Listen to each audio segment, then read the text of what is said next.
Jacob,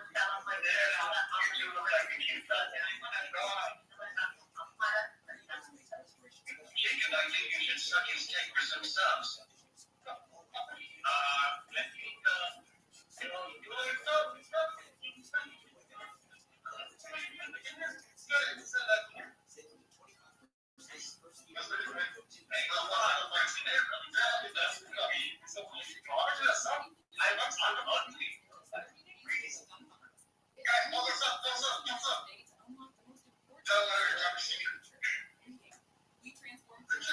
My doctor, give him a kiss, please.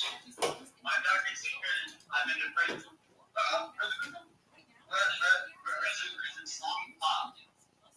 Give him a kiss, please. He just got you the drink. Hey, you're not ugly. I like that. I like that.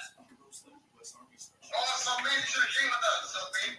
I like that. Yeah. No, I'm not. No, but am I? Am I not? Yeah. Because if you get more stuff, then she'll be going and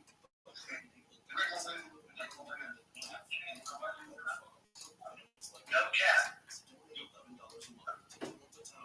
0.51 million is this back at a Holland and a Holland getting out level of students a Holland. So no, this is a rerun.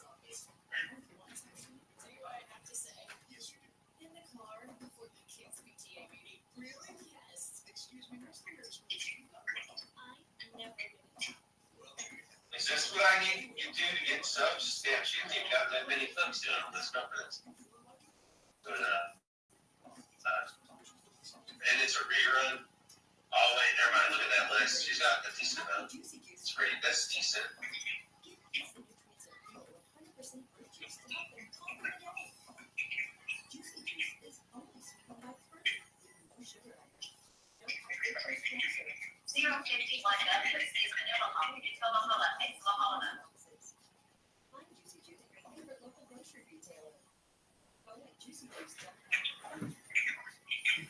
Oh yeah, I think Big Glasgow's watching this one. Josh Peck says so. This is what ASMR is. Botbrick says unlimited TTS messages for followers during desktop streams.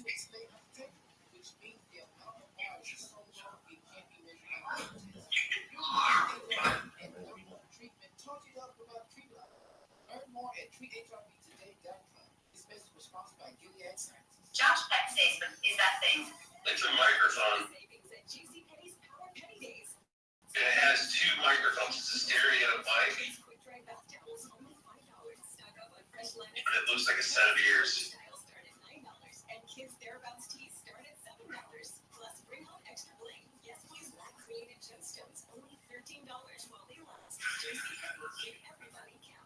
Rerun.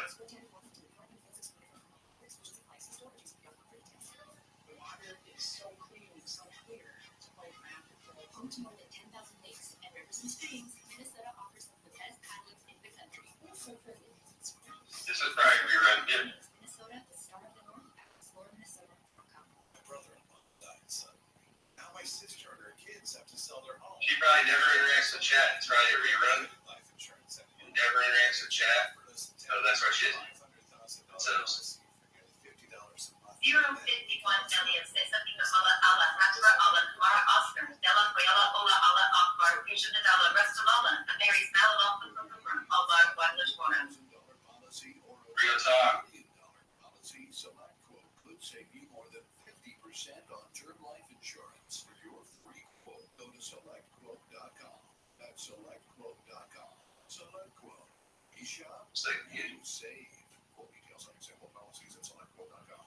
When you wake up well-rested on a Wait, see? everything. With the dollar bill number? Wait, what does it say on there? Sorry, Josh Peck says, don't you ever lick your own asshole. No, this girl, she does lesbian stuff. see, here's my other tip.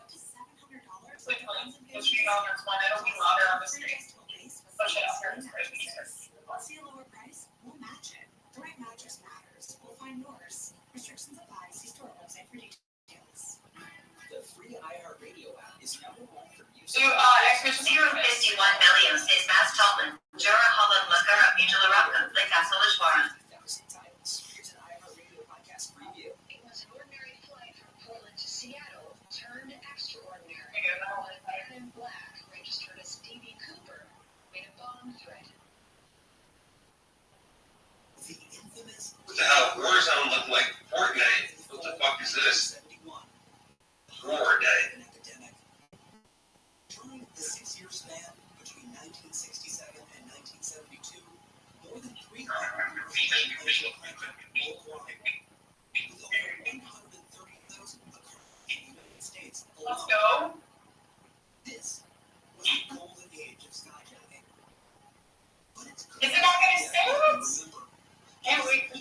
Street. Oh, it's $2 back to make the TTS. It's $2 back to make the TTS. Sorry, I forgot about that. I started to make preparations for which airport I would grab a plane. $2 for TTS. Where's my gamers? Yeah, where's my gamer? Would attempt his own bigger and bolder skyjacking score. Just grab a weapon, grab a gun, go on a plane, and order all the stuff you need. A pair of shoes, money, and bail out. That street's the worst category. Would set in motion one of the most epic American true crime sagas in history. I said, this is $82. He said, wait, geezer fan. The Barrel Street, okay. What does that mean? Thank you for the donation. What does that mean? And I do remember the fear. It was very scary. Oh, they call keywords on two pronouns? Is that it? And I'm thinking, damn, at any moment here, you get shot at. She told him what the real plan was for a prison break, and she had a gun. Life-risking heroics. I jumped on top of him and tried to grab his hands because he had a bomb. She had to act on instinct, and coming from Vietnam, What's up, geezer fan? Shout out to geezer fan. And sheer madness. What's up, brother? Took off toward that airplane, and it was very, very clear to all of us that it's going to crash into that plane. 051 Million says if you'd like to stay and chat a while about our very favorite little sound and learn more about some of my favorite evidence-based non-threat materials, then pull up a chair and... This is American Skyjacker, the final flight of Martin McNally. listen and follow this podcast for free on the iHeartRadio app. #1 for music, radio, and podcasts all in one. This is Jacob and Ronnie. If you've been in an accident, call 844-24-JACOB. KFY AM 640, more stimulating talk.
To talk to George Norrie, call the wildcard line at 818-501-4109. The first-time caller line is 818-501-4721. To talk toll-free from east of the Rockies, call 800-825-5033.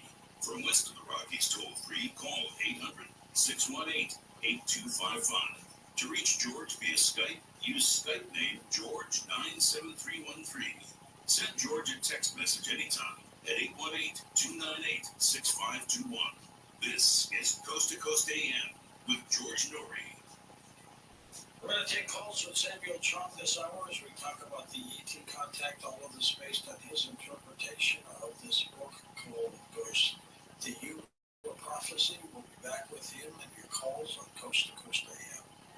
Look out for scammers who are doing everything they can to get valuable information on who you are and what you do. They're cyber criminals. Be very, very cautious of where you put your information on. It is important to understand how cybercrime and identity theft affect our lives. Your personal information gets exposed so often, making it dangerously easy for a cyber criminal to steal your identity.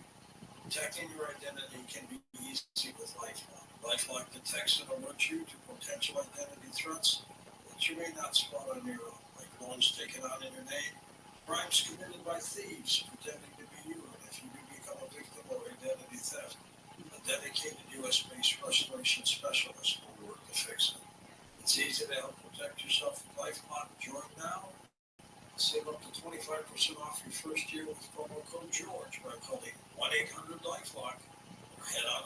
LifeLock.com and use promo code George for 25% off.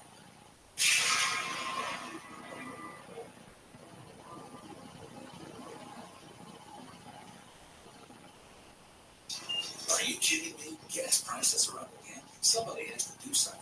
Well, someone did. That's why I use Upside.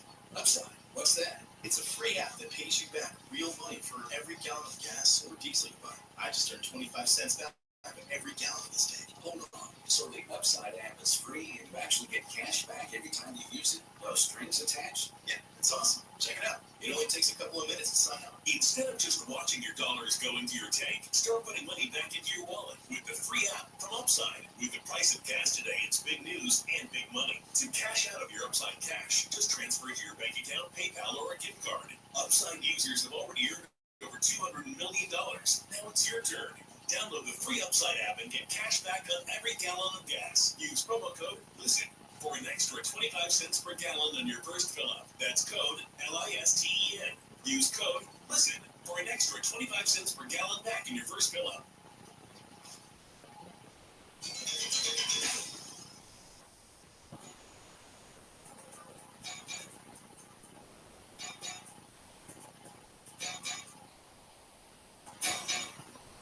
Welcome back. Samuel John with us and your calls this hour as we talk about these ETs. How far away are these ETs? How many light years away, Sam, in our galaxy? I live like 100 light years away because it took me shuttle 16 hours to travel this way.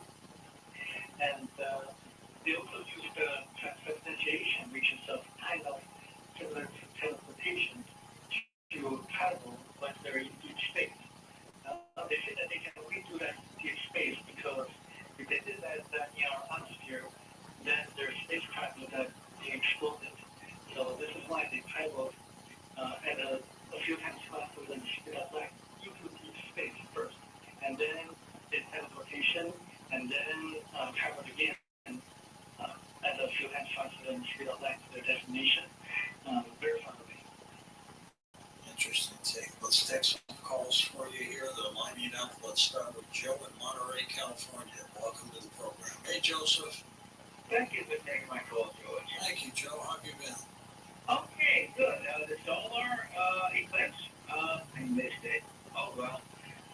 Anyway, oh, by the way, the closest galaxy to the Milky Way is Andromeda, and that's 2 million light years away.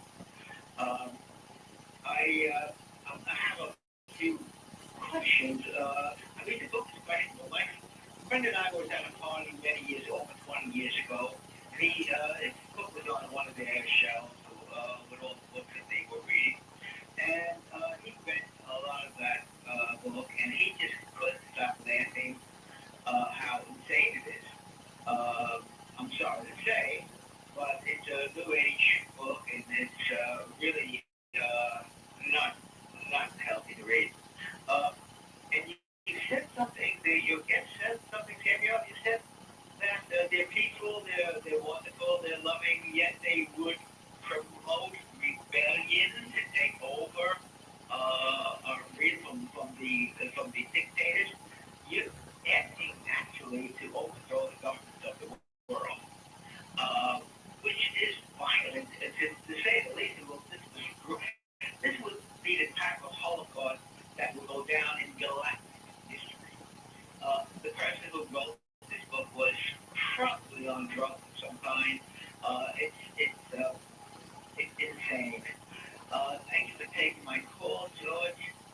Oh, by the way, George, there's a lot of people that do channel negative extraterrestrials, and they truly believe they're giving the inside scoop on reality. And Interesting take. All right. Well, what do you think about some of that, Samuel? well, I actually missed one point that they use nonviolent resistance to work against the government on that planet. It's not on Earth, it's not on Yuga, it's on different planets in which the poor people organize themselves and use nonviolent resistance. Actually, they're trying to tell us that we can do the same thing, but nonviolent resistance, just like what Gandhi did in India and what Dr. Martin Luther King was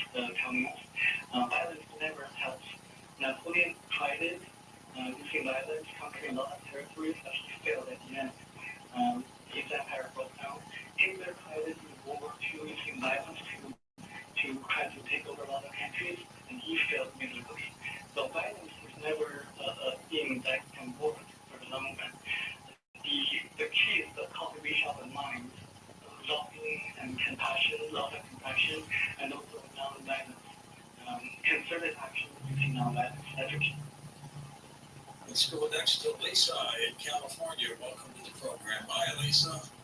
Hi. I have a question. I was watching a TikTok the other night, and this young man was speaking about some paperwork that he'd done for the CIA that had been classified recently.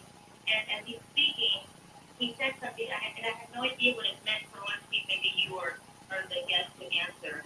What he said was, radio waves turn into photons. And I have no idea what that means. I want to see if maybe somebody could explain it to me. Yeah, that's my question. Can you, Samuel? Well, I don't know much about radio waves photons, but in the book, The Yoga Process, The Golden Planet, it talks about developing a time machine.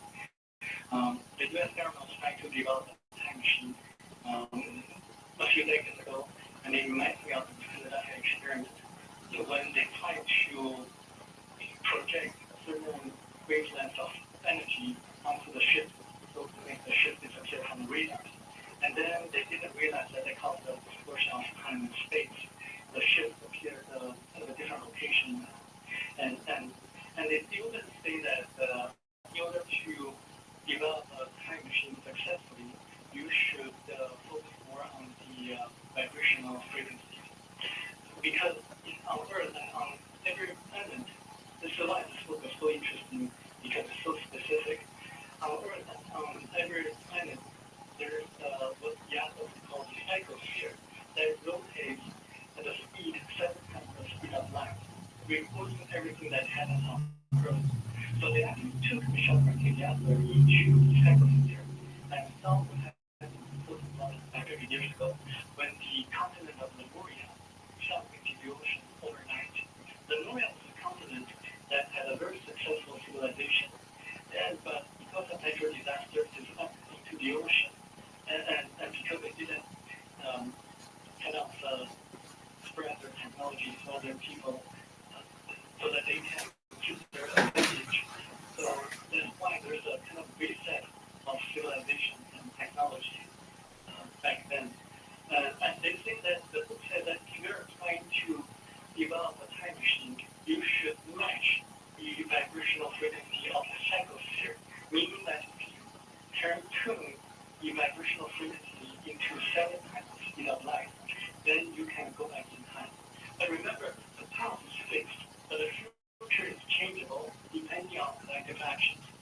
So even though certain events are fixed, but we can change the path of our future for the better if we work collectively, not violently. Interesting take. Gordon in Plant City, welcome to Florida. Hey, Gordy, go ahead. Daniel, thanks for taking my call first. I was about to talk to you anyhow, I'm confused about the distinction that you made between Jesus, the person, and Christ, the Spirit. In my understanding, I praise God that jump to the human body. Because the Bible learns and later dawned on me, Jesus was the only perfect person before the Bible written. And I'm glad. What that makes me, I'm kind of curious. Also, you Jesus is the only sinless perfect person to be able to be a perfect role model. The vehicle, a good vehicle, is not a free call. Then you think without him doing that, we were talking the vehicle was the problem on the driver. So the vehicle did not affect the driver. That's what I'm feeling. But I'm confused about the distinction you're making between Jesus, the person, and the Christ, the Spirit. I want to take you to clarify or something. All right, I'll let you clarify that. Go ahead, Samuel. Yes, Christ is the perfect being because he was E.T. from the planet Yoga, and he had a physical body that was made by the Yogas. So he was a perfect being from the Telegraph planet. And he preached spirituality and love and compassion. But the problem with the Bible is that it was distorted by the 4 Catholic council meetings in history, including the Council of Nicaea. So this book, the Yoga Prophecy, the Golden Planet, was so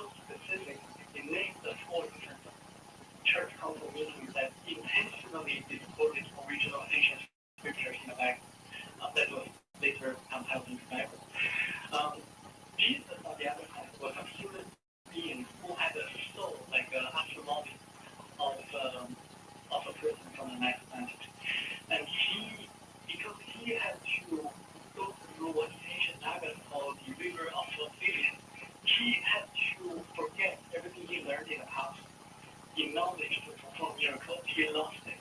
That's why the young Jesus was born from the Virgin Mary. He couldn't perform miracles. And that's why you don't see any writing or any indication in the Bible that the young Jesus, before he was 30, performed any miracles. This is why when Jesus, when Christ, after he began preaching, when he saw his mother, he didn't call his mother mother, he called his mother woman. I'm a linguist, and I know that because of the special relationship of a mother and a son, not a single language in the world would call someone's mother woman.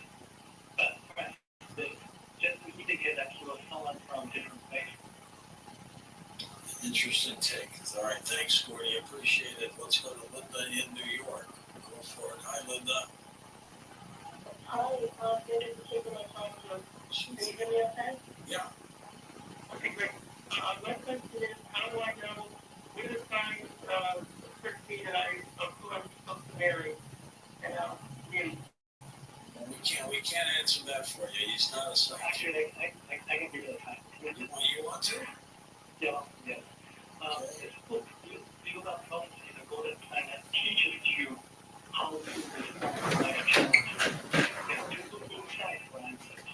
Not for a specific religious leader or a parent or a friend, just to look inside, connect you with your higher self.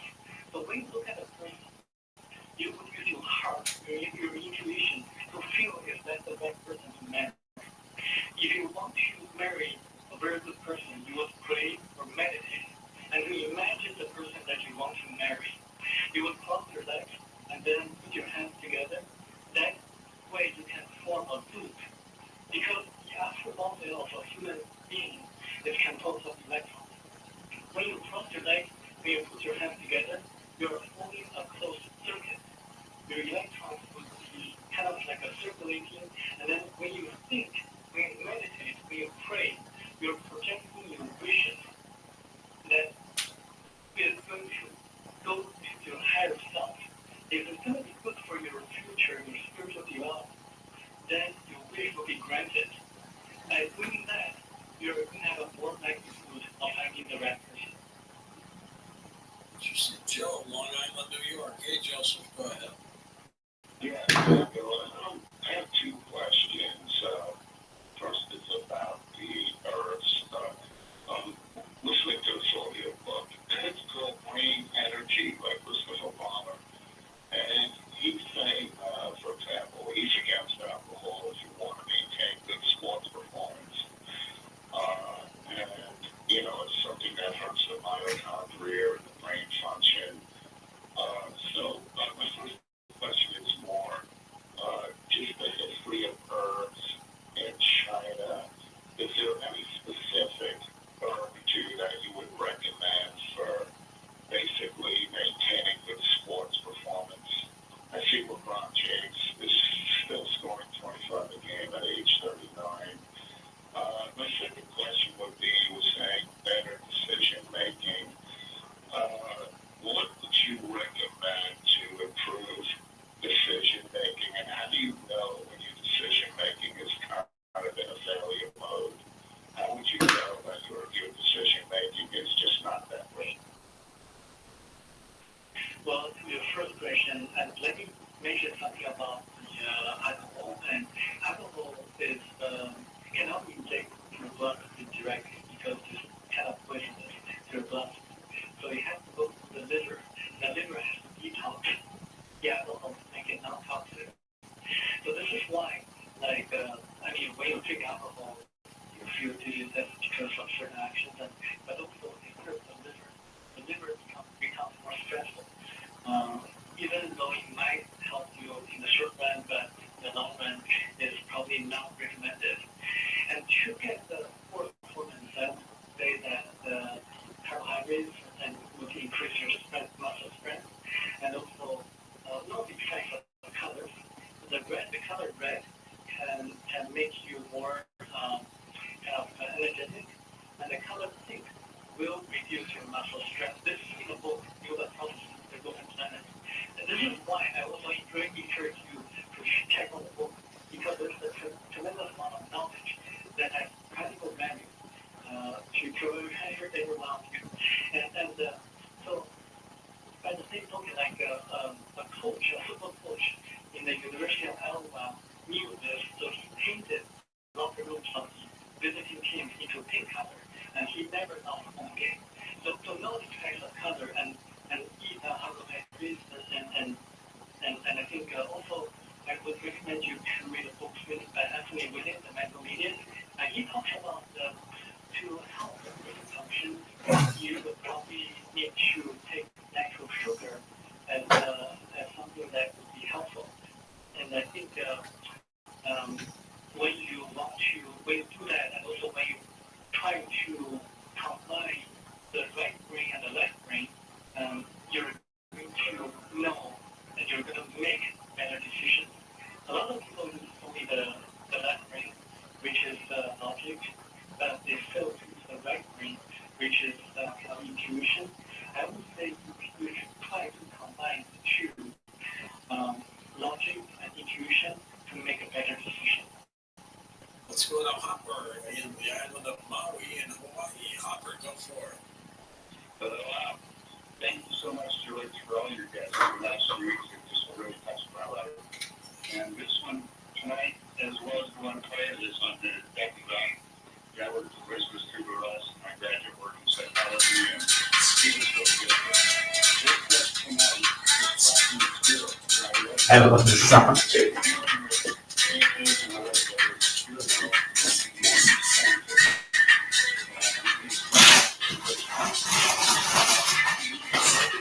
Like it doesn't need to.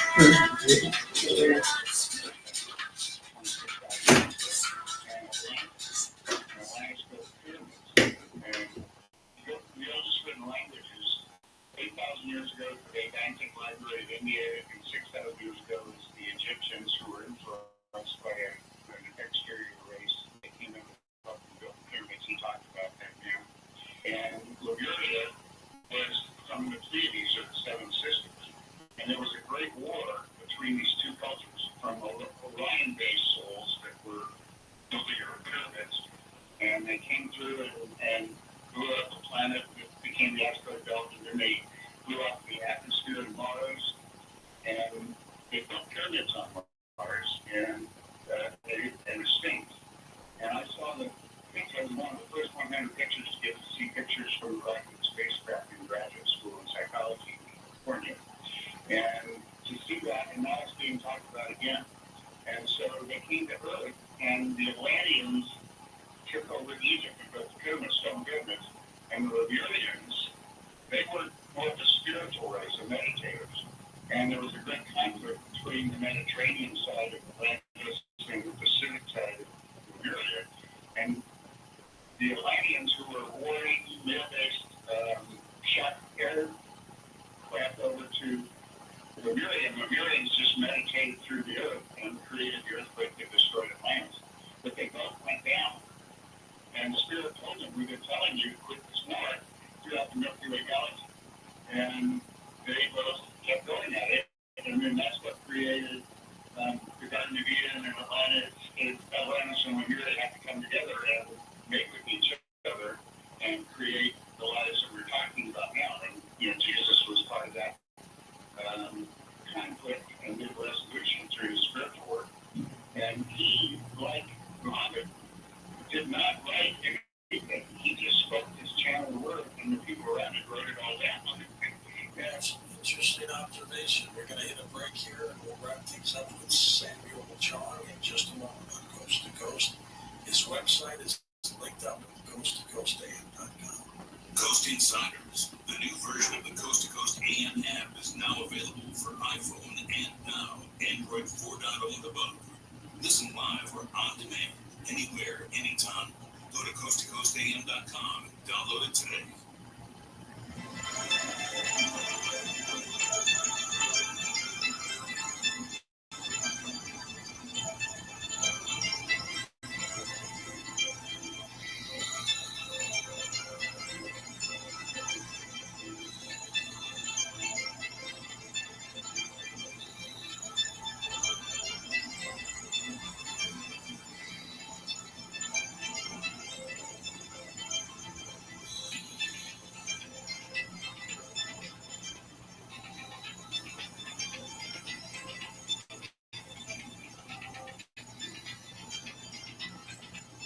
Esta primavera, la hora de comer será como un día de campo comprando en Family Dollar, donde hay ofertas para cada comida. Solo en Family Dollar te ayudamos a hacer más. Step into the world of power, loyalty, and luck. With family, cannolis, and spins mean everything. Now, people get mixed up in the family business. Introducing The Godfather at ChumbaCasino.com. Test your luck in the shadowy world of The Godfather Slaughter someday. I will call on you to do a service for me. Play The Godfather now at ChumbaCasino.com. Welcome to the family.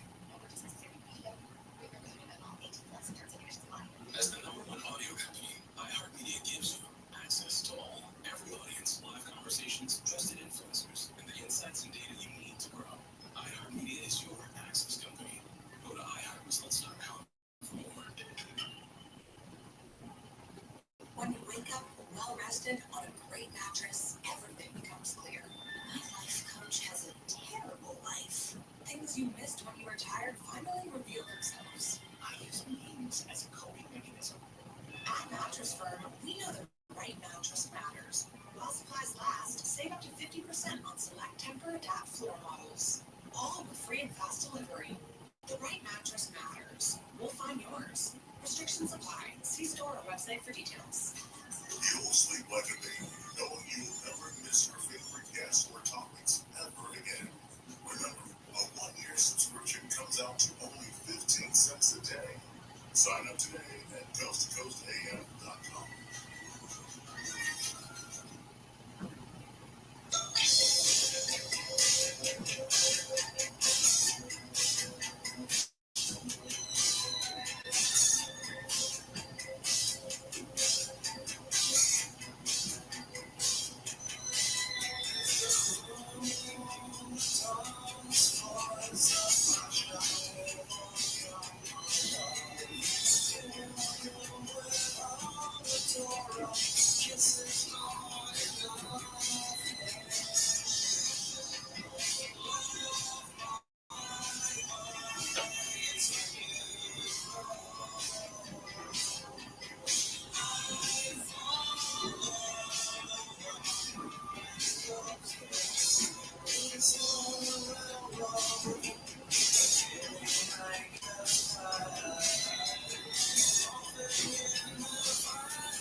Live from somewhere deep below the earth, this is Coast to Coast AM with George Norrie on Premier Networks. On our next Coast to Coast program, Dr. Judith Orloff joins us to talk about empathy, and then later on, Winfrey joins us to talk about the creator gods of the physical universe looking for adulthood.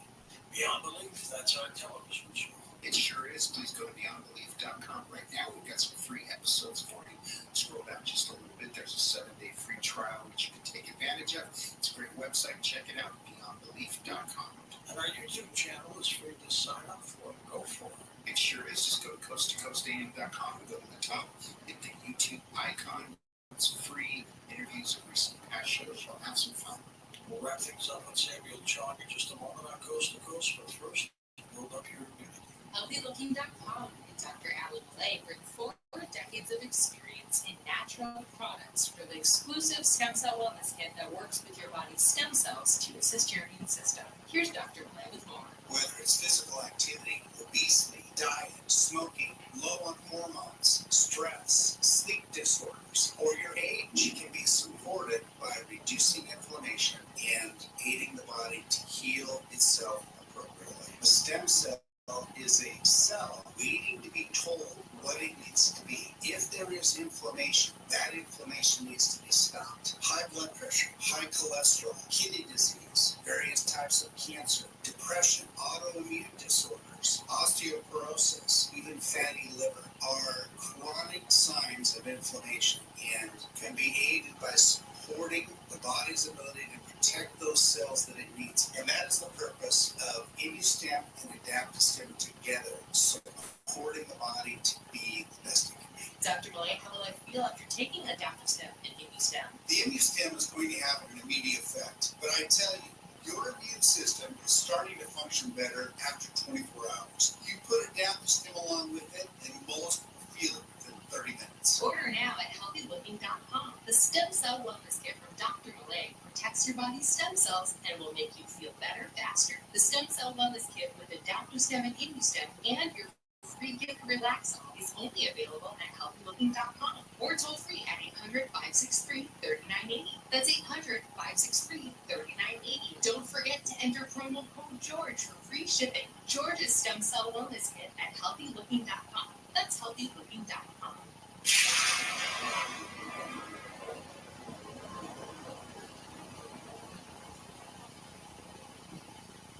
I was just chatting with my granddaughter. She was raving about dynamite. Her dog Rocky had been struggling with allergies and shedding, and she started adding dynamite to his food. He now has the softest coat in his an itchy. I trust Dynamite because they've been around for more than 20 years and have helped over 1 million dogs. They're so confident in their product that they will let you try it for free. Just go to dynamite.com/radio. That's DINOVITE.com/radio. Angie's List is now Angie. We've heard a lot of theories about why. I thought it was illegal. Fewer words, less paper. It was so you could say it faster. No. It's to be more uncommon. Must be a technique. But those aren't quite right. It's because now you can compare upfront prices, book a service instantly, and even get your project handled from start to finish. Sounds easy. It is, and it makes us so much more than just a list. Get started at Angie.com. That's ANGI. Or download the app today. Real people, real stories. So I had an appointment with the surgeon that he was told me what all he was going to do, and it was just absolutely horrendous. I came home, I started on Carnivora, and I called and canceled my surgery, and she said, "Are you going someplace else?" I said, "No, I'm taking care of it myself." She said, "Okay." And my problem on my skin went away. I had bruising that's all over my arms. 3 weeks after I was on the Carnivora, I noticed, I'm looking at my arms, and I said, "Gee, I don't have any bruises on my arms, and I'm always full of bruises. I can't put my finger on it, but I know something's happening." I have to tell you, that has to be the Carnivora. Call 866-836-8735. That's 866-836-8735. Or visit carnivore.com. That's CARNIVORE.com. Use coupon code George to get 15% off your order.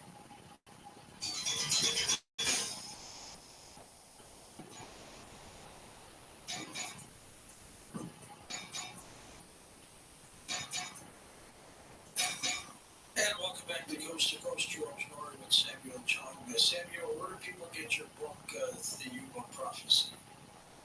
They can get the book on Amazon and search the title, Yuba Prophecy, The Golden Planet, or just the Golden Planet, they're able to find the book, or they can just search on Google. And the book about the Illuminati, written by the highest degree chair of the Illuminati, was titled 334 Lies, LNS, and they come together with Okay, very good. Good luck. Keep in touch with us and stay safe. And watch out for those ETs. You never know. For some people, demons and entities are a big problem. If you need a covering, there's no one better than spiritual war. Bill, let's talk about that other case of possession that is in the book and the connection, if you would, please. Absolutely. And George, I'd like to, if we have a moment after that, I'd like to mention briefly a couple of recent ones that I feel would probably be very interesting about. Absolutely. Think about this quickly. This was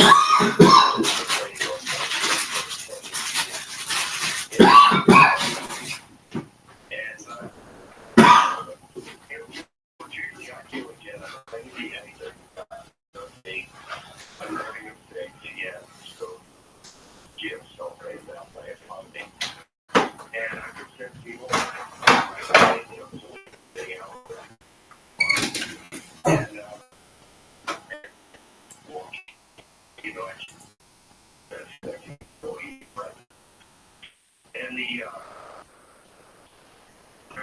found in the laid out infected. And she too had been suffering in her childhood when she was exposed to Santeria. And Santeria at first is just goes like a voodoo. And so she had exposure that by that as a child. And so she had been having on and on bouts of what she believed was demonic possession over the years. I think it was just a strong oppression that eventually did turn into a possession. And I didn't even think that till it was time to perform the deliverance. So I'm sitting there with her husband, very nice lady, very nice man. Met the kids, everything seemed well between all of them. We're talking, and the more we talked, the closer to getting to the time at hand of the deliverance. So I asked her husband to go up and fill the tub that I was going to ask her to stand in the water. I was going to bless the water first. I was going to ask her to stand in that water, and I was going to perform the deliverance over her while she was standing in that blessed holy water. So everything was going according to plan until we got into the bathroom. When it was time for her, after I said the prayer, I could notice what we were laying down in her body, and she was changing, that she was becoming nervous, that red. And again, you think, okay, well, the person is going to be a little nervous. I mean, something like this is about to happen. You know, they're going to be disturbed by it. So I'm blessing the water, and now it's time for her to get in. And all of a sudden, George, it takes her over. And it becomes a physical struggle. And her husband, he was right there, and he did assist me. He stayed right there with me. And we had to physically subdue her and get her into the tub. And my goodness, was it ever a struggle. Same thing, spitting on me, trying to fight me. So I changed to black. There were voices going out of her, and her tongue looked like it was like a serpent. It was coming out and went all over the place. It was just unfathomable. And then she started, it wasn't her, it was this demonic entity in her. They were screeching and screaming. I can't believe that the neighbors didn't call the police. That's how loud it was. And so, again, I had to be unwavering in, what God was having me to do. And I continued, even with that screeching, and I continued to take power and authority over it. Every time I did that, it would stop and it would start back up again. So this was a battle back and forth for quite a while. And to make a long story short, God did work through me to deliver her from it. And when she was delivered, she vomited everywhere. That happens sometimes, George. She comes up to the mouth like that. And after that happened, she was delivered. And then, God bless her husband, he cleaned all of that up. And we had to put fresh water in there and re-bless the water and then baptize her in that. And she's been great ever since, thank God. But let me tell you, I will never, ever forget that day. And it seems like she was calm, and then something really kicked her into high gear. What would have done that? I think what it was is the entity knew it was time for eviction. When it's time for eviction, they're going to hold on and fight with everything that they have because they don't let go. They were fighting you. Yeah, they have a host body, and that's what they want. And when they can get into a person like that and have that level of control, they don't want to go anywhere. So I am definitely, a mortal enemy to the demonic forces. And again, it's my power of God that I'm even still alive, George, because I believe that if the devil were to have his way, he'd kill me all off. See, that's power of God is still alive. That's why I asked you if you've ever been attacked or hurt.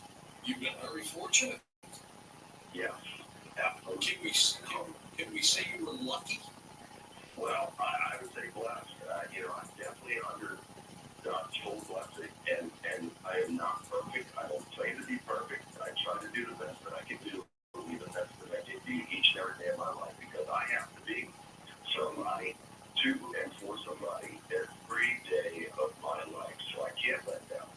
And so I thank God and praise God for that. And I will say this as well, that my life is 50 times more blessed than it's ever been cursed. And I can never thank God and praise God enough for that. Let's talk about a couple other cases you mentioned, then we'll get into the Mandela effect of the take culture. What other cases did you happen to have? I want to talk with you about something that took place on November 18th, this 2018. And your webmaster had it posted on the Coast to Coast site, a couple of those photographs. And this took place in Philadelphia, Pennsylvania.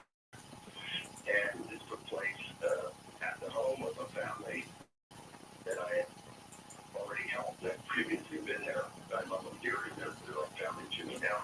And I feel that way about all my clients. After this is over, I try to be there for them, do anything that I can for them, and always be there and somebody that can comfort them and help them move forward. So this is a needed owner of Christy Lovers. Great people. Anyway, they started having problems again, and they asked if I could come back, which I did. And again, I said to the people when I entered into the home, really walking up the hallway as well, when I entered in, that usually, George, I would never have someone to do this, because most people, they don't want to document it. They don't want to take photographs. They don't want video. They're very embarrassed and ashamed by it. They don't want people to know it. But on this occasion, I felt that God was urging me to say, Chris, I want you to stand behind me as I'm going through this house. And they had some demonic problems in the past. They got one to me to deliver them and to get rid of the garbage out of the home. And somehow I did come back in. And so I asked Chris, I said, I want you to walk behind me as I'm going through the house and just take random photographs. I really believe that you're going to capture some things in these photographs. And so, sure enough, he captured many images, two that I believe to be divine angels, and then the rest I believe to be divine. And one in particular, which is on your Coast to Coast website, was this face, and I mean, it's very clear. It's very clearly defined. It looks like a demonic entity, and if you look closer at it, it looks like fangs. It's horrible. It's horrible. Yeah, out of the right side of the mouth. And so this was in the basement of the home. It looks like Frankenstein face, doesn't it? Hey, George, exactly. I mean, that's one of the most defined pictures that I've ever seen of what I believe to be a demon. And so I was drawn over to the chimney area, and part of that house was built in the 1800s. And there was like a little pot-belly stove connected to this chimney area, go down in the basement. And it was a block wall. And I felt that there was a portal there. So this is something that I didn't discuss with you earlier that I should have.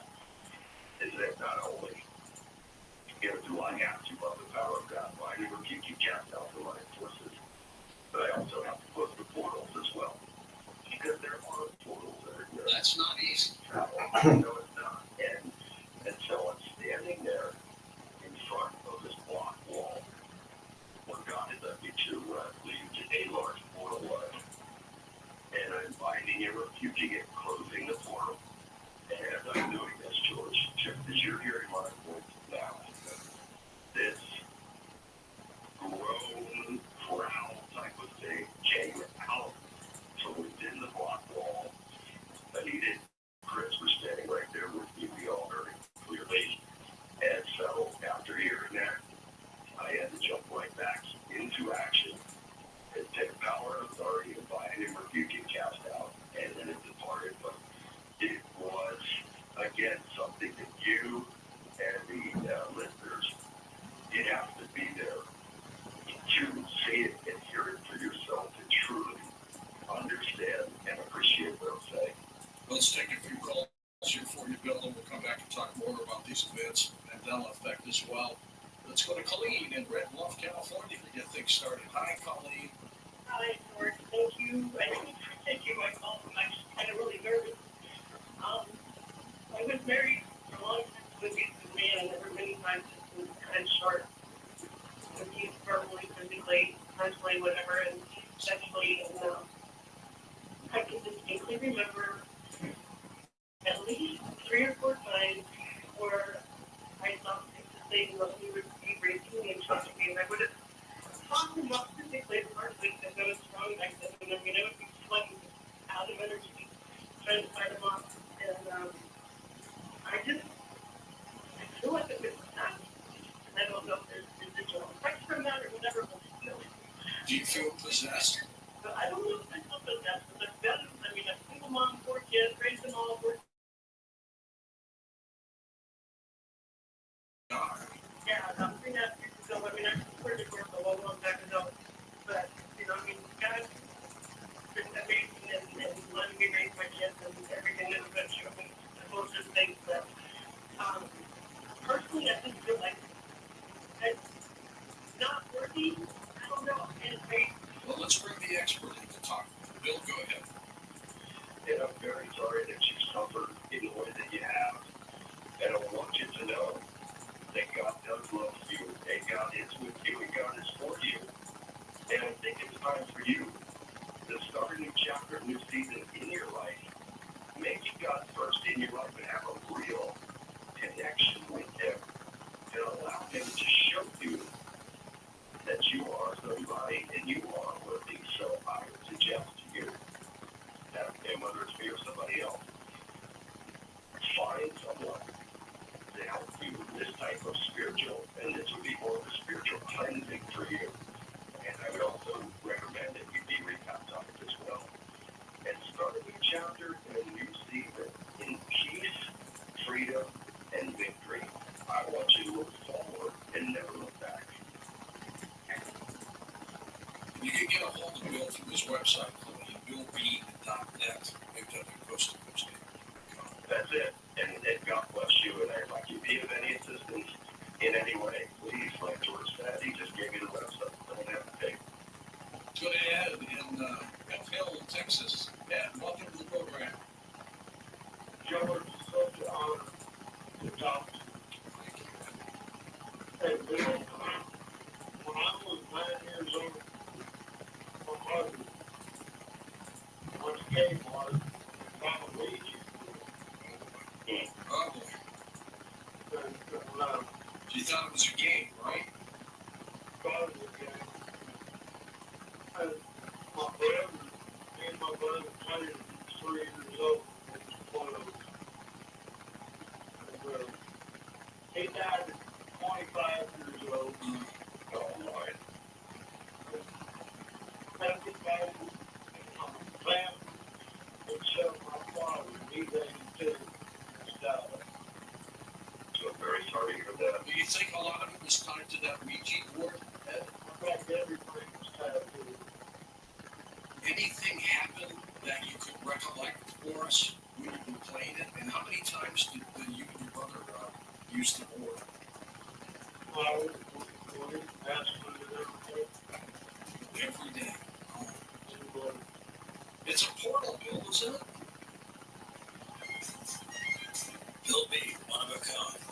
For Dan Galante, Tom Dan Heitzer, Lisa Ryan, Lex Lombard, Sean Lavasor, Stephanie Smith, Chris Rose, Tim Manal, George Knapp, and Richard Sarah. I'm George Norrie, somewhere out there on Coast to Coast AM. We'll see you on our next edition. Until then, be safe.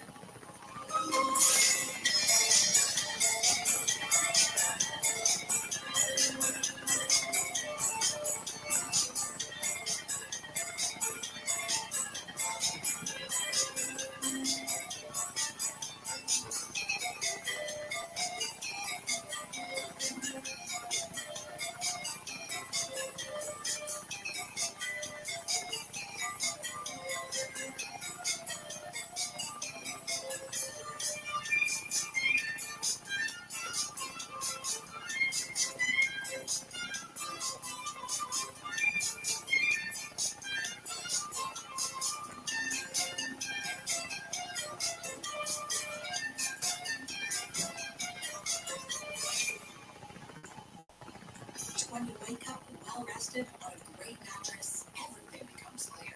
My life coach has a terrible life. Things you missed when you were tired finally reveal themselves. I use memes as a coping mechanism. At Mattress Firm, we know the right mattress matters. While supplies last, save up to 50% on select Tempur-Adapt floor models. All with free and fast delivery. The right mattress matters. We'll find yours. Restrictions apply. See store or website for details. As the #1 audio company, iHeartMedia gives you access to all, every audience, live conversations, trusted influencers, and the insights and data you need to grow. iHeartMedia is your access company. Go to iHeartResults.com for more. The free iHeartRadio app is #1 for music, radio, and podcasts all in one. Discover a new podcast from our library of hundreds of thousands of titles. Here's an iHeartRadio podcast preview. For something that I've desired for so long, and it's actually happening when I had my first kiss. I was a believer for that moment. I believed. And then he pulled back and said, I can't do this. And I was like, well, why? And he goes, I feel like I'm kissing my sister. We've all been there. Maybe we can turn to a friend, a family member, a stranger at a bar. But Angie, she told me to you too. I am Jeff. Then I'm Juliet. And to a couple who claim to know the secret to true love. Which twin flame is your ultimate lover, your best friend, your other half, for eternity? And even when Angie thinks things are hopeless, they have other ideas. Everybody has something that they would give anything for. And unfortunately, there's people out there who don't understand that. There's nothing that can see it. Twin Flames. Listen and follow this podcast for free on the iHeartRadio app. #1 for music, radio, and podcasts, all in one app. Tanya here, and there are many ways that we can all help raise awareness around HIV, but maybe the most important is just talking about it openly and honestly. There's no cure for HIV, but there are effective treatments that, taken as prescribed, can help you live healthy with HIV and get to and stay undetectable, which means the amount of the virus is so low it can't be measured by lab tests. If you're living with HIV and not on treatment, talk to your doctor about treatment options. Learn more at treathivtoday.com. This message was sponsored by Gilead Sciences. Waiting on a tax return? Hopefully it ends up in your hands. Fraudulent tax returns due to identity theft increased by 30% in 2023. If you're in a bind this tax season, LifeLock can help. Our U.S.-based restoration specialists are experts dedicated to helping solve your identity theft issues. And all LifeLock plans are backed by the $1 Million Protection Package, so we'll reimburse you up to the limits of your plan if you lose money due to identity theft. Help protect your information this tax season with LifeLock. Save up to 25% your first year with promo code NEWS at LifeLock.com. Attention parents, watch your child go from ABCs to confident readers in just 30 days with Hooked on Phonics. It only takes 15 minutes a day to unlock the most important life skill for their future, reading. We transform kids no matter their starting point with fun lessons, catchy songs, and guaranteed results. One grade level jump or your money back. Right now, get free access to Hooked on Math and spelling apps, plus your first month for just $1. Visit hookedonphonics.com today and unleash your child's reading potential. This subseason, evolve your sun care with new Banana Boat 360 coverage with advanced control mist. It's a new way to spread. An all-new bottle means an all-new mist experience that smells great and is incredibly light on your skin. Better control with coverage you can count on. Tap the trigger lightly to cover targeted areas, or pull for long, continuous spread, ensuring long-lasting Banana Boat protection. Plus, intercalable sweat-resistant sport formula to kids SPF 50+. Shop Banana Boat 360 Mist at Walmart, Target, or Amazon. Nice day. Home to more than 10,000 kids and rivers and streams. Minnesota offers your best freshwater fish on the country. Discover what else means Minnesota. Start and explore Minnesota.com. Discover ProLock, the groundbreaking 5-day program that helps you lose weight while supporting healthy aging and cellular rejuvenation. With decades of research and backed by leading U.S. medical centers, ProLock helps promote healthy blood sugar, support cardiovascular health, and reduce abdominal fat. In fact, the average ProLock user loses 5 pounds in just 5 days. And right now, streaming listeners will receive 10% off when they go to prolonglife.com/music, but only until April 30th. Again, that's prolonglife.com/music. Rev up the savings at JCPenney's Power Penny Days. Starting Wednesday, wrap up huge deals like Home Expressions quick-dry bath towels, only $5. Stock up on fresh lineups of tees and tanks. Women's style start at $9, and kids' thereabouts tees start at $7. Plus, bring home extra bling. Yes, please, jean starts only $13 while they last. JCPenney, make everybody count. Offers valid on select styles, 14 and 14. Hello, it is Ryan, and I was Easy. thinking that Yeah. $1, 3, 5, equals 0, 9, FSC, 2, 3. Introduction to the Alien Races book. Part. Introduction to the Alien Races book. The Alien Races book. Asterisk the Alien Races. Asterisk the Council of Five. Asterisk the Alien Files. Asterisk the Alien Ships. Asterisk the Alien Exit. Asterisk the Nose Days. Asterisk G. Asterisk Final Costs. Equals. Part. Yes. In 2004, I became friends with an Ukrainian guy called Pedro. Then I got to meet randomly at a bar by the beach. I was on holidays and was there with some friends having some drinks. Anyway, we started talking with each other. Our friendship started like that. He became regular at my house where our families would get together. In 2008, he called me and asked me if I wanted to go on a road trip. I said sure. We had in mind to go to the south of Spain and visit his brother. His brother was there in jail at the time, near Bilbao, and also to visit his father in Portugal. His father was a former diplomat of Ukraine years before, and when he retired, he decided to move to Portugal and live there. And so we went to visit his brother and then went to Portugal to visit his father. When we were at his house, he asked us a favor. He is old. We could empty boxes from one of the rooms, as he wanted to, make it into a bedroom for guests. We said okay and went to the room, expecting to see some old newspapers. Instead, we found about 58 boxes full of old documents and books from the time when he was a diplomat. Some papers, documents, were in Russian, some were even from the USSR times. P.S. Pedro started reading / translating some of them, and we realized that there was a lot of interesting, intriguing, and even top secret, at least at one time, documents. So we asked his father if he could keep the boxes for ourselves. He agreed, and we had to rent a take everything back to home with us. After we, in our houses, but mainly on weekends, we went through all of the documents, translating them, cataloging them by subject matter, dates, and places, etc. As due to work, we worked hard quite often. We also did a lot of work online. That's when we found the book that leads to the videos I published. This one book that we had some dated in was modern, but we didn't find the cover, only the cover for it. The same book dating back to 1951. We called his father later that year and asked him about the book, and he filled it up missing information. He said that amongst high-ranking political officials there had always been a rumor of alien contact, but nothing concrete. He said that he had received the book years before from one of his lifelong diplomat friends and had been updating the book until recently with information that friends had sent him, or when they would get together to talk about old times. That information, regular updates, was sent to him by mail, both were online. He still gets regular updates that translates to me. P.S. The book has hundreds of side notes on the pages, updates, small papers with related miscellaneous info attached to pages, photos stapled to them, etc. That is how we found out about relatively recent visits from aliens, their numbers, where it happened, etc. They had been updating the information they did regularly, but he also said that there were only a handful of people that were in the know back then. USSR days, the leader of the Communist Party and a couple of advisors, 5 or 6 British agents, maybe more, up to 12, the commander of the armed forces and the commanders of the 3 armed forces branches, Army, Air Force, and Navy a couple of scientists. He said that most likely there were more people in the, especially in the military, but he could not confirm that. Him and his friends did not recognize some of the names mentioned on the book. People have asked me about some of the illustrations of certain alien races on the book, just because some of them were literally copy-pop movies and /or video games, not all. Me and Pedro asked ourselves the same thing, as we recognized some of them, and we did contact his father in order to get an answer. He told us that over the years the people that were adding / updating / renting the book had been using alien images from a video when they did not have real photo or drawing from the witnesses. So sometimes they used images from movies and video games, and then described the alien race in question, disappointing. P.S. To the witnesses' testimonies, description of their encounters. However, he did say something else, something extremely interesting.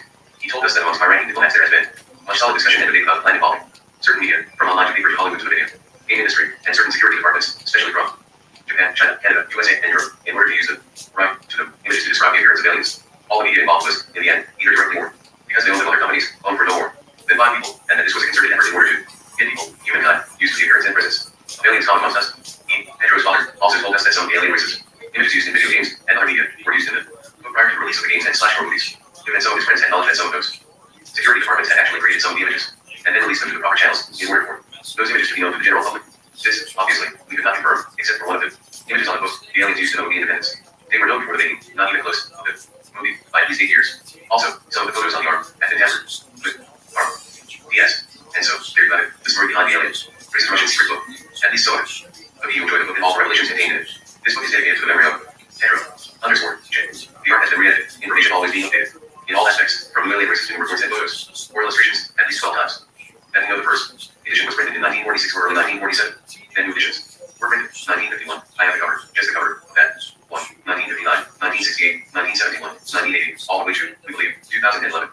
Our DL, why did I do? The lost copy. In the 1980s, a copy of edition of this book was found on a field in Eurasia, East Siberia. A copy ended up in the hands of a KGB agent with friends in Indonesia. After the collapse of the USSR, some of the information and images in the book were leaked. So, years later, the information and some of the images started appearing in TV series and video games. Mass Effect being the most well-known. This information In 1924, near Yevpatoria site, Ukraine, now deemed for tourists. The three daughters of a certain Captain Andrich sibling vanished. Captain Andrich was of Russian descent and very little is known about him, except that he traveled a lot. A farmer that lived near Captain Andrich's house said that he saw the captain's daughters walking towards the wood gate 2 hours before sunrise. Intrigued, he follows them at a distance. After walking for 30 minutes, he described seeing purple and red lights in a mist through the trees. He got closer and saw the three girls entering when he called in. Floating bright window like flame, he also reported seeing 5 creatures as small as the children but with a much older face. According to them, the window then flew very slowly into the stars until he could not tell them apart. According to the farmer, he ran to Captain Andrich's house to warn him about the event. This photo supposedly shows the farmer's house. Upon arriving, he knocked on the door, but nobody answered. He then entered the house and found the captain and his wife dead on their bed. Their faces were peaceful, as if they had died during their sleep. All their animals, 3 dogs, 1 horse, and 2 goats, were dead as well. On the kitchen table, there was a letter note, not signed, with the handwriting that matched Sophia, one of the daughters. T.T. said, "We are going to the school in the moon with our friends." Supposed photo of Sophia, not confirmed. 2. Source Agents Department 41/12. It is your duty to thoroughly investigate all events regarding any reports of visitations or incidents concerning creatures from other planets as well as with non-terrestrial creatures that dwell on our planet at the present or future time. T.T. is your duty to immediately present to your superior in charge. KL44. Any material evidence gathered during your investigations. It is your duty to keep absolute secrecy and concealment regarding your findings and conclusions during your investigations, except from your superior in charge. KL44. T.T. is your duty to immediately destroy this book in case your physical being or personal safety is threatened. The loss of this book while in your possession will result in serious consequences for your 2 source companion agents as well as for your immediate relatives. Make use of your extensive training and love for a great union. G. Marshall Constant and Ager Shannon. 1947. Asterisk and equals. This book of alien races is both an instruction manual and a source of information to be used now and in the future until the day will be needed no more. Learn from it and add to it. When with humans. 1. Investigate events. 2. Interrogate witnesses. 3. Gather physical evidence. When with aliens. 1. Engage with them. 2. Follow them.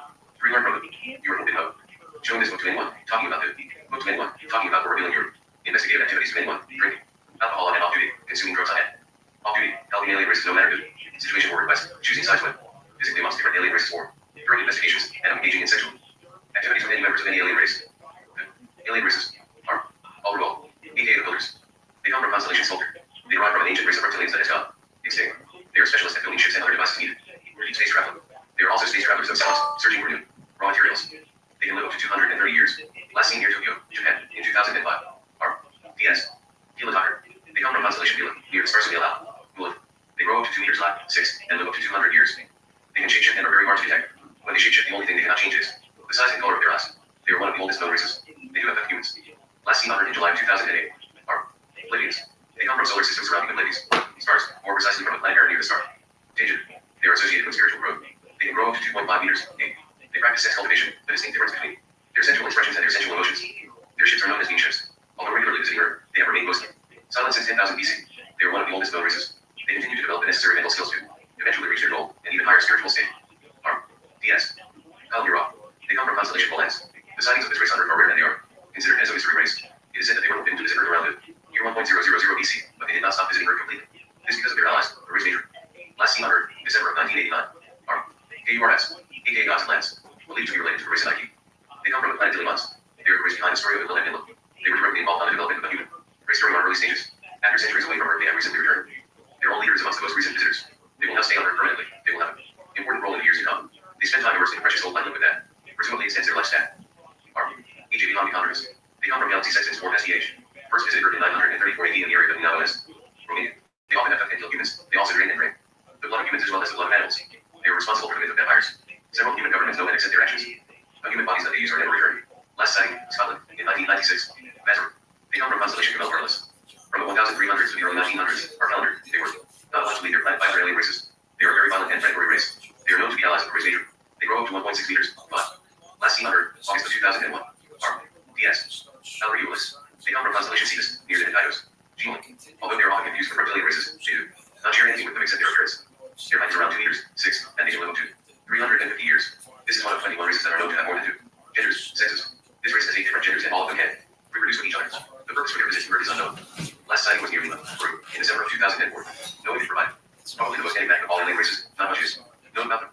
They visit Earth around every 300 years. Their next visit is supposed to happen any time now. They do not reveal themselves. They do not make direct contact with humans. They leave carvings, drawings, and writings on rocks as well as symbols and historical monuments. Their ships have a shape of a teardrop and are silver in color. Raymond. They come from Capella, constellation Orion, known to be a very peaceful race. They try to coexist with humans. They create a divine civilization, culture, by placing humans from different places on Earth and South America. They are a race of scientists. They taught the Mayans about astronomy and time. They left Earth when the Mayans were at their highest splendor. After that, the Mayans started the well-known blood sacrifices in their honor. This race has been on Earth many times after that. Last sighting, or in 2001. Asked. Movie and Aka Shin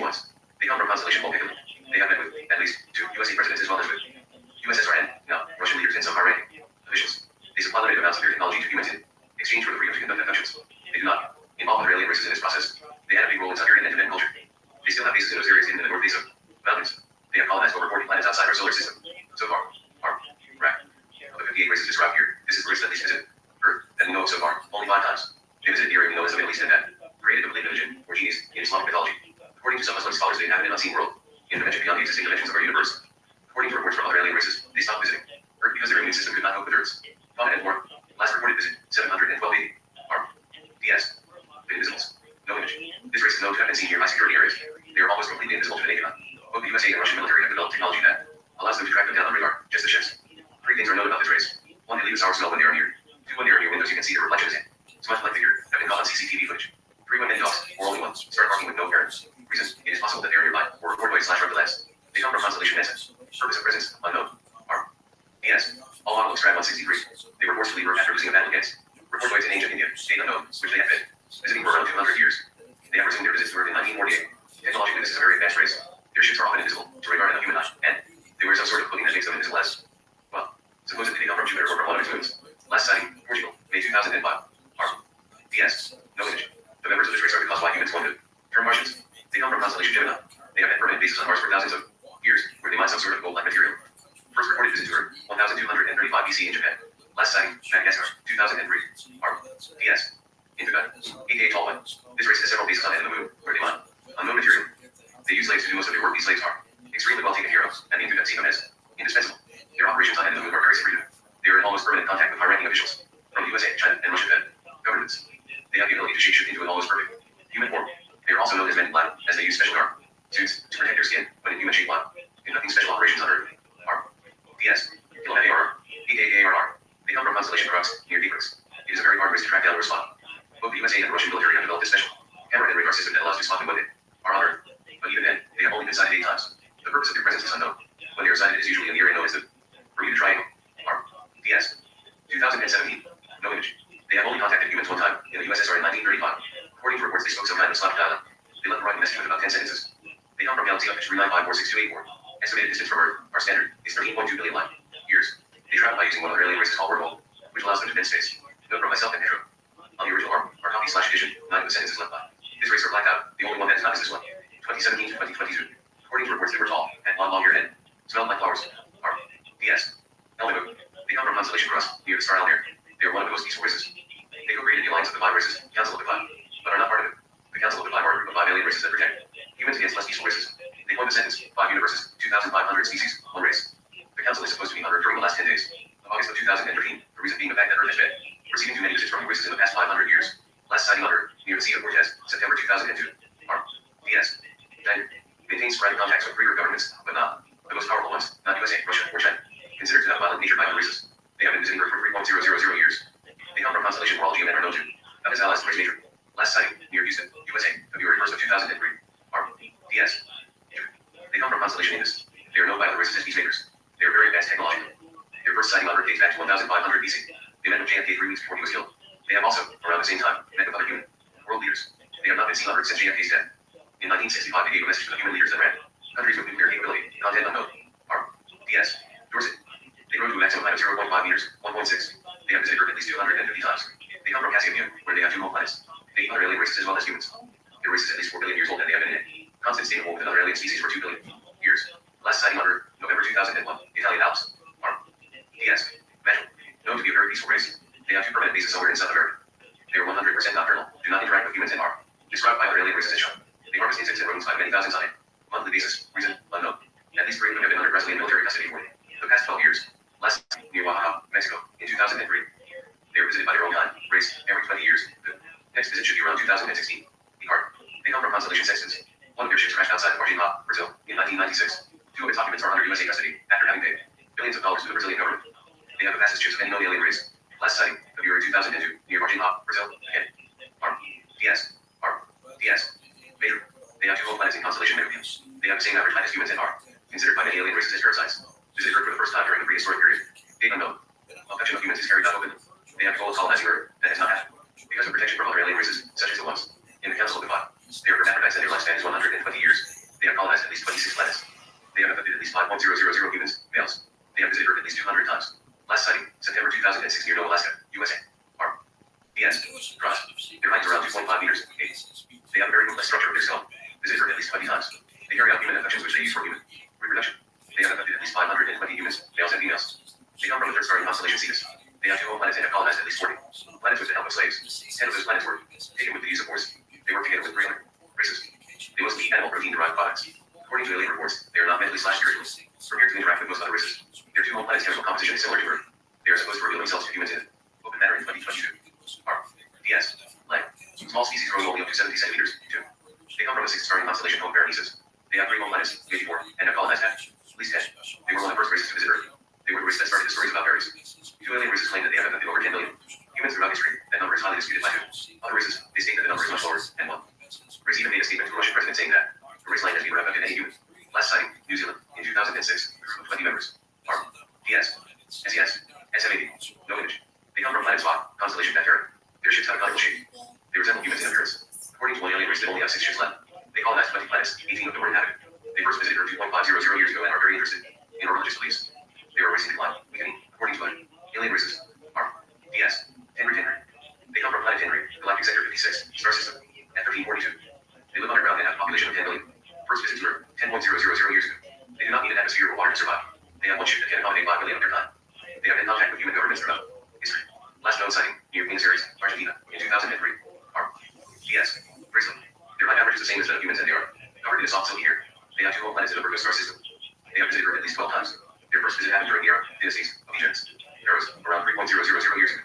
They spent 10 uninterrupted years there during that time. The Joseph pyramid was built in their honor. They have been keeping a close look at humans' development for the past 200 years, knowing that some powerful humans can and are being asleep by some alien races disguised as humans. Only 6 of them travel each time in their ships. Last sightings, July 2002 and February 2004. DS. They come from planet Naru, aka Naru. Their planet is part of the same solar system as Earth, but with a much longer orbit. It comes closer to the sun every 4.000 years, and not every 3.500 years is commonly accepted. They resemble humans but are higher, 2.5 meters/8 and more. Muscular. When they first visited Earth, they were already other races. Established here, some malevolent and with supernatural powers. The Amenity defeated them and became the most powerful race on Earth. They genetically engineered the most intelligent non-alien beings on Earth. Us, at the time, not much more than smart primates. In order to have a race of slaves at their disposal. At the time, some LAMD Lilith were the Amenity king and queen. They were not aware of the presence of reptilians on Earth. They only cooperated with one other race, the Zebra to do less, not to be confused with the Soul Tzara, aka race. Eventually, they left Earth, unknown reasons, but before they left, they created a subspecies of the Zeta. This species eventually became rulers of Egypt, pharaohs, until reptilians infiltrated them as temple priests and ended their reign. They gave birth to legends about giants. ARM, DS, aka Nike. They will return one day as promised by themselves. However, the date of their return is still a mystery. They do know all that is happening on Earth as well as in other planets where they had influence and / where still have. The proximity of planet Naru, aka Naru, does cause cosmic instability and weather-related repercussions in all planets of our solar system, but does not cause the amount of destruction that is usually accepted and believed. How far there is still a mystery. ARM, DS, AFIM. They come from constellation Lyra. They call themselves MCNC because of a war that they fought against a race called SPNC. The SPNC race had 12 times more members and 35 times more ships and resources than the FIM, but the FIM won in the end. So they added the SPNC name to their own race name as a warning to other races. They are smaller than humans in stature and their skin is covered with blue spots, darker for males and lighter in females. Their planet is called Rabbi Rothschild. Technologically, they are extremely developed, not they have traveled from. Their planet is Earth in 20 Earth minutes. They do not need oxygen. They do have an atmosphere, but it is completely of a nitrogen-mixed environment. They have colonized 10 planets in an unviolent one. When they are close to humans, they can become invisible. But humans, when around them, will feel a certain amount of unexplained anxiety. Their ships are small and spherical in shape. One of the reasons they visit us is to study what they call human deviation in order to determine the development of a human race. ARM, DS, Soul Tzara, peaceful and harmonious race. They one main leader and his name is Mark. Their civilization is 2 billion years old, common once they were at the same level of development as ourselves. They have no colonies common up. They are completely focused on the development of other planets and races. They come from constellation Cygnus. They do have one powerful weapon that keeps some neighbors, violent races away, and others that may try to invade them. At one time, race major lost 5 ships because of it. They said that the human race, in the next few thousands of years, still has 645 options left to save ourselves, our planet, and to guarantee a future for our race, but it will all depend on our ability to travel through space. They are Soul Tzara, but we call them race. Toxic. No image. This race was very influential in some South and Central American cultures. At one time, they had over 2.000 members living amongst humans in those regions, until one day when most of them left, leaving behind only 25 of their own. Humans then killed them. They have not returned to Earth since that incident. They were known to be very tall. Some reports from one alien say that some of them were as tall as 4 meters high. 13. The reasons why the local humans killed the 25 cities is unknown. ARM, DS, XS Diamond. This race was created by the race major in order to be used as slaves common and still what they serve for. They are often sent by the major to security-sensitive regions, working as messengers and also to conduct abductions. They can live forever as they are not dead. However, raw materials that the major needs to build one are very rare. So, there are not many of them. Estimation, less than 300. They are able to use rational thinking as well as flying ships and many other tasks. Last seen on Earth in July 1997, near Brisbane, Australia. ARM, DS, Tenzin. They come from constellation Perseus, near the star Pleiades. 600. They have caused thousands, maybe millions, of deaths on Earth. And other planets is one of their interests or area of study is how other races react to tragedies and cataclysms. Technologically, they are extremely advanced. One alien race reported that the Tanzania caused both the crashing of the Hindenburg as well as the sinking of the Titanic. They can live up to 500 years and are around 1.7 meters tall, but they are avoided by other alien races. Last sighting, January 1999 in New York State. ARM, DS, AIR. They come from constellation Ophiuchus, near the Empire, considered by other races as peaceful. The purpose of their visits is unknown. They never stay long enough. Earth and do not interact with humans or other aliens here. They mostly use Earth as a stop to quickly gather something they may need before they leave to their own destination. They are mostly nocturnal. Their ships even bright orange light and are, most of them, not all, octagonal in shape. Last spotted near London, England, in May 2003. Are P.S. Beneath Earth. They come from constellation Deva. They are very respected and peaceful race presumably with mystical powers. They have been coming to Earth at least since 1.000 AD. They do not carry out abductions and do not interact with humans. They can live up to 2,000 years. Their height is similar to that of a normal human. They are vegetarians. Last sighting, near Odessa, Ukraine in July 1995. Are P.S. Strong. They come from constellation Ursa Minor. Strongs are invertebrates and coelenterids. Their average height is 2 meters, 6.5. Vegetation is of great importance to their culture, and the main reason for their visits to Earth. They have been on Earth at least 200 times. They act with extreme caution and are rarely seen by humans. First visited Earth at the end of the last ice age. They have 20 colonies in the Black Galaxy. Their ships have the shape of an octagon. Last sighting, October 1976 in Oregon, USA. Are P.S. Telling you. They come from constellation Aquila, Star-Terrans. They have colonized 3 planets and have a lifespan of 150 years. They are often sighted in northern Africa and the Sahara region. First visited Earth around 300 BC. They do not conduct abductions. Main interest about Earth, minerals. Last sighted in 2003 near volcano in Iceland. Are P.S. Italy. Once related to reptoid species, they are not, however, reptilians. They come from constellation Serpens, Star Alien. First visit to Earth was only in June 13, 1965. They do not represent any threat to humans. Often seen around Antarctica. The reason for their visit is unknown. Last sighting, Antarctica, May 1st, 1997. A nine-armed human. Reptilians. The most known and feared of the reptoid species, there are at least 3. They have been permanently on Earth for over 15.000 years. Confirmed, but the belief is that they may have been here permanently on and off for millions of years. They come from constellation Riga. They have presence in thousands of planets and have at least colonized 500 by means of infiltration within the leadership of each planet.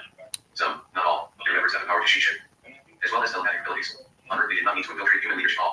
The time is they often lived side by side with humans, most of them unaware, and lived our evolution, all aspects of it, equals 9 army. DS. UE. Reptilians. They are considered one of the most technologically advanced species, but they prefer to work in the shadows, using that as an advantage for their progress from plant/gin. They can travel interdimensionally, most races can, and some of their high-ranking members also have the power to become invisible. To have that power, reptilian must first be accepted in what they call the Trigo, an elite group of reptilians. The reptilians from the Trigo are infiltrated, or even were co-founders of the Illuminati. They have 3 main bases on Earth, near the Bermuda Triangle, somewhere off the coast of Denmark and off the coast of New Zealand. Some say that they will never leave, at least on their own. Are DS. Alcoven. Presumably they have over 5.000 ships and have colonized over 100 planets on their own. Considered by other aliens as one of the parasite races. Abduction of humans are frequent and ongoing. Purpose of human abductions, unknown. They do not like to interact with other alien races. They come from constellation Perseus and are extremely aggressive. Suspected to have been involved in several airplane crashes, such as Flight 007 over the USSR in 1983, the USSR leadership, due to the plane that crashed. Last seen, September 2001 in Canada. Are DS. Ecomet. A.K.A. Noah. First known visit to Earth happened only in 1989. They abduct humans and exercise control over the minds of their captors, which they use for their own benefit after the captives release. Reason, unknown. This race was an inspiration for the alien race in the movie Independence Day. Note of Petro enemy, the Armed States. Same thing about another race. They are one of the oldest races. They are one of the races that most human governments fear. When considering the future of humans. Are PS. Zeta Reticuli, aka Chandelier. Often confused because of their appearance with races. Phaedra and Solus thrive, the Greys. They come from constellation Nets. They are allies of the Anarchy and cooperate with them in different planets. They are representatives of the Anarchy. On Earth and send them information about humans and this planet at least 25 times per year. The Anarchy created a subspecies of the Zeta with the purpose of making them look more human-like, but in enough physical differences for humans to distinguish them. They became some of the pharaohs of Egypt. Are PS. Zeta Reticuli, aka Chandelier. The most well-known was Akhenaten, who was removed from power by reptilians. They infiltrated themselves in the Cortez temple priests. First reports of Zetas on Earth go back to 4.000 AD, but that number is most likely much higher. They were the first hybrids to be engineered by the Illuminati. The Nike. The Zeta subspecies still exists on Earth and still, at least 30%, present the same physical differences created in them. The sexual organs of the subspecies are in every aspect of same as that of humans. Are PS. Zeta Reticuli, aka Chandelier. The Zeta still exists on Earth in both forms, the original and the hybrid subspecies. Their location on Earth is unknown. Zeta hybrid subspecies. Zeta Reticuli. Are PS. Terrace. No image. Their origin is unknown. They are often seen here, or flying by volcanoes, identified due to the exquisite nature of their ships. They have never contacted humans and there are no reports of violence or abductions, even though their distributed presence on Earth is frequent, and they do not try to hide from view. There are several contradictory reports about their appearance. Last sighted, off the coast of Roman, in 2000, are DS. Puritakalum, aka Nazik 7. Their origin is unknown. They are often sighted in the northwest of the USA, especially in the Ordinary. They have special interest about Earth oceans and are known to have underwater ships, aka USOs. In the 1980s and the 1990s, they almost crashed a few times against US Navy ships while the Americans were testing new sonar and radar systems. They are peaceful and mostly nocturnal. Last sighted in the year 2000 near San Francisco, USA. Are DS. X1Z, aka X. No image. Only sighted 2 times on Earth. According to reports from other races, they are able to shoot ship as many as 4 times in 10 seconds. Their origin is unknown. They conduct human abductions and perform medical experiments on the subjects. They have been visiting Earth since the mid-1500s. The only 2 confirmed sightings happened near Lasik, Turkey. Are Parabellum, known to be, at times, extremely dangerous to humans as well as to other alien races. They come from constellation Alien. They have been permanently involved in conflicts with a few other races for over 500 years. They are rarely seen on Earth. They live up to 150 years old.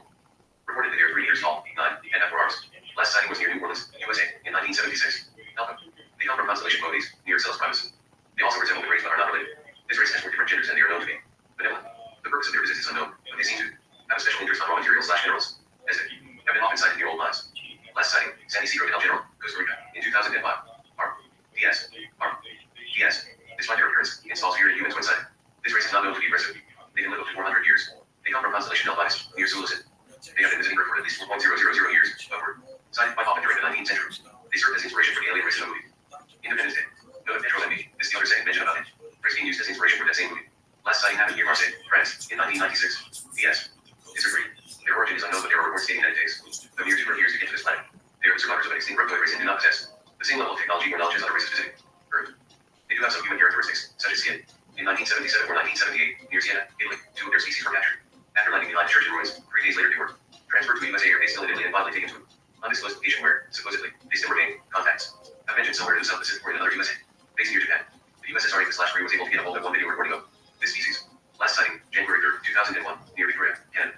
R.P.S. Element. 8 AMs.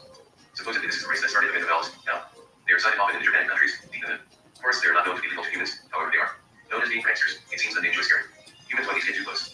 It has been reported that they have lured humans away from their cars in order to steal their possessions. Once the humans are far away from their vehicles, and they already have stolen what they wanted, they frighten the mood face of humans. Legal location. Last sighting, near Munich, Germany in December 2004. The Council of 5. R.P.S. Very little is known about the 5 alien races that are part of the Council of 5. The races that are part of this council, previously known as the Council of 9, have been protecting Earth and humans for as long as there are alien records of it. Some say that they have been protecting the planet even before humans existed, 4 million years. An alien race reported that the Council of 5 last met on Earth in 1944. Note of Petro and myself, we found a handwriting note on it. Our dated July 2005 stating that the Council of 5 is going to meet on Earth during the last 10 days of August of 2013. The same note also mentioned the fact that the presence and arrival of those 5 races could cause cosmic events that can affect Earth's atmosphere, and it also said that humans would be seeing an increase of alien ships activity during that period. R.P.S. Continuation of note, the note also states that the meeting of the Council is to discuss possible threats to Earth and humans as well, as the fact that so many new alien races have been visiting Earth lately. Finally, the note states that means to apply for the past 500 years. According to several alien races, the Council of 5, at the time, Council of 9, has monitored human evolution since primordial times, since humans were only one cell marine organism and, throughout all natural evolution, when humans became primate like creatures and beyond, after the awakening, aka the 90s, interference. According to those same alien races, all evolutionary sequences in all planets have a beginning and an end, with the exception of minor details due mostly to radical weather changes. After the awakening tampered with the DNA of primates and created humans, the Council of 5 decided to not only monitor but also to protect us, as they realized that one day humans would be able to join other alien races in development and enlightenment. R.P.S. The Council of 5 is composed of the following races. R.P.S. A. Latwa. B.E.G.N.A.S. The Council of 5 is composed of the following races. Igro. R.P.S. The Council of 5 is composed of the following races. Jinma. R.P.S. The Council of 5 is composed of the following races. R.P.S. The Council of 5 is composed of the following races. R.P.S. It is generally agreed that the Avenger is the most important race not only of the Council but also amongst all known races. They are related to the Solitari, but much older and advanced. In all levels, they were one of the founder races of the Council. They met with USA President Diaz in power on 3 different occasions. They also met with 2 high-ranking USSR leaders in 3 different occasions. As they tried, they do not force anything upon humans to meet with USA President are not mixed but refused, claiming that it would be too dangerous as they could maybe read his mind and find out about delicate national security secrets concerning relations with the USSR. Alien files. P.S. P.S. In 2003, the China National Space Administration, CNSA, received a reply from the Pioneer plane sent in 1972 and 1973 for the Pioneer 10 and 11. Despite many requests and offers from the USA, the EU, Australia, and Russia for China to share the information on the reply, the Chinese have not done that yet. In 1985, 3 alien races delivered documents and video to the UN Secretary General Javier reports that Clara showed evidence of several planets within Earth's solar system that had daily average temperature of 32 degrees Celsius, 89.6 Fahrenheit, and oceans. R.P.S. K737, Libya, Nigeria. In August 21-1957, a Caucasoid woman was found near Libya. She was not dressed matching the area nor the time period. She was taken to a local fish landowner and interrogated. Reports say that she claimed to be Captain Benjamin Briggs' wife, Sarah. Captain Benjamin Briggs was the captain of the Mary Celeste, a British-American merchant ship that was discovered on December 1872 in the Atlantic Ocean, unmanned and apparently abandoned. She committed suicide that same night. Reptilian shape shifting in progress. R.P.S. Reportedly and shape shifting in progress. 2. Hawkman. The major event involved in several tragedies of human history. Some of the worst. Plagues were inflicted by the wounded, knowledge and agreement with the reptilians. 1. A human population to never go over 8 billion. The reptilians have affected female humans for thousands of years. Most of their hybrid offspring are sent away to other planets that they have colonized. Some stay on Earth where they become powerful members, infiltrated in society. R.P.S. Mars and the Moon have been over my head. Explored for the past 33.000 years. The races that do. They were going deeper and deeper inside the planet to reach raw materials they want. Abandoned surface structures can be seen everywhere. L.E.T. All human religions have been created by alien races that want to keep humans divided and the truth about creation in secret. They roam the corridors of religious power as members of pseudo-religious spiritual human organizations such as the Masons. Most members of the Masons are clueless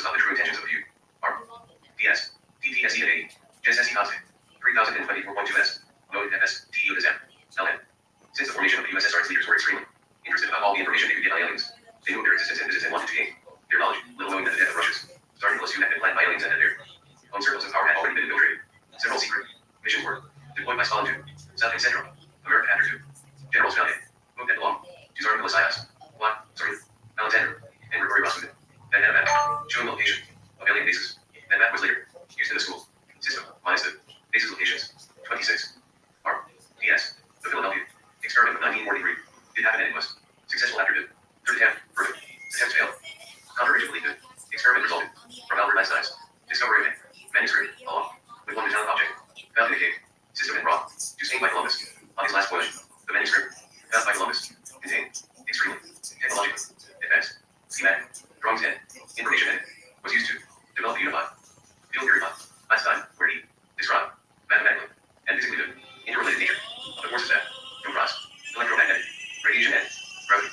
Einstein had Illuminati connections. In 1933, near Virginia, Italy, an alien ship belonging to the race, telling a crash code. All its occupants inside many ancient Italian artifacts were found, and alien ones. Benito Mussolini created a secret group to look at that incident and any other future ones related to alien races. That group still exists, and it's called Joe 1. All the artifacts found on the river Wooded Museum in Pasadena found an archaeological excavation. In 1950, another ship crashed at the same location. R.P.S. During the early 1950s, USA President D.S. Howard and British PM Winston Churchill met several times to discuss the best ways to keep the alien presence on Earth away from the general public and from crime labs. Together, they created a top-secret task force called SEAL. This task force was so secret that its leader was an Air Force general from English descent that belonged to the military of Europe. Side by side with this general worked the USA and two English secret services agents. They were not allowed to write anything to investigate. All events and investigative progress were only reported face-to-face with both Churchill and /Eisenhower. R.P.S. From 700 AD to the 19th century AD, over 50 battles between alien races were fought on Earth's skies and witnessed by thousands of people. Many artists came and carved these events, but the Catholic Church searched, found, and destroyed most of them. In the 20th century, only less than 10 are available. As long as there are stars, there will be more. Grace Major. R.P.S. August 1608, from Marseille to Nice, France, Alba, way to Genoa, Italy. Alien ships stopped by the sea. Shoring crew members were on the vehicles openly. Wherever moved to sea. This painting shows 3 alien ships in Nice.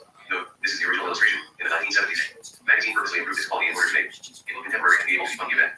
Real witness of the event wrote the next day. The inhabitants saw 3 strange luminous vessels, which aloft at high speed above the city. The 3 machines stopped near the fortress and went down above the waters where they caused the water to boil and even red orange vapor. To the great stupor of the numerous witnesses, 2 humanoid beings with large heads and large luminous eyes, dressed in a red suit with silver scales, connected to the flying machine by tubes, engaged themselves in several hours of strange work. P.S. OMAD. Discovers. EV rated 0. Less ETD show models. 50 Marcus Huckleberry. John. Comments that do voice DL. Demir Gosil and Reeves 2 Bang. A. Robbie the Seal. And Blaze it. Compton Nice. And with Letters N. Roy Still Ross. And Bevel the Brown Even Slum Seltzer. A. OCE says Martin PAR Command.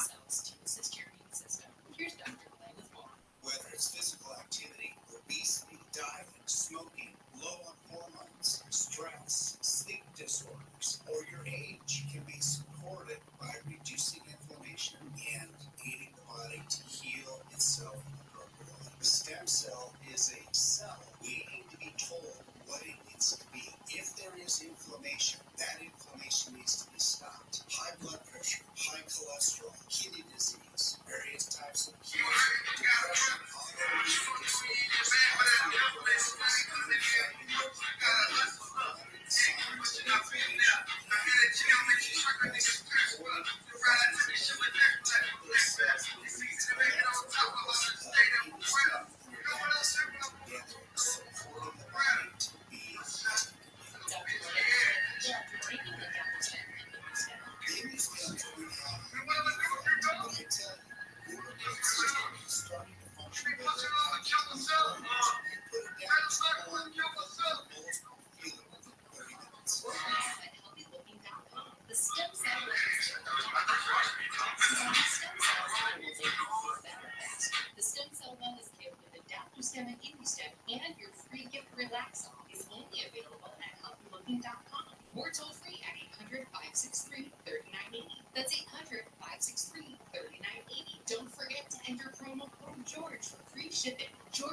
skin went away. I had bruising accidents all over my arms. 3 weeks after I was on account of war, I noticed, I'm looking at my arms, and I said, gee, I don't have any bruises on my arms, and I'm always full of bruises. I can't put my finger on it, but I know something's happening. I have to tell you, that has to be account of war. Call 866-836-8735. That's 866-836-8735. Or visit carnivore.com. That's CARNIVORE.com. Use coupon code George to get 15% off your order.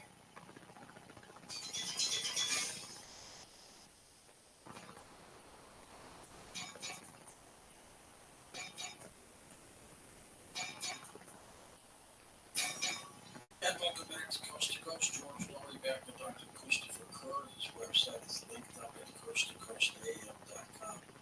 Where some of the people who are at the dying stage, what generally is taking them down? What affliction do they have? Is it cancer? Yeah, it's pretty representative across the board. Cancer certainly a number, but a lot of heart and lung disease as well.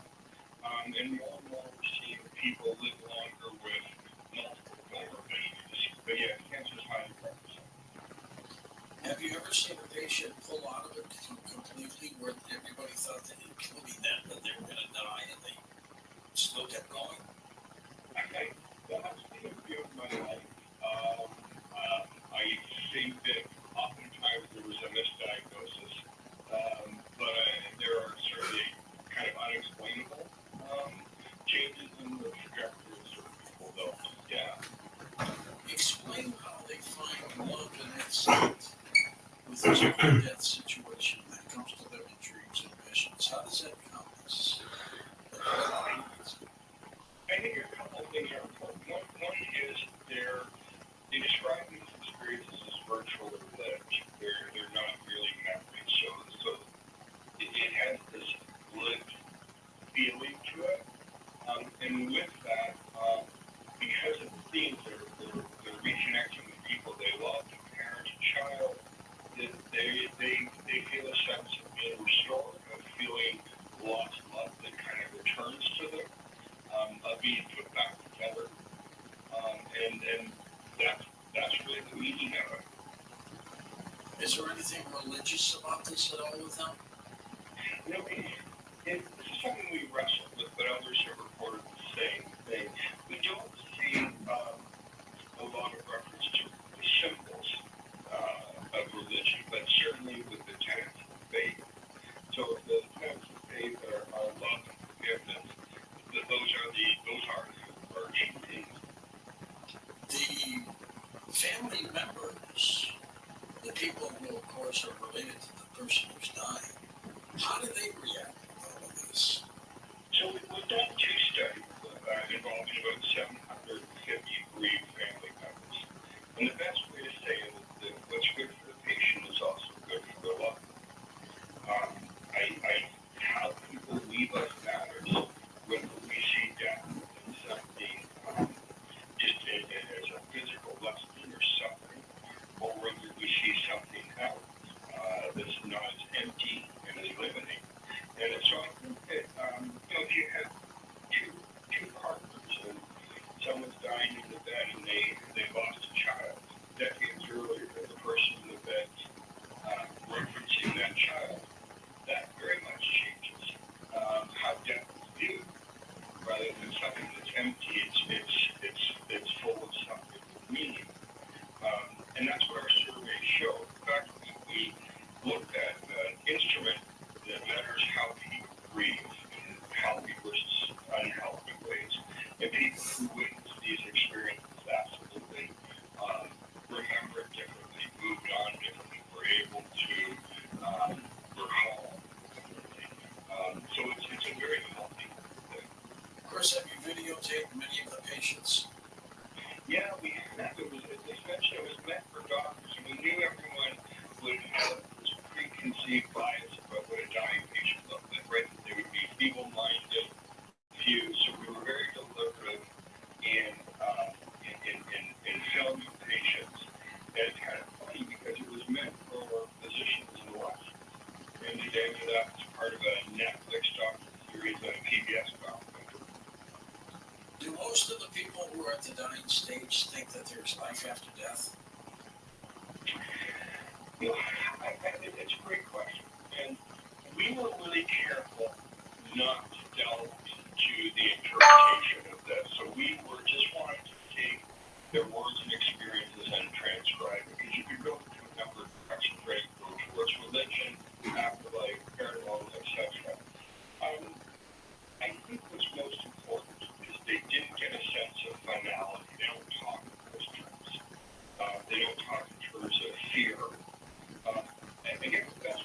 knowing what you know, what generally would be more acceptable? To be knowing you're dying and you'd have a few weeks to prepare, through these insights, or to somebody who just dies suddenly and they're gone? I would prefer the former for a few reasons. I think it's a completely different injury to leave people abruptly. I think that there's important living to do in the dying process. I think we see some of the best, or human nature. I think we see people who may not have hope for cure, but their hope transitions to other people. There's gestures of love. There's selflessness. So I think that we're meant to be that way. And that's so profound living. And we see this in caregiving. People are going along with their lives and all of a sudden they stop. And the adult child's now caring for their parent who needs them. So we see incredible acts of kindness, of compassion, and with our caregivers will say it's kind of the best, hardest thing they ever did. So I think depriving people of all of that,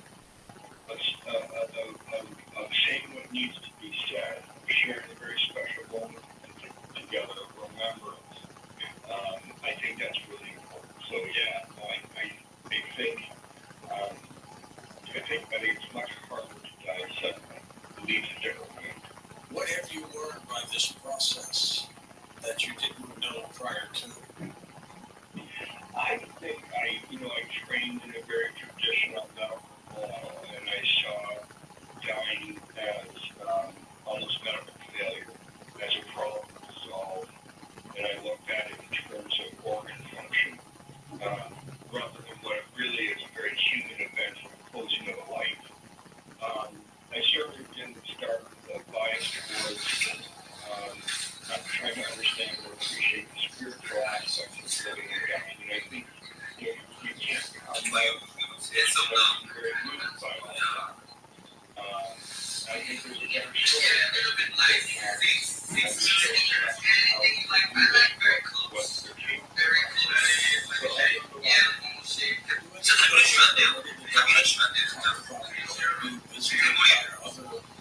dead relatives or family members kind of comfort them?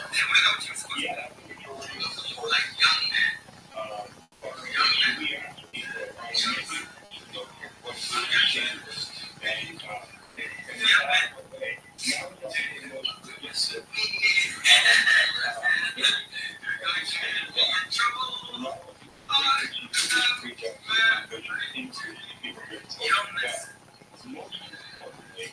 they focus on specifically on people who they've lost. And when we actually measure comfort in terms of what people see the God gave us the greatest comfort.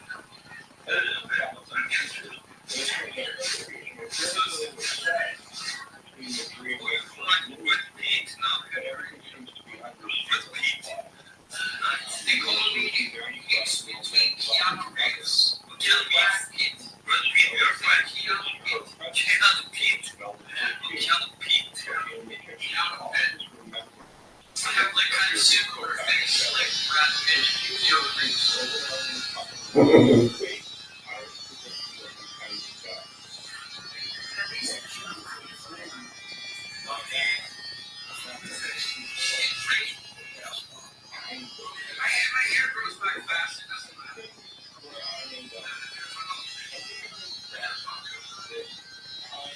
Military style dance.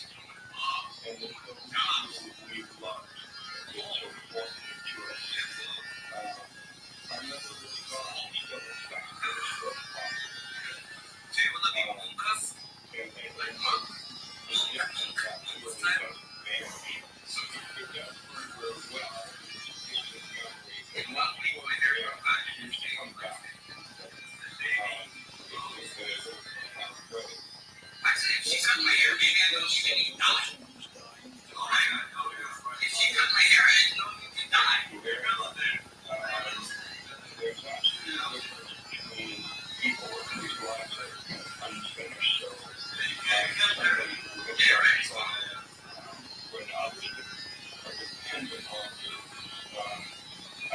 that that's a different burden as to surplus something you can imagine. Many of the people who make love sometimes How long has your mom been styling here? So yeah, Before your work? Between people with various ailments, dementia versus cancer, or anything like that. Professional.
And of course, the effect that you had on the dog was immense.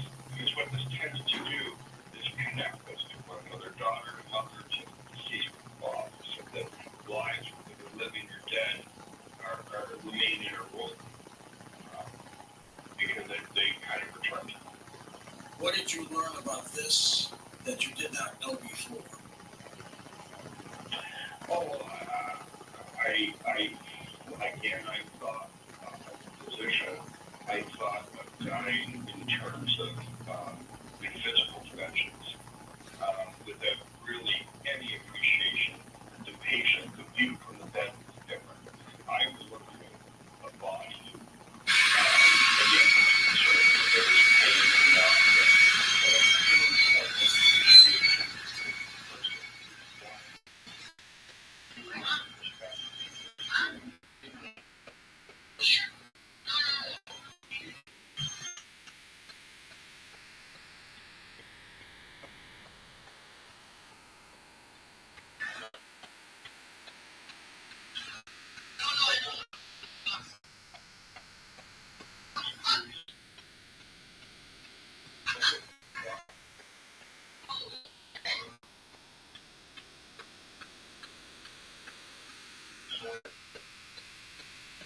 It's like a body of like on the scooty. Don't go on the riding scooty.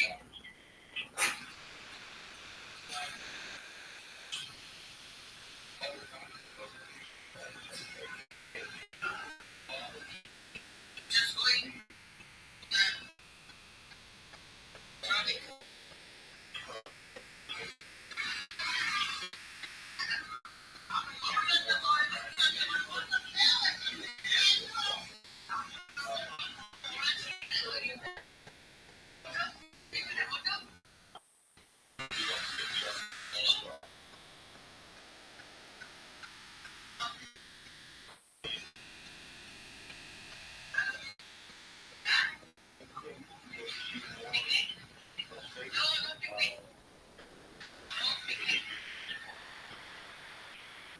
If you were to do studies over there, is there anything you would alter in this?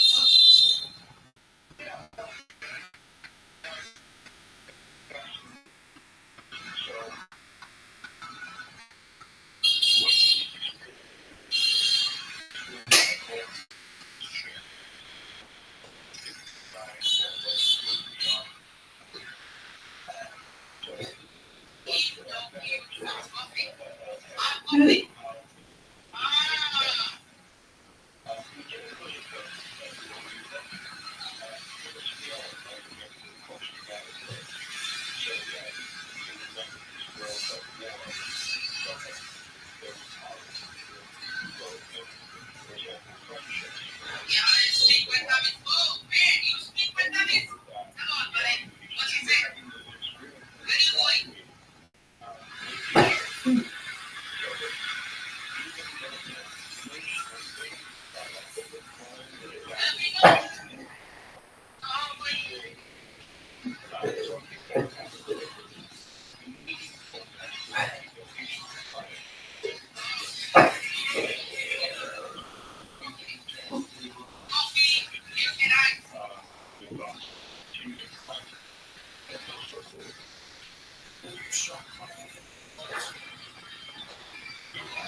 But don't remain in the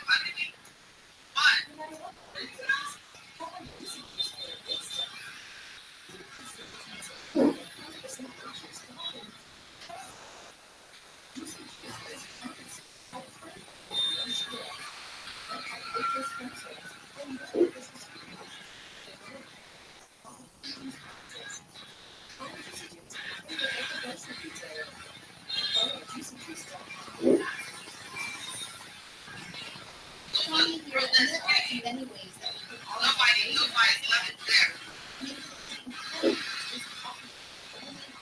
There's no cure for HIV, but there are effective treatments that, taken as prescribed, can help you live healthy with HIV. It too can stay undetected, which means the amount of the virus is so low When I do first time, it looks like that. It's nice.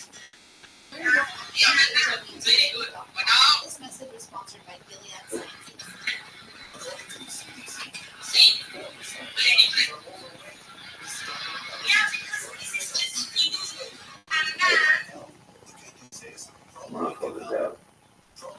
Got ready for that bitch. Nutrition program that supports the health span by enhancing cellular rejuvenation.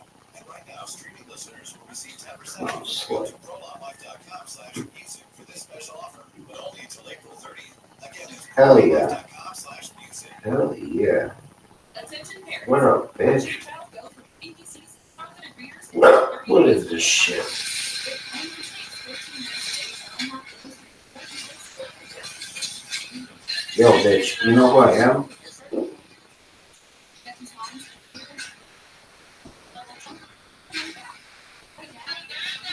Yo, bitch. Damn.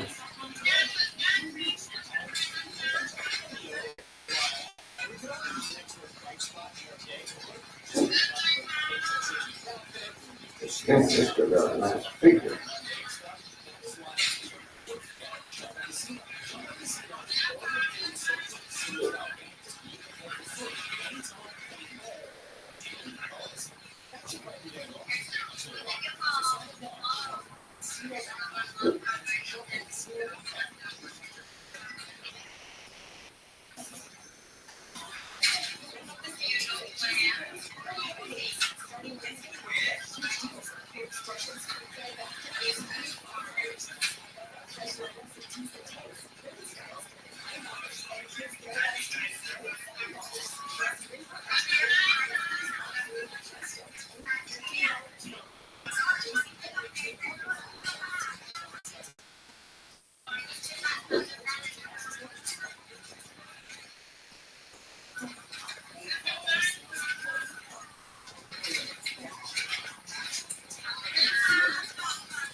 and the Royal Beatles Love Sensor, 8. We'll see Sense Martins VAR with my sensors now.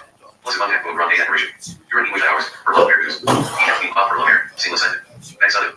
Mercy. In green matter what? VAR order. LS Lada. Imape. SRBBT SRB's hashtag Bima. This is the original report from the alien event of August 1608. In Marseille, by Saint Genoa. During your investigations in our territories where probable. Often find misleading and / or falsified information concerned. Sightings and / or alien contact. This misleading and / or falsified information will concern daily dates, places, witnesses, time, and weather conditions at the time of the event. This pattern of deception is common and has been practiced for centuries either by religious organizations, secret sects, privately owned and infiltrated human governments. Images 1, 2, and 3 show commemorative points. No transaction. Value from 3 different families. Daily 3 ships from 2. Alien races. Western European vaccine tried to be fun. These by stating that they simply represented each family's shields. Further research proved that 1. The images did not match any of the family's shields. 2 different families would never use the same pattern. 3. These images do not match any shield of the air. 4. The images match well-known and reported alien ships. Prehistoric cave paintings in the south of France. The same ships can be found on wall cave paintings in Spain. DS. Delanation. Arabia Peninsula 1479. Ukraine 1.000 BC. DS. Recovered alien ships in the base of Kampush, New York. Astrakhan, Volgograd. Pre-scene abandoned. 2. Result. Crashes. Alien ships monitoring good. Activity imminent. Places missile center. Genbot-1992.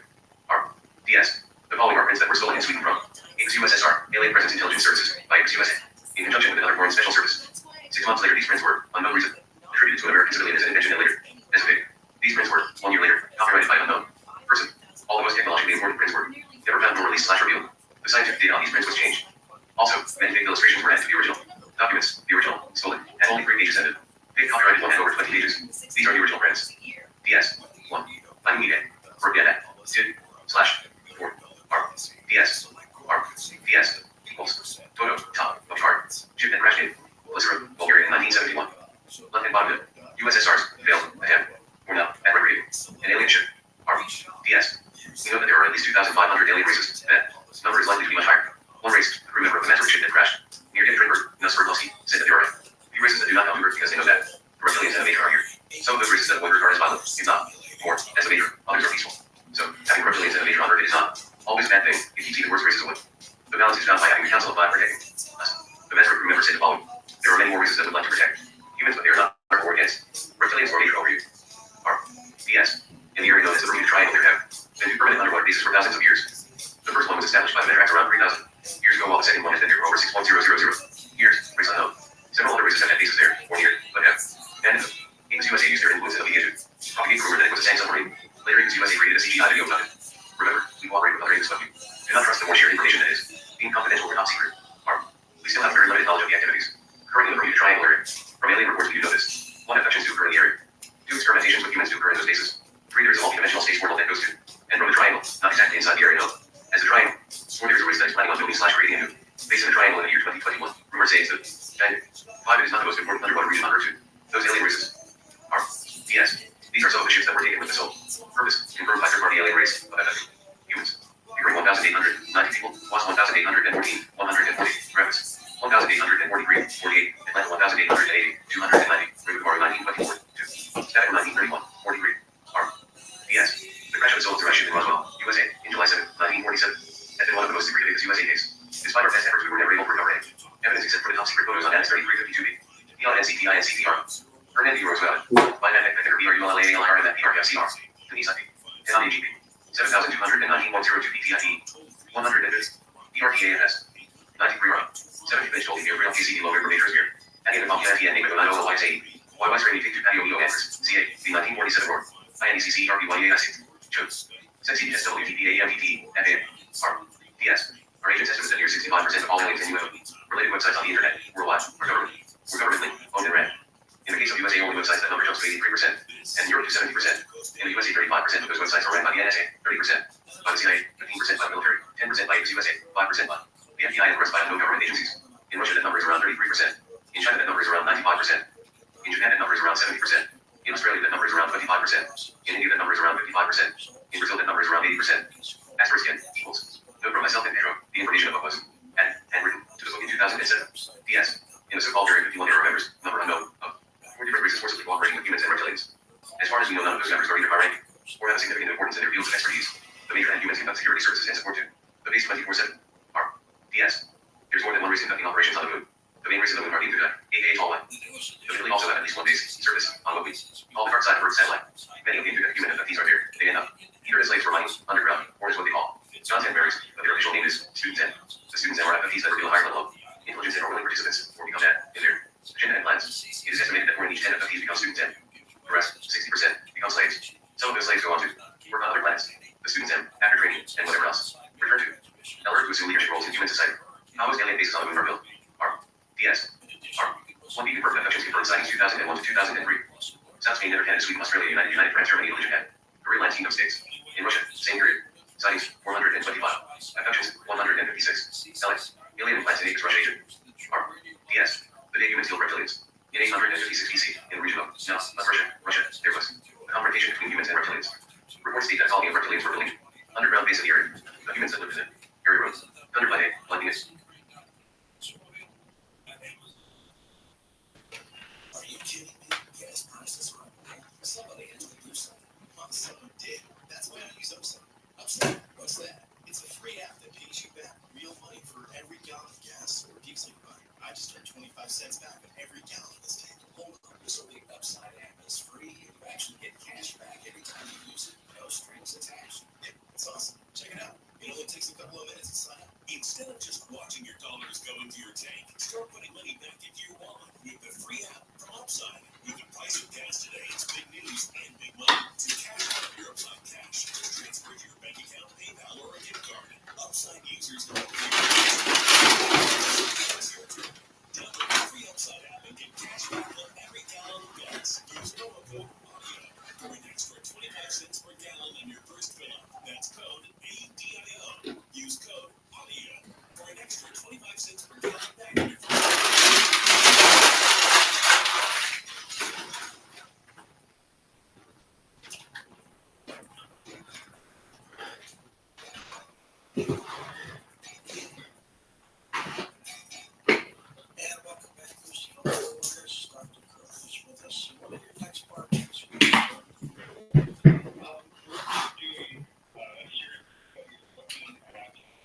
just started. Hi, Pam.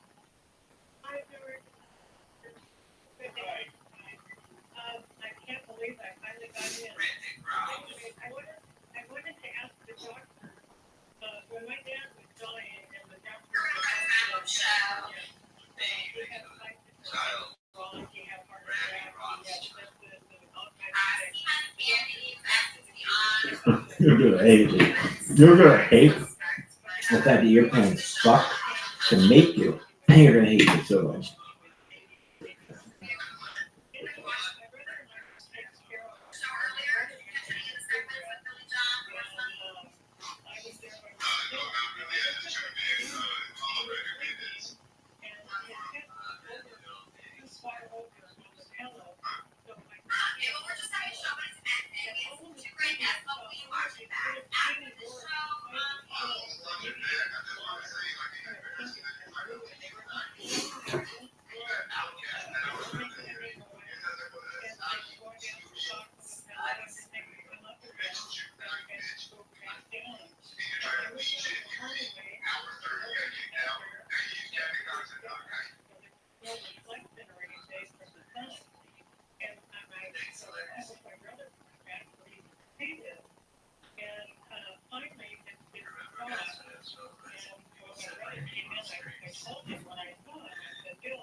Let's go to Blair in Phoenix, Arizona. Take it away, Blair. Thanks, George. My dad and my mom was returning from the hospital, and I lost my mother in 1965 from stomach cancer at age 31. My sister, father, and I woke up mornings for 3 months realizing that this was a day, and when we would visit her at the Bates Hospital in Berkeley, California, and her stomach looked like she looked like she was pregnant. The doctors had to turn it every few days. This is interesting because it was great preparation for understanding about life and death. She also had breast cancer, gallbladder removal, stillborn twins, you name it, and she was emotionally damaged to an authoritarian plan. My first husband before my dad. My dad was the one designated to hug my sister each night. They celebrated the 50th wedding anniversary of their husband.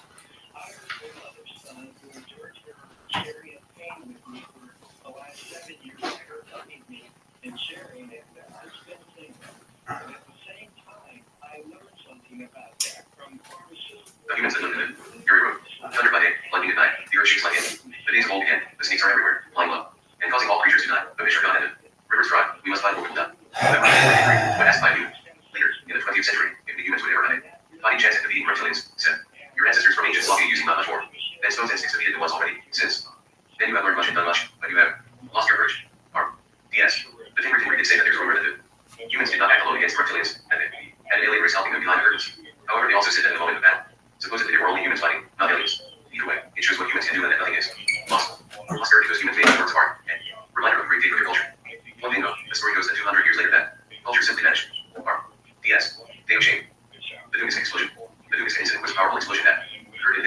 the mixed river in Russia. On June 30th, 1908. It is commonly believed to have been caused by the explosion of a large meteoroid in Earth's atmosphere about 5 to 10 kilometers, 3 to 6 miles. The blast planet estimated 60 million trees over 2,150 square kilometers. But the Guinness explosion did not have cosmic birth and death. Here's the version of events that leads to the explosion, as told by a member of the Tinker. P.S. For 5 days and 4 nights, near what you call Guinness, the matron had been fighting the Dorset. Other races were starting to choose sides and were going to get involved. Even the Council of 5 was worried with the escalation and seriousness of the event. On the day of that great explosion, an element of ship came to Earth in order to try and end the conflict. The element of R. Respected wherever we may go, they are wise and impartial. When the game the ship, one of the biggest. The major were warned by reptilians of the coming presence of the element in the Palladians earlier that day. The major had just shot down the last of the Dorsey ships. When the Palladians entered Earth's atmosphere, they were attacked by 3 major ships and destroyed. One element ship was also destroyed in space that day. And that's what happened to Dugas. P.S. Also, according to the Tinker, the Palladian ship that was destroyed that day here, Dugas was not supposed to come to Earth that day. We're going to a different destination, carrying the things that do. They're rolling rocks and other materials. The element asked them to help them in solving a conflict, and they did. The price was the ending of this life of theirs. In 2003, crystals with strange symbols, inscriptions, and molds were found in the Dugas region. Further lab analysis showed that their composition is made of certain earth minerals as well as some elements that are not found on Earth. Noted myself and Pedro in late 2008, the crystals were presented to the media by Russian scientists. After much discussion about the origin of the crystals, the matter lost interest and it is supposed that the crystals now rest in private collection. The Chilkai, as aliens call them, are not an alien race as commonly accepted for many years by different datas. Aliens do not know how they evolved or where they came from. The only things we know about them are they just evolved. Continents, they lie. Underground, they are. Mostly nocturnal, they have a structure. Society, leaders, and social classes, they have cultural intent. And supposedly they can live up to 250 years. None was ever captured. Alive. Long. DS. R. DS. Case 34-8 NB. Villages. Odessa, Ukraine. In October 2-1947, confirmed major landing happened. 2 days. Later, 12 sailors on a fishing boat disappeared. In 1982, one of the missing sailors, a Mr. Carlo, in 1947, only 16 years old, showed up in Marduk, Estonia. He reported that he had been in the moon. He died in 1983 from a self-inflicted wound. On his chest, he carved with a knife the following: SS word, they are still waiting. R. DS. HMS Eagle was a submarine of the Royal Navy. In June 12th of 1944, it went missing while on patrol in the northern Aegean. One member of the crew was found in 1971 near Ned. In 1984, he became an advisor to USA President Ronald Reagan, and he was often seen in the company of Minnesota Governor Harold Stetson. As far as we have been informed, he is still alive. List of American politicians with connections to the reptilians. Confirmed. Former U.S. Secretary of Defense Donald Rumsfeld. Former Vice President Dick Cheney. Former President George H.W. Bush. Former President George W. Bush. Former Secretary of State Henry Kissinger. Former President Bill Clinton. R. DS. Alien ships. DS. R. DS. R. DS. Helicopter. R. DS. R. DS. R. DS. R. DS. R. DS. SIR. DS. R. DS. R. DS. DCM. Palladium. R. DS. R. DS. R. DS. Diamond. DS. GD. R. DS. R. DS. Helicopter. R. DS. DS. R. DS. Alien Dixon. The following are quotes, personal messages, face-to-face, and slash retransmissions from several alien races obtained voluntarily and slash were under custody and distress. They were obtained by several different datas. Alien presence intelligence services from around the world, but mainly from USSR, Russia, USA, China, and Japan. These statements do not express the opinion of all alien races on any of the mentioned issues. In fact, they differ substantially on some issues, especially when dealing with the future of the human race. Are 5 universes, 2,500 species, 1 race. The violence and hatred that humans have inside themselves, when compared to the violence and hatred that the race nature has inside themselves, is like comparing a flower to a volcano. In 2017, you will see the beginning. In 2022, you will see the beginning of the end. Unless you all change. Illuminati has this. We have given you so much and you have given yourself so little. Space and time are nothing. We are nothing. She is everything. There are 834 known species at the same level that you humans were 3,000 years ago, and they are not very far away from you. We have shown you some, like we have shown some of the others to you now and then, and they are afraid of you, of what you may become. The signs are all around you, and above you, and inside of you in the fields, the sky, and the stars, and in the eyes of your children and your old ones. Of all species we have found in 3 universes, you are the one who goes suicidal thoughts. R. DS. Your planet only has less than 1% of what many races that visit you want or need, but your planet is in the right place to all of them. The importance that 1,000 races give to you is the same that you give to 1 grain of sand in the desert. Your planet just happens to be in the right place. Sometimes the wrong place. You humans have been asleep and you grow up too fast. Just like you learn to love a stranger after you meet him. Some of you have learned to love you. We will always protect you until the day you say no. Or we cannot protect you every day. There are 5 known universes in 5 different dimensions to protect. Your world is full of lies. Follow them. The Council of 5 will become the Council of None. And then your planet will face the Council of Death. No other race ridicules other races in each other like yours too. Soon 1 year will feel like 1 million to you. And Greece will find yours in our past. R. DS. We, the major, believe in the issue. You believe in many things that you do not see. Except for the only thing you do not see but should believe in. And it has always been all around. You just choose to forget it. There is much worse than race danger. We know it. We have seen them and we have seen what they have done. And they know about you. There are so many of ours in you. There are many of you that you go in places that you go and in places that you hate. We can stop your sun from rising tomorrow. 500 years and you are still lying to each other. Soon a stream of years will end. You have lost 1,000 years in the past 50 years, if you go to Mars, Mars will come to you. That is what they do. Your children that now live inside the moon do not miss you anymore. Thousands of your children go missing every year, never to be found again, and yet you still expect your television to save the one inside of you. Already know the answer. DS. Reptilians and nature killed him with your help. Innocent secret 6 and little in secret. Sense. And you go to the boat. GI is not inside of you anymore. We have died for you and still you fear US. One threatening US and came to you operate you. Long life. You kill each other every day in the name of saving each other, and you have been doing that since before. We talk to you. The night he created you once. They will not create you again. We will destroy you in the night. And the time is near. 8 years in 1 day. 8 years in 1 day. 8 years in 1 day. Almost all races went to war, but not with themselves. Your modern gods are confused. Your ancient gods are forgotten. Look at the stars and you will see US every day looking at you. If you look too far, you will see something you do not want to. The notes. Updates. DS. DS. The crews showed up again. Washington, D.C. The crews are not supposed to be here. What is going on? Libyans in Barbara, Ames, Russia, and USA ignored them again. Why did the Matrix set the deal for 2000? More planes are being ready for 2017. Bush will do what Bush is told, like the ones before him. Three more economies destroyed. Why don't people see it? In August 2013, USA, trial found the market road in Oregon. Want to see? Watch. 54.7371 degrees north. 55,9667 August 27. JFK at the end from the first race. All in green line. Why did they choose to start the avalanche? The black will be white and the yellow will be red. DS. Note from myself and arrows. These are some of the handwritten notes and updates found on the alien races with pages. There are literally hundreds of them, about 3 or 4 in each page. We chose the ones that we deem more relevant. Otherwise, this publication would have thousands of pages. We may one day publish all notes. DS. As Napoleon, Alexander, and Hitler did, so will the rest. How blind are people that they cannot see what's in the Grand Canyon? Connect London, Berlin, and Cairo. 2 km south from the Vatican. Small pink house, always. Or red, never red. They keep it there. Roland Templarios. Why do Australian humans do not see September 23rd? Caravaggio is it? The Pope and Castro met again last week with Major. The states are losing ground now. Funny, we've been using that in front of everybody. EJ Law. All. DS. Ever since humans and aliens started cohabiting Earth, the main question humans wanted answered was, who created the universe and all of us? That question has been answered the same exact way by all the alien races that have spoken about it. The answer to that question has been said several times. 2 different races, to all human religious leaders throughout the centuries. The answer to that question has been said several times. 2 different races, to some human political leaders throughout the centuries. As far as we know, the last of those leaders who gave the message was USA President JFK in October 3rd, 1963. The message was sent by these 2 races. Radiation. The message looked simple and complex, informative but raising questions, but also important. DS. DS. Radiation. And this is the message. This is the message of examination to all humanity. Humankind. This is the message of redirection to all humanity. Humankind. This is the message to enliven the minds of humanity. Humankind. This is the message that has been delivered from race to race. Since the beginning, just like it was delivered to us, it is. Now past you. Where there were no men of humankind, there were others of other kinds. DS. Equals asterisk underscore equals. This is a message to you as well, women of humankind. Only the first race has served purity. All other races must live the grievous, patient, and laborious process of spiritual inner discovery and progression. Your collective history and memory has suffered much in the past. It has been erased, manipulated, suffocated, shifted, changed, and molded according to the interests of you on your planet as well as on ours and the ones of other kinds in the past. To the leaders of kingdoms and countries and regions, look at your religious leaders. To the religious leaders, look at yourselves and the ones like you. Leaders of other religions, all over your planet. Why do you wear your long robes and skirts and all manners of symbols that you do not understand? Why do you, religious leaders, men of humankind, wear your long robes and skirts not knowing what? Who, men of humankind, are you trying to be? Who, men of humankind, are you trying to represent? Equals and equals equals. DS. This page and images is not original to the book. It was added by myself and Pedro to serve as an illustration. DS. SSS. You, religious men of humankind, and you, leaders of kingdoms and countries and regions, men of humankind, have slowed your spiritual progress in half because you have divided your kind in half. No man of humankind should destroy what the women of humankind have created. You have for many of your years relegated the women of humankind to the role of slaves. And before your kind, many other kinds have done that. And before your kind, men of humankind, many other kinds.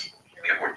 For you to achieve what is yours, for you, men and women of humankind, to be closer to her, you must first become one kind. DS. Like many kinds before you, men and women of humankind, you have a journey of restraint and constriction ahead of you, and journey of difficulty and resistance. But unlike many kinds before yours, you are on a path of spiritual self-destruction never experienced or self-provoked by the other kinds before. And yet, you are so young. The ability rated you, but many kinds can destroy you.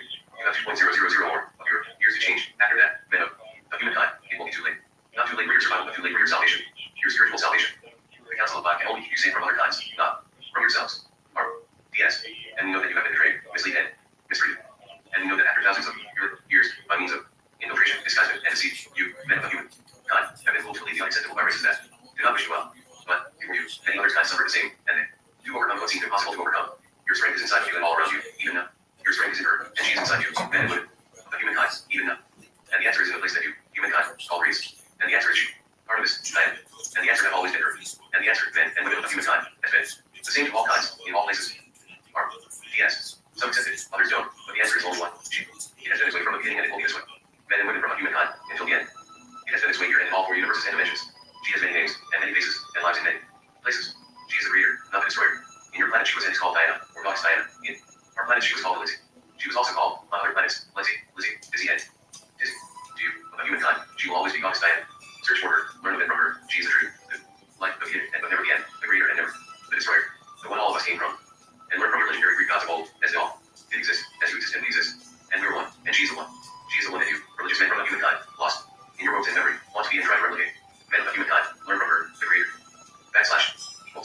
List of posts to whom the message has been transmitted to.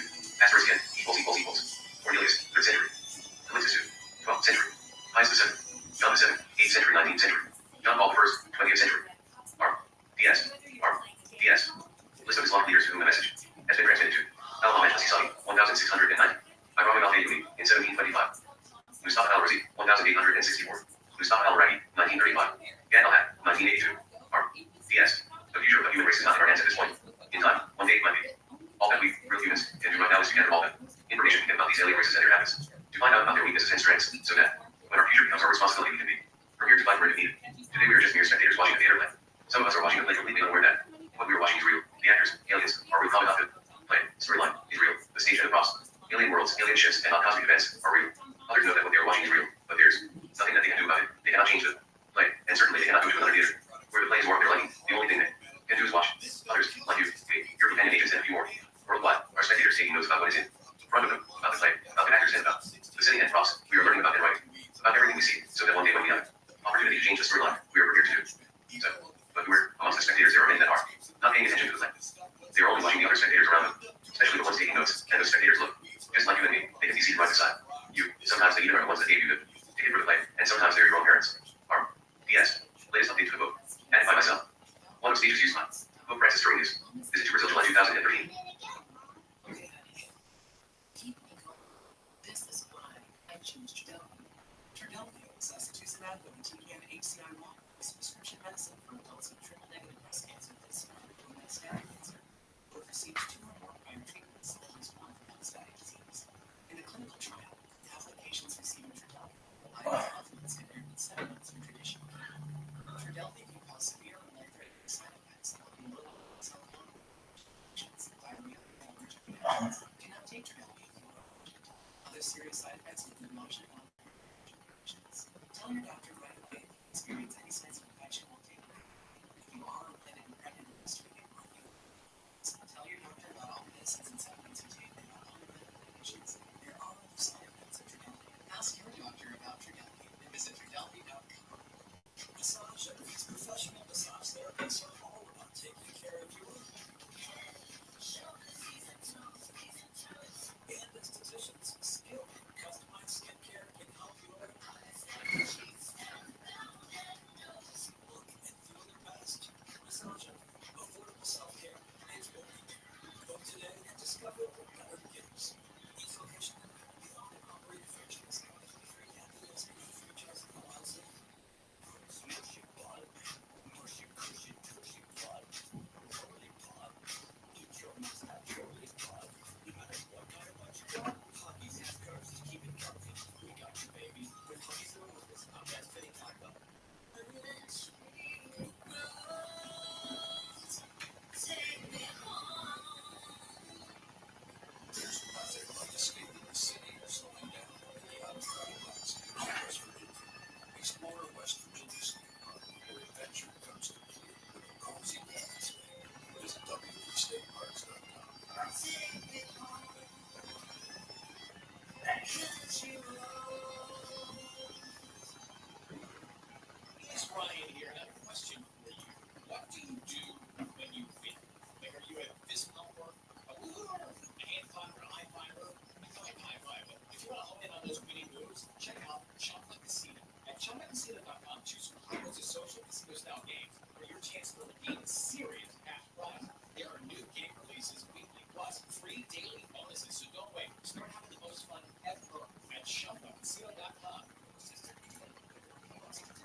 innovative, and insightful approach to the topic. Bob Robbins, author of The Ancient Alien Question. Scott Allen Roberts, author of Rise and et al. Forward by Phil. PH/LFM. The Secret History of Reptilians. The Secret History of Reptilians. The Pervasive Presence of the Serpent in Human History, Religion, and Alien Mythos. Scott Allen Roberts. New Page Books. Division of Career Press. Compton Plains, New Jersey. Copyright 2013 by Scott Allen Roberts. All rights reserved under the Pan American and International Copyright Conventions. This book may not be reproduced, in whole or in part, in any form or by any means electronic form handled, including photocopying, recording, or by any information storage and retrieval system now no more. Hereafter invented, without written permission from the publisher, the Career Press. The Secret History of Reptilians. Edited by Jody Brandon. Typeset by Eileen Munson. Cover design by Scott Allen Roberts. Printed in the USA. To order this title, please call toll-free 1-800-1, New Jersey and Canada, 201-848-0310 to order. Using Visa or MasterCard, or for further information on books from Career Press. Career. E-Press. The Career Press Incorporated. 220 West Parkway, Unit 12. Compton Plains, New Jersey, 07444. www.careerpress.com. www.newpaddings.com. The Library of Congress has cataloged the printed edition as follows. Roberts, Scott Allen. The Secret History of Reptilians. The Pervasive Presence of the Serpent in Human History, Religion, and Alien Mythos / by Scott Allen Roberts. CM. Includes bibliographical references and index. ISBN 978-1-60163-251-7. ISBN 978-1-60163-542-6. Ebook. 1 Serpent's Book. 2 Serpent's Mythology. 3 Serpent's Religious Aspects. 4 Civilization. Ancient Extraterrestrial Influences. By title. GR 740.65 2013. 398.24527960 DC 23. 201-203-9161. Dedication. For better, for worse, for richer, for word, in faith, in competent physics. When writing, but facing writer's block. Although these were not the vows of our nuptial list, my wife, Rainey, has been the experience irritated. And throughout, catching all of these things has been like and built from me, although not all, occurred during the particular writing of this particular book. For all the months of time I spent researching, reading, writing, rewriting, lying in bed with not casting blue reminiscence about our room in the middle of the night, for all the times. Excited and distracted her from her tasks or even worse, her slumber to read new translations of ancient Sumerian and Cuneiform or newly stumbled upon historical information that prodded me from my intellectual science, for all the time she was overburdened with being a single parent, or widow of our 2 wonderful little children, Flynn and Ron Claire, and my 11-year-old son, Samuel, while I was off campaigning for ancient texts and pop cultural fantasies all but while remaining grounded and supported despite her frustrations with my brooding creativity, and uplifting during her motherly gifts, for providing an atmosphere where I could work and think and create, while taking on the heavier burden of wrangling the preteen, the toddler, and the babe, doing her best to keep the extraneous daily affairs of the household off my plate so I could write, for bringing me coffee and sitting on, not to hear me read things that I am sure either bored her to tears, or during which she could have been engaging in something much more aligned to her own schedule, life and agenda for those times. I love and dedicate this book to my wonderful, caring, supportive wife, Rainey Roberts. This book is as much a product of her scholar's love and affection for me as it is the work of my own hand. This book is also dedicated to the memory of Philip Hawkins, whose life and research has been inspiring, integral part of my progress high on that mountain. My dear friend, the knowledge beds. When there are so many books available on the shelves, it must seem a small thing to the con. Reader that an author of just one small book could spend any amount of significant time or space. Acknowledging the people who help along the way, but it truly is not any small task, nor is it anything even close to insignificant. Without these people I am about to mention, this book would not be a reality. First, I want to thank everyone at New Page Books and this hand in publishing this work. Michael Pott, Lauren Pott, and Kirsten Daly have been overly supportive and unflinching proponents of my writing, and for that I cannot say enough how thankful I am. To Kirsten, especially, I want to say thank you for putting up with my main schedule and for tolerating my making you out. Leave permissions and other details toward the end of this process. Thank you all for letting me pop of what you are at New Page Books. To my wife, Rainey Roberts, I want to say thank you for putting up with my distractedness head. Downright circling this while I, sometimes literally, face the floors that remain and agitated, en route. Speak while contemplating what I will translate into the struggle of dealing with so many issues. This book, this isn't all just fun to me, but highly representative of fundamental, foundational changes in my beliefs and intellectual approaches to things I once thought so substantial. Thank you, Rainey. To my dearest of friends, my brother, my cohort in Intrepid Magazine and Paradigm Symposium, my ally and fellow explorer, my hands, I cannot express how thankful I am to have you in my life. Your help in constructing elements of this book are astronomically off the scale, and were it not him, your consistent uplifting nature, and your research and work on my behalf, this book would most certainly not exist in the form it is into it. I love you with all my heart, my dear friend, and love. God place your essence in the heavens where your pure and selfless nature. Thank you for making me so, science officer. Once again, I must thank my old friend and Professor Dr. Charles Allen, for it was he who originally sparked in the love of history and archaeology. Although he and I may reside on different sides of the historical fence in some regards, he remains an inspiration whose influence has been rooted in what I have become. Perhaps we can sit over coffee and you can take me to task for some of my ideas and interpretations and push me to continually do better, as you have always done. Father Jack Ashraf, thank you for listening. Thank you for inspiring and prompting me today. You have been a good friend, indeed, and without your valuable influence in my life, I would be a word, sadder man. You have heard my head walls, misgivings, frustrations, dismissive hands, and struggles of faith. Thank you for being not just an ear, but a dear friend through the process of building you are. This book, Anthony F. Sanchez, you are someone who has established yourself as a dear friend, and your writing and conversations and ever-present encouragements are things of beauty to me. Thank you. Dr. John Ward, thank you for your historical and archaeological input. Your invaluable information on the Julian and 19th century influences, though not all used in this book, establish an incredible foundation from which the structure will appear in these pages. As with Emily, we don't always see eye to eye on all these issues of interpretable history, but we do share it. Common love of the knowledge that comes from research. I thank you for always being here for my questions and conversations. Your help in structuring parts of this book have a visual value. Thanks for the smokes and coffee by the now during our many video chats. Thank you, Philip Hawkins, for your wonderful forward and for your support in so many of my endeavors. And for all those of you who let me rant and bounce ideas off your brains and hearts, I thank you. Unabashedly, Dave Connor, James Gould, Jim Fitzsimmons, Barry Fitzgerald, Cassidy Connor, Nicholas, April Slaughter, Jane Scott, Mom, and many others far too numerous to list here. And, of course, only last on the list due to her utter importance and influence, my dear friend, whom I cannot keep enough accolades and heartfelt praise and thanks to the inimitable, incomparable, amazing Marie Jones. You have been dear friend, supporter, sounding board, and inspiration. Without your influence, henceforth would not even exist. They, you, my friend. Contents. Forward by Philip Collins. Preface. Introduction. Part E. The Empire of the Serpent. Chapter 1. The enemy and their Sumerians. Chapter 2. That's not what I learned in Sunday school. Chapter 3. Going around many cultures. Part 2. The Serpent and Aliens of Culture. Chapter 4. The Reportoids. Non-reptilian zone. Wait. Non-reptilian humanoids. Part 5. The Serpent's Bloodline. Chapter 5. The Remnant of the Nephilim. Chapter 6. The Merovingian Connection. Chapter 7. The New Age and the Serpent. Conclusion. The continued presence of the serpent. Afterward. Notes. Index. Not the author. Forward. I remember ordering and reading Renee Andrew Relays Flying Serpents and Dragons from Alternative Science Mail Order Catalog in 1991. The late continued work of American author. Zachary Sitchin, who met proposed that in our distant past, we were visited by beings from as well. Planet allegedly named the Road, the crossing in our solar system, who were the founders of most civilizations, but specifically the ancient Sumer. Whereas Sitchin had left the nature of these beings blank, Willie claimed that these beings were reptilian. Willie argued that they were. Numerous references in ancient accounts, including the Bible, that showed that some of our ancestors, including Noah, still showed physical marks of their reptilian origins, as we were genetic. Manipulation of earthly humanoids and derived reptilians. The early 1990s was also the time when thousands of mostly Americans were reporting UFO abductions. Some of these abductors were described as reptilian entities. These two ingredients were mixed by British conspiracy author David Icke, who proclaimed that the British Queen, Elizabeth II, was actually a reptilian in disguise. He was to guarantee his claims would make headline news, including the British tabloids loved that a former BBC sports presenter had made such outrageous claims. In fact, his claim was very much on PAR with what could be seen in the 1980s. Popular science fiction television series V, which portrayed reptilian alien species that colonized Earth. The theme that there were reptilian overlords overseeing the fate of humanity is a strong presence in modern conspiracy literature. As I appear on a popular television show Ancient Aliens and People, as a consequence of my editorial input, one of the most frequently asked questions is whether there is going to be a special on the Anunnaki, the name the conspiracy-minded Sitchinists have given to our assumed reptilian overlords. Of course, our current mindset didn't begin with David Icke. He merely played with an archetype that is far older and perpetually remained popular. The source of all evil in the Bible has become commonly identified as reptilian being a serpent. Though the crime of the serpent seems to be committed, the Bible is quite minor, providing information to Adam and Eve as Christianity grew in popularity and power. It sought to personalize evil in the form of Lucifer and the devil, who became identified with that speaking serpent of the Garden of Eden. If the devil is one of your most prominent identifiers, it is not surprising that serpents face a new struggle in popularity contests, though this is a cultural phenomenon. In the New World, the bitter serpent Quetzalcoatl was seen as a culture bringer, while the vision serpent helped the mind king in receiving information from the underworld. Though it shows that serpents were not always seen as evil, it does show, even in the biblical account, that intelligent serpents have provided our ancestors with knowledge, including otherworldly knowledge. With a topic that has been identified by the church for almost 2 millennia as the root of all evil, waiting through the material is not a simple task. Sitchin and Perpetua belong list of researchers who have stranded in the murky waters of the reptilian archetype. Scott Roberts, fortunately boldly goes where few men have service from, providing a well-balanced, innovative, and insightful approach to the topic. It is time to become reacquainted with our reptilian neighbor, who seems to have a consistent cross-cultural reputation of bringing us knowledge. It is high time to learn. Philip Hopkins, August 8, 2012. Preface. Mankind is poised midway between the gods and the beasts. Blogging news. Writing a book about the ever-enigmatic race of extraterrestrial reptilians is as simplistic a task as writing a book about the divinity of the historical Jesus. Flexing in and out between the head, science, history, and religion, all tempered with a healthy dose of showy and fact skepticism.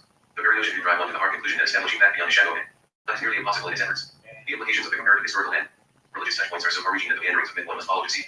Efficacious tendrils of fact could most certainly drive one mad in its contemplation. What is it that religion and science aren't telling me about where I come from and why I am here? And why is the serpent, being both weird and revered, so inextricably linked to the mystic imaginations and fortified spiritualities of man? When I was a kid, I was deadly afraid of the dark. Back then, I had a newspaper delivery route that encompassed several city blocks around my neighborhood in the farthest reaches of northern Minneapolis, slipping over into the closest residential areas along the New Zealand class on the west bank of the Mississippi River.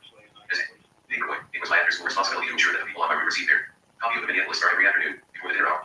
That was the easy part of my job, which earned me about $8 per week. In 1970, that was big money for a school kid. The hard part of my job was the Sunday morning route.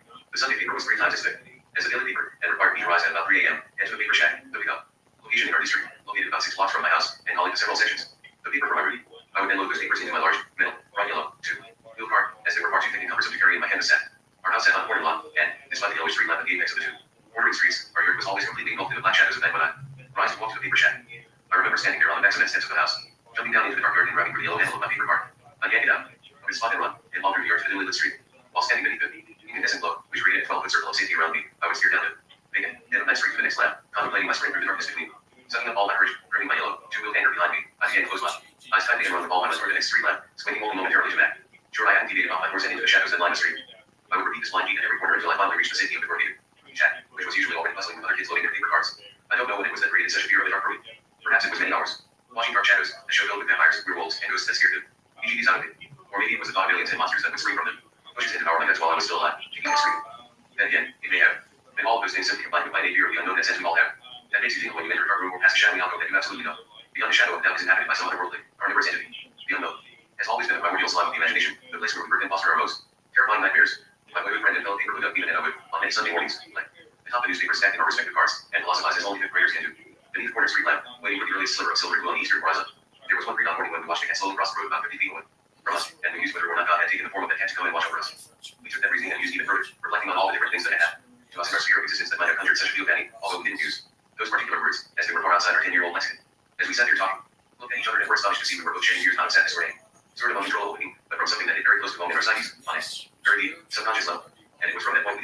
his angels rule, existed and could manifest before us in any shape or form they desired.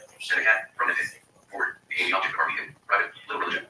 I imagine, now, some 40 years later, that this would be very much like the experiences of the ancients, when they sat philosophizing beneath flickering nocturnal torchlight, gazing up at the sky, only to be interrupted by some astronomical phenomena or the unexplained, unrecognized rustling of something out there in the dark, prompting the same sort of music my friend and I experienced several thousand years in their future. What was the religious cat, I wondered, or what became the object that, or the fix of, captured and worshipped in the midst of their contemplative brooding? What was it that caused them to conceive deities and imagine giants from the dark to such a degree that they would soon end up etched for all time on the local cliff face, painted with dichromacy from the roots of the plants that sheet around their village? Or perhaps their ancient encounters were far more tangible, men from faraway tribes appearing in their village for the very first time, beings from the desert, hills, skies, and possibly even yes. And from these encounters were birthed their oral stories that were generations growing into legends and myths. On the heels of the rise and fall of the Nephilim, which examined and explored evidence and theological, anthropological, and comparative cultural accounts that of human resources in ancient times by non-human intelligences that interrupted and influenced the development of humanity. These pages will take the case another step further. There is a lot of my thoughts out there to suggest have been visited by extraterrestrial intelligences, so much so that it has permeated our popular culture, our intellectual dialogues, and even our religions and spiritualities. In fact, there exists evidence to support the existence of UFOs that there is to support the existence of God, and seeing as God never really seems to or interested in proving himself beyond our doubt. Acceptance of the faithful, that is a very concise statement. Notions of beings from outside this world impregnating humans are as old as humanity itself, up to this current day. And those histories and accounts have comprised the bulk of human mythology, legend, religion, and superstition. But what if those ancient visitations and encounters with non-human intelligences were far less than the stuff of first contact? What if those races manipulated the Homo sapiens, creating a slave race to do the bidding network of reptilian dominant overlords? The theory of ancient alien interaction and the possibility of extraterrestrial reptilian races is a new one, and its purveyors have been writing and theorizing on the topic for decades. Ever since early humans first gazed up and wondered at the star-blanketed night sky, we were intrigued by the seemingly unanswered questions of a mysterious, unattainable universe, intrigued by its unexplained mysteries. Early mythologies and legends give the circumstantial evidences of mysterious objects roaring across the heavens. Charts of ancient tablets and shrines of ancient documents describe phenomenal, unexplained manifestations in the skies, and virtually every culture and religion relate visitations from angels, demons, devils, and gods who visited mankind in ancient times. And humanity, in its infancy, described these visitations from the sky in the only terms they could understand. Of course, there were deities. Despite it's decades old and not centuries old today, there is still a lot of disinformation and misinformation out there that begins with an atheistic point of view and not disproving religion and spiritual elements of creation and otherworldly interaction, as well as the opposite, which will seek to disprove when they say anything that's facts, anything outside the box of established tradition, theology. Despite being a secular society, focused on intangibles of day-to-day material safety nets and less adherence to entrenched generational religious denominations, people have underlying rock-old spiritualities and covered superstitions. Though outwardly displaying a dismissive attitude toward anything that's facts with deeper connection with traditional beliefs and spiritual roots, usually accompanied by almost apologetic acquiescence to having grown up in it. Faith or religion, the overt facade lies deeper, inextricably and unrequited broad view. Philosophical questions mixed with the fascination of God, UFOs, ghosts, angels, demons, and everything in between. As for scientific dogma, most people dismiss the sciences as mathematical. Things that are either too many or too emotionally associated with matter, and far less things to incorporate into any sort of daily life, and they tend to ignore them altogether, unless morbid. Bring the narrative show about the universe or genetics. Science has become a thing that has been relegated to the realm of geeks, nerds, and academia. What? You'd never find a scientist drinking beer, eating hot dogs, changing diapers, and belching out his new theory on Higgs boson. Not right. When you strip away all the externals that live near the hearts of most people, at the core is there. Need to know who they are, where they came from, why they exist, and what the hell else is out there. Regardless of how much they try to make the rest of the world believe they view these things as unimportant. Myth, legend, theology, and science comprise the underlying faiths and beliefs of most Americans, who would otherwise give no outward indication that they hold to such values, even on a level of simple curiosity. This book represents the never-ending book, contained in 220 or so pages. You will find yourself, at times, deeply entrenched in facts and details, sorting through this fertile and linguistic material, not presented in such a way that is, hopefully, exciting and enlightening while riddled with pieces of humor and my own anecdotal rants. In other places, you will incur my pedagogic, philosophizing mixed with my middle-of-the-road position while attempting to bring clear connection between myth and anthropology. In these pages, we will discuss and hopefully provoke thought, addressing the innate need we all have to know the answers to these age-old questions by a very focused examination of race of beings who visited Earth, millennium past, for the sole purpose, not simply cohabiting, but creating and manipulating race of underlings. Utilizing a scholarly approach, blended with a bit of light-hearted tongue-in-cheek intellectualism, I will engage, on a deeper level, the examination of familiar accounts in the Old Testament book of Genesis, combined with similar, corresponding accounts in various other cultures, religions, and spiritualities, cracking wide open the theories of extraterrestrial interruption and intercourse with early humanity, thus challenging and bringing new light to what we have discarded as mere mythology and ecological order of myth. What if non-human intelligence is completed a race of mixed blood humans? This book explores the cross-cultural theological accounts as well as the current New Age movements that capitalize on fear-mongering, the Illuminati, and the behind-the-scenes of the scenes of what is taking place in humanity. We will explore the very ancient bloodlines of the Nephilim, and the presence of reptilian and other alien races working to destroy, hate, and slash or bolster humankind, all as they precariously balance against ancient religious mythology. The presence of the serpent in and throughout ancient history and religions. The rise and fall of the Nephilim established as something huge happened to the human race in our ancient past, supported by the comparative religions, cultures, and archaeology of the world. Utilizing archaeological record, anthropological studies, and comparative religious examinations, we continue to establish what is already so evident and encoded in the world today. It's a grossly huge topic that deserves an equally huge scholarly look and treatment. That does not mean we will, in these pages, be able to exhaustively cover all the angles and bring conclusive answers to every issue. But these pages will establish a great place to start looking at the question from a new vantage. I am told that people want to know precisely where you stand on an issue when you present it in a book such as this. What you will find from me is someone who straddles the fence between science and faith, mythology, and archaeology, legend, and history. They all work together to bring us a clear understanding of what exists out there. You simply cannot have one without the other, and this is the fallacy of discarding one for the other, because, as I have contended time and time again, there are veils that simply cannot be pierced, and assuming the unquantifiable, although scientifically acceptable, is philosophically irresponsible. There is nothing truer than myth. History, in its attempt to realize myth, distorts it. Stop tackling when history claims to have succeeded. This is nothing but humbug and mystification. Everything we dream is realizable. Reality does not have to be is simply what it is. Eugene Ionesco. Introduction. Snakes. Why did it have to be snakes? Indiana Jones. Every night a snake-like man would visit me in my house. I don't know how he got anywhere where he came from. He was just there, standing more than 6 feet tall, with smooth, delicately scaled, greenish brown skin, always silky to the touch, giving me the scent of a cobra or some other sort of sleep reptile. His eyes were large and glossy black with vertical iris slits that blended iridescent yellow. When he spoke, his voice was as deep and hollow as a bottomless canyon. Rapacious and seductive all at once. His breath held the faint scent of cinnamon. He said he was from another part of the galaxy, somewhere in Orion Belt, and that I had been someone had been watching for a long, long time. That is the beginning of a story told to me several years ago by a woman whose name I have long since forgotten. She went on to describe a fearsome yet benevolent creature who described himself to her as being part of a hostile race set on the destruction of humanity, a force that was determined long ago in humanity's primordial past. This woman even sent me drawings she had done of this being, as well as much more descriptive, and at times quite sexual, narrative. They, too, have said, vanished along the way, more a result of my own ramshackle filing system than any sort of weird conspiracy theory. Her story, along with many other similar accounts of such beings I have heard throughout the years, was relegated to the back of my brain, filed under interesting but not here in Saturday. Metaphoric mental stew pot, slowly simmering reptilian stone soup growing in richness and flavor as I subconsciously added the bits of ingredients delivered by all sorts of characters and sources along the way. Every so often a little bit of hot and rattle, releasing a steamy, fragrant aroma of hearty raw, bringing me back to the awareness that I had something cooking over there in the region of my mind. And what was cooking was a splendid, blended concoction of theology, archaeology, ecology, psychology, cosmology, anthropology, and every other mythology in between. Having recently completed my work on the rise and fall of evangeline, I found myself in a highly agitated state of spiritual and emotional unrest. I had here just opened up, at least for an exponentially expanded view of God is, or I had, in essence, eliminated his existence altogether. Either God of the Hebrew and Christian scriptures existed as I had been talking cloistered, fundamentalist academia, or I had effectively stripped away his divinity by lowering him a few rungs. On the latter level of non-humanity with some power over the human race to create, procreate, and destroy. To me, this represented a crisis of faith, and I entered reading Rosette, the loss of innocence, as embodied in the theology I was adhered to so strictly and believed in as intimate. When my theology was forced to stand against the onslaught of history, comparative, religion, cumulative cultural mythologies, and archaeological record, everything about my religious practice seemed to be ripped open and laying bare, as if by great whirlwind. And all that was left of you, a naked faith, shivering in the harsh cold of nuclear winter of pragmatic thinking and common sense, with the protective cloak of religious insulation. The serpent in the Garden of Eden took on a completely different role of historical influence. Once I was able to view the story without the filter of religion or denominational interpretation, I was able to see that this creature, as described in the Hebrew Bible's book of Genesis, was similar to not synonymous with many other cultural tales of trickster beings, raw knowledge, and illumination to early humans. I saw a much bigger picture encoded within those stages of biblical scripture. When people step outside the box of religion and denominational spirituality, they find themselves in the unique vantage point of being able to see great fairy tales that have intrinsic common threads woven throughout. It's rather like walking into one of those glorious old theaters that dominated the cultural avenue of a progressive society at the turn of the last century.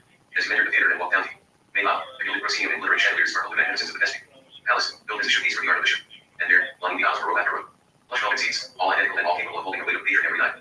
Yet, despite their identical construct and appearance, each shared held a different perspective of the show being performed on the stage. Depending on which seat you settled into, your viewpoint of what was being performed up front varied. Some seats were side by side, so their vantage was nearly identical. Other seats delivered views from the far sides, back, or distant last row of the balcony. Some seats even had partially obstructed views, but in a literal, mathematical sense, not a single seat held the edge. Same exact vantage point for view of the show being played out on stage. But one thing was also sure: no matter where you sat in the theater, and no matter which vantage point from which you viewed the show, the performance was unaltered. Perception does not alter reality; it merely alters practice. The show on stage doesn't change, depending on where I am sitting or from what vantage point I am viewing. Only my perception of it alters. So the truth is to not be part of the audience, but rather part of the play member of PH. Cast, participant, as opposed to observer.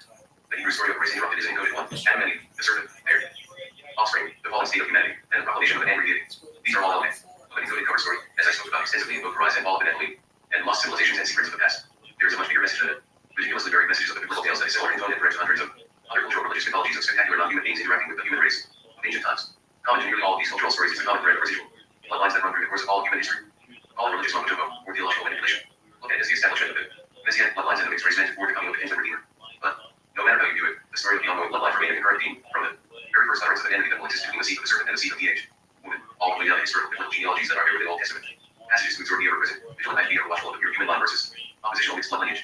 Humanity was visited by non-human entities that from the very beginning introduced an alternate bloodline that has carried all the way down its birth renders current day the bloodline of the age. Serpent. But we won't be see fragmentary bits and pieces, rather like a checkerboard where half the spaces are occupied, but the other half remain completely void and empty. I am not one who quickly sidles up alongside great awakenings, new spiritual movements, or hyper-fastidious conspiracy theories. They all generally tend, to me, to be the stuff of manufacturing. Emotional reactions to hypotheses that are either not well researched historically, spiritually, anthropologically, and many times are not well articulated, despite their complexity and imaginative constructs. Most of these types of theoretical movements rely far too heavily on fanciful whimsy, bolstered by desire to find something new and exciting, filled with elements unwittingly designed, suspend reality, or move the mind away from the mundane, not to mention the targeting of political opponents. Far too many times throughout human history we have seen the devastatingly horrific result of revolutionary movements that explode onto the scene, skewing theoretical spiritualities, politics, conspiracies for Vox Populi, Vox DEI, but in the long run end up being little more than mere flashes.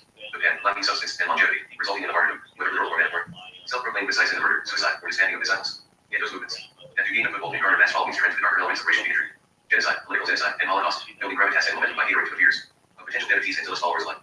People are always looking for something that is different than what they already have, or more exciting than what they're told they should be satisfied with, spiritually, politically, and in spirit. These movements generally drive within, around, and despite the well-established religions spiritualities, sciences, and governments that are deeply entrenched in our societies and cultural histories. On the flip side of the coin, within well-established philosophies, religious, and political mindsets, there are embedded messages and encoded languages that tend to shift the paradigm away from the established way of thinking. Once this new information is articulated and disseminated, established systems of spiritual belief and practice are enhanced, are expanded, and in many cases, rewrite the history of a well-established, firmly entrenched philosophy. The end result is that the twist can sometimes appear to be a new awakening or a new conspiracy theory, when it is in reality illumination of something that already exists and expansion based on a fresher understanding of what was already there. The serpent in the Garden of Eden, though allegorical in nature and very possibly the stuff of Hebrew religious mythology, is a figure that represents a very real source of what has become emerging understanding of a very real bloodline running through the veins of human descendants. Throughout all of human history, there is, indeed, a reptilian factor to humanity, and it shines through our religious and cultural icons. The serpent is one of the oldest and most widespread mythological symbols. Snakes have been associated with some of the oldest religious rituals known to humankind and have carried the dual expression of both good and evil, from the Hebrew serpent in the garden to the Mayans. In Salvador, the Buddhist native rattlesnake on the early colonial American flags, the African, the Hopi native which formed founder of the Nordic mythologies, and Ouroboros, the ancient Near Eastern serpent devouring its own tail representing the great cycle of life. That there exists. Everything from sea serpents to Messi, Georgian dragon, and even the medical enthusiast. In symbolism, however, was all there was to the traceable bloodlines of the serpent, the flesh end. One of the story would be a short, sweet, picturesque history lesson, demystifying the cover source of the serpent in the garden is only the beginning. Identifying the source point of his encounters. Other mythological and cultural counterparts is what will allow us to see the tangible evidence of ancient human encounters with non-human entities, revealing what lies beneath the surface of OL. Mythologies as they melt into current day accounts. The human race has not yet experienced the full-fledged first contact with any alien race, at least. None that has been disclosed. Those who have made experiential disclosures are generally moved by the skeptical, scientific, religious, and even local believing camps. We do have, however, countless numbers of ancient documents and texts that record interactions with what can only be described as non-human intelligences. Most of these ancient documents categorize these intelligences as their version of gods, angels, demons, and spirit beings of biblical stories of the age. Sons of God, the Watchers, and their offspring, the Nephilim being prime examples. One of the criticisms thrown in most religious documents is that they cannot be trusted as quantifiable historical sources because they are books of faith. The Bible falls under this we dismiss all the time. However, most ancient historical documents were synonymous with religious texts, as ancient peoples did not separate those two driving forces of civilization away from modern affairs. Even as recently as the reigns of Henry VIII and Elizabeth I of England, many royal proclamations were linked to the religious views of the monarchs, and in that period of history in England, the conflict between Catholicism and Protestantism was the driving force. Keeping this separation of powers squarely in mind, note that reptilian creatures have built the text of ancient documents to such as a small handful. Diamond suit the serpent that Ash interacted with and impregnated even the Garden of Eden story. Diamond suit owns the half-fish/half-man, and his people rose up out of the Persian Gulf to teach civilization to the ancient Mesopotamians. Diamond suit the Canaanite goddess Cage interacted with serpent beings. Diamond suit in Sumerian literature, Gilgamesh loses his powers of immortality to a serpent. Diamond suit the Sumerian fertility god, Ninga Simon, is depicted as a serpent. Diamond suit the ancient Jewish, Hebrew, tribe of Levi is said to have conquered Europe under a surge, driven by reptilian Illuminati-like overlords. Diamond suit Modi'ai, of the House of Sui, also known as the Serpent Emperor of China, 618 at founded. Wounded serpent then burst into hell, after which it returned to him with a reward of recompense. And there is much more, as we will discover throughout these pages. The serpent has been pervasive presence indeed throughout human history, filling our religious scriptures, historical tomes, and mythological tales, and appearing on the faces of thousands of archaeological relics. And, yes, our theories of UFO visitations and extraterrestrial encounters ancient. Decisive reptilian influence in and throughout the ancient alien subculture. Simply enter the word reptilian and internet search engine and you will find millions of entries, ranging from the provoked, inane and undocumented to highly politicized pseudo-religious movements, to loosely documented, claimed by highly credible people. The opening lines of this book begin by recounting an experience or tale of interaction with a single member of an alien reptilian race. We will now move forward to explore the veracity of these experiential claims, as well as the serpent as a religious symbol, political force, a mythological influence, and race of both interterrestrial and extraterrestrial races bent on the usual destruction and salvation of our species. Party. The Empire of the Serpent. Chapter 1. The Anunnaki and their Sumerians. The realm of myth and magic is a dangerous field. Fairies about, good fairies, and bad fairies, dragons and dragon slayers, gods and goddesses, truth and untruth, history and legend, science and fiction, inextricably mixed and fused. But what has archaeology to do with it? You will say. Archaeology is concerned with bones and flints, with pots and pans and post bowls, with stone and metal. In short, with the material remains and space to be developed with. Ethnology, with magic and archaeology. Going back to the very beginning is generally the best place to travel when looking for the roots of any mythology. It's in the fertile soil of creation that we find the seeds that sprouted and grew. Massive, towering beanstalk that has led us to the realm of the giants and the golden goose and the clouds. And whether allegorical, mythological, legendary, or the stuff of fable, there is generally always an incontrovertible fact that the thing that started the whole story. And let's make a mistake about it. Once you start delving into the depths of comparative ancient stories, they're gone. Similarities and subsequent decipherment, you enter a world of interpretation that will rise. Both best and iron. Clearing the air is a monumental task with which you are left. There are mindsets that are complete odds here, like two trains running at high speed toward each other on the same set of tracks. There is bound to be an eventual collision of catastrophic proportion in this case, a repeating scenario of science colliding with belief and archaeology, running headlong into it, and vice versa. But there has to be an accounting on both parts. Faith. Belief open themselves to unfolding the sometimes nonsensical, mystical, unprovable, capricious, and many times ambiguous, spiritual soul of religion and mythology, whereas science and archaeology will issue many times with great disdain the unquantifiable as folly, rooting up what they define as fact from fiction, no matter how grounded in their own sense of objectivity and importance rather like when the science of the day held that the earth was the center of the universe and the sun rotated around it. Those were simply the facts based on the available knowledge and interpretation, and they were religiously adhered by the academia of the day until, that is, science developed the capability to move beyond its limits and recalculate its positions, determined that the earth, indeed, rotated around the sun. Now, bear with me as I work relaying a little background that will serve as a platform from which we will engage in an examination of the secret history of reptilians. The naked truth. When I completed my work on the rise and fall of the Nephilim, I recall sitting back in my office here and staring at the ceiling for a long, silent time. In those minutes I was contemplative. It was that I had just written. In all research I did into the book of Genesis, from both Christ and rabbinic standpoints, I found myself drawing further and further away from the God of my youth. It was not deliberate distancing, but after sitting outside the box and looking back in, I found the God I had discovered in my youth was not the same God that seemed to materialize after taking it closer look before the dark. God I grew up knowing was one of holiness, of benevolence, and ultimately of eternal, sacrificial, propitiating, atoning love. His self-giving. Love that transcended everything and embraced me where I was, saving me from myself, and the horrors of an eternal existence void of his loving presence. Perhaps this was simply my thought of money to step outside the box in order to see things from as objective a point of view as possible. This seems to be the problem with purely academic or secular examination of these things. When you distance yourself from the possibility of the weird, spiritual, and mythological, you deliberately set yourself up to look beyond the wonder and the possibilities to funnel all research through a sterile filter. What is even more profound is to observe the distillation of research by secular scholarship and that the scientific and skeptical approach to bluntly themed topics, such as the Nephilim, seems operating under a preconceived notion that the Bible cannot be taken literally in any form, including historicity. One critic of the rise and fall of the Nephilim stated that I heard simply by placing it veracity and all in a biblical record. However, it has been quantified time and time again that the Bible is quite repeatedly strong in its historical presentations, albeit at times being limited and deliberately not forthcoming in detailed information as contextual means inclusive of some. Historical data were meant to present a faith principle rather than historical documentation. There, the historical information was sometimes sketchy at best. Skeptical researchers, honest with their scholarship, are finding it increasingly more difficult to dispute the overwhelming archaeological evidence for the historical accuracy of the biblical accounts and corroboration of biblical historic facts. However, does not by any means emphatically state that the big story wrapped around these events is true, but it does lend to the veracity of the Bible as a historically accurate document. Aside from religious and spiritual aspects of Judaism and Christianity, biblical accounts that include such things as listings of nations, historic personages, customary rituals, and colloquial practices have been verified by archaeological evidence and anthropological research. Secular academicians who have cornerstone careers on criticism of biblical history have many times found themselves humiliated by new discoveries that validate the biblical accounts they had previously deemed to be an academic comparison. Among these are such discoveries as the existence of the obscure Hivites, King David of Israel, the life of Gad, and Pontius Pilate, the prefect of Judah, during the lifetime of Jesus of Nazareth. Nelson Gould, noted 20th century Jewish archaeologist, whose work in biblical archaeology led to the discovery of more than 1,500 ancient sites, but it may be stated categorically that no archaeological discovery has ever been tracked over to single biblical reference. Scores of archaeological findings have been made which confirm a clear outline of in exact detail historical statements in the Bible. 1. Not surprisingly, the subject of the biblical record as being inaccurate and rife with faith. Stories alone when stacked up against non-biblical accounts of historical events, the scriptural narratives reveal unflinching veracity. In his 1919 collection of essays and other journal work, Scientific Investigation of the Old Testament, R.D. Wilson, who was fluent in 45 ancient languages and dialects, inclusive of all the biblical languages of common etymological origin, such as Hebrew, Aramaic, Assyrian, Phoenician, Sumerian, Babylonian dialects, Ethiopic, as well as several Egyptian and Persian dialects, engaged in a meticulous analysis of 29 different monarchs from 10 different nations mentioned in Masoretic texts, the Old Testament. By way of comparative analysis, every one of these monarchs had corresponding archaeological artifacts documented by secular historians, containing their names, syllable by syllable, consonant by consonant. Wilson demonstrated that the monarchical names as recorded in the biblical record matched the findings of secular historians and archaeological artifacts, accurate in the details of the chronological order of the kings. Converse. Wilson also demonstrated that many secular historical accounts were often filled with gross inaccuracies and were eventually deemed quite unreliable. Ptolemy, the famed librarian of Alexandria, and even Herodotus were horrendously inaccurate in their documentation of royal names, and in many instances even misspelled the names in the library of Alexandria, to the point of view being unable to be recognized when compared to their respective archaeological artifacts or ancient monuments. Their research simply required more evidentiary research to establish any sort of accurate corroboration. Even well-known 19th century archaeologists and historians certainly Ramsey, a noted scholarly skeptic of biblical history, converted to Christianity after his travels to Asia Minor to conduct meticulous research and archaeological excavations into the New Testament's gospel. According to Luke, follow historical record, the Acts of the Apostles, the evidence. Ramsey uncovered continually and incontrovertibly supported the historical record of the biblical writings of Luke, at a time when many secular historians and scholars dismissed the existence of most of Luke's record of governmental officials and geographical named places. Ramsey's archaeological digs actually put the naysayers' claims on their heads. Without error, Ramsey established through his excavations that Luke was accurate in naming countries, cities, islands, Roman officials, and many other salient details of the historical record contained in the New Testament writings. As a result of his discoveries, Ramsey wrote, I began with a mind unfavorable to it, but more recently I found myself brought into contact with the Book of Acts as an authority for the topography, antiquities, and society of Asia Minor. It was gradually born upon me that in various details of biblical narrative showed marvelous truth. 2. Ramsey also wrote, Luke is a historian of the first rank, not merely are his statements of fact trustworthy. Now this author should be placed along with the very greatest historians. 3. Although the previous paragraphs may have seemed a bit of a rabbit trail, or they have become very well known, as there is so much information that could be incorporated to eliminate any tidbit of information out there, I included them for the purpose of establishing the fact that religious literature is merely faith-based alone, despite many secular, skeptical opponents in it.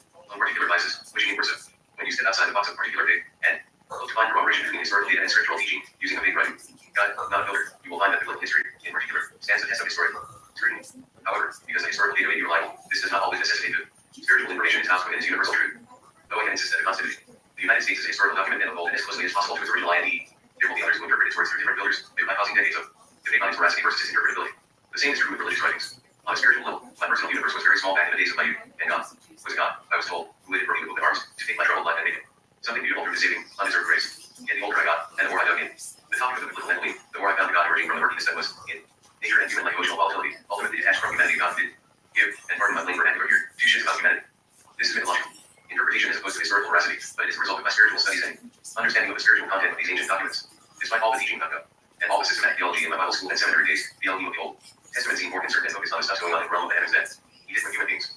There are many instances in the Bible stories of God's dealings with mankind where human life was as dispensable as yesterday's news, and several occasions where God insisted on their extermination and even followed through with it by divine judgment or mandates, passed on to his followers. And once I discovered that the Elohim worked around these pantheon, you will dominate my superior member of the cast of gods, the one, singular, omniscient, omnipresent God of life, bringing to the Son the rear seat of the family bed.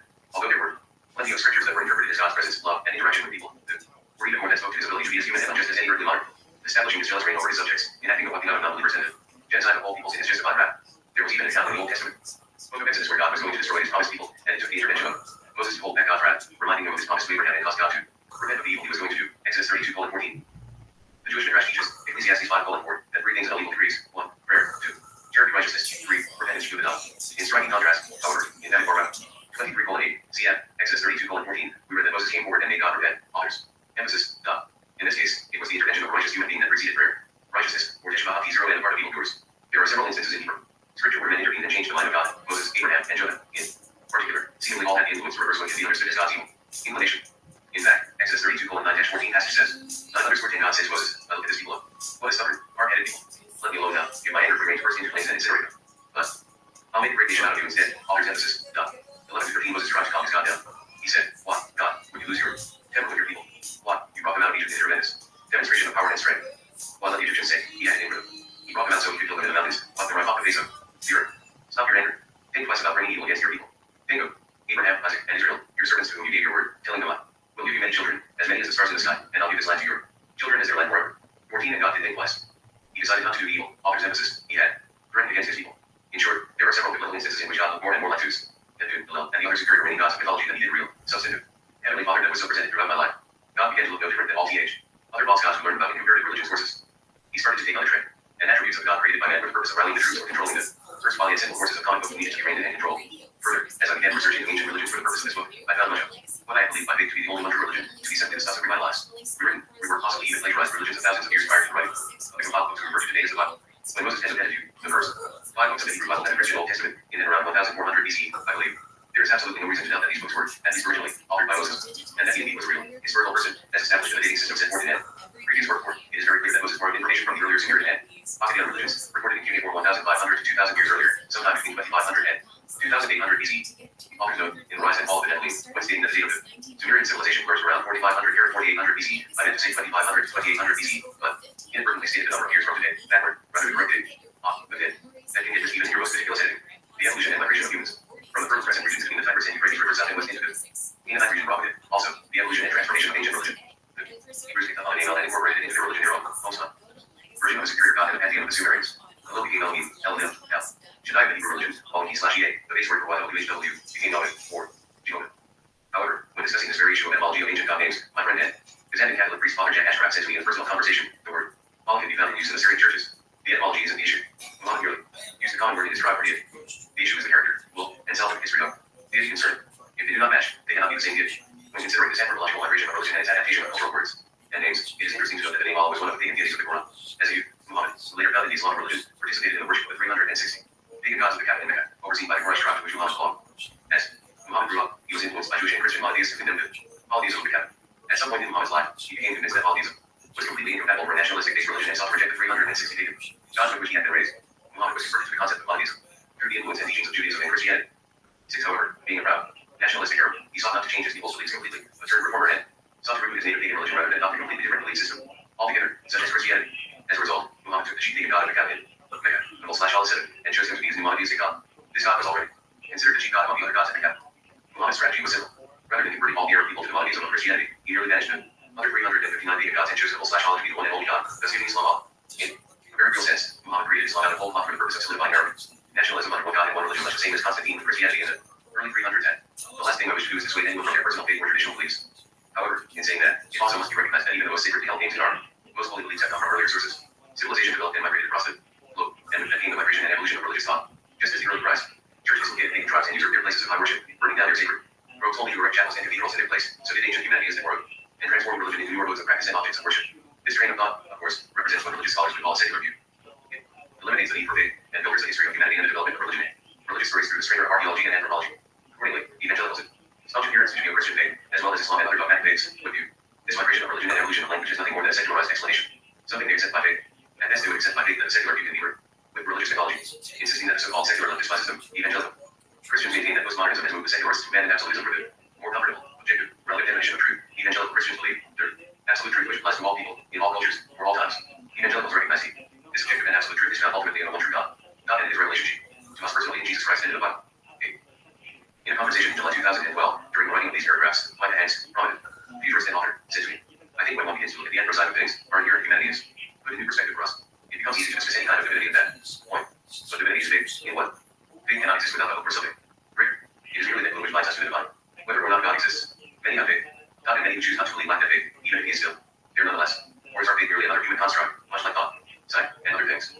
And then, rather tongue-in-cheek, yet, I would like to know if there's any of WC 17 with their gold stony moon have equivalent words or English faith. We'll cover this in more detail later, but suffice it to say that at this point in our study ahead, the Bible starts with more and more as if it is simply a Hebrew version of greater and much older worldly events. Could the Old Testament be nothing more than a religious myth as opposed to the absolute on the spiritual truth of the universe, as Judeo-Christianity teaches? The more we investigate our religious origins through the many myths, legends, and dogmatic theologies out there, the more we find that the similarities are staggering. Is there a one true religion where God is the head, ruler of all that exists, or are all these collective mythologies simply different versions of events with common threads running throughout them all? Was there some proto-religion from which all ancient religions drew their basic information, or did there exist some magnificent story from which all religions built their versions of origins? And what if this pervasive presence of the serpent that emerges not only in the Sumerian and Hebrew religions, but in prevalent religious mythologies the world over? What if this supposed mysterious race of reptilian beings that seems to run through the undercurrent of humanity's mythos? Are these creatures the mere sons of man's creation? The devils in the dark of the conspiratorial? Fine. Or a diaphanous son of either? Archaeology and myth. Archaeology 1. No. The recovery and study of material objects, such as graves, buildings, tools, artworks, and human remains for the purpose of investigating the structure and behavior of past cultures. Archaeologists rely on physical remains exclusive to the emergence and development of human societies and civilizations. Anthropologists, by contrast, interact with living people to study their cultures. The American Heritage Dictionary of Cultural Literacy. No. A traditional or legendary story, usually concerning something or hero or event, with more, without a determinable basis of fact or a natural explanation, ESV. One that is concerned with deities and demigods and explains some practice, right, or phenomenon of nature. Stories or matter of this kind, relevant myth. Any invented story, idea, or concept is a account of the event is pure myth. An imaginary or fictitious thing or person. An unproved or false collective belief that is used to justify a social institution. Collins, English Dictionary, complete unabridged, 10th edition. I was recently part of a live debate where an archaeological PhD made the emphatic statement that myth was merely mankind's fantasies and nothing more. Though it's true that a myth can at times be a mere story, removing itself far from the stance of reliable historical resource that increase it. Scientifically minded discipline of archaeoanthropological disciplines would utilize myths are not always as rooted in realms of fantasy as the esteemed halls of academia might consider them to be. Of necessity for richer understanding of our past, and interdisciplinary dialogue efficacious to future development of both mythological and archaeological disciplines should exist. Perhaps, somewhere along the way, you will come to find that the union of archaeology and mythology is far from being grounded in the realm of fairy tale. In context to the subject matter of this book, I am going back to the creation story as written in the Old Testament of the Bible. Although the story of creation is told in the book of Genesis is not the first of humanity's creation stories, it is one that tends to be most familiar in broader sense. Contains the roots of this discussion, so it is there that I will begin the search for fact, buried within religious machinations and mythologies of faith. Also note that, though we may be able to identify facts within the linguistics and stories of the ancient texts, there is still no real validity. Those facts as being hard evidence as to how things actually happen. But the multiplicity of accounts spread across the multiplicity of cultures and religions does give us a physical common thread that, when viewed from outside the box of any particular religion or culture, presents a picture comprised of commonalities that have been cultural. Does this merely underscore the notion that humanity's civilizations, cultures, and religions have all evolved in equal passion as one another? Or does it establish that there is a common thread both throughout all cultures, beginning with a singular common event lost in primordial antiquity? Each subsequent culture describes its own version of events, character names, and twists on the origin story, romantic factoring to adapt to their own values and politics, not to mention the years of love. Tells the individual accounts of encounters and experiences that cannot be substantiated, but that fully important to make consideration of these spiritualistic, therefore not for speculative things. Adam, Eve, and the prince. The book of Genesis tells us that Adam and Eve were the first couple. Whether you believe it, or real people evolved from lower species, metaphorics, figures, mythological characters, or actual living human beings spiritually set against the deeply encoded message of Hebrew religion, tells us that they were created by God and given dominion over a garden paradise, and commanded to not eat of certain fruit growing on certain trees, lest they die. Period. Enter, stage left, the trickster character Nakash, 1C1, the serpent. Although never identified, the text is Lucifer, Satan, or the devil, those names being attributed to him much later in the globe. Scriptures, this character has become religiously synonymous with the devilish figure who led humanity away from God, thereby shortening original sin and all of mankind from it. State of grace before the holy God, placing humanity in need of a spiritual savior redeemer. This certain character is also established from that point forward as the evil force, ever present and working to thwart the work of gracious and loving God in the affairs of humanity. Nakash is the Hebrew word that, when translated into English, means serpent, trickster, crafty magician, bringer, knowledge, illuminator, bright shining one. According to Psalm 82, God, appearing in the singular version of the word Elohim, refers to the other gods of heaven, the divine council as the Elohim DRTX, using the very same Hebrew word in its plural version, also calling them the Ra, shining princes of heaven. In this instance, you have the God that Hebrew Bible declaring the existence of a caste of gods or minor gods over which he has authority, but whom he calls by the same name. Note that he never refers to them as angels. The Hebrew word for angels, Malah, which means messenger, never appears in the passage. Noted through an ancient Semitic language scholar by the last Heiser put it this way. I am led of a serpentine appearance of divine beings in Yahweh's presence. What? We have in Genesis chapter 3's wordplay. That is, he was not talking to it. Say, she was speaking to a bright, shining upright being who was serpentine in appearance and was trying to enrich her with lies. Heiser's emphasis, not. In other words, he was in the presence of one of the sons of God. These beings were not angelic in nature, but were beings that possessed free will and were more powerful than the angels, the messengers of God. When Psalm 8:5 speaks of the creation of human beings, utilizing the phrase little lower than the angels, the Hebrew text actually renders this as a little lower than the yellow. He was actually interacting with a member of the divine council who did not share God/Yahweh's enthusiasm for his new creation, human beings. I am convinced, by ancient linguistic use of the same word, that the serpent in the Garden of Eden story is one of these bright shining princes of heaven who is none other than the bright shining one, who appears in the Genesis account of Adam and Eve as Nakash, the serpent character. Seduces and impregnates you after she sits at his feet to learn the knowledge he bestows. Believe what you will, as your faith might dictate regarding the connection to Lucifer, the star of The morning, the bright shining presence of the glory of God. But the big question to ask is whether or not this teaching in the Hebrew scripture is an actual accounting or an elaborate cover story form. Much deeper events involving much more detail. We will, most probably, never know that event. Before Nakash ever existed, outside the realm of a fake story. But historical evidence does exist. Links all these characters to other personages in different creation mythologies throughout many ancient religious cultures, establishing common thread or underground, as we will see later in the chapter. Let me say again, at this still early point in the study, that it is not my intent to offend anyone, religious or spiritual beliefs or sensibilities, nor is it my desire to drown scientific research. Input. My personal background is one that has its foundations in the Christian faith and academia. Is where I received all of my formal yet incomplete biblical training and seminary education, and I must state again, for emphasis, that I do not by any means wish to dissuade anyone from believing what they trust my faith in their own heart to be true. I would like to present some questions, throughout the entirety of this book that may challenge those beliefs. When making comparative work into religious teachings that span many different cultures, one is left to decipher the message's end, determining in his own heart that which he believes to be true and that which he must discard as false. Not to mention what one can or cannot accept as fact on the basis of archaeological and anthropological research useful to study that must completely separate themselves from faith issues in order to retain integrity and fact-finding. As with my previous work on the Nephilim, I am sure that there will be some hope here for the eternal salvation of my soul, if not the backsliding state of my position with the Christian God. Suffice it to say that our personal faiths and religions appear to play large taskmasters in our lives and what we understand to be our eternal souls. After that faith fix, the necessity. Stepping back to examine other theologies outside its reach, then blend them all together with mythology, and you will find that there may exist something else completely different lying beneath the surface. There just may be things in the end from our geomythological work that challenges you. Look beyond the limits of your religious affiliations and think outside the box. Slaves and freedom fighters, while the enemy are sitting before you. Not let whom God is present. Let whom God is creating offspring. And let man bear the load of the gods. Not create by evil man that he may bear the yoke. Let him bear the yoke, the work of the will. Let man bear the yoke of the gods. Atrahasis, tablet 110. Cuneiform tablet containing the Atrahasis epic, housed in the British Museum. Image made. Available through Wikimedia Commons. Let's go back a little further than the writing of Genesis to the ancient Mesopotamian civilization. Sumer. According to their ancient cuneiforms, they were ruled by the Enuma/Enuma, their god. Cast of beings who came to the earth from the heavens. As the story goes, these gods, Virio, performing their own manual labor, bred into or genetically engineered and manipulated DNA of humans of the Mesopotamian region roamed as wild beasts. They did this in great anger. Slave cast to do their work for them. As the story continues to unfold, the humans began to feel weight of their enslavement. Theirs was an unwilling servitude. Accordingly, as time went on, the cruel hand of the slave masters became unbearable to the humans, and so began Enoch. Overlords went rogue, launching a conspiracy to free the humans and teach them the knowledge of science and spirituality, and the art of civilization, thus elevating them to the same godlike status. The Anunnaki, the leader of rebel freedom fighters, was none other than Lil's brother god. Anunnaki named Enki, also known as Ea in the neighboring Akkadian culture. When seeking to understand any ancient text, it is important to recognize a few things up front. One, the language in which it was written, as most ancient languages have all their own that does not translate as well into modern English. 2. The people for whom the stories were being written, their understanding of the stories and the way in which they were presented could have been vastly different than what we understand in a modern reading. 3. The context of the text in relation to the people for whom it was being written. Again, our current day understanding being completely different as to what ancient peoples would be. The picturesque language of these ancient Sumerian texts, though beautiful in their presentation as ancient religious accounts, offer no source to quantify their veracity. They believe themselves to stand only as religious history and myth.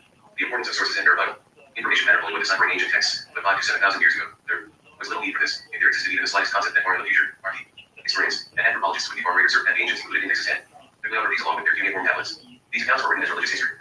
Their context and presented to the people of that time and place. The writers were establishing spiritual stories and history of the origins of their people, but they were not presenting that information for the ages. Teterai Sigit, image made available through Wikimedia Commons. In modern day, their stories have certainly been over-romanticized in the words of the late Teterai Sigit, who, while perhaps being onto something, pushed his theories too far inward to make things fit. But despite his mistranslations and abused usages of ancient texts, he did create intriguing fictional account of the descent of extraterrestrial beings to the earth, housing the sun, mythology, and updated vernacular narrative. A prime example is when Sigit forced the word Nephilim to mean people of the fiery bodies. 11 Sigit, at best, simply mistranslated the word, ignoring or misunderstanding the Aramaic used blended with Biblical Hebrew. The Nephilim were not the ones who came down from anywhere. They were the descendants, the offspring of those who actually did come down, namely, the Watchers, the sons of God, the Beni Elohim. KN_0 of Genesis chapter 6. At first, Sigit deliberately ignored linguistics and fabricated meanings in order to substantiate his personal theories. But it is easy to understand how. They have extrapolated word definition from a combination of language and pictographs, as many of the carvings and reliefs from ancient Sumer depict their gods as descending in innumerable line. Crab. First millennium seal showing descending Anunnaki. Picture is a worship of Ishtar. Save before stylized true of the present moon and a descending winged disc set in the sky. Above it, behind this group is another platform with a radiant star and a star cluster. Pleiades cluster, above. In the background is the dragon of Marduk with Marduk's spear and W standard upon his back. Image made available through Wikimedia Commons. The creation was that Sigit, in desiring to update the mythology and bring it into a more relevant understanding of ancient astronaut theory, simply did not do his homework. He, rather, like many of the theoretical metaphysicists of our age, stated that things were so, based solely on this interpretation of language and his continual forcing of the script into the ground hole. Like grasping to the farthest possible meaning of a word devised associated definition and utilizing that obscure definition as the rock-solid basis for your hypothesis, that they only ended disastrous interpretation and ultimately faulty conclusions. When Sigit refers to the Nephilim as the people of the fiery rockets, he has gone far out of his way and deep into his understanding of the Sumerian language in order to establish his hypothesis. His argument for ancient rockets and fiery spaceflight is constructed completely on two ancient Sumerian words, mu and me, which are the same words as the Akkadian Shem and the Hebrew Shem. Continuing in his argument to establish the ancient spacecraft theory, Sigit goes on to contend that the Tower of Babel account in Genesis, in which the people wanted to make war themselves a Shem, is in reality describing the construction of a flying craft or rocket of some XOR. His book, The 12th Planet, Sigit defines the Sumerian word as meaning an oval shape, conical object, as well as that which rises straight. 13. The problem is that Mr. Sigit merely defines the word, but offers no linguistic etymology to define it within a framework of Sumerian language. He simply states the meaning and continues on, building his hypothesis. However, it is interesting to note that the ancient Sumerians rated their dictionary 14 and it contains considered in the dictionary as the word. Being simultaneous with the opposite word shame, meaning heaven, part of the sky, sometimes. Right. This is what the word means according to ancient scribes, who make no mention of flying craft or fiery rocket ships. It is a simple descriptive noun for the sky. The Sumerian word is used for the same meaning as part of the heavens, and that's just the linguistics. Tetraic Sitchin represents, to me, a man who had deep set interest in discovering where and where we came from. His research into ancient Mesopotamian cultures looked for ancient answers is admirable, while all at once willfully, incomplete and academically insincere. Peter James, co-author of the controversial Centuries of Darkness, has leveled his own criticisms against Sitchin's scholarship, pointing out that he not only deliberately edged history, rest of the known world outside Sumer and Mesopotamian civilization, but also for his seemingly innate misunderstanding of Babylonian literature. Sitchin uses the epic of creation embellished as the foundation for his cosmogony, identifying the young god Marduk, who overthrows the older regime of gods and creates the Earth as the unknown 12th planet. In order to do so, he interprets the Babylonian theogony as a factual account of the birth of the other 11 planets. The Babylonian names for the planets are established beyond the shadow of the Ishtar, was the deity of Venus, Miracle of Mars, and Marduk of Jupiter and Infernal.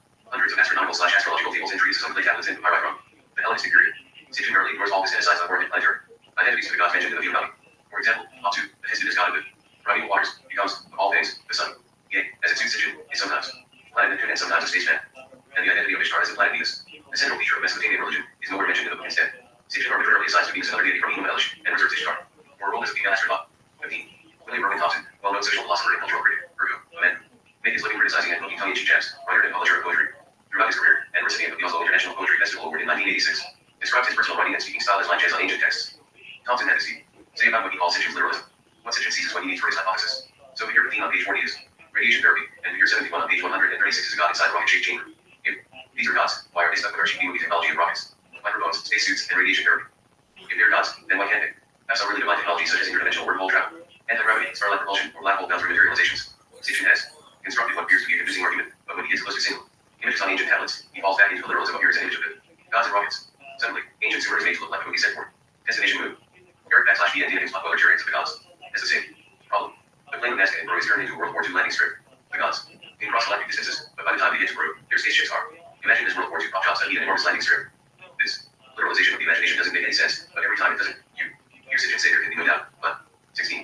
This is what disturbs me most about Tetraic Sitchin.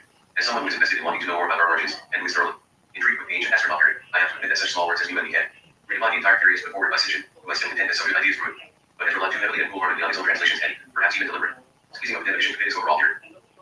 Folks, language is important. It is so important that even the Bible refers to itself as a book that so God breathed, that it is infallible and cannot be changed by one John Portillo, Matthew 5:1. The tiniest of Hebrew punctuation marks. Simply put, the writers of Hebrew scripture were using language as a gauge of authenticity.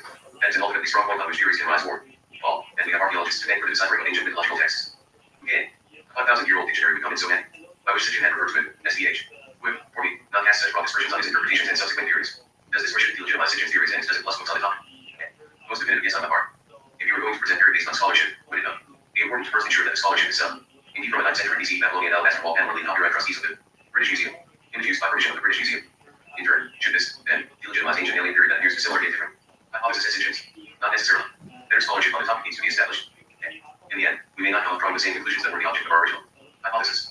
In Sumerian mythology, indeed, Ea, the neighboring Akkadian religion, is the god of craft, mischief, intelligence, and knowledge. He is also known as the god over the waters and creation, and, although the exact meaning of his name is uncertain, the common translation is Lord of the Earth. When you compare him to Nagash in the book of Genesis, you find similar definitions as the trickster and bringer of mischief. When you keep in mind the etymology of making mischief, you will find that its origins have little to do with what we consider to be mischief by modern standards. Mischief was in its earliest forms equated with chaos, havoc, and the committing of rebellious acts. There is such overt similarity between the acts of Enki/Ea and the serpent in the Garden of Eden in the book of Genesis that it cannot be overlooked. The traditional story tells us that the serpent is, other than Satan, the devil, Lucifer. However, the serpent is never called by any of those names in text. Those are names attributed to the serpent thousands of years later in other scriptural writing. The Hebrew Bible. What is clear is that Nagash, the serpent character in the Eden story, is a method of the divine council, the Elohim. As I covered extensively in Rise and Fall of the Nephilim, Psalm 82 presents a cast of minor gods referred to as the Elohim, the bright, shining princes of heaven. 17 is plural form of the word Elohim was uttered in the text by the singular Elohim, who equates them to himself. For most evangelicals, there is a problem in that the Old Testament here affirms the existence of multiplicity of Elohim. Though simple, the solution requires us to think like an ancient Semitic Israelite, and not as a product of the revelation or the modern evangelicalism that exists today. Biblical theology did not begin with modern evangelicalism, the Calvinists, the Luthers, the Aquinas, or even the Augustinas. It began with the ancient text as it stands, understood within a historic, cultural, and religious context that produced it. The first occurrence of Elohim and I is correctly translated God and is obviously to be taken as a singular form of the word for reasons of grammatical subject verb agreement. The second use of the word Elohim in this passage is to be equally understood as being in the plural form because is the object of the sentence's preposition. The grammar and syntax are crystal clear in this psalm, that a singularity cannot reside from within a singularity. It is clear by the language of the text. Elohim, the singular, is presiding over the Elohim, the plural, and it is repeated a second time long. In the short psalm, both God and the gods are represented by the identical word Elohim. 18. It must be Satan. By definition, Nagash, the bright shining one. Later, he becomes known as Lucifer, who in his Greek. Paul states the bright shining presence and defender of the glory of God, the bright and morning. Star which is also referenced to Messiah/Jesus much later. More on this in the next chapter. He's also known as the bringer of knowledge and intelligence, the illuminator. When Nagash seduced, he's by the offering of forbidden fruit and forbidden information that would make humans just as Elohim, gods, Genesis 3:22, he became the bringer of knowledge and the emancipator of the intellect. For after the forbidden fruit was accepted and eaten, but humans knew that they were naked. They knew that there was more to their existence than simply caring for the garden for the superior being bread. And the Lord God said, the man has now become like one of us, knowing good and evil. He must not be allowed to reach out his hand and take also from the tree of life and eat and live forever. 23 So the Lord God banished him from the garden of Eden to work the ground from which he had been taken. Genesis 3:22-23. The Sumerian tablets tell us that the rebel god named Enki/Ea was the answer to terrestrial, not this, earth, not human, being appointed by the chief god of the Anunnaki, Enlil, to create Homo sapiens. After his involvement with the original genetic experiment that completed the slave race of humans, Brent took the work for the Anunnaki, as parallel to the keepers of the Garden of Eden in the Genesis. His compassion for the planet of the slave race shifted his role as a genetic engineer of a veritable rebel leader. His actions flew in the face of the rest of his time. Now there was one Atrahasis, whose ear was open to his God. He would speak with his God, and his God would speak with him. Atrahasis made his voice heard, and spoke to his Lord. How long will the gods make us suffer? Will they make us suffer illness forever? And he made his voice heard, and spoke to his servant. All the elders, the senior men, start uprising in your own house. Let heralds proclaim. Let them make a loud noise in the land. Do not revere your gods. Do not pray to your goddesses. From Atrahasis 1:7-19. It is also related to a Sumerian text that Ea's headquarters of operation were in a swampy backwater region called the Snake Marsh, also referred to as a den to many reptiles and serpents. In other words, the first platform of the human race took place in an area known as Ea. Enki/Ea was originally the god of the ancient Sumerian city, Eridu, known for being the first and oldest city mentioned throughout Sumerian literature. It is closely associated with Iraq, first CIT, as built in biblical tradition by Cain, the Nephilim son of Eve and Nagash. 20. Closely associated with the city of Eridu is the mythical region below the Earth's surface, known as the Yamsu, 21, which is often interpreted as an underground sweet water ocean in Mesopotamian mythology. 22. The ancient city of Eridu is envisioned by archaeological artist Taylor Balon. Used by permission from the artist, www.archaeoloillustrated.com. The geographical characteristics and features of the ancient site of the city of Eridu must have had great impact both physically and spiritually with the original concept of the Yamsu. It is difficult. Imagine what exactly made the place sacred to the ancient Sumerians, mostly due to the fact that there are no direct references or depictions of the original landscape and terrain. However, where there was water in these desert regions, there was life, and it was in these geographical places the ancient civilizations were established and flourished.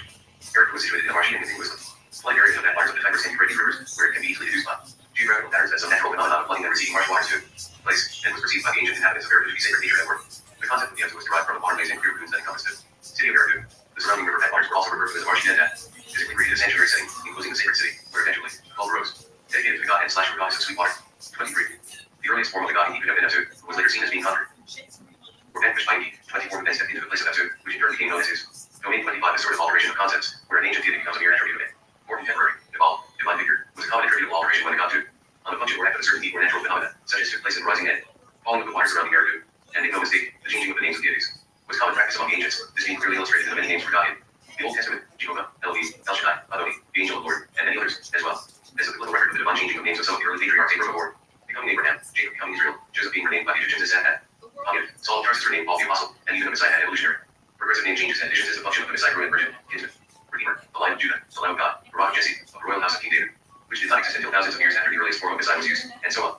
The meanings of names was all important in ancient religion, and the order of the name changed. Generally followed the rule of changing weights, function, designation, or purpose. In antiquity, one deity might have had several names used for him simultaneously as mentioned previously with the several names for God and Messiah in the Hebrew Bible. During the course of time, his older names disappeared or developed into newer forms with greater contemporary meaning. The older name incorporated as an attribute of his newer function. However, it should be taken into consideration that the original meaning of the name of the deity might mean nothing at all to a community of people using that name many centuries after the name was first uttered. Look to the tetragrammaton, the Paleo Hebrew name of the god Yahweh, Jehovah. It must have had translatable meaning very early on, prior to the writing of the Hebrew scriptures, but the Hebrew religion was in an early state of development and still in its infancy.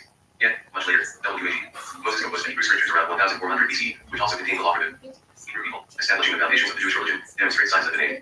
Yahweh was still rather ambiguous and had no direct translation, and it is highly possible that the original meaning of Yahweh had no importance whatsoever for the Hebrews who lived much later, where in the 5th century BCE they used several divine names for God, all more than likely referred to older deities and older layers of Israelite religion. The form and pronunciation of Yahweh, often considered as sacred, as was the deity behind the name itself, was never altered. It was simply retained as part of the growing list of attributable names for the Hebrew God. All of this is highly important to understanding the name of Enki/Ea, the evolution of his name, being much similar. Even if Enki/Ea once had a clearly translatable meaning that was understandable to ancient Sumerian people, that original meaning was not necessarily understood by the Mesopotamian people living in the millennium city-states of Sumer and neighboring continents. But the name Enki, specifically the Anakian version, Ea did migrate into the Canaanite region from the Mesopotamian region throughout the course of the following millennia and a half. The name Ea became the base of the Canaanite word Yahweh, pronounced Yahweh, the Hebrew name, Jehovah. This is all important in understanding how the idea of a serpent became the basis for the Genesis account of the Garden of Eden serpent character, Nagash. The direct translation of the Sumerian name, Enki, recorded as a divine Sumerian name and written. Sources since the composition of the text literally translated as Lord Earth, or Lord of the Year, extending to a meaning of He ruled and He earth, the Yamsu, and had dominion over it. 26. Sounds like Satan, doesn't it? The problem is that, although Enki/Ea has incredible mythological lineage to the serpent in the Bible, the name Ea is the early form of the name Jehovah.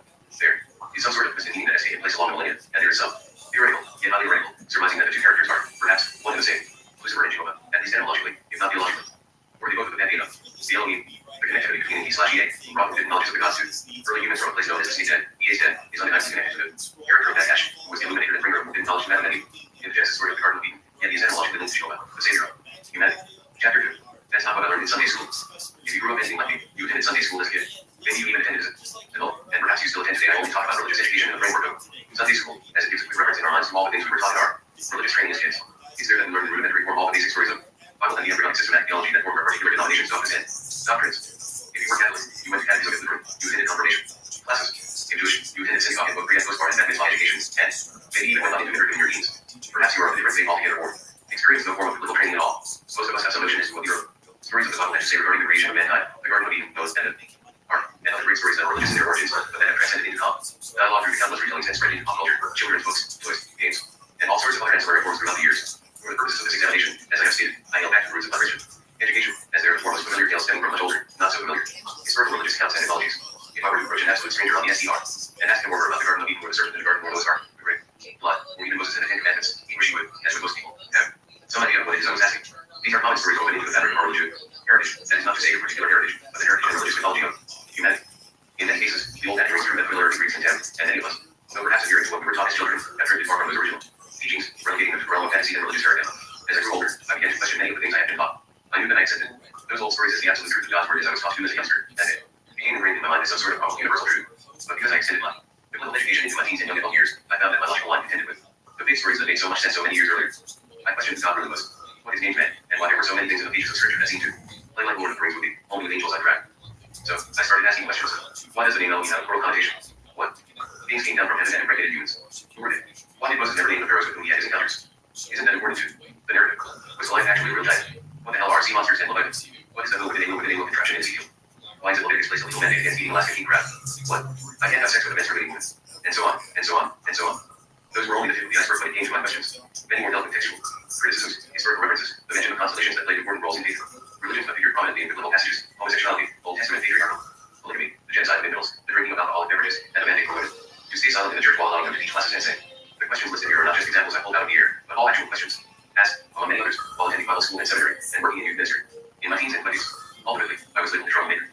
This moniker was delivered in one of two forms. You are a troublemaker, Mr. Roberts. That time of thinking getting nowhere fast around here, and you are a troublemaker, Mr. Roberts, twinkling the flash, accompanied by the number, and you are onto something by asking, but we can't talk about that here in this setting. We ended up in private, out of the way chats over cups of coffee in our corners of our lake of days. As in most theological, dogma-driven circles, questioning the norm generally lands you in hot water. But the biggest question of all for me was this: one, how do we know that what we believe in teaches the absolute border on the truth? Did God descend and tell us these things firsthand, or are we simply believing in something for which we have no proof and for which all the science and reason and logic out there seems to contradict? Is that the true nature of faith? I am bewildered, believing something that makes no sense for a greater purpose of which we have absolutely no proof.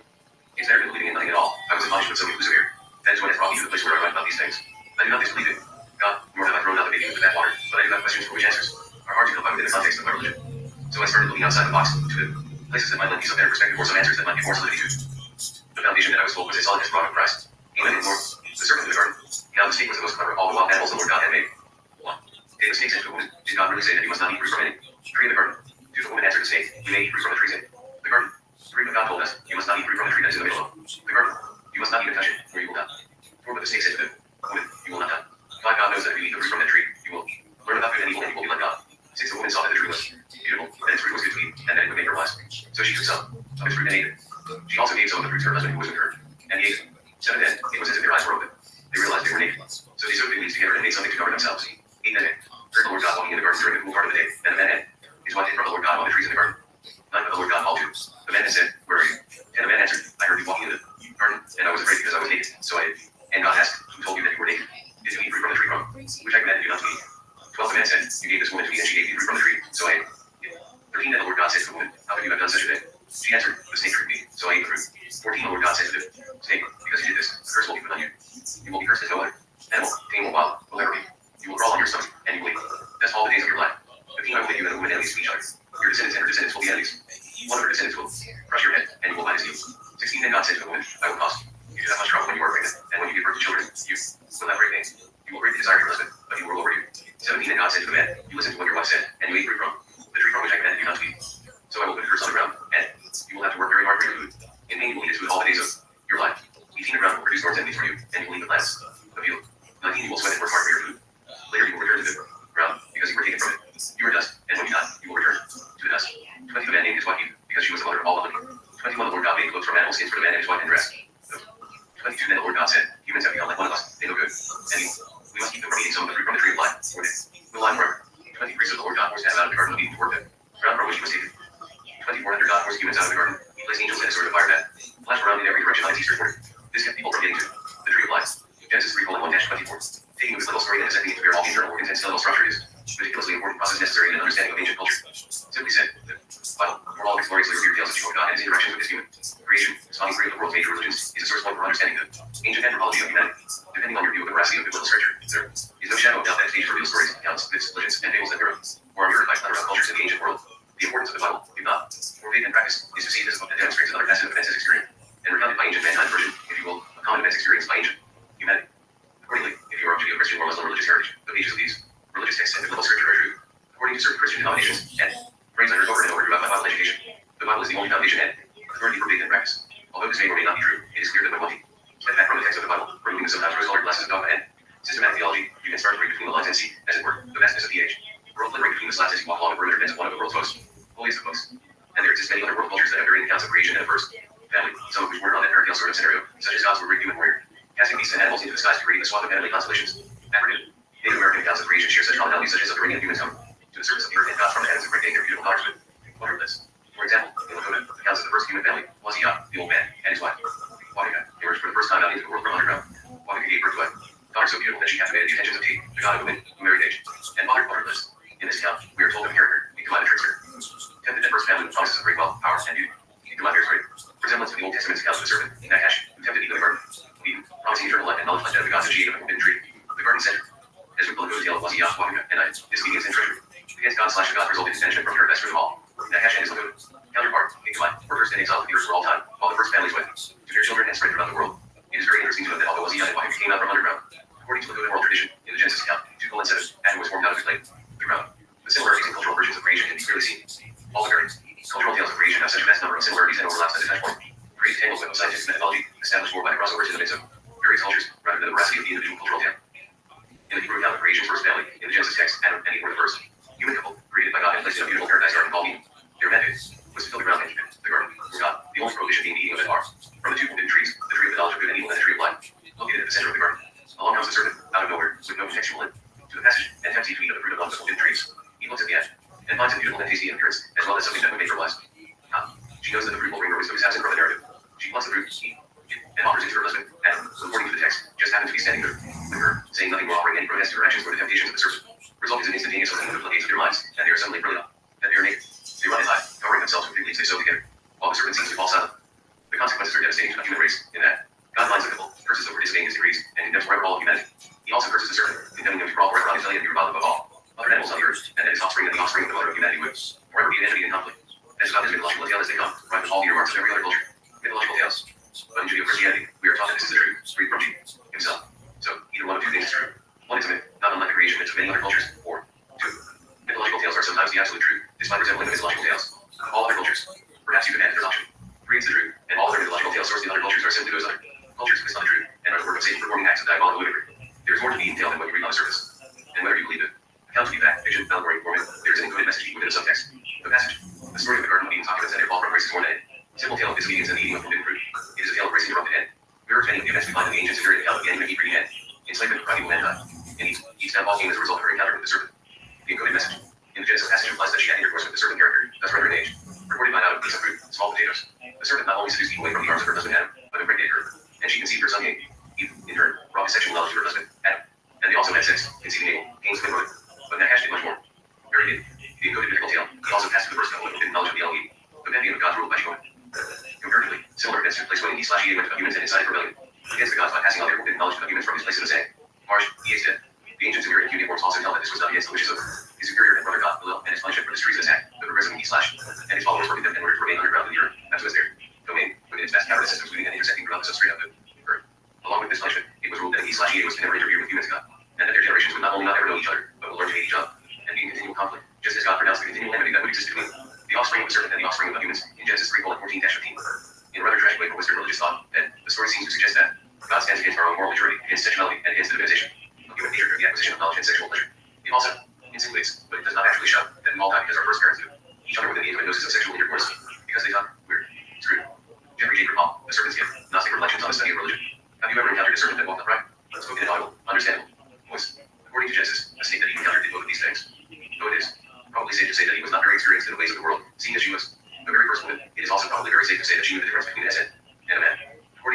Genesis 3:1. This snake was neither.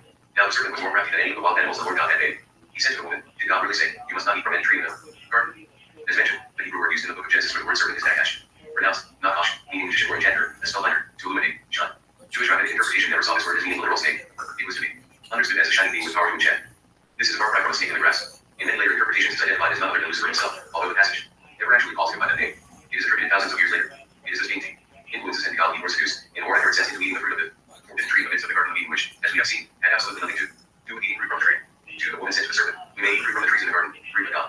Did say, you must not eat fruit from the tree that is in the middle of the garden, and you must not touch it, or you will die. Genesis 3:2-3. The following linguistic details of what transacted in the Genesis account of the Garden of Eden were presented in the rise and fall of it and but well worth reconsidering here. The Hebrew word for that tree is ETSBJ, a word that is in very close association with the Hebrew word $12 meaning generations. It is from these words that we draw a modern equivalent of family tree. Other variations of the word ETS is the wood of the tree is an opening and closing of the door. In an applicational expression, same word can apply to the term portal, opening with one line, enlightenment. It is highly suggested that the tree of the knowledge of good and evil, from which Eve is said to have eaten the forbidden fruit, was not a literal tree at all, but rather symbolic of the realm races that lived in the region surrounding the Garden of Eden. These races are said to encompass the age, Atlantean civilization. The first few fruit of the trees of the Hebrew word very early carrot root, produce of the ground, offspring, children, progeny of the womb, or figuratively, fruit of actions. The phrase eat up, the Hebrew word akalal. This word has many uses, among which one use means to lay with it, woman, sexual intercourse, and the word touch is the Hebrew word naka, to touch, that is, to lay the hand on any purpose, euphemism for to touch, in a sexual manner, or you will not certainly die. The serpent said to the woman, 5. God knows that when you eat of it, your eyes will be open, and you will be like God, knowing good and evil.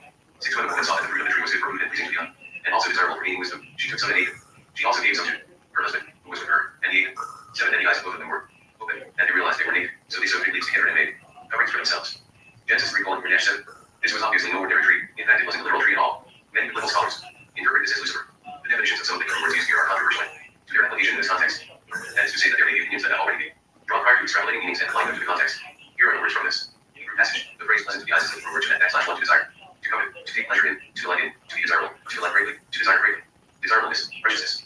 The word desire is the Hebrew word -1 to lust after, use of bodily appetites, a longing, by implication, delight, subjectively, satisfying. Objectively, the charm of desire, the wish, longings of one's heart, lust, and appetite, covetousness, bad sense, to covet, to wait longingly. There is the Hebrew word lady, not here, RP7, primitive root. Take, in the widest variety of applications, to take, to lay hold of, to receive, to marry, to take to work for a person, to procure, to get, to take possession of, to select, to choose, to take, marriage, to receive, to accept. Under these definitions, a very different picture of Eve's temptation in the Garden of Eden emerges. The first passage shows far more than a simple, this vegan appreciation of fruit. All the references we hear of eating an apple, or depictions in religious art of eating a big piece of fruit, are merely coded information and hiding of what the passage truly speaks of.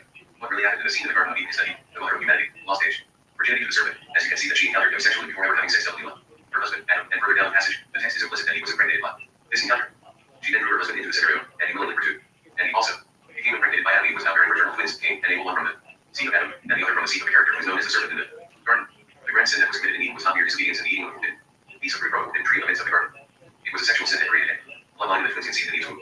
According to the subsequent passages in Genesis, we learn that Abel was the blood seed of Adam, but that Cain was the blood seed of the serpent, and that the lineage would be in constant conflict with one another, starting with Cain murdering his seed of brother.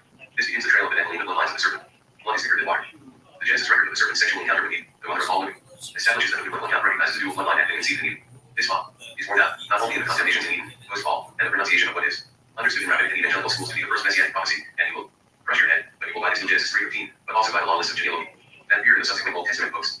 And these genealogies were written down and placed there for one purpose alone, to establish a traceable, pure human bloodline from which the Messiah would come. Traceable to who? You might ask.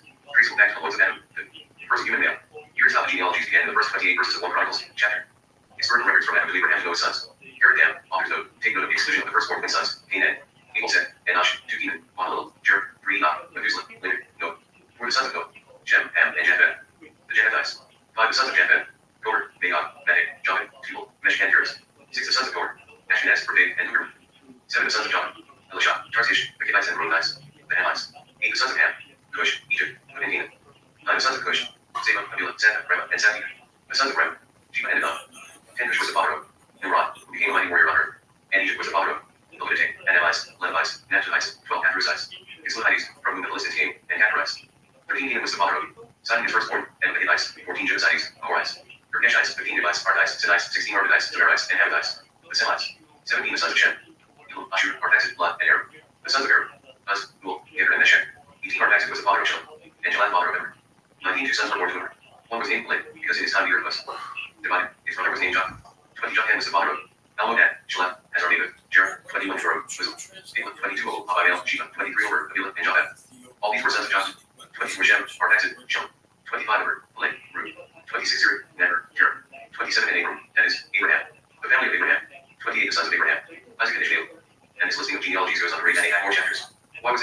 human bloodline back to Adam. Why such a ridiculous biblical record of the flow of humanity from the first human man?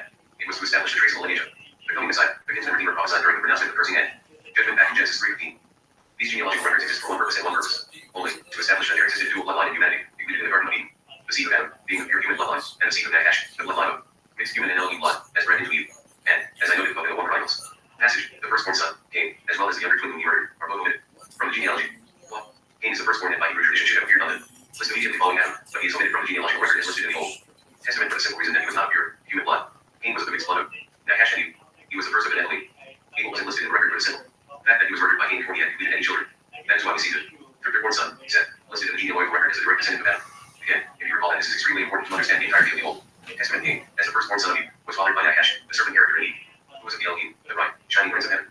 He represents the mixed bloodline, and if the Messiah was to be the kinsman redeemer, the savior of mankind, born of mankind, his lineage had to be established as being of the pure human bloodline, therefore, a descendant of Seth, not Cain, the kinsman redeemer.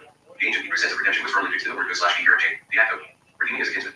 The Hebrew sensibility understood the Messiah to be the kinsman redeemer, the one who would come to save, redeem, and rectify, but who was also a near kinsman to the family. The concept of the kinsman redeemer was structured like this: the law poses a provision for instances when a person who was forced to sell part of his property or himself into slavery, TJ.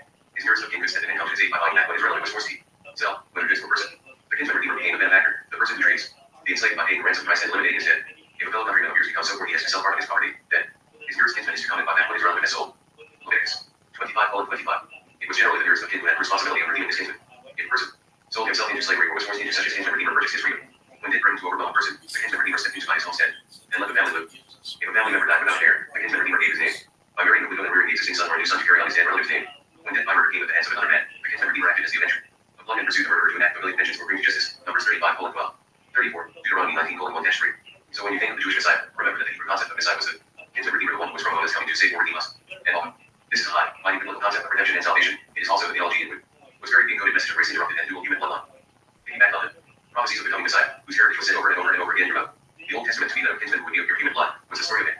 Pure blood resources against blood race. When the very first prophecy of the kinsman redeemer was uttered directly after the impregnation of Eve by both Adam and Nagash, dovetailing with the proclamation that there would be a state of conflict between the seed of Nagash and the seed of the woman, there was a necessity to provide a traceable heritage from which the future Messiah would be able to hail.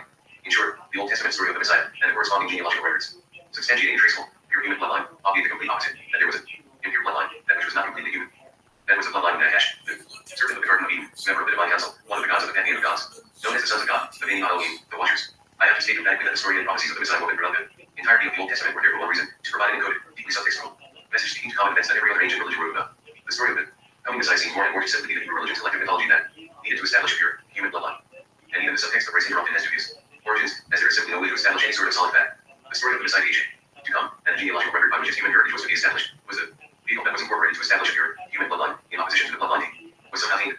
Is this a story of extraterrestrial interference? Or is it a story of the anthropological development of comparative religions? Or is it a story of the one, true gods, creation and control of that which is created? Comparatively speaking, the symbolic tree of the knowledge of good and evil as depicted in the Genesis account of Eden, the object of the forbidden fruit consumed by the first couple inciting God's wrath and judgment, is the Hebrew correspondent to the very same palm tree in Eden depicted as having a trunk around, which a half snake is in mind. It is from this tree that the ND/EA passed on knowledge and intelligence to humans born in the parallel Genesis scenario. Nagash taught the first human couple to partake of the forbidden knowledge. As the information was absorbed by Eve and passed onto Adam, their perceptions and awareness of reality quickly shifted, leading them to a severe state of shock and fear. Authors note, a person who is totally unaware of the reality in which she lives is said to reside in an Eden state.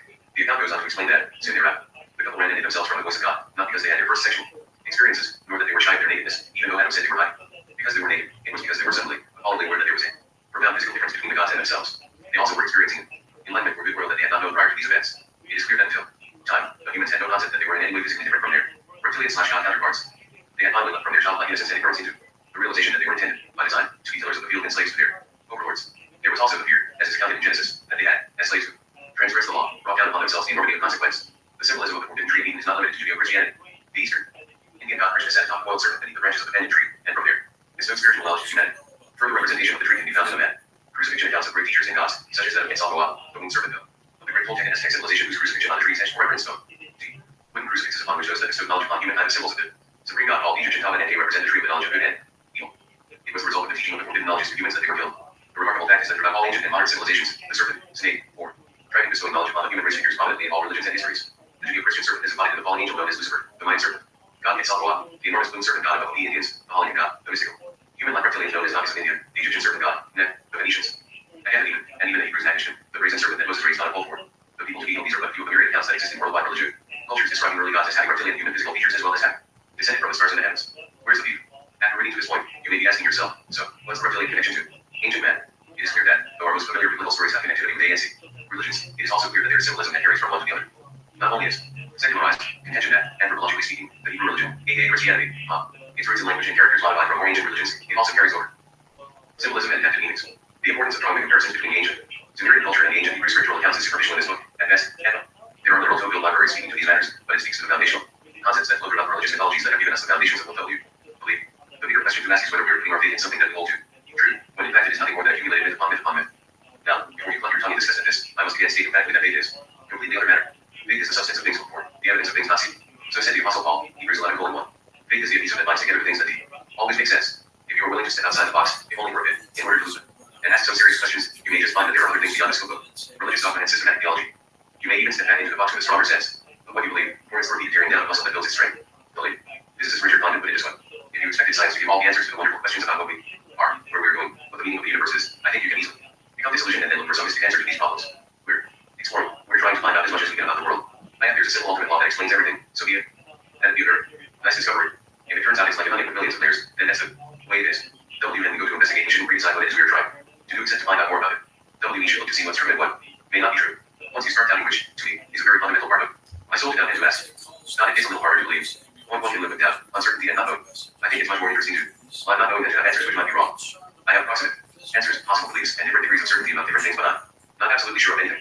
But I don't have to know an answer. I don't feel frightened by not knowing things, by being lost in a mysterious universe without having any purpose, which is the way it really is as far as I can tell. So, with my decidedly middle approach to personal faith, let's look at some of the comparatives in religion that seem to paint a bigger picture, not only of humanity, but of the influence of the secret history of reptilians, which you will soon find isn't really a secret at all. Forgotten and buried in the test of time. Chapter 3. Boiled around many cultures. If the account given in Genesis is really true, probably not, after all, to Thanos. Serpent. He was the first schoolmaster, the first advocate of learning, the first enemy of ignorance, the first to whisper in human ears the sacred word. Liberty. Robert Greene Ingersoll, American statesman, 1833 to 1899. Like the innocent power, but he was serpent under William Shakespeare. There is a huge difference between approaching the issue of a multicultural serpent with a rod. View that religion is most often a thing that cannot be quantified to the lighting of the skeptical or scientific mind, versus the brand of angry atheism tantamount to hatred of any form of religion. 2. Most skeptical thinkers and the crusading scientific atheists of today, faith is a list of piety practices that consist of superstitions built on a misty nothingness of ignorance and a danger of falsehoods of faith-based thinking. I had one scientist refer to me in an open debate as an ass. Lucky, meaningless, evil honor. With this sort of eliminator thinking, there is no room for the wonder of the spiritual, at least not openly admitted, and very little grasp of the way the theology incorporates critical thinking, let alone the complex phenomenology of religious experience. Hardcore atheists search religious believers when in office bound, short sleeve, courtroom, spectacle wearing, white shirt, and tied counted to the freestyle, caution to the wind, dreadlock, barefooted, multicolored paint smear, lock-dwelling artist. Pardon my stereotypes. Religion is a construct of human beings. It is the attempt to place structure on the unstructured. Spiritual experience, and more often than not, the foundational religious constructs involved into it. Systematic set of dogmas and theologies that produce, in nearly every case, a meticulous mode of control, which bears little resemblance to the origin of a systemized structure. Spiritual experience is rarely ever something that is corporate. It is individual. That individual, in turn, internalizes, personally pursues its particular religion more, as is evident throughout the history of humanity. He moves that personal experience from a place of revelation that of necessity should be shared with us, around him. But many times, the seeking of like-minded followers turns heinously into secrecy, and the establishment of a controlled system is imposed that resembles nothing of the original experience of spirituality. Religion contains within its symbols and myths some of the most utter, profound truths of a human psyche, and even the body. But these are things that need to be properly interpreted and free from the illusion of faith and theology in order to function. No faith is the thing that is necessary in most religious practices. It is also the thing that, in its simplicity, completely obliterate the open mind. Now, I've turned the entire argument on its head. Science and skepticism have closed off the possibilities under the lofty key of quantifiability within a theological approach to methodology and evidentiary research. On the other hand, the ERS, in opening themselves to internalizing external spiritual experience and structuring it into theology of any sort, have not been rigid. Comes with legalizing their acceptance of that which is unquantifiable. It's a nasty catch-22 of thinking, so that the approach seems to be complete, but always lacking what the other brings to the table. Science needs faith and faith needs science, and both need skepticism. Both are incomplete without the other, and that is the great state of the mind. The symbolism and presence of the serpent in the ancient world was highly significant, and somewhere back there, a person, a priest, or the like of a book determined that the serpent was a symbol that should be held in high esteem. Whether it was like my friend and I experienced our Sunday morning philosophical excursions, or simply a recognition that the serpent was physical. All these that superstitiously became spiritual ones, that the alignment with this reptilian creature became widespread throughout human civilization and carried to all parts of the world.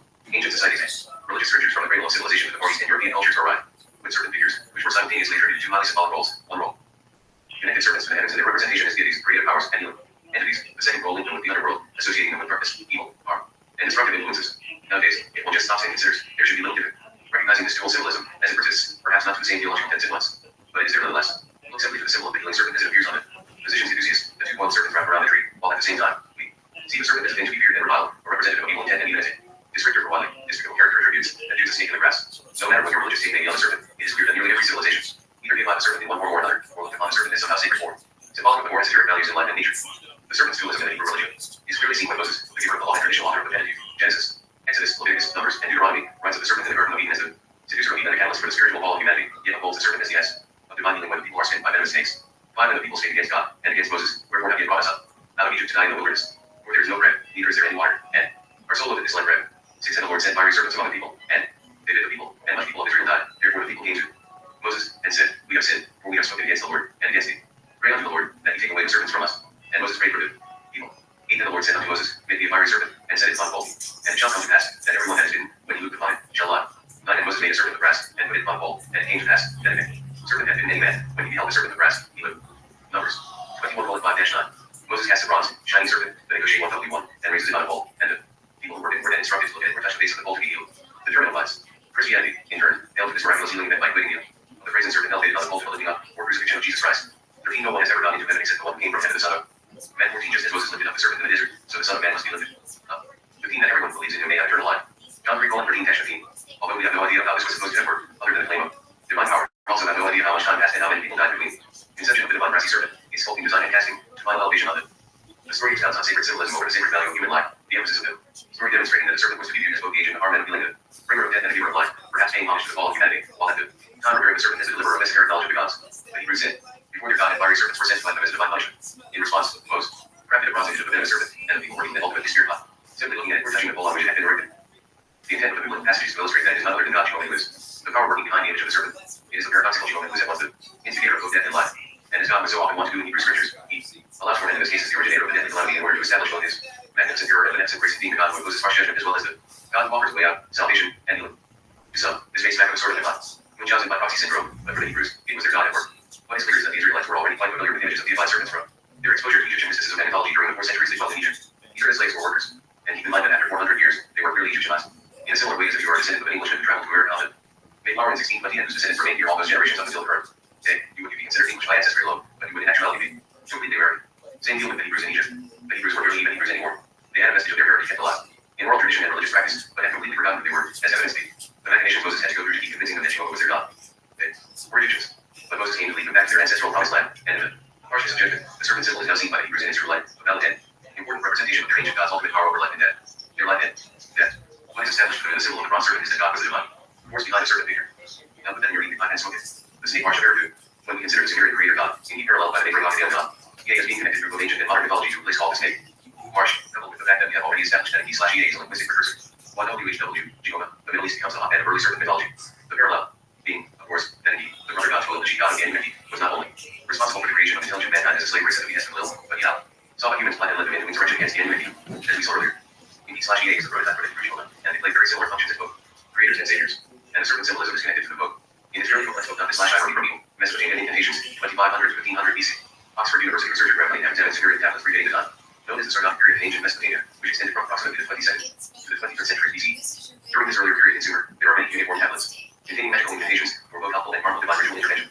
In the tablets, we find there are 2 specific incantations associated with various agents of Donet. In other words, the summoning of infliction or royalties on someone else. In these incantations, there is a reference to the snake of Indeed, while the other mentions the place of the black snake, the middle of the Untu. Remember the term Untu? This is the great underworld sea on which the city of Eridu sits, and surrounding the city lies the swampy region known as the Snake Marsh, a place, according to the mythology, well known as loved by E/EA. The incantations also mention a black dog, a horned snake, the serpent, and himself. This association between E/EA and harmful snakes continues well into the old Babylonian period, and there is even one incantation directed against various snakes referred to as the two-tongued snake of Untu. Other incantations show that E/EA could cure as well as cause illness. Remember Moses and the brazen serpent on the pole, and there is a particular repeated phrase in the incantation saying Ea did it, Ea undid it. In essence, God brought catastrophe, God brought healing, and murder, and the Lord of Rotati is a mythical singular in which his speech is delivered by. And Murder, the son of Meshki and Gesher, the founder of the first dynasty of Iraq and builder of the city of Iraq. In that speech, he delivers a magical incantation for the purpose of confusing the various languages of the people.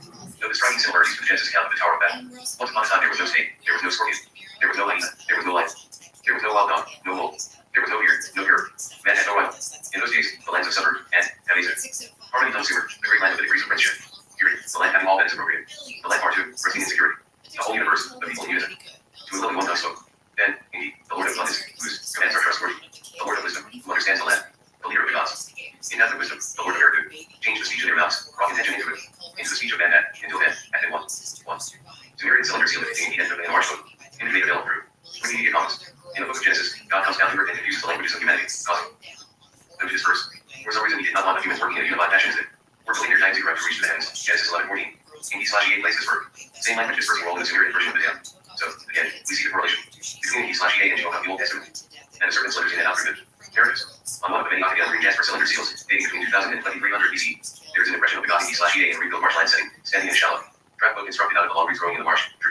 and so, Gary, it is obvious that the central figure in the book is not a divinity, as evidenced by the present dual streams of water emerging from his shoulders and a fish from those streams. The boat pictures of the cylinders being guided through the heavenly reed marsh by two serpents, both holding hunting poles in their hands, while out of the water the boats were at that harvest, leaping into the air, presumably greeting their creator and doing his worship.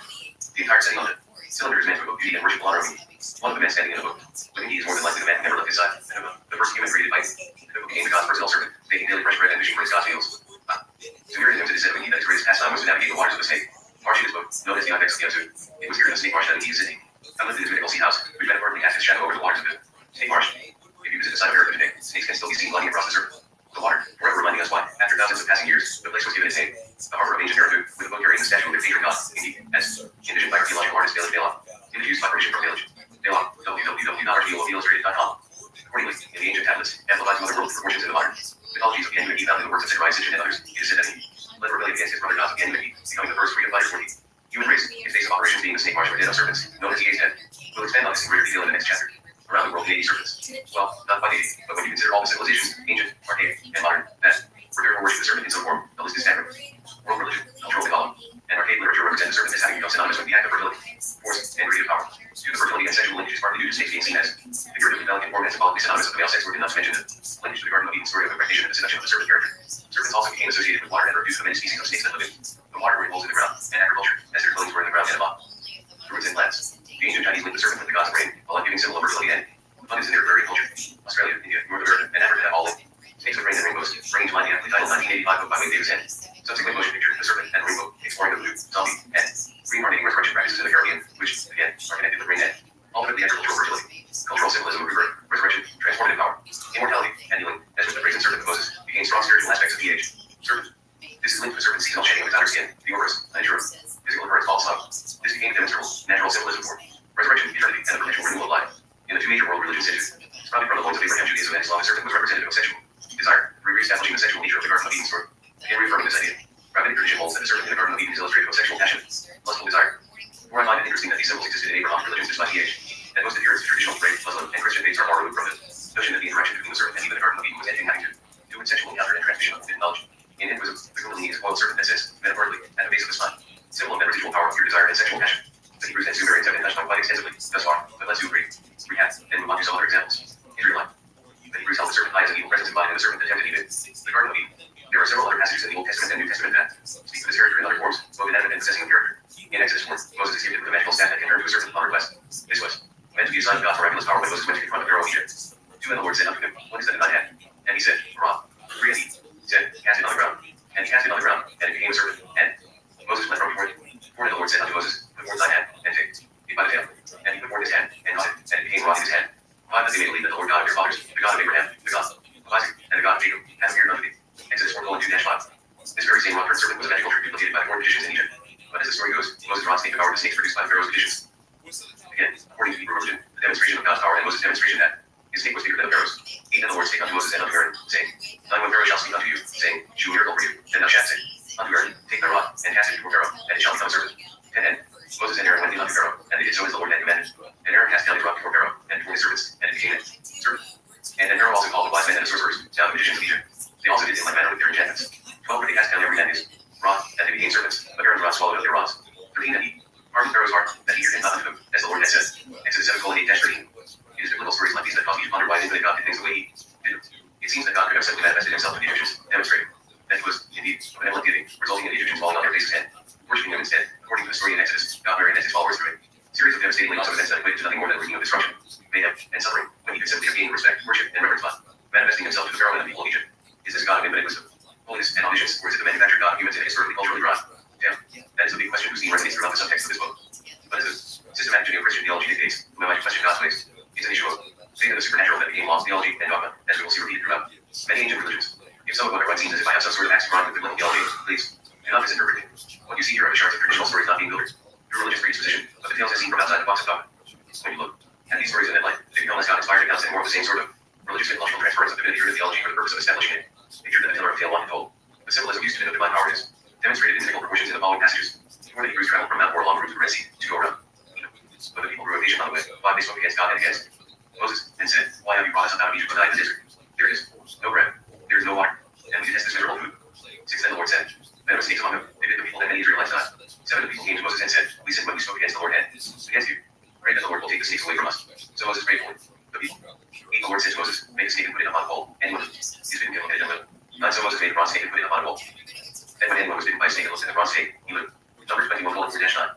One word that forbid not the Lord thy God, in not keeping his commandments, and his judgments, and his statutes, which I command thee this day. 15 left through.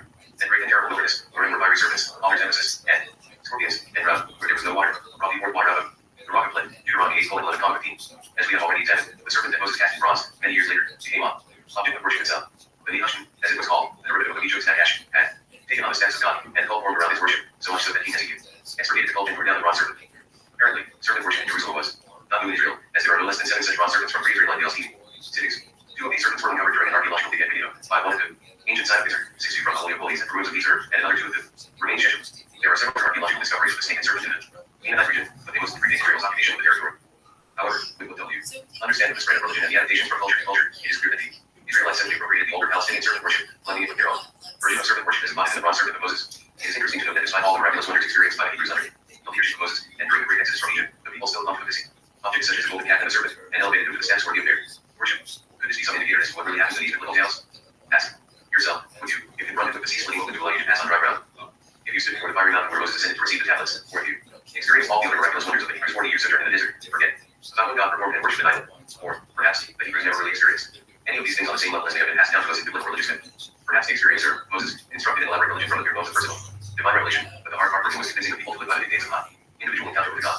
And then, in posthumous slap in the face to Moses, throughout the next few hundred years, the people took his brazen serpent on a pole, incorporated it into Canaanite religion of Palestine, and began worshiping the snake as if it were the god of their deliverance. Now it came to pass in the 3rd year of Hoshea, son of the king of Israel, that Hezekiah, the son of Hoshea, Jew, began to reign. 20 and 5 years old was he when he began to reign, and he reigned 20 and 9 years in Jerusalem. His mother's name also was Abiah, the daughter of Zechariah. Great he did that which was right in the sight of the Lord, according to all that David his father did. Before he removed the high places, and break the images, and took down the groves, and break in pieces the brazen serpent. All his nemesis that Moses had made, for unto those days the children of Israel did. Burn incense to it, and he called it Nehushtan. 2 Kings 18:1. In magnificent bloody form, John 26, 6-14 presents a picture of God's hand at work. The serpent is mentioned near the end of the passage.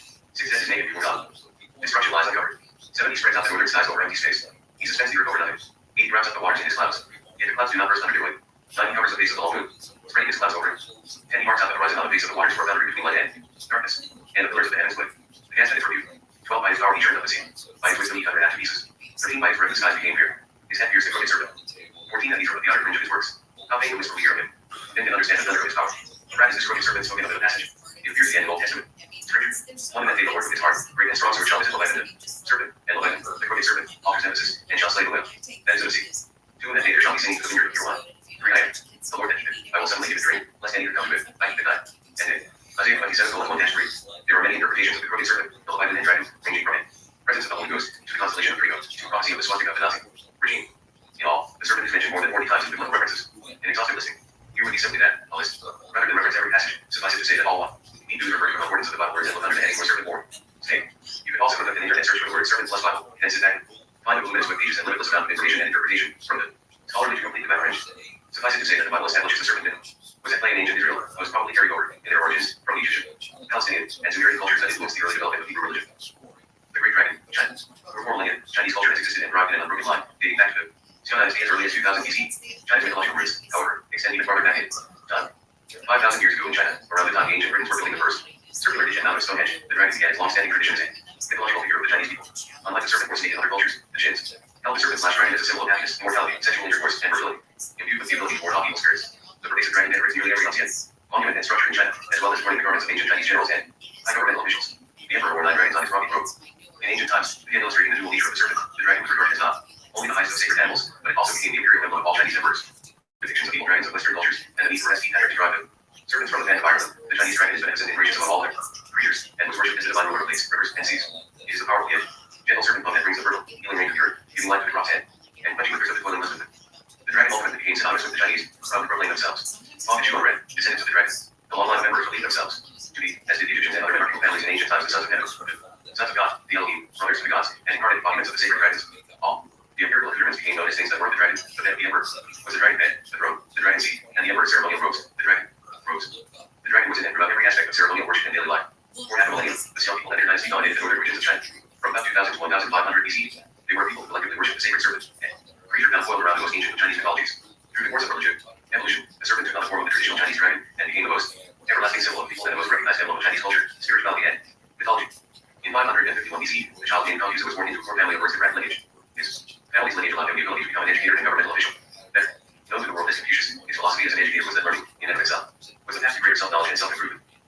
attaining these things would lead you to good conduct and clean living. His teachings took on legendary proportion through the centuries and millennia, but his underlying goal was to make us the divine force that would result in the smooth operation of a stable and well-ordered state of being. Sounds very new age, doesn't it? As most of us know, his teachings became legendary guides to living wisely. Many followers flocked to the teachings of Confucius, and they continued to perpetuate his ideas, even after his death in 479 BC. As is with most legendary figures, who attained legendary status during their own lifetimes, legends were fostered and spread about Confucius, including one in which sacred dragons guarded his mother during her pregnancy and attended to her at his birth. Mesoamerican feathered serpent. According to Aztec, Mayan, and Toltec scriptures, Quetzalcoatl, the feathered serpent god, was the primordial creator and giver of life to all that is, along with his mirror opposite god, Tezcatlipoca. He created the world, and he was sometimes referred to as the white Tezcatlipoca in Trastitute. His darker opposite, the god of the night. He was called the great sky god, the lord of peace, being associated with the morning star, which also gave him the name Holy Lord of the star of the dawn. Quetzalcoatl was also a virgin bird, his mother being the goddess Guadalupe, and his twin brother god, Golodi, known as the evening star, associated with Venus. It was Quetzalcoatl who, after the death of the fourth son, Fortage, descended to Milan, the land of dead, and by sprinkling blood from his penis over the bones of the dead, he had gathered from the previous era, created the fifth son and the dawning of the new age of mankind. The temple of the feathered serpent has fine stylized depictions of the deity in a style that includes the apparent influences of the Algonquin and Maya art. Imagery available through Wikipedia comics. Comparatively speaking, the resemblance to times used for Jesus, the bright morning star, and Lucifer on the morning star are striking. This begs the question as to whether Jesus arose. Christianity garnered its title from the same sort of evolution of pagan, earth-based religious code, as did Quetzalcoatl, only a few hundred years later. Although Christianity teaches that God, the Creator, and Lucifer/Satan/Devil, the created, are not precise opposites, despite the fact that they represent opposing forces of good and evil, and that which is holy versus that which is profane. The dual nature of the opposing forces is present in nearly all religious belief and mythology in every culture.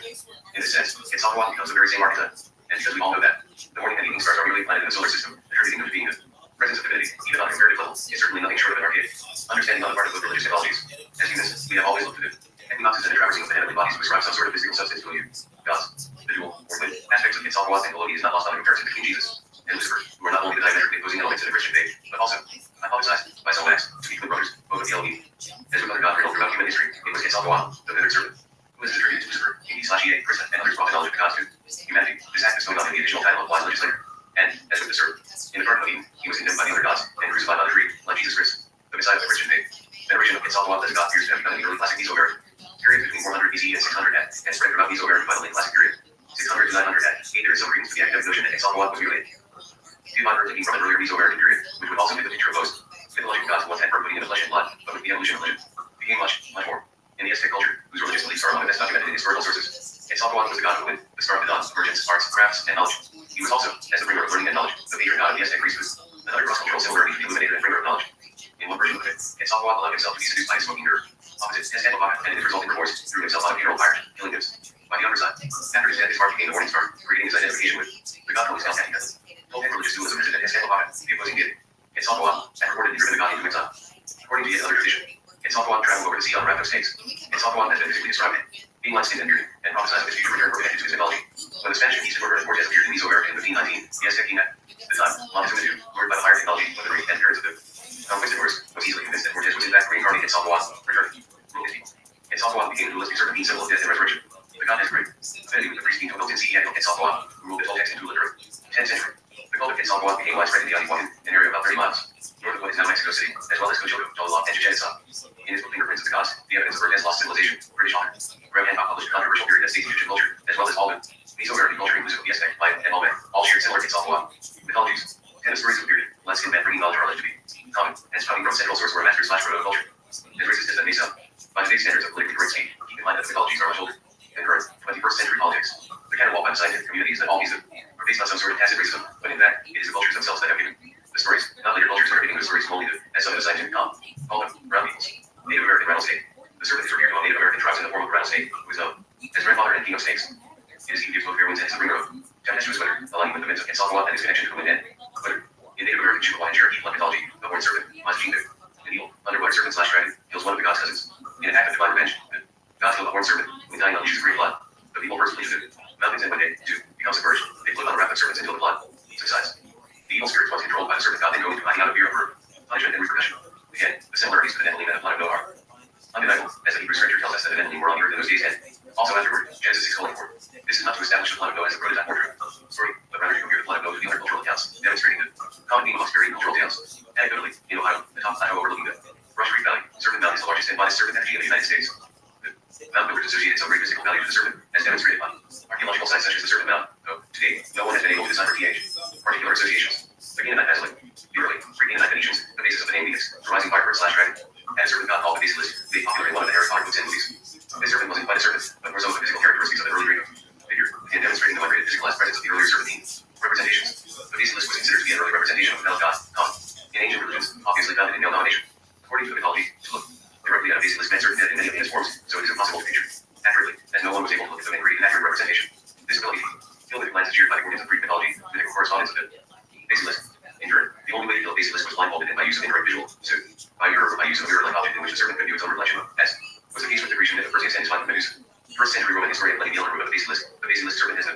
power to kill with its gaze. It is a native of Sierra Nevada, not more than 12 inches long. He wrote, snakes took its and moved its body forward in manifold coils like other snakes. 11. During the Middle Ages, the basilisk became identified with the cockatrice, a two-legged dragon, with the head of a rooster, very similar to the phoenix, a serpent mentioned occasionally in the Testament book of Isaiah and other Hebrew scriptures. And the sucking child shall play on the bowl of ASV, and the weaned child shall put his head on the cockatrice's head. Isaiah 11:8. Rejoice not thou, O Baal Stephen, because the rock of Nesmodi is broken. For out of the serpent's root shall come forth the cockatrice, and his root shall be a fiery flame. Serpent. Isaiah 14:29. The ash cockatrice says, and with the spider's web, he that eat of their eggs. Diana, and that which is crushed breaks out into a butter. Isaiah 59:5. For, behold, I will send serpents, cockatrices, among you, which will not be charmed, and they shall bite you, said the Lord. Jeremiah 8:17. When we enter the modern period, and Medusa becomes an innocuous standard and motif bound up, your knockers and bushes, the basilisk immigrates to the United States and becomes identified with different American states, most notably the rattlesnake. One of the first rattlesnakes encountered by European explorers, a tropical variety known as the Mexican West Coast rattlesnake, was given the scientific name Rudolus basiliscus, or basilisk snake. On an interesting etymological note, the word basilisk is where we got the later word for temple of the god, and eventually entitled church, the basilica. There is a reference to this ancient mythology found in Top S. Peter's basilica in Rome in the form of a valid ball. In the mythology, the worship of snakes and serpents in Hindu culture and religion demonstrates high status of snakes or knockers in their mythology. Is a Sanskrit and word for deity or class of entity or being taking the form of a very large snake found in Hinduism and Buddhism. The use of the term nug is often ambiguous, as the word may also refer, in similar contexts, to one of several human tribes known as worded named the Nuggets. The term is still used to apply to ordinary snakes, particularly the king cobra and the Indian cobra, the latter of which is still called nug in Hindi. Other languages of India. The serpent primarily represents symbolic rebirth, death, and mortality, again as we've seen in other cultures, due to the casting of its skin and symbolic rebirth. Are representations of God, or nuggets can be found all across India, to which offerings of food and flowers are left, with bless. Birth before the many and various shrines. Among some South Indians, the cobra is so revered that, if accidentally killed, it is burned like a human being on a funerary pyre. No one would kill one. Intentional. The serpent nuggets form an important part of Hindu mythology and plays prominent roles in various legends. The following is a list of serpents from Hindu mythology. Well, Anasesha, Shishnaga, with a 1,000-headed snake, upholds the world on his many heads head. Shesha is said to be used by Lord Vishnu to rest. Shesha also sheltered Lord Krishna from it. Thunderstorm during his birth. Hussy allowed himself to be quoted around Mount Mandara by the Devas and ensures to turn to confusion creating the ambrosia of immortality. Kali. Poison the Yona/Shundar where he lived. Krishna subdued Kali by dancing on. Yona compelled him to leave the river. Manasa is the queen of the snakes. She is also referred to as Manesha or Lamanesha, with Ma, being the universal mother. Anet is the endless snake who circles the world. The Manava, or Padmika, is the guardian snake of the south. Mystica is half Brahmin and half Brahmin. Pillar. Lord Shiva also wears a snake around his neck. An important Hindu festival bearing ancient association with snake worship is Nag Panchami. It is held on the 5th day of Shravan, and snake idols are offered gifts of milk and incense. It is said, the meaning of wisdom, wealth, and fame are sought after by the offering of milk and incense to the serpent item. Once again, a serpent is associated with illumination and the getting of knowledge. Egyptian. Apis, also known as Ipet, 13 dating back into 1500 BC, was the great water serpent god, who slept in the mountains of Baku, rising with the morning star, daily attacks prey on his journeys through the daytime sky and the underworld, and subsequently destroyed Egypt by Suf, the god of the crocodiles. As we have seen in most other religions and cultures thus far, the serpent seems to always hold symbolic symbolism and underworld characterization as a hero of life, possessing the greater aspect that seems ever present wherever the serpent is worshipped. Nowhere is this evident and pervasive in the mysticism of ancient Egyptian religion and worship. In the mythology and symbolism of Egypt exists some of the most glaring dualistic contrasts between reverent worship of the serpent and fear-based repudiation. The Egyptians' reverence for the serpent's life-giving powers probably arose, in part, from once again observing them shedding their skins, continually exposing a new resurrected body in the process. The godhead, the ancient Egyptian primal creator deity, is represented in the form of the age. Serpent who seasonally sheds outer skin, a symbol of a continual life, death, and new life CYCM. At one point, the who prophesies to Osiris, the Egyptian god of the netherworld and final judgment, THA. He is going to destroy the entire world he had created and revert back to his serpent in 414. Early 20th century has born archaeologist Henry Franklin, who spent his life reconstructing ancient Egyptian and Mesopotamian culture and mythology, said of the Egyptian serpent gods. The primeval state survives when everything else is destroyed at the end of time. Thus the serpent was strongly and continually associated with creation and eternal existence in the ancient Egyptian. The Egyptians portrayed life itself by the image of a rearing serpent, and a serpent biting its top. The common Egyptian emblem for eternity. 15. During the Egyptian Middle Kingdom, 2030 to 1640 BC, post 11th dynasty, the god Amun came onto the scene as the patron god of the capital city of Thebes. Amun in one of his manifestations fell leader. That of the serpent god named Metat, even as completed his time. 16 at Karnak, during the beginning of the New Kingdom, 1550 to 1090 BC, Amun was worshipped with the sun god Ra, when Pharaoh had uprooted the entire Egyptian system of religion and worship and created a new monotheistic society. Amun became the monotheistic supreme state and Norse/Norse god of Egypt during this period. Amun is divine consort, the serpent god correspondent. Serpent gave birth to a son named Khonsu. Altogether, this holy triad, in the Egyptian worldview, symbolized the perfect union both of the house of the gods as well as being representative of the supreme social structure of the royal family, and it was this family portrait that inextricably linked the house and family of the pharaoh was the mythological serpent of Egyptian mythology. But Amen's monotheistic society lasted but one generation before it was overthrown and the implementation of reversion back to the polytheism took place. All periods of Egyptian history, from the earliest historical times all the way to the end began. Kingdom, creation, fertility, birth, the goodness of the gods, rebirth, and resurrection were all in the image of the serpent. Hermes was the serpent head goddess to whom were brought offerings at the time of harvest, thanking her for successful crops of both food and grain. 18. The father of serpents, Geb, was the god of earth and the father of the gods. 19. The snake was linked to life after death and the recurring cycle of life due to Egyptian obsession with the quest, eternal life, and it became a symbol of survival after death and the resurrection among the ancient Egyptians. In the Egyptian Book of the Dead, sometimes referred to by its more precise title, the Book of Going Forth by Day, in chapter 87, we are told that transformation into a serpent upon death gives new life to the deceased. The serpent gods in pre-dynastic Egypt set the stage for her veneration as an enduring symbol throughout the rest of dynastic Egyptian history. The most important serpent of Lower Egypt was Bloodhead, the green one, who eventually became the symbol of a unified Egypt and its royal house. It was this serpent goddess whose name became synonymous with the general Egyptian term for woman. and the foundation for the creation of the symbol of the Irius, the standing figure of the cobra head. Most often is the headpiece on royal Egyptian crowns. The cobra/Irius became such an important piece of Egyptian iconography that the life of the pharaoh became known as the living year of the Irius. 21 Watching not only became physically represented on the pharaoh's crown as his guardian and protector, but eventually was bestowed the title of the Iora, or green color. Significantly, became the color that represented resurrection in ancient Egypt, and Watchet, also referred to as the green one, embodied the forces of health and fertility. As we post God's antiquity, you can quickly see how numerous titles continue to be added on as the power's head. Influence of the god involved in worship, Watchet, the green Urius of the pharaoh, the Iora, the protector and guardian of the life of the pharaoh, the power of fertility and good health. The crown of 18th dynasty Egypt, clearly showing the serpent figure. Copyright Sirius Project. Dr. John Ward and Dr. Maria Nelson, Luxor, Egypt.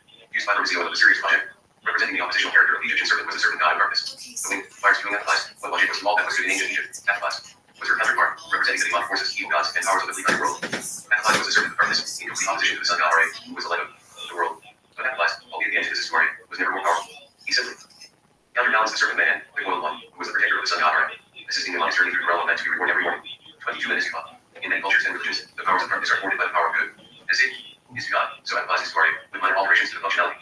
It has been said time and again that the ancient Egyptians were utterly preoccupied with dead men, at least the royal families, as far as can be seen. Their entire lives, especially when a seated pharaoh, were consumed with the afterlife and resurrection. There is an interesting entry in the pyramid texts of funerary arrived in ancient Egypt. In these documents is listed something for which there is very little explanation. The snake game, 23 presumably a test of sorts, played out in the afterlife. The pharaoh died game he has to win. How interesting is such modern Christianity would that be? The notion of an Egyptian judgment test or the snake up in order to enter the beautiful wonders of afterlife seems a colloquial version of a much greater religious crime. The Gadsden flag, don't tread on me. Image copyright of the author, don't tread on me. Being an American and a citizen of the United States, I cannot overlook the certain symbolism in some of my country's own iconography, continuing a long tradition of the snake making its appearance in the cultures of humanity. The Gadsden flag, commonly recognized as the yellow don't tread on. The banner, emblazoned with the coiled rattlesnake, was named after Christopher Gadsden, the colonial general and statesman. Benjamin Franklin wrote the rattlesnake as a symbol for American vigilance. I reflected that her eye excelled in brightness, that of any other animal, and that she, as no other, she may therefore be esteemed an emblem of vigilance. She never begins an attack, nor, when once engaged, ever surrenders. She is therefore an emblem of magnanimity and true courage as advantageous to prevent all pretensions of the world. With her, the weapons with which nature has furnished her, she conceals in the room of her mouth, so that, to those who are unacquainted with her, she appears to be a most defenseless animal, and even when those weapons are shown and extended for her defense, they appear weak and contemptible, but their wounds, however small, are decisive and fatal. Conscious of this, she never wounds till she has generously given notice, even to her enemy, and cautioned him against the danger of stepping on her was. I wrong, sir, in thinking this a strong picture of the temper and conduct of America. 24. The serpent has always been associated with strength and influence, despite its dualism as both creature to be feared and revered. It can be asserted, however, that given such overwhelming evidence from texts and inscriptions, the ultimate duality in nature and perception of the serpent W, illustrated by the need to have the serpent demonstrably enact both supreme goodness as well as ultimate evil among the ancient Egyptians, and that serpent imagery was incontrovertibly associated with the afterlife, resurrection, and eternity, as with so many other serpents in so many other and cultures. Part E. The serpent in alien subculture. Chapter 4. The report non-reptilian non-reptilian humanoids. As you have seen, the key to understanding the connectivity of the serpent to reptilian/alien mythos, completely predicated on having an understanding of how the serpent's role became so important in human history, more specifically, to people themselves. Believe what you will about spirituality, religion, science, or anthropology, the serpent figure has played prominently in the lore of ancient theory, and has become the rockstar of current alien conspiratorial thought. The theory itself, the mothership for all the very extraneously divergent sub-theories making rounds in the circles of ecological people. Make no mistake, the secret history of reptilians is as much manufactured religion as are the snake and dragon cults from the depths of our anthropological thought. That does not mean they do not exist in some form. If that was the final conclusion, this book would end right here. The Basilica of Reptilica. Gnosticism will tell you that the truest sense of theology is psychology. I would add anthropology. Genetics and the claims made about God or gods are in their truest sense actually only projections of humanity, or reflections of who we deem ourselves to be. After all, religion is humankind's attempt to build a God-shaped vacuum that exists in a human mind and heart, creating and recreating God in the form that we need him to be. Religion, of course, being something completely different than spirituality, certainly on the same chart, just a different emphasis. We project and extrapolate our needs onto what we think God should be, and by we have religion. What is all this talk about religion doing in a section of the book that is supposed to be about reptilian/alien subculture? One might ask. Intrinsically, it is because they are the very same thing. Humans have some deep primordial, psychological, physiological wiring that makes us want to know more about who we are and where we come from and where we are supposed to go from there. Human beings have an innate need to know our roots and discover the reasons we are what we are and why we do what we do. But then we incorporate our innate creativity to construct the landscape around us. We can take the images of causality and convert it to consequence, and in so doing, W. We find ourselves constructing a psychological fortress that will house and protect the way we conceive our universe and interact with our surroundings. So let's take a brief jump into the psychology of the need for God and aliens and everything else in between. Those basic needs from a human psyche. To get some grasp of why the mind works the way it does in regard to these matters of mythology, let's take a simple look to the fathers of modern psychology, Sigmund Freud and Albert Henley. Freud, although pioneered in his field, some of whose ideas have been left behind as we learn more and more about how the mind operates with his research on the unconscious/subconscious mind and how it juggles innate biological motives that are hardwired into human physiology, alongside the brain's ability to produce rational thinking. Repressed early memories were at the root of what Freud was looking for, and he referred to his metaphysics of psychology, going back to our roots to see what we're made of and why we operate the way we do in the earth. We hear so much about modes of operation and family systems when we were trying to root out the origins of behaviors, which ultimately was fleshed out for the first time with Freud's research. This brand of looking through past psychology can be applied more readily to a group, but Freud was much more interested in how the individual formed these modes prior to cognitive awareness. On the other hand, common sense and conscious behavior were the focus of Henley's research, leading him to emphasize what he called surface or context psychology. He believed that cognitive, social motives and intimate social interactions were what drove behaviors in people, and he was athlete of the father of ego and humanistic psychology. His work in cognitive and family therapy led him to the conclusion that it was the interactive social structure between people and especially family members that was the primary motivation for human behavior. The goal for much more of therapy was to focus on a form of daily living experience that made social interaction the primary focus. Freud, generally speaking, filtered his view of human nature through a pessimistic view of it, things that covered behavioral outcomes. He adhered to Darwinian/Hobbesian philosophy, which basically states that man in the state of nature, according to Hobbes, has no idea of moral goodness, and therefore must be naturally good. He is vicious because he does not know virtue. Throw a little survival of the fittest into the mix, and you have rudimentary basics of Darwinian Hobbesian. Here, hold on, psychologists, not going somewhere with all of this. Edward had a much more optimistic approach to the foundations of cognitive behavior, following it. More or less Rousseauian/humanistic philosophy, which discussed that human nature is innate, good, and that society, our surrounding, and environment are the corrupting force that transforms law into self-intrusive/self-actualizing people. The first man, having fenced in a piece of land, said, "This is mine," and found people not even up to believe him, that man was the true founder of civil society. From how many crimes, wars, and murders, from how many births and misfortunes might not anyone have saved mankind by pulling up the stakes or filling up the ditch and crying to his fellows who are listening to this imposter, you are undoubtedly once forget that the fruits of the earth belong to us all, and the earth itself to nobody. Jean-Jacques Rousseau, Discourse on Inequality, 1754. Sense of self, fully contented, was determined by what was passed on to you from your parents, immediate family, and social externals, such as the environmental factors of familial relations, parenting, and social interactivity that took place when we were small children as well. As decisive, like all learning experiences as we grow older, we are not only influenced, but governed, manipulated by our past experiences, so in getting to the roots of who you really are and what you may see. In certain methods and modes of operation, you have to return to your foundations and the starting points that launched certain lifelong behaviors. Freud promoted retracing of your steps to see where you came from, the influences of that past, and how you got to where you are in the current. Your personality and present modes of operation are, therefore, determined by your earlier environmental influences, and I believe that people are absolute creatures who can only determine their own personality by their own cognitive choices and reliance on their own innate creative selves. If you want to know who you truly are and why you are doing what you're doing in the now, look ahead, and consciously move yourself forward towards what you have determined you want to be. When you focus on your future goals and ambitions, you will align your personality with what it is you want to become and achieve. Freud, inversely, endorses something called efficient causality modes. Experiences that push us forward from behind, making us what we are in the present. We do not have knowledge of a thing, reported Aristotle, until we have grasped its why, then, is to say, its cause. 2. In stark contrast, Adler, much like Freud's early associate Carlo, advocated final causality, that which pulls us forward from that which we determine lies ahead. The difference in causalities, the source, either influence from the past, of which we have no control, or influence from the future, or that which we create and ultimately control by our cognitive actions. Adler in philosophy observed that, on an innate level, human beings feel inferior entities. Feelings of inferiority or, better, a sense of feeling lost in an infinite world and universe are TH. Motivating force, the fire of the willing, the drive behind all personal striving for accomplishment and attainment of personal goals. In a sense, we start with absolutely nothing, perhaps even defeat. Insignificance in our own estimation, and we work our way up to what we choose to become. Persistent in building upon each successive failure and accomplishment. We strive for excellence, superiority, if you will, in order to compensate for the innate feelings of inferiority. These are the things that push us to be better and strive for being the very best we can be. This is it. Seeking superiority over others, it is about expressing and actualizing the drive toward perfecting ourselves. Eventually, Edward expanded this idea of striving for the ideal self to striving to create superior or perfect society to go along with it, and that our creative self is free to make up any as world and ambitions and puts into implementation. This, however, was in contrast to German psychoanalyst Karen Horney, a contemporary of both Freud and Edward, pushed her idea that humans don't strive for superiority, they strive for a self-image built out of idealism.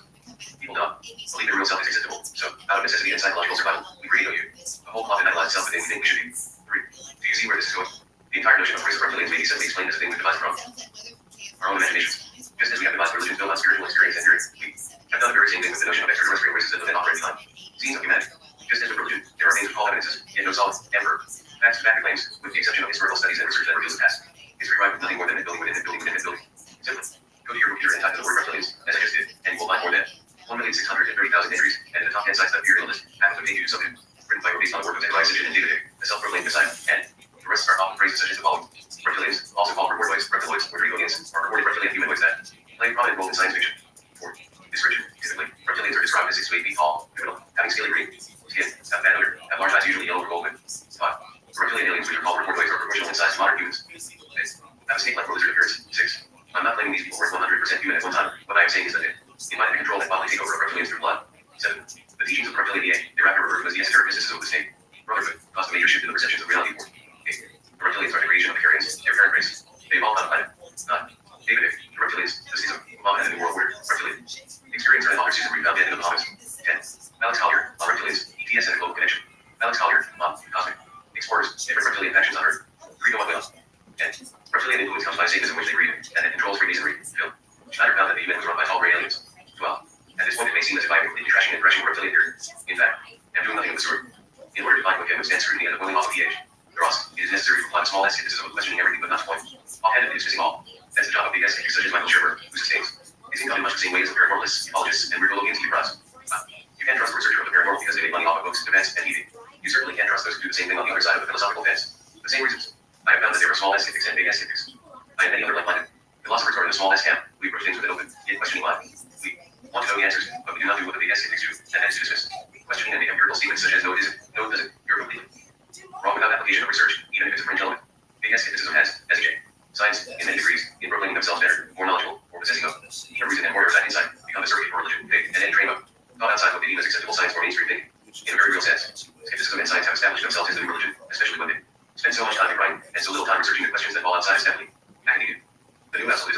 causeless. Bringing this back to the psychological, it is clear that the human psyche is comprised of both the Freudian and Adlerian modes of primary expressions of the psyche. We humans have both the need to look to our past to determine where we came from, and the need to allow our future aspirations to pull us forward. Out of both, we create our present realities and live within the frameworks we compose for ourselves. Does this, then, bring to utter discredit the theory of alien interaction with human beings? Does it dismiss completely the notion that there are races of extraterrestrial, e.g., interterrestrial, apes, and ultraterrestrial, buds, dwelling among us and influencing activity on the planet?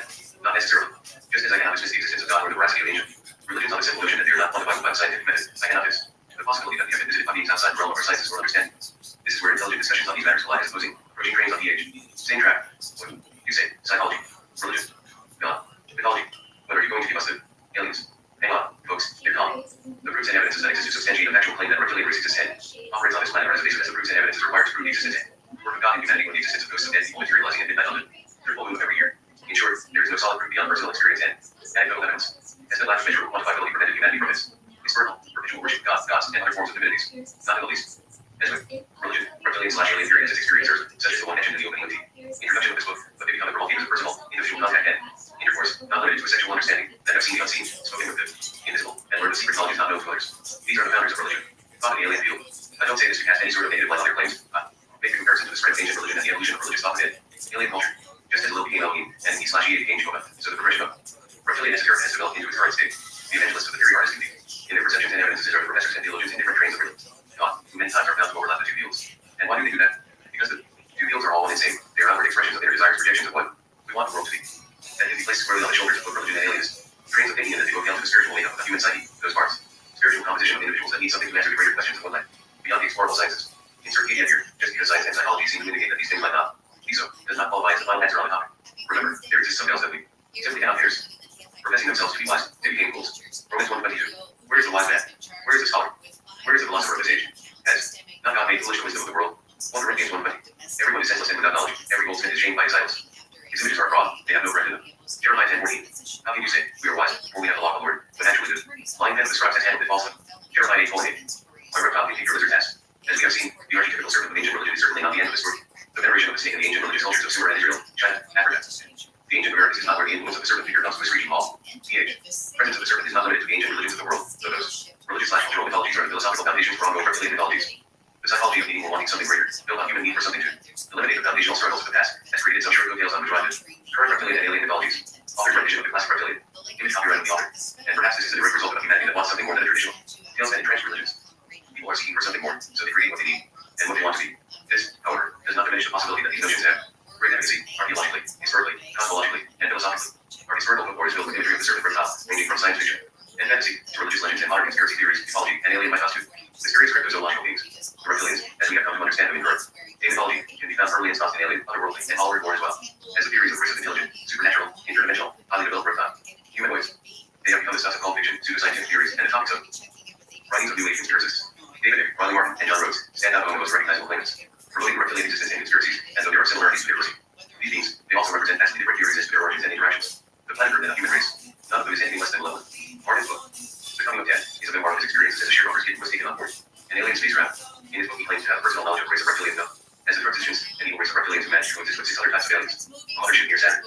On his Tumblr.com profile, Rhodes says of himself and his work, my name is John Rhodes, and I am a researcher, explorer, and lecturer in the realms of ecology, cultic archaeology, and metaphysics. In this report, I will be providing you with compelling evidence, gathered over years of research as to our genealogical connections with the overlord reptilian alien race and cultic historical archaeology that clearly demonstrates that these reptilian beings have coexisted. This planet Earth with us for thousands of years prior to our current era. 13. David speaks of good and bad reptilians fighting it out for domination of the Earth one. Clothed human skin, mostly infiltrating royal families of Europe. We will put this in chapter 7. Report voices a descriptive manufactured for defining reptilian humanoid beings. It is the most culturally popular name used to describe these extraterrestrial beings, although they are also referenced as dinosauroids. 14 were lizard folk, were lizard in both Dungeons and Dragons terms for you gamers out there. Other names include Draconians, 15 which draw their name from the name. Proponents of the Draconian constellation as the point of origin for these otherworldly visitors, as well as Zodiacs and hypothetical dinosaurs. 16. Although you may seek out other source points, they are generally found referenced by name in the plethora of internet sites that neither speak to material nor point of origin, yet are found repeated over and over again into countless hundreds, thousands. In these accountings, reptilians are often described as having soft, scaly skin tone, green or golden brown in color. Yet, despite their similarity, reptilian archetypes are mythology. No one has produced even a module of proof of the existence of reptilian humanoids, and allegations of their existence can at best be referred to as cryptozoological or pseudoscientific, as opposed to a reported genus or species. Dale Russell, a Canadian born geologist and paleontologist, was the first to report extraterrestrial experience for the extinction of the dinosaurs in the form of an asteroid collision of supernova. 17. He also invented what became the highly controversial dinosauroid thought experiment, a process that incorporates the employment of imaginary situations to help us understand the way things really are, or in other words, a hypothetical imagining of what could be a certain criteria had happened. In This thought experiment resulted in its highly controversial, previously mentioned dinosauroid. Reptilians that have claimed their existence are nothing new. They are not simply a product of the 20th century technological explosion, nor are they a science fiction invention of Hollywood. However well capitalized they might be in that market, with movies such as The Alligator People, 1959, Enemy Mine, 1985, Conan the Barbarian, 1982, Crawl, 1983, The miniseries, 1984. The Star Trek franchise, and the list goes on. Experiencers, contactees, and abductees have, for centuries, made claims that they have been in contact with reptilian peoples, yet there still exists substantive proof beyond discussed anecdotal evidence and personal experience as to just the pH. Reptilians are and where they actually come from, if indeed they exist as a race at all. Arguments have been made that reptilians are evolved beings that expanded out into the cosmos long ago, and others will conversely argue that they came here from the aptly named constellation of Draco, hence the Draconian moniker. According to proponents of the reptilian theory, there has been enough information derived from the many contactees and experiencer reports and stories as to build a formidable trove of information about these beings. As a result, the reptilian conspiracy believers emphatically insist they are in position to deliver the truth behind the origins of the reptilian aliens, revealing precisely the pH. Beings aren't exactly what is behind their hidden agenda. Those unwilling to listen and heed the warnings will be doomed to fall under the influence and enslavement of reptilians. After researching copious amounts of information on the origins of these Draconian reptilians, was able to boil down the varying stories, hypotheses, and very personal accounts into acceptable amalgam that bears all the elements of the following. The reptilians evolved on two separate planets, one being Earth and the other. Planet near Draconis, the brightest star in the aptly named serpentine shape. Constellation of Draco, planet born dragon. Draco is circumpolar, that is, never. Setting for many observers in the northern hemisphere as night sky. It was one of the 48 constellations listed by 2nd century astronomer Ptolemy and remains one of the 88 modern constellations today. From these two vastly distant planets of origin, two distinctly different races of reptilian would evolve and help shape our planet and civilization as we know it today. As the two reptilian races evolved, it was known to the Draconian reptilians, evil spirit, warrior species, manipulative and deceitful in nature, that the Earth reportedly were a peaceful, good-hearted race. The Draconians were so evolved that, like the Arcturians, they surpassed the physical limitations of their material bodies. As shown despite their evil nature, their carnivores need to eat and digest solid foods, developing the ability to ingest their nutrients through pure energy alone. The only problem was that their required energy food source was that evil energy. Accordingly, in order to survive, the Draconians must ingest pure evil energy, and it is this fact alone that turns simple self-preservation for the Draconians into an evil agenda. In order to survive, the Draconian reptilians are also rumored to have created the race that we have come to know as the alien race as their slave race clone the same source for nutrition. As the Draconian civilization continued to grow and expand, however, there was a wrench in the gears, born as reptilians grew in numbers, so did their slave race of greys. Soon the greys, weary of being drained of their native energy by the evil race of overlords, revolted, resulting in their freedom from the consumptive bondage of their creators, the Draconian reptilians. They left their captors and, apparently, continued on with their own agenda. But now, for the evil energy clone slave race, the Draconians desperately needed new sources of nutrition. So they set out in their mighty but evil fleet of precious, seeking other planets that had populations on which they could feed. But, of course, the energy of those populations had to be comprised of that and evil energy. So, the search for the right planet was painstaking and long. One can only assume that cannibalism that must have taken place during those long generations of space travel, perfectly seeking a source of food. One day, the fleet was all buzzed, or a new source of energy consumption had been located. The Draconians had stumbled across the planet Earth.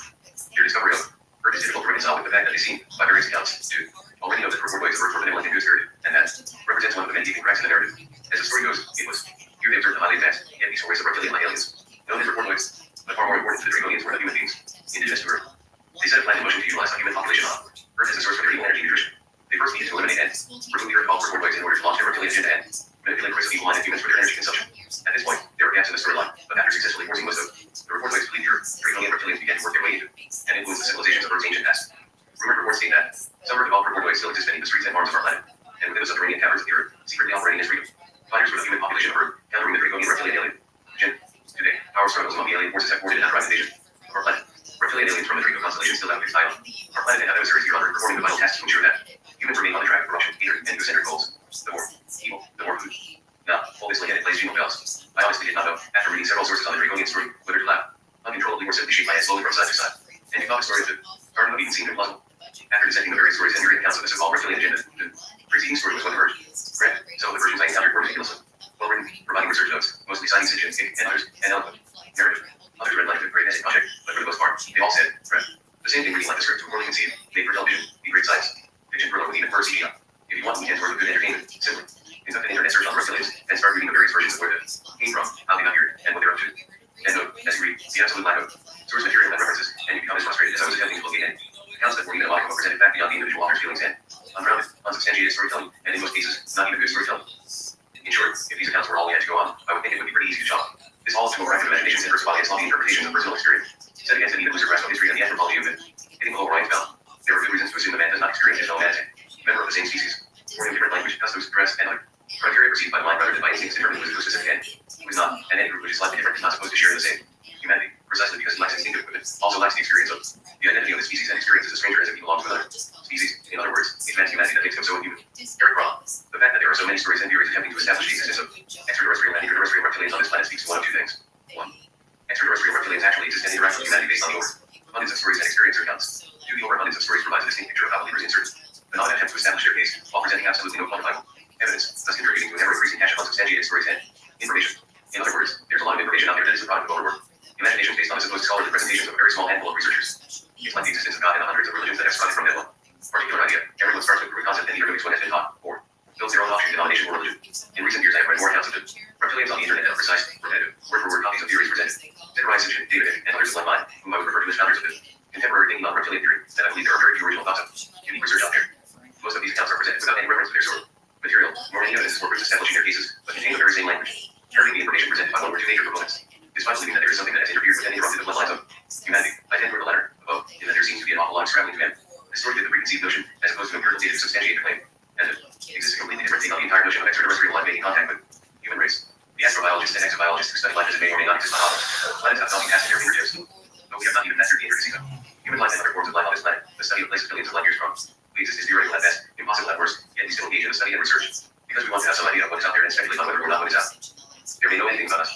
On top of that, to even suggest that there might be life out there is similar, if not more advanced than life on Earth, is still an general ridicule and our own scoffs. To some who criticize, the notion flies in the face of reason and / religion. To others, it simply an irrelevancy that when stacked against the cultural securities of life on this planet, now, alone with local governments, politics, poverty, war, communities, and even families, is complete. Without meaning. If we can't figure things out here, then how are we supposed to try to connect with something that exists in a place beyond the stars, so out of context and out of reach to us humans? They exist. Why don't they just fly their little Starship space saucers over and say hi? Is the arrogant response, and if they had that technology, why would they want to come here? Is the answer for those who believe that our understanding of science is limited by which we measure the dimensions of the greater galaxy and universe. Perhaps more extraterrestrial life, contact with our species is received the myth from suggested in the book here, defined by humanity's intolerancy. His fellow man. I am as dichotomous on the subject of extraterrestrial contact as I am on the idea of God. To evangelicals, I am a heretic and reprobate, backslidden blasphemer, as abandoned the truth. Okay. To the atheists, I am Bible thumping, word of God preaching, Christian apologist.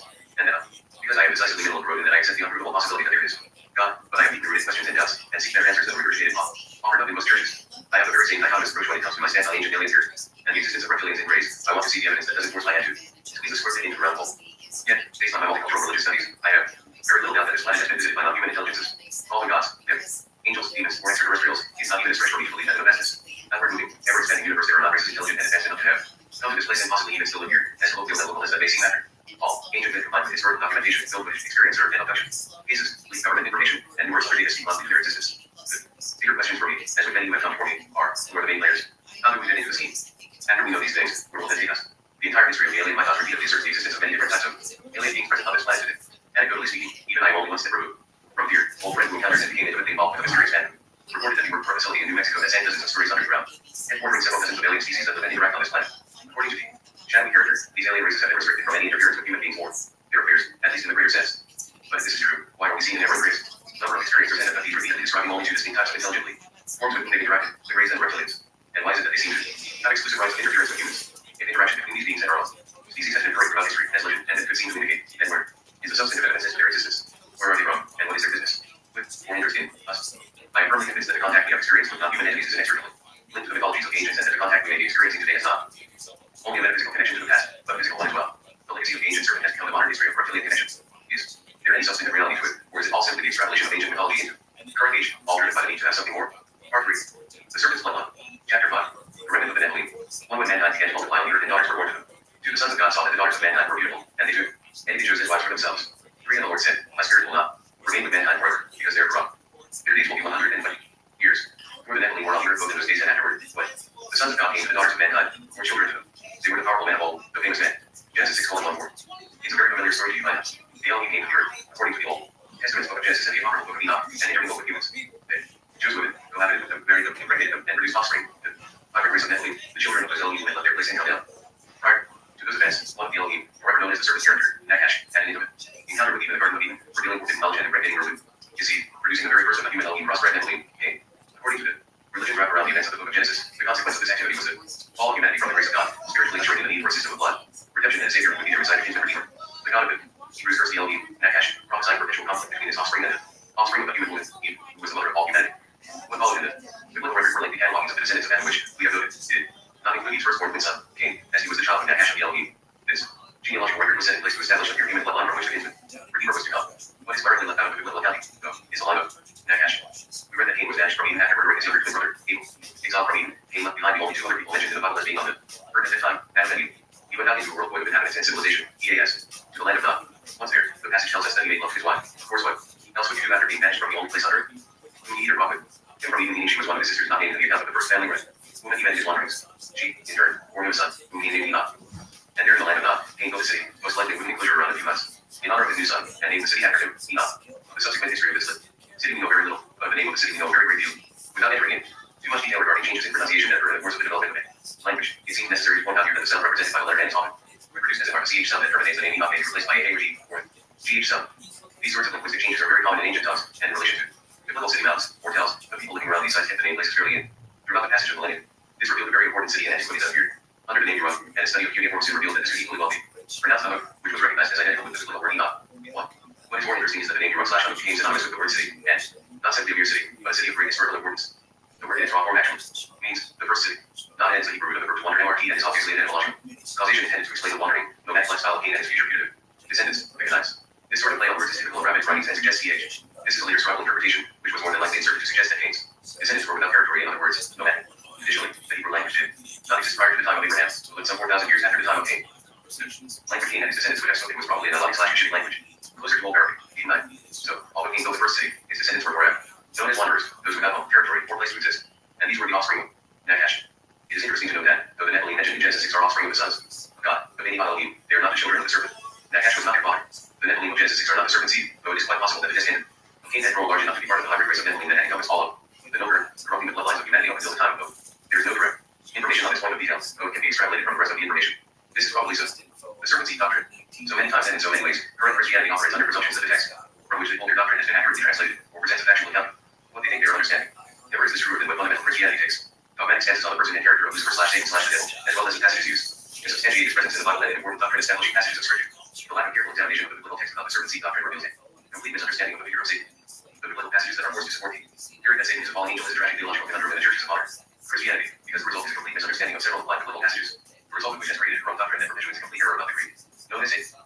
When Yahweh/Jehovah, the mighty one, revealed himself to Moses and had Moses write the Hebrew word, also known as the Pentateuch, the first 5 books of the Bible. There was not one single mention of an evil angel named Satan, or a plurality of evil angels, or that man, anything that could tempt you in your life to transgress the law of God. In fact, the main point of Torah is to proclaim that there is only one mighty one, and that one mighty one is Yahweh. Yahweh/Jehovah. In Exodus 20:2-3 we find these words. 2 I am Yahweh, Yahweh, your mighty one, which has brought you out of the land of Egypt, out of the house of bondage. 3 you shall have no other mighty one before me. Deuteronomy 4:3-5-6 says, 35 unto you was shown, and you might know that Yahweh, Yahweh, 36 is the Almighty, there is none else beside him. Know therefore this day, and consider it in your mind, that Yahweh, Yahweh/Jehovah, he is the Almighty and heaven above and under beneath, there is none else. Author's emphasis. The first point to understanding the serpent seed doctrine is to understand that it is generally looked down upon as a heretical doctrine by those who claim to have the truth of God's word on their side. Before we say a single word about the doctrine itself, it is important to note that looking at it from religious memories of a point of view that sees such statements as, let's look from the perspective of one and only true word of God as being deeply entrenched in religion making and religion keeping, as opposed to fact finding. If you wonder what the serpent seed doctrine is, well, you actually already know, if you have read this book up to this point. The serpent seed, dual seed, or two-seed line is controversial. Doctrine according to which the serpent and the garden of Eden made Eve, and the offspring of their sexual union was Cain, thereby completing bloodline that threads throughout humanity. Think, here it is. The reaction in fundamentalist Christian circles is what? He made it when Satan had born the devil's child, and there is a line of descendancy. Impossible. Not in my Bible. But you have to disavow yourself of contemporary notions and fictions such as the idea of behind rosary and maybe more.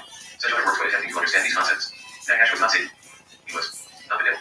He may not have even been Lucifer, despite the later words in the Bible attributing Lucifer/Satan/the devil to the serpent in the garden, and even the forefront of your mind, beyond. Biblical passages making this claim do not spell it out in precise detail, nor can they, generally, withstand the scrutiny of criticism on a linguistic level.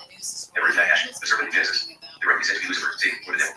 Here are a few references in the Bible that some theologians use to establish that the serpent in the garden has anything to do with Lucifer, Satan, or the devil. See what you think. Ezekiel 28:11-19. Ezekiel 28:11-19 is considered to be the first extrapolated reference to Lucifer/Satan/the devil as being present in the garden of Eden.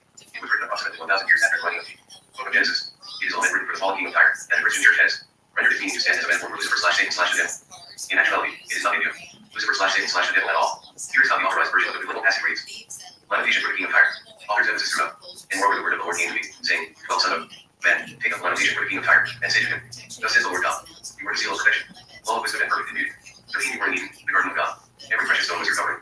The sardius, topaz, and diamond, beryl, onyx, and jasper, sapphire, turquoise, and emerald, and gold. The workmanship of your timbrels and pipes was prepared for you on the day you were created. 14 7 hours you went to cherubim covers. I established you. You were on the holy mountain of God. You walked back and forth in the midst of fiery stones. The king you were perfect in your ways from the day you were created. Till iniquity was found in you. 16 by the abundance of your drink. You became filled with violence within, and you sinned. Therefore I cast you as a profane thing out of the mountain of God, and I destroyed you, O covering cherub, from the midst of the fiery stones. 17 your heart was lifted up because of your beauty. You corrupted your wisdom for the sake of your splendor. I cast you to the ground. I laid you before kings, that they might gaze at you. 18 you defiled your sanctuaries, by the multitude of your iniquities, by the iniquity of your trade. Therefore I brought fire from your midst. It devoured you, and I turned you to ashes upon the earth. In the sight of all who saw you, 19:11 knew you among the peoples are astonished at you. You have become horror, and shall be no more forever. However, there are many translation issues with the preceding verses, which render it to read the same. Figurative descriptive metaphor examination, it says nothing of the sort. Here is how the passage is rendered in the Hebrew language in which it was originally written. Compared to the rendering of the passage above, again, author's emphasis throughout. 11:12 in the word of Yahweh, Yahweh, came to me saying, Son of man, raise courage. Over the king of Tyre. Say to him, the master Yahweh, Yahweh, says this, your word. Once a seal ring exemplar of perfection, law of wisdom, perfect in beauty. 13 you gain into luxury, paradise from Elohim, gems of every kind for your covering, sardine, topaz, diamond, chrysolite, onyx, jasper, sapphire, carbuncle, emerald. Your gem beads were of gold, and the spangles were made for you London. Day of your birth. 14 I have provided you with a guardian cherub. You were the set apart. Mountain of Elohim, and you walked proudly among the stones that flashed with fire. 15 you were blameless in all your ways from the day of your birth until iniquity came to blood. 16 your busy trading has filled you with lawlessness and sin, so I thrust you down. From the mountain of Elohim, and the guardian cherub vanished or destroyed you. From among the stones that flashed like fire. 17 your heart has made you arrogant because of your beauty. You have corrupted your wisdom because of your splendor. I have thrown you to the ground. I have made you a spectacle for other kings. 18 so greatless. Your sin and your wicked trading, that you have desecrated your sanctuaries. So I kindle fire within you to consume you. I left you as ashes on the ground for all to see. 19 of the nations, all who know you were against, you became waste, done forever. The major textual problems with the previous passage require highly technical linguistic research, bringing in many intricate details from not only the Hebrew language, but also the LXX, TH, Septuagint, or Greek translation of the Old Testament. So rather than write 10 pages of textual criticism, linguistics, and translation issues, let me simply state that the comparative is made complete. The king of Tyre and Lucifer/Satan/the devil are insufficient translations, and one needs to go back. The Hebrew and Septuagint to understand the proper translation is rendered in the second version of the passage above. Do not agree. John 38:7. John 38:7 is also used to speak of a serpent being Lucifer. When the morning stars sang together, and all the sons of God shouted for joy. Because Lucifer/Satan was a created being, and because Eden was guarded by cherubim after the fall, some scholars say that Lucifer/Satan must have been an Eden between his creation and the fall. Humanity. Many scholars believe, based on John 38:7, that all the angels, including Lucifer, were created on before day 4 of creation, along with the sun, moon, and stars, only 2 days before the creation of Adam and Eve. But remember, Lucifer was a member of the divine council, one of the Elohim, the sons of God. But Lucifer may have been a serpent. This verse says absolutely nothing about him being so. This verse also establishes for me that the days of Genesis were more than likely not 24-hour solar days, but probably epochs of time. If they were literal 24-hour solar days, then Lucifer decided he would take over God's throne, rebel, and fell from grace. In roughly 4 to 7 days from his moment of creation. That's another topic that we could trail. Off into permanent pages. 2 Corinthians 11:3. 2 Corinthians 11:3 mentions the serpent in the garden, but made no connection to Lucifer/Satan. The following is a comparative statement, not an identifying one. But I fear, lest somehow, as the serpent deceived me by his craftiness, so your minds may be corrupted from the simplicity that is in Christ. Book of Revelation. The following 3 passages are taken from the writings of the Apostle John, who in his old age was imprisoned for the faith on the island of Patmos. While there, he had extraordinary prophetic visions that he reported in what is known to be, chronologically, the last book written in the Bible. New Testament, the book of Revelation. Here are the 3 references he makes to Satan, whom he calls the great dragon. They are not presented in their full context here, but they are very SDA, alone in their reference. They were written nearly 1,500 years after the book of Genesis. Revelation 12:9. So the great dragon was cast out, that serpent of old, called the devil and Satan. Deceives the whole world. He was cast to the earth, and his angels were cast out with him. Author's emphasis. Revelation 12:13-17. 13 Now when the dragon, author's emphasis, saw that he had been cast to the earth, he persecuted the woman and gave birth to the male child. 14 But the woman was given to wings of great evil, that she might fly into the wilderness to her place, where she is. Nourished for a time and time and half a time, from the presence of the serpent. 15 So the serpent spewed water out of his mouth like a flood after the woman, that he might cause her to be carried away by the flood. 16 But the earth helped the woman, and the earth opened his mouth and swallowed up the flood which the dragon had spewed out of his mouth. 17 And the dragon was enraged with the woman, and he went to make war with the rest of her offspring, who keep the commandments of God and have the testimony of Jesus Christ. Revelation 20:2. He laid hold of the dragon, that serpent of old, who is the devil and Satan, and found him. For 1,000 years. 1 Peter 5:8. 1 Peter 5:8, in one final biblical passage, renders the metaphor of Satan in a completely different form than the serpent, as found in Eden. The alert and of silver line. Your enemy the devil prowls around like a roaring lion. Author's emphasis, looking for someone to devour. So what was the purpose of this little more into the serpent seed doctrine? It was to establish teaching. The doctrine is not heretical to church teachings, for it simply does not refer to Satan as the end. The Genesis passages, more than anything, it establishes that the serpent in the Garden of Eden was completely unique from the references to Lucifer, Satan, or the devil, and even those references are obscure in Hebrew, extrapolated and forced into meaning by the teachings of this Christian church. The serpent seed doctrine should rightfully have the word doctrine removed from the title, for it is nothing more than a statement of fact as substantiated within a textual passage where we find the interaction between the serpent, Nagash, and Eve, the wife of Adam. Moreover, the reptilian race that interacts with humanity is beginning to look more and more as if it is less of a civilian identity, but rather a linkage, both physically and metaphysically, to the bloodline of the serpent. The doctrinal belief of the serpent seed is still held by some adherents of Christian identity, and label applied to a wide variety of loosely affiliated believers in churches with a white supremacist theology. Most prolific racist interpretation of Christianity, claiming that the Jews, as descended of Cain, are also descended from the serpent. This is a belief that has surfaced throughout history, was adhered to by none other than one Adolf Hitler. Chapter 6. The Merovingian connection. If you believe there is a lot of mythology and mystery surrounding the serpent and the Elohim, be prepared to pull up your Irish shorts and pull on your thinking hat, because the Merovingian connection to the serpent and the Elohim will quite possibly blow your mind. If you have heard the term Merovingian as used, you may have heard the reference in connection to the Holy Grail and the search for that sacred cup in the art of Greek legends, and still have absolutely no idea of the biblical age. They are in that they have been tied into the mythology of the serpent. You will not find astonishing connection to all the mythologies presented thus far in the book of Rise and Fall of it. I believe in everything in this book thus far. But, as always, let's start at the beginning. In the Dark Ages, ready for a little history lesson.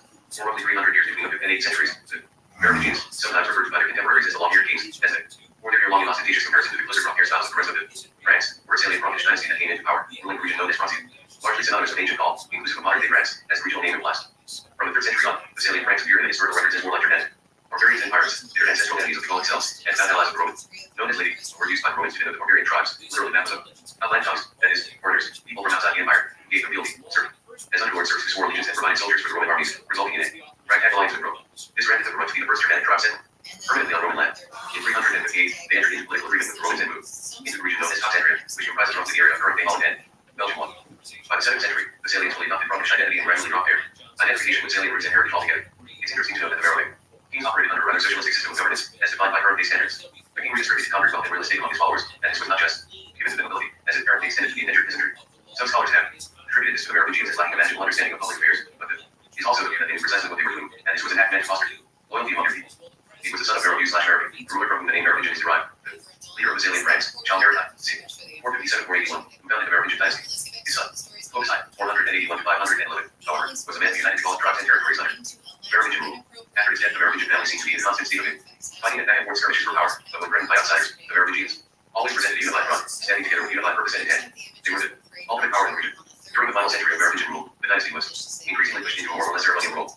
In 752, Pope Henry formally deposed the last ruler of the Merovingian dynasty, John III, bringing to an end the Merovingian era. To commemorate, Christianity eventually started to take a foothold with the Merovingians, at least in the sense of being Christmas.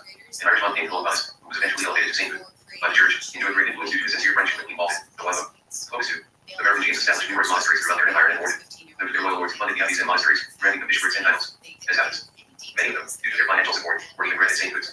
Before we go further with the Merovingians, let's take an intermediate trip, wading through the theories behind the bloodline of Jesus Christ, which will intersect us with the Merovingians once more. Mr. and Mrs. Jesus Christ. There is an enduring, shadowy, hypothetical mythology surrounding the ancestry and lineage of Jesus Christ, with the trail originating in 1st century Palestine, leading to the thrones of the Merovingian kings of Franco-Europe. It has been claimed that Mary Magdalene was Jesus' concubine, and Mormonism claims that Jesus was a polygamist. There are also theories that Jesus turned, of all things, atheist, married Mary, and went to Europe. If any genuine historical data do any of these claims existed, they have been lost to anybody. What we have today are countless books on the subject, some origin history, and others just emerging conspiratorial and speculative. Guinness. So, it is left to the interpretations of the readers of the many literary works like Shell's both fiction and non-fiction to determine their veracity, and move any solid truth. In the highly intriguing, yet equally controversial Jesus of Holy Blood and the Holy Grail, 1982, the Merovingians are presented as kings who established their power by claiming they were descended from the bloodline of Jesus Christ, who, if the claim were true, would have to have been married and producing offspring in order to leave a traceable bloodline. For this book, as one might imagine, caused an immense stir around the world, and the ideas contained in the book were deemed blasphemous enough for it to be banned in some Roman Catholic-dominated countries. Response from the historical and academic fields was quite negative, and critics of the book tore it to shreds, claiming that the bulk of the claims, ancient mysteries, and conspiracy theories presented as fact value, nothing short of pseudo-historical. Being critic and the version of the book, it is difficult by our general soul that I can only see this as a marvelous theme for a novel. 5 10. Brownlee just had utilized the theme for his international best-selling 2003 novel, The Event. Despite the criticisms and even the authors of the book making statements that some elements had to be fictionalized in order to fill the untraceable gaps in the invisible lineage of Jesus, the book presented enough historical fact to prompt many historians off the beaten path of convention and we review to dig a little deeper, giving us the Jesus bloodline that linked into the Merovingians. As might be imagined, the Holy Blood and the Holy Grail spawned innumerable other books and documentaries explaining both the veracity of the claims and the criticism made in the book. In his 1996 book, Bloodline of the Holy Grail, The Hidden Lineage of Jesus Revealed, Sir Lawrence Gardner picks up the gauntlet and presents what he said were actual memory charts of the lineage of Jesus of Nazareth and Mary Magdalene. Gardner maintained that these family trees proved beyond all doubt that the biblical were the ancestors of all royal European families, 6 claiming teaching. This, indeed, linked them to the contemporary reptilian conspiracy theories that state all modern European royal families are alien reptilians, operating under the influence of a hidden race of extraterrestrials bent on the destruction of humanity. In his 2000 sequel, Genesis of the Great King, the explosive story of genetic cloning and the ancient bloodline of Jesus, Gardner makes extraordinary claims that there is physical evidence outside of biblical genealogies that the bloodline of Jesus of Nazareth could be traced back to Adam and Eve. If you are a Christian, this is already something that can be established in biblical texts, as the followers of Jesus set out to establish the blood tie between Jesus, Mary, and Joseph, the royal house of King David, and Balti, way back to Noah and said, the third son of Adam. Gardner goes on to relate that Adam and Eve were actually the first human product of alien DNA experimental interbreeding with primates conducted by the alien race to identify an ancient figure in text as the Anunnaki. 7. The 2000 book here names the true history of Cornelius Jacob and the dynasty of Jesus. Marilyn Hawkins, Graham Evans, and Tim Walsworthy articulates another shadowy version of hidden blood ties in the period that the bloodlines of Jesus and Mary were directly linked to. Lineage of 24 high priests of the temple in Jerusalem. This bloodline was known as Christ. Davis, the bloodline of the kings of God, and ties to all the fantastical stories of King Solomon, possessing rings which he could control demonic elements made in the building of the temple, as well as connections to the Masons. These convention works represent only a small number of those of fictional, non-fiction, and documentary books and films released on this topic since the 1980s. But the illustrative fact, in the evidentiary material exists to establish a case for such claims, which are not at all far-fetched of gymnastics of the imagination. Simply consider the biblical Jesus of Nazareth and his first recorded public miracle, launching his public ministry, the wedding of Cain. In the biblical account, Jesus is attended at a local wedding of some person left unnamed and unmentioned in the passage. In the account, recorded in the Gospel of John 2:1-11, Jesus' mother, Eve, named Mary, omitted from the passage, rushes up to Jesus in a bit of panic, telling Jesus that the he's out of wine, to which Jesus says, in what seems a rather gross reply, "O woman, what have I to do with you? My hour has not yet come." His mother then says to the servants to do whatever Jesus tells them. Jesus then orders them to take all the empty pitchers and fill them with water, and to be outside and taken to the chief steward later. After tasting it, and not knowing where it came that far, the steward congratulated the bridegroom on departing from the custom of serving the best wine first, by serving it last. John 2:6-10. John adds, Jesus did this, the first of his sons, in Cana of Galilee, and revealed his glory, and his disciples believed in him. 143 days later, there was a wedding in the village of Cana in Galilee. Jesus' mother was there. Jesus and his disciples were guests also. When they started running low on wine at the wedding banquet, Jesus' mother told him, they're just about out of wine. When Jesus said, is that any of our business? Mother, here's more wine. This isn't my time. Don't push me. 5, she went ahead anyway, telling the servants, whatever he tells you, do it. 676 silver water pots were there, used by the Jews for ritual washings. Each held 20 to 30 gallons. Jesus ordered the servants, fill the pots with water, and they filled them to the brim. 8 non-familiar pitchers and 8 good fellows. Jesus said, and they did. 9 10 when those tasted the water that had become wine. He didn't know what had just happened to the servants. Of course, knew. He called out to the front room. Everybody I know begins with their finest wines and after the guests have had their fill brings of the cheap stuff. But you saved the best till now. And this, after Cana of Galilee was the first son Jesus gave, the first glimpse of his glory, and his disciples believed in him. John 2:1 11. My speculative contention is that this wedding is the wedding of Jesus. There are a few things to note in this passage that tend to establish this fact.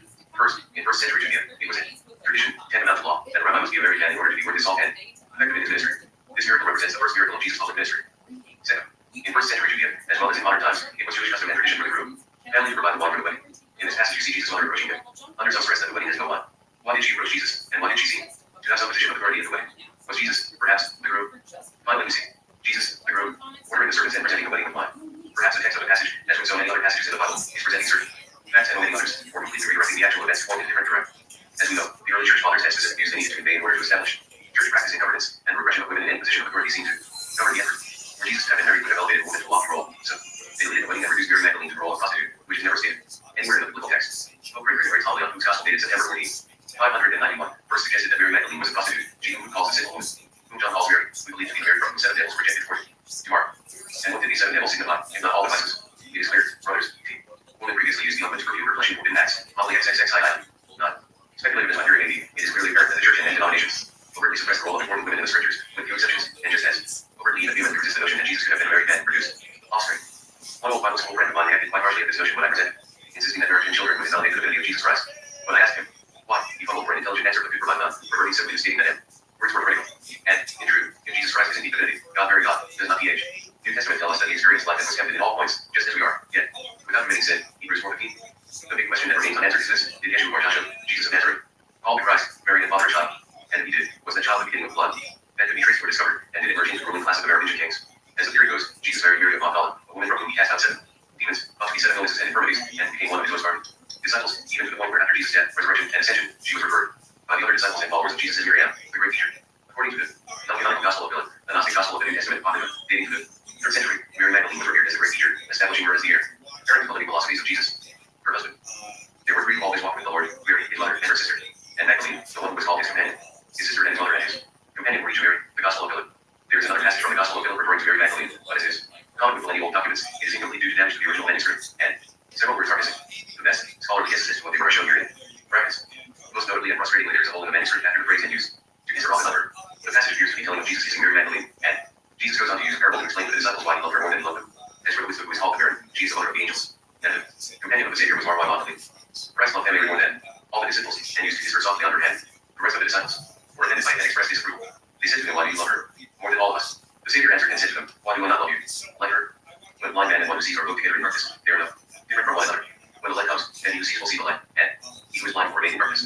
However, the word "and" is not necessarily the word after his her, on her. It may have been cheek, or lips, or be to simply show respect. 10. The holy bloodline of Jesus is nothing more than a theory, filled with speculative evidence and magnificent stories, but, as with other theories of this sort, it is filled with conjecture, filler, and unsustainable facts.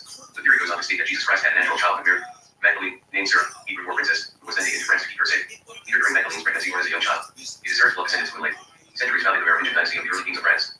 The theory goes on to state that a secret order protects these royal claimants because they may be the literal descendants of Jesus and his wife, Mary Magdalene, born, at the very least, of King David, and the high priest Aaron. The secret society known as the Primary of Zion has long held true. History dating back to the First Crusade, starting with the creation of the Knights Templar as a military and financial run. The Primary is said to be led by Grand Master Rothschild I, who steers through murky waters and is devoted to re-establishing the Merovingian dynasty on the hereditary thrones of Europe and Jerusalem. Historically speaking, the Roman Catholic Church is said to have attempted to exterminate all remnants of this dynasty as well as their guardians, the Cathars, and the Templars during the Inquisition. Their goal, according to Jesus' conspiratorialists, was to maintain power through the apostolic succession of Peter instead of the hereditary succession of Mary Magdalene, so the mythos goes. A variation on the bloodline theory is that Jesus didn't die on the cross but survived the torturous event, after which he fled to Kashmir, returning to Srinagar, where he had originally been influenced by Buddhist teachings. It was there that he died of old age, and the biblical accounts of his resurrection were enhanced by his followers. This theory is even heard by close comparisons with the teachings of Jesus in the Gnostic Gospel of St. Thomas paralleling classical Buddhist sutras. The theory also has parallels with other stories of Jesus' disciples fleeing to foreign lands, such as the journey of Joseph of Arimathea to England after the death of Jesus, taking with him a piece of thorn from Jesus' crown of thorns, which he planted on William Yaldo in Glastonbury, England. The tree that grows there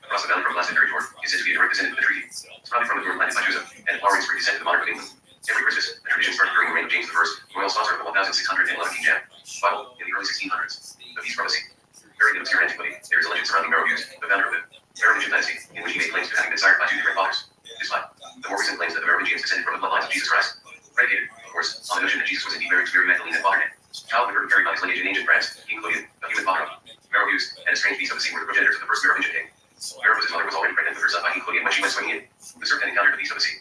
Despite the carefully listed genealogies of his time, the heritage of Merovingius was strangely obscured in the monastic annals. Although the rightful son of Claudian, he was nonetheless said by the historian Perseus to have been sired by an arcane sea creature. Of his entities, the Sicambrian Franks, from whose female line the Merovingians were associated with Grecian Arcadia before migrating to the Rhineland. As we have seen, they called themselves the English people of the New Covenant, just as the Essenes of Qumran had once been known. It was the Arcadian legacy that was responsible for the mysterious sea beast of the sea entities as symbolically defined in the Merovingian ancestry. The relevant sea lord was King Pallas, the god of old Arcadia. His predecessor was the great Oceanus. The immortal sea lord was said to be ever incarnated in the dynasty of ancient kings whose symbol was Apicius, was the traditional symbol of Jesus. Lawrence Gardner, bloodline of the Holy Grail. Author's emphasis throughout. PhD of the sea entities alone was worshipped in classical antiquity as the Roman god Neptune and as Poseidon in Greek mythology. Neptune was the mythological god of the sea who was said to have founded Atlantis, which is a pagan version of the antediluvian civilization that existed prior to the great flood of Noah, in which God wiped out all of humanity while purging the earth of the Nephilim, the offspring of the Elohim, in Genesis chapter 7. In the Apostle John's visions on the Isle of Patmos, he records an image of the Antichrist as the beast that rises out of the sea. This appearance of the sea entities in the book of Revelation again. Interesting linkage to the Merovingian legend, especially in light of the fact that the Merovingian monarchs are said to have demonic connections. One that stood upon the sand of the sea, and saw a beast rise up out of the sea, having 7 heads and 10 horns, and upon his horns 10 crowns, and upon his heads the name of blasphemy. Two of the beasts which I saw was like unto a leopard, and his feet were as the feet of a bear, and his mouth as the mouth of a lion, and the dragon gave him his power, and his seed, and great authority. Revelation 13:1-2. The name Merovingius is a name created from his conjoined French words, mer, meaning sea, and beard, meaning rule, or dragon, hence, beast from the sea. The book of Revelation refers to the dragon in specific terms as being none other than Satan, the devil, and there was war in heaven. Michael and his angels fought against the dragon, and the dragon fought and his angels, and the great dragon was cast out, that whole serpent, called the devil, and Satan, which deceiveth the whole world. He was cast out into the earth, and his angels were cast out with him. Revelation 12:9. It is interesting to make note of this spot regarding two comparatives that stand out in this Merovingian mythology. The first is Revelation to the great beast who rises up out of the sea. In Sumerian mythology of Enlil/Ea, it is said that he is the lord of the earth and the lord of the absolute, that great underworld sea, the top of which lay the snake marsh. It is a connectivity to the snake age. The second comparative comes into view, the dragon, which is simply an archaic derivative of the snake of the ancient serpents. Some of the mentioned bloodline of the Holy Grail, Holy Blood, Holy Grail, and the Vinci Code were popular, marketed for mass consumption, and sold millions of copies. As such, conspiratorialists hold them up as being nothing less than propaganda tools that conceal the origins of the Merovingian race. This propaganda is obviously something masterminded from beyond the mystical scenes in the midst of demonic and underworld either, or their esoteric allusion to the Merovingian's legendary progenitor, King Merovingius, having been sired by mysterious beasts of the sea. Is it overclaimed that the bloodlines of the Merovingians were of literal satanic descent? The demonic origins and history of the Merovingian dynasty, also known as the Dragon Dynasty in honor of the great red dragon, the Red Dragon of Revelation 12:13, are revealed in less film. Insider sources such as Arthur Drell, Green Ward's Intent, Brand, and the Merovingian Mythos, published by Dragon Key Press. The divided in Irish mythology, it is said that a race of kings descended from the heavens to the ancient selves. Ireland. These tall, bright, shining creatures were elegant and beautiful, and brought with them the secret knowledge of the gods. Although the father represented a cast of Irish elemental beings, there are also accounts of them being flesh and blood conquerors of the Firbolg, one of the more ancient races inhabiting Ireland, coming down and invading from the former cities of Belize, Grace, Tiberias, and Phineas, where they acquired their occult skills and magical attributes. 12. Divided in roughly, but precisely translates as people / children of the goddess Daniel. In the Old Irish, means people, tribe, nation. It is the genitive case of the meaning God. Goddess, supernatural being, object of worship. 13. They are often referred to simply as the Twat, or the Twatida, which also was used in early Irish Christian texts as a name for the Israelite diaspora. 14. That, in and of itself, is an interesting historical reference, as Daniel has also been rendered common. The reference, if not already obvious, reads an interesting link between Israel and ancient Sumerian mythology. According to Ludwig Aaron, the book of the Taking of Ireland, the Middle Irish title of it, whose collection of poems and prose narratives recounting the mythical origins and history of the IR, from the creation of the world down to the Middle Ages, they descended to Ireland in dark clouds, and landed on the mountains of Conde raining comet, bringing darkness over the sun for 3 days and 3 nights. 15. Another version of the story, less deep than the mistiness about the Twat landed in a fleet of sea vessels on the shores of what is modern-day Connemara, Ireland. As if to seal their resolve, they burned all their ships, so as to provide themselves no mode of harmony. The rising smoke from the fires is said to be the basis for the myth that says they arrived in smoke from the skies. R. Quote in the Ludwig Aaron says of their arrival, it is God who suffered them, though he restrained them. They landed with word, with lofty deed, in their cloud mighty combat of spectres, upon the mountain of Conde comet, without distinction concerning Ireland, without ships, or ruthless horse. The truth was not known beneath the sky of stars, whether they were of heaven or of earth. 16. After a series of wars, it is said that it flooded and receded into the hollow of his head. Eventually became known as the Elvic Book of Blakemore. It is interesting to note that the Elvic is a derivative of the ancient Sumerian Hellenistic Elohim. The connectivity between the mythological flooded and Nephilim is well worth recognition, as there are perhaps etymological descendants in the same vein, again, as Lil and the Elohim and WHW. On a literary note, the flooded are the basis for J.R.R. Tolkien's tall, elegant, bright, shining Elvic people of Lothlorien. Tolkien had his finger on the pulse of shining history, and was obviously onto something. Flooded and Enigma. The ancient people of the flooded were the supernatural tribe of the Greek and agricultural goddess Aeneas Argos, or perhaps the Fijian like goddess Danu. But their true name rendered in its older form was Fuckidiano. As such, they were the people, or tribe, of Anu, the great sky god of the Enigma. Sir Lawrence Gardner, Realm of Green Words, the myths and magic of the Great Quest. The Canaanite territory of northern Israel is said to have once been occupied by the Israelite tribe, Dan, who, during the days of the Bible's great Exodus, around 1446 BC, is said to have separated from Moses and the rest of the Israelites, traveling to the north. There the Danites encountered PH, worship of Baal/Pan, and became involved in the pagan fertility rites practiced by the indigenous Canaanite peoples at Mount Hermon, the very place where, according to the book of Enoch, the sons God descended to the earth and made a pact to go in among human women and have children with, so, including the Nephilim. The people of the Israelite tribe of Dan and people of the Canaanite divided in, also, known as the dragon Lord's body, said to be the offspring of ancient Sumerian enmity.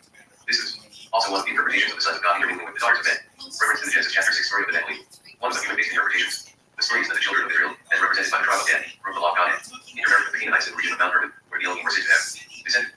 Cultural values of the day did not allow for the women of Israel to intermingle with the men of another culture, so only the men were said to have taken Canaanite rise from it. Hence, the basis of the story were the sons of God intermingling with the daughters of men. From there, the integrated tribe Dan and Dan/Anu/Anu migrated to the north and west, settled along the way of the European and Scandinavian regions as conquering nomadic peoples, replacing those they conquered with their own traditions blended with the Canaanite and Unani servant culture. 17. By identifying the similarities and connectivity staggering, Plotted Danites, tribe of Dan, and their lineage to the dragon lords, the enmity, and the serpent. Are these simply traits of word similarities, or are the coincidences far too great to overlook? Yet another version of the origins of the Plotted the dragon lords of the Ottoman before.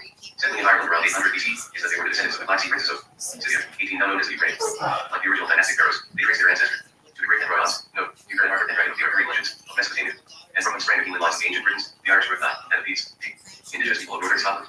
In Wales, this one founded royal house of Guinness, whereas in Cornwall in the southwest of England, they were the sacred gentry known as Ixod, connected with the early Merlin, Merlin, and Angel, the legendary Cornish birthplace of King Arthur.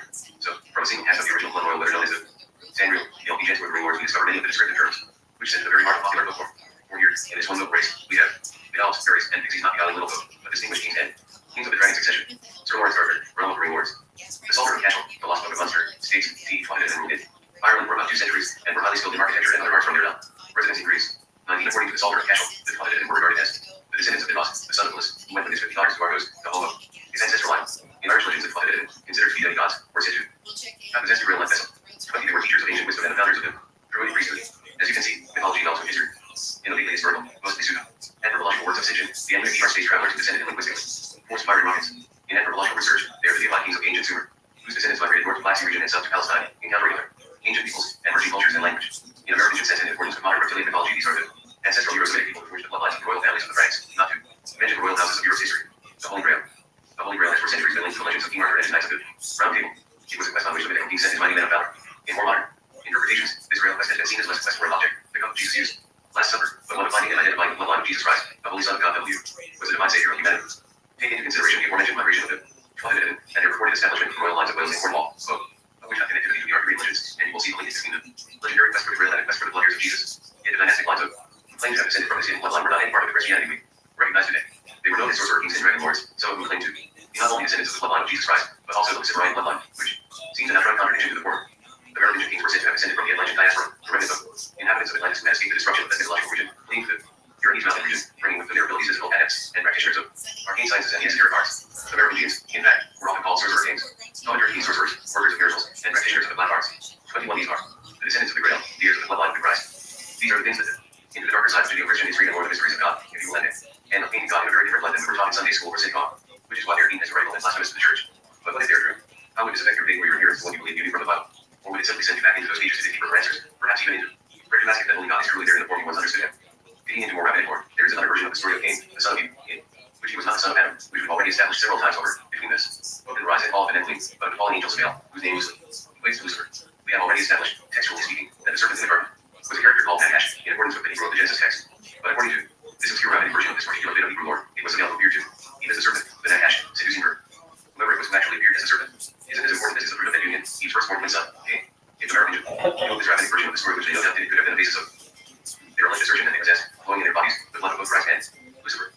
And the idea that Cain was the offspring of a superior intelligence was already well established teaching of the Cainite Gnostics, of which the Merovingians were also sure to have intimate knowledge. An alternate version of the Cain saga, equally Luciferian in its connotations, says that he was the son of Adam's first wife, Lilith, who was also a candidate for the serpent, Nakash, in the Garden of Eden. 22. According to rabbinic lore, she had been a consort of Elohim before her call from grace descent to the earth. It is interesting that, of the two alternate traditions concerning Cain's beard, both involve the Luciferian Elohim bloodline connection. The Lilith's male version of the story also bears great connectivity to the Grail saga insofar as, according to this account, the angelic/demonic parent produces a son of their own who seems to play a recurring role in the entire Grail mythos, Asmodeus.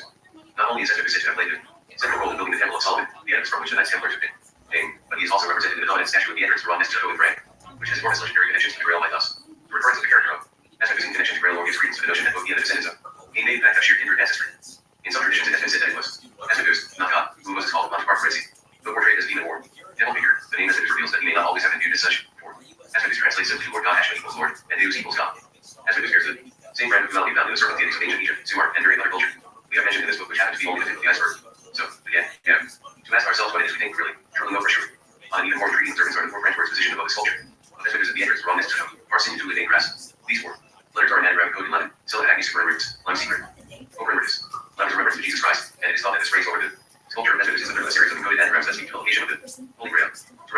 topic here would be lengthy and worthy of a call its own. For now, consider it fodder for thought and exploration.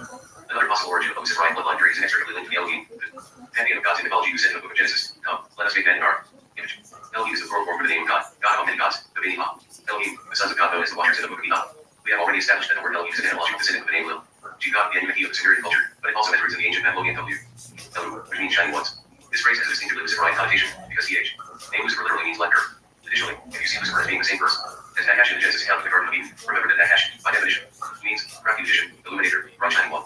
It is also to be noted that the descendant, Cain, became the divine kings of Sumer, or the title of Ari, the term that also meant China, once. And as I have already intended, Cain being the son of Nakash and Eve, is the first of them, definitely mentioned in the book of Genesis. The phrase shining ones would be a very easy description for the descendants of Enoch's Watchers, the sons of God of the Genesis account. We're said to have, according to the Enochian account, your white as snow, pale eyes, and pale skin. And filled room with light, Enoch 105 full of 10. The Sumerian Ari are almost always depicted as wearing crowns bearing horns, and so there. Descendants were said actually to have had horns. For instance, the most famous statue of Moses, carved by Michelangelo, depicts him with horns atop his horn, not only inappropriate for someone who may be a blood relation of Mezzonews, but we also must consider the anti-Semitism of medieval Europe, a time of great bigotry against Jews and Hebrew culture. Many Christian artists in Europe, especially under the power of the Vatican papacy, were required to depict their biblical Jewish subjects as having horns, in accordance with the opinions of the powers that be. So, the presence of horns on the statuary against the patriarchal Jews from the Bible had, some say, absolutely nothing to do with the mystical. They were a political contrivance. Theologians protest that they are not horns, merely rays of light. If they were rays of light, it could also suggest Luciferian something. To the bright shining element of Nakash and the Elohim, Tetragrammaton. The head of Alexander is featured wearing royal and divine symbols. The diadem and the horns of Zeus have. See 305 to 281b. Imagery available through Wikimedia Commons.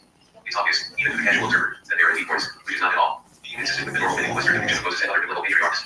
Based on the description of Moses' face as horned or in the Latin Vulgate translation of Exodus. The New Bible translates the Vulgate as, and when Moses came down from Mount Sinai, he held the two tables of the testimony, and he knew not that his face was horned. From the conversation of the Lord author's emphasis, this was, however, a mistranslation of the original Hebrew text, which uses a term equivalent to radiant, suggesting an effect like halo. Greek Septuagint translates the verse as, Moses knew not that the appearance of the skin of his face was glorified. Anecdotal historical fact, Alexander the Great declared himself the son of God, and he, too, was rumored to have horns. In fact, to this very day, if you talk to people on the streets of the Rock who have a cultural remembrance of his invasion, as though it happened last week, they will tell you in all solemnity that it did. Historical fact that Alexander had horns, which is why he wore his hair long to cover them up. There was an ancient Greek coin, a silver tetragrammaton, issued posthumously in the name of Alexander the Great around 242/241 BCE, depicted Alexander with the horns of Ambar. Cain, the first of the twin horned sons of Eve, seems to have engendered his own traditional stories, as found in obscure Gnostic sect bearing his name called the Cainites. Like the Carthaginians, th. Solid doctrine of the Cainites discussed a theology that declared the believer was gained favor with God by making the journey through everything. 23rd century edition of Saloni's Esti. Describes the Gnostic Cainites as a group of believers possessed of obscure theosophy, practices 24 consecrated, not lustful or legal acts of various heavenly beings, not heretics of cultivated with the dualism, and licentious practices of Oriental heathenism. 25 as a sort of sacred prerequisite. Interestingly, many contemporary scholars compared to Satanists, but that was a common thought already forming nearly 2,000 years ago. In alignment with our study of the Nephilim and the Serpentine cultures, Cainites also taught that each twin sons had different father, reporting that Cain was the offspring of Eve by superior power, and Abel was his son by inferior power. The Cainites are also considered in the group as the gospel of Judas, in which Judas is written as a disciple who studied the mysteries of God, and that his knowledge was so much more advanced than any of the other disciples of Jesus, that he, in appearance, to the existence of Jesus himself, betrayed Jesus to the Jewish Sanhedrin so that the prophecy allowed be fulfilled. 26 in disparity to the accepted gospels contained in the canonical Bible, Judas did th.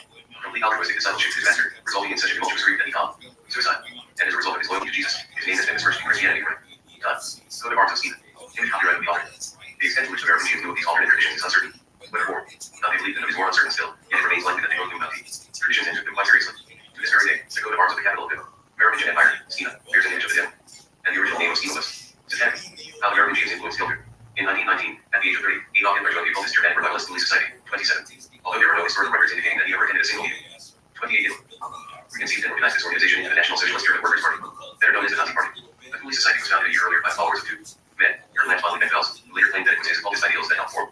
Focus taking 29 in the Legal list, in these Renaissance men of many very interests and talents gained his popular notoriety as an occultist and bookish and author. Truth. His writings and popular approach to reviving Germanic mysticism, this was one of the original new leaders, establishing himself as an important contributor to what has been hailed as modern Germanic revivalism. He was a late 19th century pioneer in revivalism and Renaissance, a specialized branch of archaic Germanic linguistics not only used as a means to establish Germanic foundations in ancient language transmission, but also steeped in a mysticism that supported the proper usage of rooms to divine, charm, prognosticate, curse, and even bring people back from the dead. This was pagan occultist to the heart, and by later standards was the poster child critical of military love. Here, perhaps his rooting for his work fell for him, for he was highly regarded by the people. Saw his particular brand of book writing as a solid foundation for the emergence of Germany and substantial power in the West. So much can be said on these matters that a veritable tome could be written on these topics alone.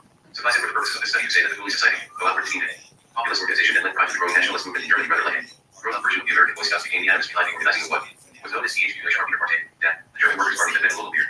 All was made up of members who wanted to see a rise in the worker class. /UFP Party, /ET, Rough Outline, CNJLFRT, CLLMFS, Political Party, and Peter at 7RCXUYCJEQ.LFLMJJ, and CNN, Dead, FDR Club, NRSTS asterisk, Sierra Reader, BTSL 3LFARNLFCTT underscore, Dead 1 3. Adolf Hitler has death membership card with the board date and number, reduced from 555 to 55 to.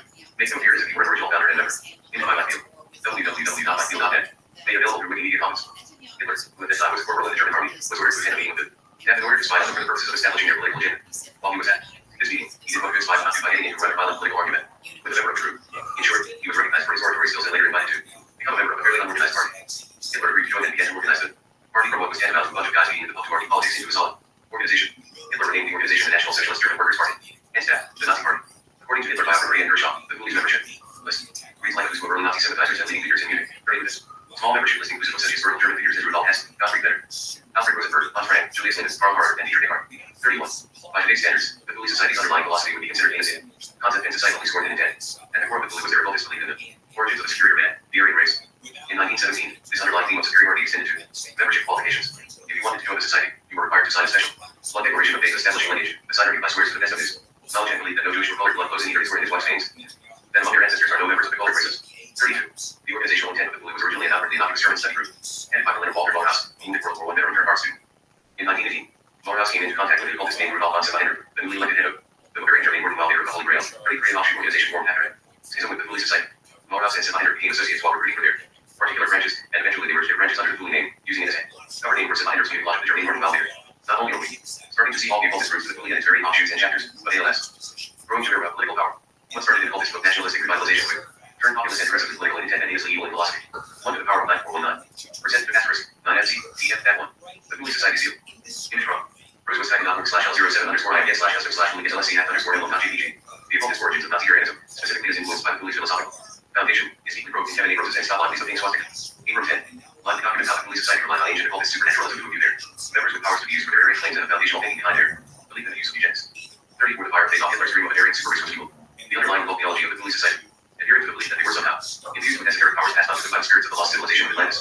Members of the society regarded themselves as metaphysically infused with the godlike wisdom of these advanced ancients, fueling them to create a new race of Aryan supermen. They followed a more or less Darwinian philosophy that moved them by some esoteric eminent domain to claim superiority and eliminate inferior races. 35. Kurt Lange von Liebenfels, the spiritual inspiration behind the founding of the Ghoulie Society, was a Cistercian monk claimed to have made the revelation and enlightenment upon discovering the rune-built tombstone of the Templar that, after interpreting what he believed were encoded messages on the tombstone, he began instructing his own philosophies of Blue-slash-Blonde-haired, God-ordained Aryan race and superiority over lower, inferior races. Lange was hailed the father of National Socialism by Austrian psychologist Wilhelm Stein, who in 1958 had his study of Lange of the man gave different his ideas. The book remains a chilling history of the Merovingians and their infiltration of the Catholic Church. Like most Merovingian monasteries, Glastonbury became a Benedictine monastery, and the purpose of Merovingian monasteries was infiltration based on the belief that the best way to crush the church was from within. There is no doubt in my mind that the Grail legend would have been the work of the Cistercians, founded by Benedictine monks as the rationale for the structural organization of the group design. Joseph of Arimathea alone associated with the Grail legend and the quest of the Grail legends, which were Collier's encyclopedia, are dominated by the mystical symbolism of Cistercians. More than any radical Merovingian organizations, the Cistercians personified the finality of evil at its finest. The name Cistercian and their first monastery, Sciennes, derived from Cistus, of a Cistus-eating rock rose family resembling a wild rose head, cultivated in the Mediterranean. The river which Mary Magdalene pointed to. The body of Jesus also comes from the Cistus family, and they had chosen the Magdalene, assigning her the symbol of rose and cross in memory of the brotherhood of the Son. Founded by a heathen who had taken as its symbol rose and cross, Louis. Cistercians were Rosicrucians, and this Rosicrucian order of monks was driving in its infiltration of the church. 36. The secret doctrine, authored by Madame Blavatsky in 1893, became the quintessential source for 20th century metaphysical esotericism, and was heavily influential on the construction of the Ghoulie Society's foundational philosophies. The inner sanctum of the Ghoulie Society was comprised of heavy-hitting occultists, some of whom were overtly Satanists, such as Dietrich Eckart, whom Hitler very tellingly dedicated his book, Mein Kampf, as a member of the Ghoulie. Despite his membership, pretending in name only, Hitler diligently worked to align himself to the philosophies contained in Blavatsky's The Secret Doctrine, the thematic undercurrent of which was that the Aryan root race theory, a Gnostic belief that humanity, in its current state of evolution, destined to be relied by something called the seventh root, a belief delegating the philosophy a race of Dobbin, or Homo erectus, the new man, would rise to preeminence over the rest of humanity, replacing them and cleaning the slate of lesser races of color and evolutionary inferiority. 37. It has been reported German scientists under their right in the development of their war machine and genetic research, coordinated by repeated contact with great enemies who came from inside what is known as the Hollow Earth.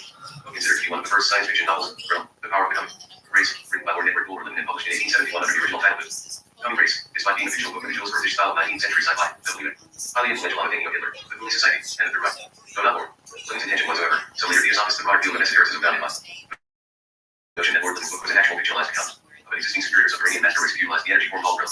The Ghoulie Society did not merely consider the book the stuff of mid-19th century science fiction, but, in fact, true story based on real natural substance. Helen Blavatsky, the founder of Theosophy, endorsed this presupposition in her book in Unveiled, 1877, and again in The Secret Doctrine, 1888.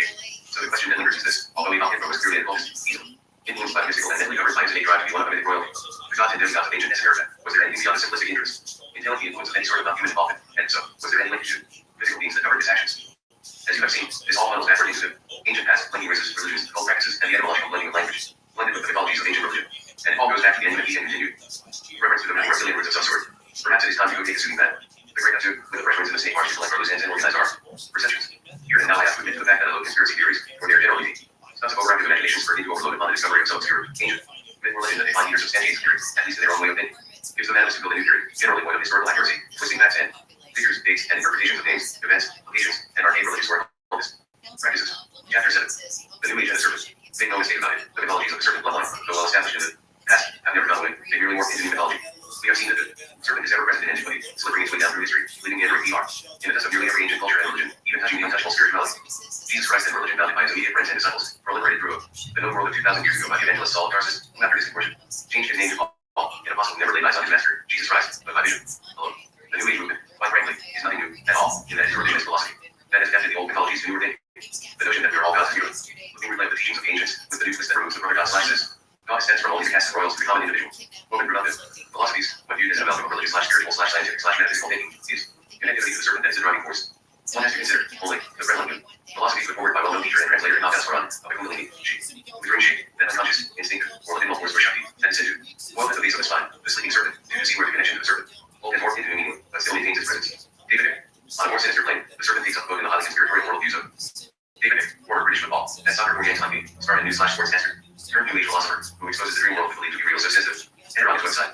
According to the description on his Amazon.com author profile, or the elusive, he says of himself, David Pomick, born April 29, 52, British writer and speaker, describes himself as the most controversial speaker in the world. He is the author of 19 books and has attracted a global following that cuts across the political spectrum. His 533-page biggest secret, 1999, has been called Rosetta Stone for conspiracy junkies. He was a well-known BBC television sports presenter and spokesman for the Green Party, when in 1990 a psychic told him he was a healer that had been placed on him, and that the spirit world was going to pass messages to him so he could educate others. In 1991, he held a press conference to announce that he was the son of the Godhead.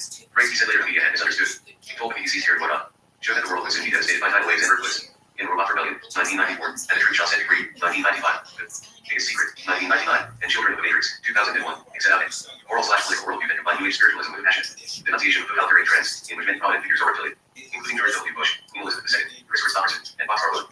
Michael Martin has described exposition as New Age conspiracism. Richard Kahn and Tyson Lewis argue that the reptilian hypothesis may simply be swift and satire, a way of giving ordinary people a narrative in which to question what they see around them. Whenever I encounter self-proclaimed gods and messiahs, despite their well-meaning messages of peace for all, unity among fellow man, and self-growth based on philosophical foundation that we are all little gods within the universal collective, I tend to write them off rather quickly, he says. For the self-isn't good or bad philosophical beliefs notwithstanding, be it my past education in theology, or my years of thinking, writing, and mulling over history, religion, and spirituality, or simply my exposure to and study of history's cavalcade of messianic figures who accomplish little, other than leading their followers and themselves to their ends, it is at the moment himself. Proclaimed messianic revelation that whose interest and love myself. When I read that it compares himself to God, substantiated by his many public appearances and rare graphic interview, I know what he is getting at from a standpoint of a New Age way of thinking. Sure, the concept that we are all gods that collectively comprise the greater good and have within us the ability to rise to spiritual heights is not necessarily a thing to be reviled. Know that. Whether your spirituality or religious or non-religious status may be. However, when those spiritual concepts, not uncommon to many religions and spiritual trains of thought and practice, are hitched to a blending of fringe conspiracy theories that focus on ancient alien reptilians from a star system and are working behind the scenes to draw energy off evil and corruption of humanity, while at the same time pulling the strings behind such mythical groups as the Illuminati, I tend to. But beside us step off the surface of the water and sunk into the sea of self-adulation and tank, himself and his followers in the sea of self-deception. These flowed-down philosophies are not uncommon to the New Age thinking community. He lends staples of the metaphysical discussion about the nature of the universe and consciousness with over-the-top conspiracy theories about public figures ranging from world politicians, religious leaders, and Hollywood celebrities to members of Europe's royal families. But where he had decidedly sinister twist is when he openly accuses them of being satanic pedophiles, child killers, shapeshifters, mass murderers, serial killers, and worse. What seems like unconnected political and social events are in fact, according to it, attempts by hidden reptilian races to subvert humanity. 5. In his book, The Biggest Secret, he contends that human beings are the product of an extraterrestrial genetic engineering program launched by a race of reptilians called NUAW. Came to Earth from a solar system in the constellation of Virgo. How he makes his connection to reptilians is as obscure as a few pieces of statuary and heavy reliance on the words of Ziggurat.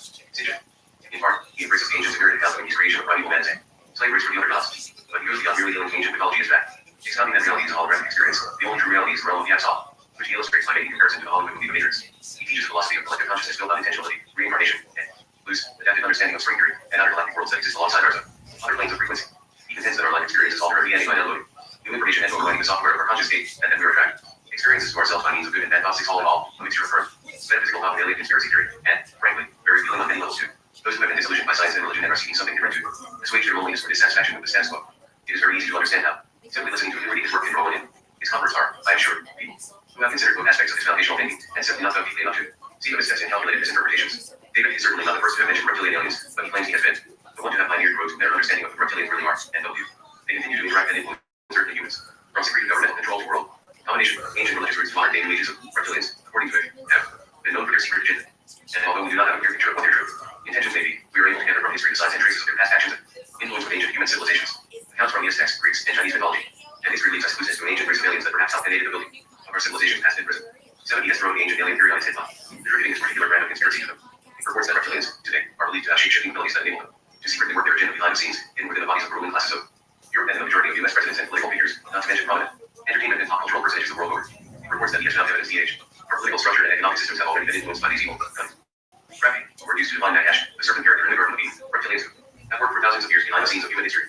These alien intruders, for at least 6,000 to 8,000 years, have seduced, through their clone counterfeit political leaders and royal personages, the hearts and minds of all humanity, who are blinded to their existence. All the while, these reptilian overlords are flying their secret agenda and have been slowly fostering chaos throughout human history, waiting for the right time for the ultimate conquest of our planet. During this aptly named turquoise period, in which it is one dressed only in the color, turquoise due to this claim of some metaphysical effect that acts as a conduit for receiving positive energy. He writes that he had been channeling beings from another world and by automatic writing, and had received messages from extraterrestrials telling him that he was the son of a godhead. In other words, on his side, after declaring controversy and criticisms that ensued after the that statement, he later attempted to back this statement of an infinite reinterpreting of the godhead as an infinite mind. After this experience, in 1990, he met Deborah Shaw, a British scientist living in Calgary, Alberta. He began a relationship with Shaw, and a couple had. However, the next year, Shaw and her England daughter moved in with his wife, and she changed her name to Mary Shaw soon. His wife changed her name to Michaela, which, she said, was an expression of the Archangel Michael. The eclectic trio was dubbed by the British press as the turquoise triangle. You have to think that anyone who predicts the end of the world must be a true believer in his form. Her ability to prognosticate world events, or have some real means that dated his or her ability.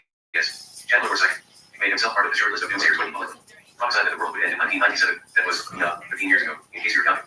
As of his writing, the end of the world as we knew it, according to it, would be preceded by a number of disasters, including a severe hurricane around the Gulf of Mexico and New Orleans.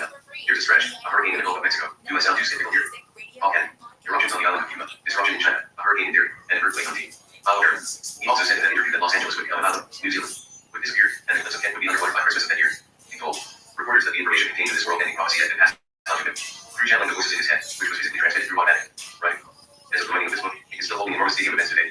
It's worth reading for his 10-hour conferences. To me, this merely reaffirms my intention, and illustrates the fact that the world is hungry for something, and people will look for the things that they are missing in any outlet available. When science and religion fail us, we will look to anything. Go the point. Of course, the end of the world prophecy saw 1997 coming and go without incident. He later wrote that he had felt out of control during the press conference where he uttered his prophecy, almost as if he was in one saying the words. He said that he heard his own voice predict the end. The world, yet was completely involved in what was spilling out of his own mouth. I was speaking the words, but all the time I could hear the voice of the bricks in the background saying, David, W, the hell are you saying?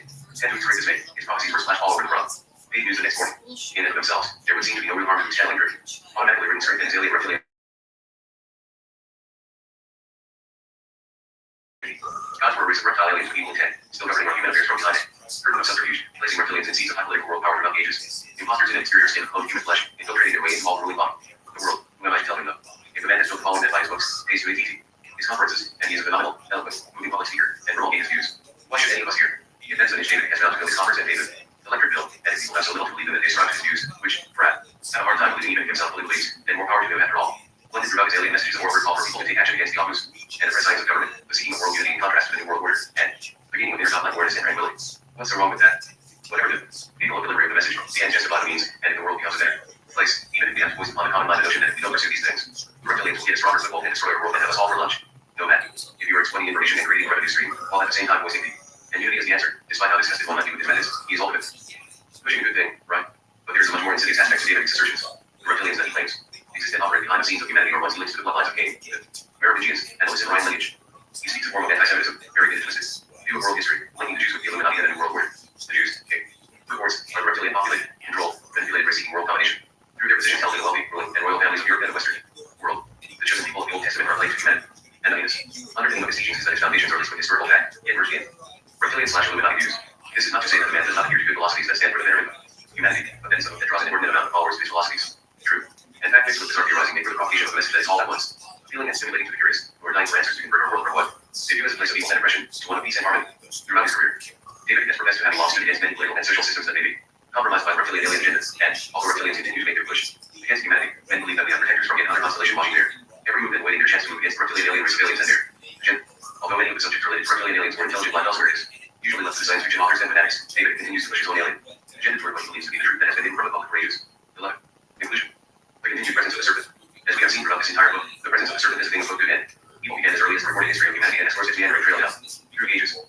Indeed, the imagery and symbolism is a result of ancient human times faced with encounters with non-human The case of history does not bear out. In fact, what we know for a certainty is that the symbolic form of the serpent was inextricably linked with the worship and veneration of the serpent since the dawn of civilization. Is the presence of the serpent linked to the right? Does the serpent crawl on its belly soul due to the spoken judgment of God in the book of Genesis? Or is that simply representative of one version of the serpent in human religion and religious technology? But seemingly as yet unanswerable, questions are codependent with our ability as humans to reach the unreachable and peace the unreasonable. In the vastness of the universe, we are all living for our own riches, what we say. We have the answers to the most elusively quantifiable questions. To not know all the answers is the beginning of exploration. That is precisely what I believe we set out to do in all of our sciences, histories, archaeologies, and anthropologies, let alone the pomposity of our philosophies. For me, the pervasive presence of the serpent through our being, existence on this planet, our spiritualities, religions, legends, and ecologies represents the enduring symbol of something or someone that has such great impact on early humanity and their civilizations that at present deeply encoded in our collective psyche that has endured nearly all others, equal only by our innate need for it. Those equally dichotomous quantities have been present with us, family to us, and governing aspects of what we are unsure of, will continue to be so, prompting further seeking, questing, and digging for the reasons why. Afterward, it's a river.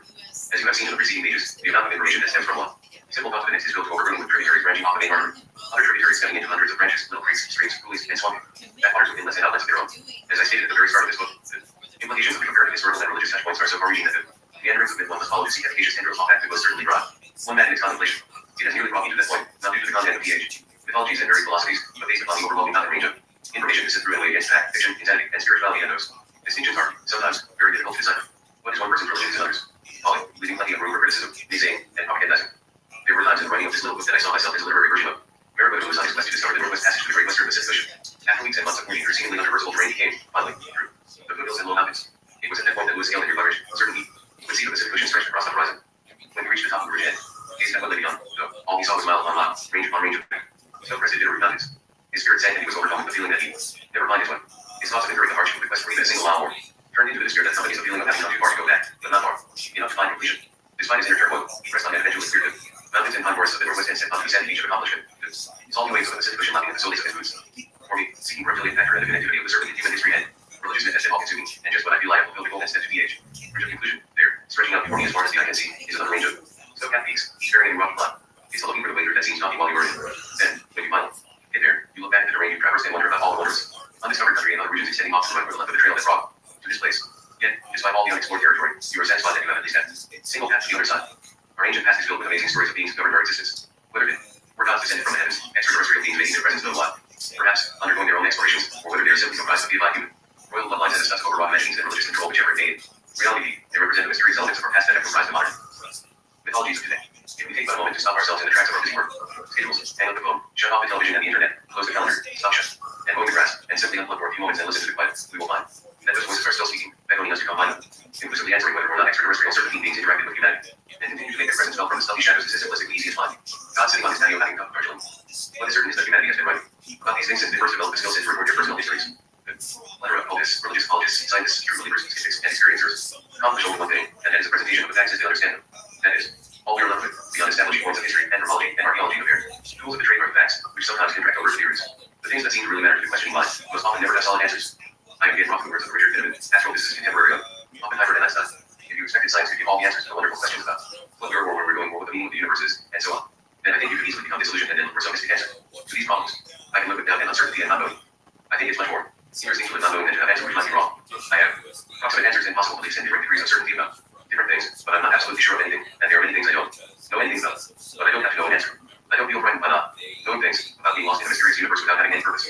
I can't believe the special stories that have been made up about our special relationship to the universe, because they seem to be too simple, too connected, too local, too provincial. The earth. He came to the earth. One of the aspects of God came to the earth, mind you, and look at what's out there. It isn't in proportion. Anyway, it's not. You start doing it, we should look to see what's true and what may not be true. Once you start doubting, which for me is a fundamental part of my soul, to doubt and ask, and to doubt and ask, it gets a little hard to believe. 1. Did the race of reptilians come to this planet long ago?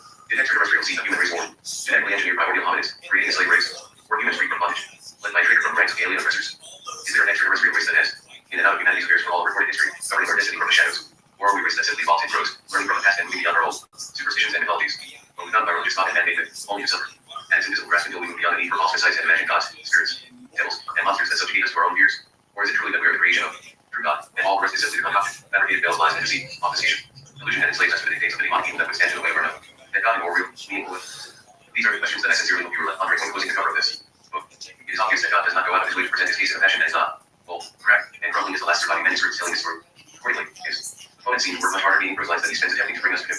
And so answering the call of religion even when told it is supposed to be a personal, loving God, it charges a much more daunting challenge than simply believing things are what they are.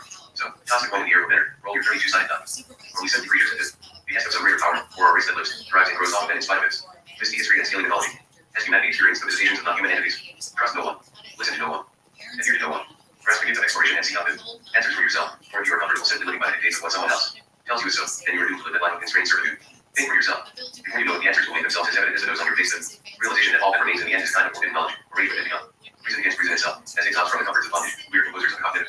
Music that is not a spirituality or a religion, nor is it an instrument either, but it is a religion. Religion, a faith of no faith, belief in no belief.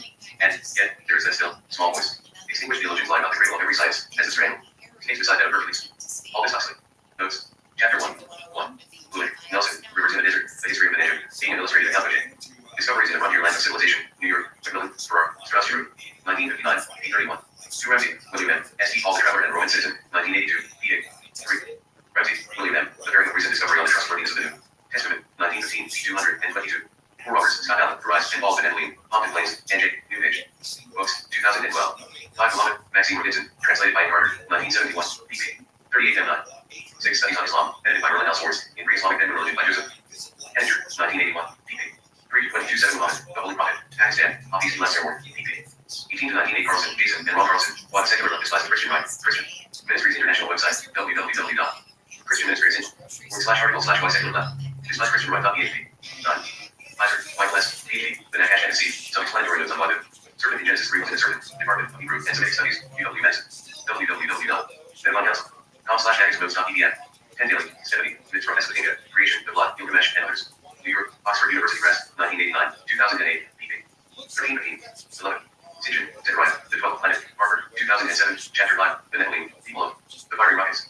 12. Pfizer. The Nakash NC. 13. Sitchin. The 12th Planet. Chapter 5. The Nephilim. People of the Fiery Rockets. 14.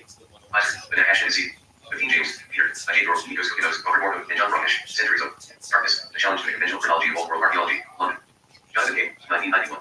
16 Thompson, Willie Workman, Coming into Being, Artifacts and Texts in the Evolution of Consciousness, Calgary, Macmillan, 1998, pp. 75 to 76, 17 Roberts, Scott Allen, The Rise and Fall of the Nephilim, Psalm 82 and LE, 18. Heiser, Michael S., The World LE of Psalm 82, God's War Man, Michael S. Heiser's website, michaelsheiser.com/bible/2010/LE-LE-Psalm-82-God's Format, 2010. 19. Daily. Myths from Mesopotamia. pp. 18 to 1925. Michael and Kirsten Daly. Lost Civilizations and Secrets of the Past. Pompton Plains. NJ. New Page Books. 2011. Kane and the First City. 21 Green. Margaret W. Verdi. Superior Literature. PhD dissertation. University of Chicago. 1975. P156. That's who is often applied to cosmological region, whereas here more precisely. Designates geographical site. 22. Leonard. W.G. Recessions of the House. Review the Assyriology. Rhyme 44. University of Michigan Library. 1997. pp. 75 to 77. 23. Lofton, Ian, Guide to Mesopotamian Gods and Pantheons, in Thomas, Ian Lofton's website, www.ianloft.com, 2024-25. Peter, HD, your.ea/Ian Rodriguez and Early Room, King of Stansoff Humpet, or Handy Materials, PhD This, Carl Friends and University at Price, 1983. 26 Elworth, John, The Sumerian Lexicon, version 3.0, Los Angeles, California, Logograph Publishing, 2006, P54, Chapter 2, 1. Roberts, Scott Allen, Rise and Fall of the Nephilim, 2 Lyman, Richard, The Pleasure of Finding Things Out, Basic Books, 2000, Chapter 3, 1. Kramer, Samuel Wood. Sumerian mythology, the study of spiritual and literary achievement in the 3rd millennium BC, Charleston, SC, Forgotten Books, 1997. Tuwalkowski, Edward F. R.H. Waller Lucas, The Spiritual Technology of Ancient Egypt. Sacred Science and the Mystery of Consciousness, Intertradition/Peer Code, 2007, P223. 3 Holiness Stream Engineer Mala Evi Shrimasobai, Metamodern Era, Vishmaner Mala, Dharma, 1st edition, 1995, pp. 233 to 248 reports, Stephen C. and David Wilkinson, reading Genesis after Roman, Midrash, Rabbi Genesis, New York, Oxford University Press, 2009, P93. 5 Loud, Gordon, Video 2, Place 240:1, where the serpents came from Strait of X, dated 1650, 1550 BC, and Strait of BIIB, dated 1150 to 1250 BC, and cannot evidently be associated with it. Called 6 McAllister, RAS, Iser 2, P399, Fig. 488, the serpent came from the high place area, and apparently is to be dated in the late Bronze Age. 7 Young ETAL, Azer 34, Plates, 339, 5 to 6. The serpents are from Strait of late Bronze. H2, Young informs of their provenance in a personal correspondence. 8 Ringle, William M., Tomasz Gellerich and George G. Day, Return of Quetzalcoatl. In Ancient Mesoamerica, Cambridge University Press, 1998, pp. 183 to 232 9. Smith, Michael A., PS Text, 2nd edition, Malden, Massachusetts, Laszlo Publishing, 2001, p. 213 to Hancock, Grab, Fingerprints of the Gods, The Evidence of Earth's Lost Civilization, 1st edition, Crown, 1995. 11 Pliny the Elder, EDS, John Bostock and H.G. Riley, Translators, The Natural History, 1855, p. 33. 12 This list comes from www.in.com. 13 People, Suzanne, Analyzing Iconography of Deities and Demons in the Ancient Near East. Electronic Republication Revision, November 20th, 2007. Access at www.religions.isscnsc.ch/IDV/republication/e_IDV_APPDF. 14 Mascoti, 17 The Base of Ancient Orient, Garden City, NY, Double Day Anchor. Books, 1962, pp. 125 to 127. Joaquin Frankfurt, Henry, Kingship, and the Gods, Chicago, Yale, the University of Chicago Press, 1962. pp. 145 to 146, 16. Lurker, Manfred. Gods and Symbols of Ancient Egypt, London, Captain Hudson, 1984, pp. 26, 10, 17. Frankfurt, Kingship, and the Gods, p. 108. 18 Lurker, Gods and Symbols of Ancient Egypt, 108. 19. Mascoti, 17 The Base of Ancient Orient, pp. 125 to 26, and Lurker, Gods and Symbols of Ancient Egypt, p. 93. 20 Lurker, Manfred, States, in the Encyclopedia of Religion, New York, Macmillan, 1987. 13:373. 21 Joyce, Karen Hart, Serpent Symbolism in the Old Testament, a linguistic, archaeological, and literary study, Hatfield, N.J., Hatfield House, 1974, p. 19. 22. Lurker, Gods and Symbols of Ancient Egypt, p. 108. 23 Frankfurt, Henry, Kingship, and the Gods, p. 119. 24. Franklin, Benjamin, Pennsylvania Journal, December 27, 1775. Chapter 4. 1 Loren, Alan P. Edler Edgar. Available at www.barberindexes.com/portal/index.ph/henry-theory/69-henry-theory. 2 Aristotle, Physics 194 b 17 to 20. See also, posterior analytics 71 b 911, 94 20. 3. Warning, Karen, Self-Analysis, New York, Norton Company Incorporated, 1942. 4 Reptilians, Wikipedia, en.wikipedia.com/wiki/reptilians. 5. Reptilians, Crystallinks Metaphysics and Science website, www.crystallinks.com/reptilians, HTML. 6 Reptilians, North Europe, Dreams of the Great Bird Changes website, www.greatdreams.com/reptilians.html. 7. Alien Nation, the Watcher Files website, www.watcherfiles.com/exposing_reptilians.html. 8 Rose, John, Reptilian Human Connection, reportoids.com, www.reportoids.com/all/article//199 9. Reptilians, the New Growing Council website, www.environmentcouncil.com/html/reptilians.html. 10 Reptilian Agenda, David Hicks website, www.david.com/article/reptilian-agenda. Payment 43. 11. The Occult Reptilian Sage, Bibliotech Dan's website, www.bibliotechaliens.net/reptiles/reptiles.html. 12 Reptilians, Whale website, www.whale.eu/b/reptilian_html. 13. Rose, John, Reptilian Human Connection. 14 Russell, PA Speculations on the Evolution of Intelligence in Multicellular Organisms. CP 2156, London Universe Conference. 15 Alex Collier, on Reptilians, the Draconians and the Mahal, Bibliotech Dan's website, www.bibliotechaliens.net/super_on-main.p/reptiles/reptiles33.htm #%23 16 Jeff, Cosmos Magazine 315, June 2007. This article highlights the hypothesis of Dale. Russell's Dinosauroid. 17 Russell, Dale, and Wallace Tucker, Supernovae and the Extinction of the Dinosaurs, Nature. 229, February 1971, 553 to 554. Chapter 5. 1. Gibson, David J. The Land of Evil Located, unpublished manuscript, available at Novelty, net/HTML. 2. Taylor, Bernard A. Analytical Lexicon to the Septuagint, Peabody, Massachusetts, Hendrickson. Publishers, Expanded Edition, 2009. 3 Silva, Voices, and Karen H. Shows, Invitation to the Septuagint, Grand Rapids, Michigan, Baker. Academic, 2005. Chapter 6. 1 year, Patrick J. Before France and Germany, the Creation and Transformation of the Merovingian World, New York, Oxford University Press, 1988. 2 Carls, T. English Encyclopedia, Volume 4, London, W. Press, 2010, P733. 3 Renina, Audio, and Paul Custer, The Popes, Histories and Secrets, New York, 7. Fox Press, 2002, P145. 4. David, Michael, Richard Lee, and Henry Lincoln, The Holy Blood and the Holy Grail. 5. Secret History of Jesus and the Shocking Legacy of the Grail, New York, Delaware Press, 1982. 5 Burgess, Anthony, of Dupont's River Gentleman, Thomas Before Beyond Another. Writings, New York, Royal, 1986. 33 to 35, 6 Gardner, Lawrence, Bloodline of the Holy Grail, The Hidden Lineage of Jesus Revealed, Lions. Bay, British Columbia, Canada, Fairlands Press, 2002. 7 Gardner, Lawrence, Genesis of the Grail Kings, The Explosive Story of Genetic Cloning and The Ancient Bloodline of Jesus, Lions Bay, British Columbia, Canada, Fairlands Press, 2002. 8. Hopkins, Maryland, Graham Evans, and Tim Wallace Murphy, Rex Davis, The True Mystery of Red Ellie Chateau, Shaftesbury, Dorset, UK, Elwin Books, 2000. 9 Haskins, Susan, Mary Magdalene, The Essential History, London, Pimlico, 2003, P96. 10 Evans, Great Day, Fabricating Jesus, How Modern Scholars Distort the Gospels, Letters, Grove, Hill, Ivy Books, 2008, P94. 11. Pseudo-Breaker, Historian and Monument of Germany, Historia, Strict Woods Wrong, Merovingian Farm, Thomas 2, Hanover Press, 1888. 12 Ellis, Peter Beresford, The Mammoth Book of Celtic Myths and Legends, London, Constable, Robinson, 2002, P28. 13 Dictionary of the Irish Language, Compact Edition, Dublin, Ireland, Royal Irish Academy, 1990, P612. 14 McNullough, James, Dictionary of Celtic Mythology, New York, Oxford University Press, 366. 15 Ludwig Aaron, Book of the Taking of Ireland, Part 1 to 5, edited and translated by R.A.S. McAllister, Dublin, Ireland, Irish Text Society, 1941. 16 of 17 Gardner, Sir Lawrence, Realm of Green Lords, The Myth and Magic of the Grail Quest, Lions Bay, British Columbia, Canada, Fairlands Press, 2003. 18 Otto, Farmer, The Merovingian Dynasty, Watch the Great website, watch up here, com/merovingian.html. 19 Van Buren, Elizabeth, The Sign of the Dove, Suffolk, UK, Neville Spearman, Limited, 1983, pp. 141 to 142 20. 20 Lambronca, Sylvia, Tree of Life and the Holy Grail, Ancient and Modern Spiritual Past Mystery of Red Ellie Chateau, Z. Sussex, UK, Temple Lodge Publishing, 2007, p. P127. 22 Penai, Raphael, the Hebrew Goddess, New York, That Publishing House, 1967. 23 Blunt, John Henry, Dictionary of Sex, Heresies, Ecclesiastical Parties, and Schools of Religious Thought, Ridiculous, 1874, P95. 24 E, GRS, Fragments of Faith Forgotten, Whitefish, Mont, Kessinger Publishing LLC, 1992, P.225. 25. Blunt, John Henry, Dictionary of Sex, Heresies, Ecclesiastical Parties, and Schools of Religious Thought, Ridiculous, 1874, P95. 26 Biblia Sacra Vulgata, Exodus 34:29-35. 27 Phelps, original page, before Hitler came, Holy Society and Germain Norden, Journal of Modern History, University of Chicago Press, 1963, pp. 245 to 261.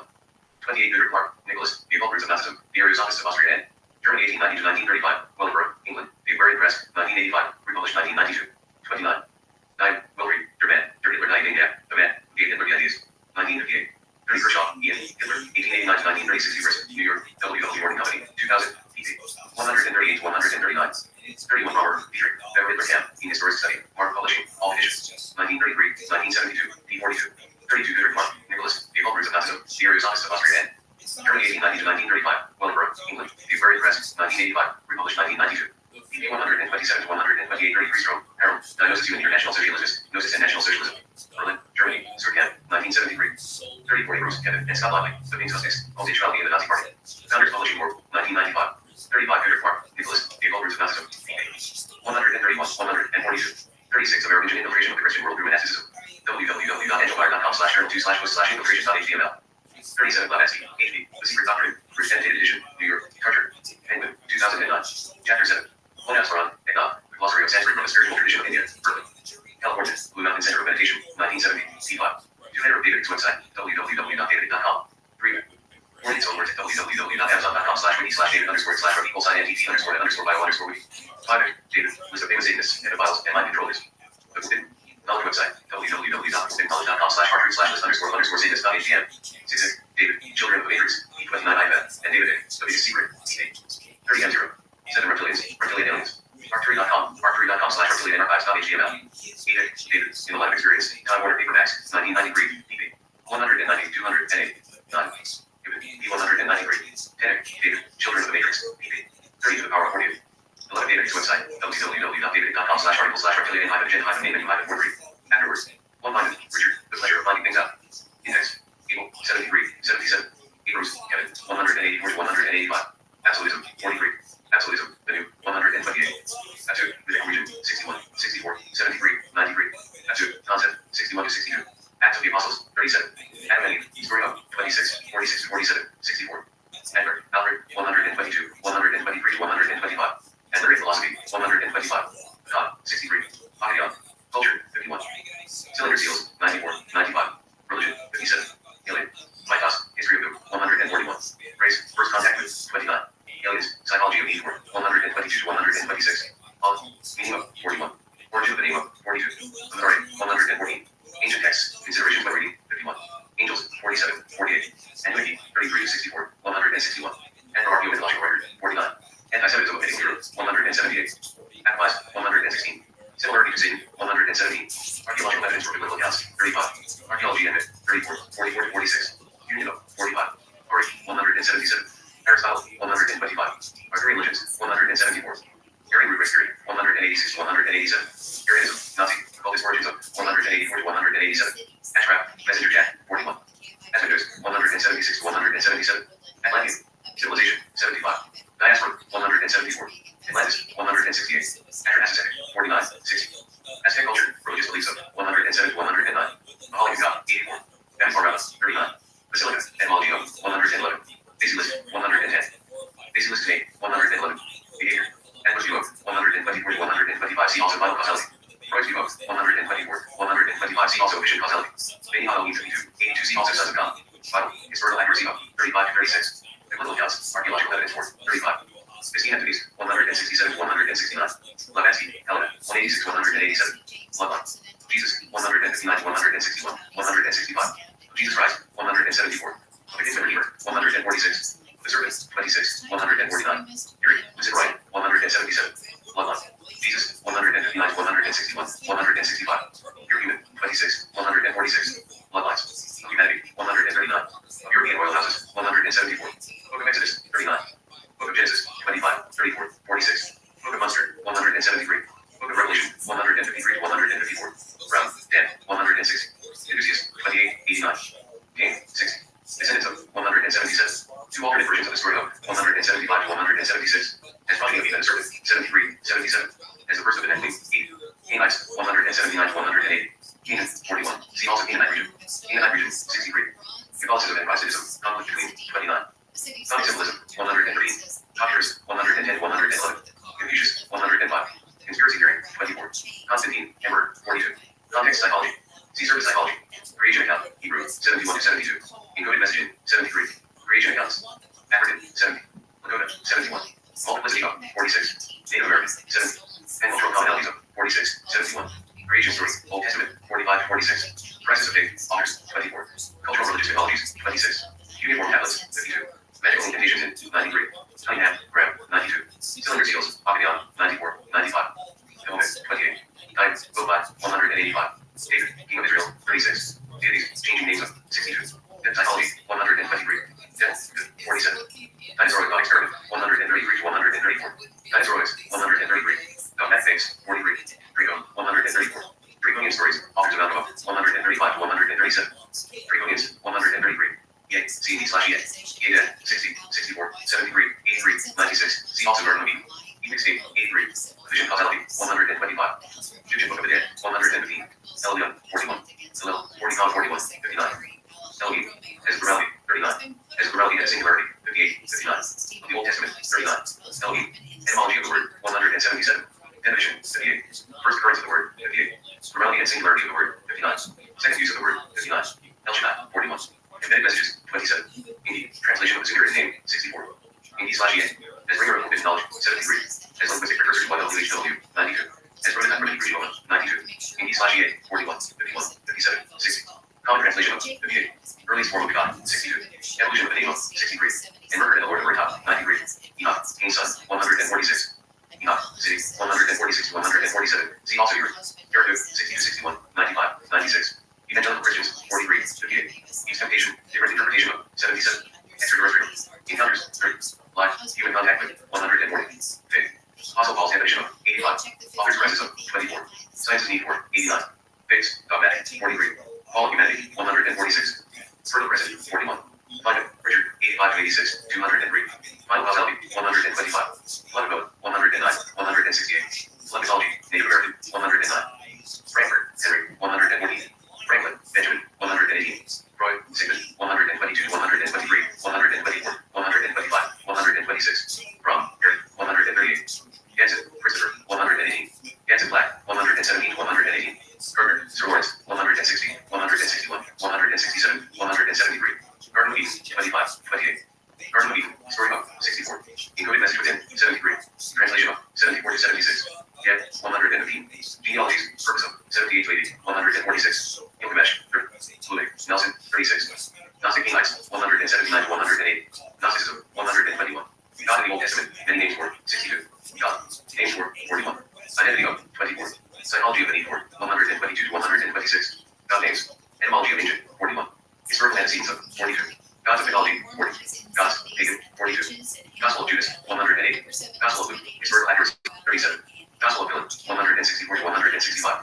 Gospel of Esty, Thomas, 166. Grail, Mythos, 176. Quest, 174. Saga, 176. Praise, 141, 142.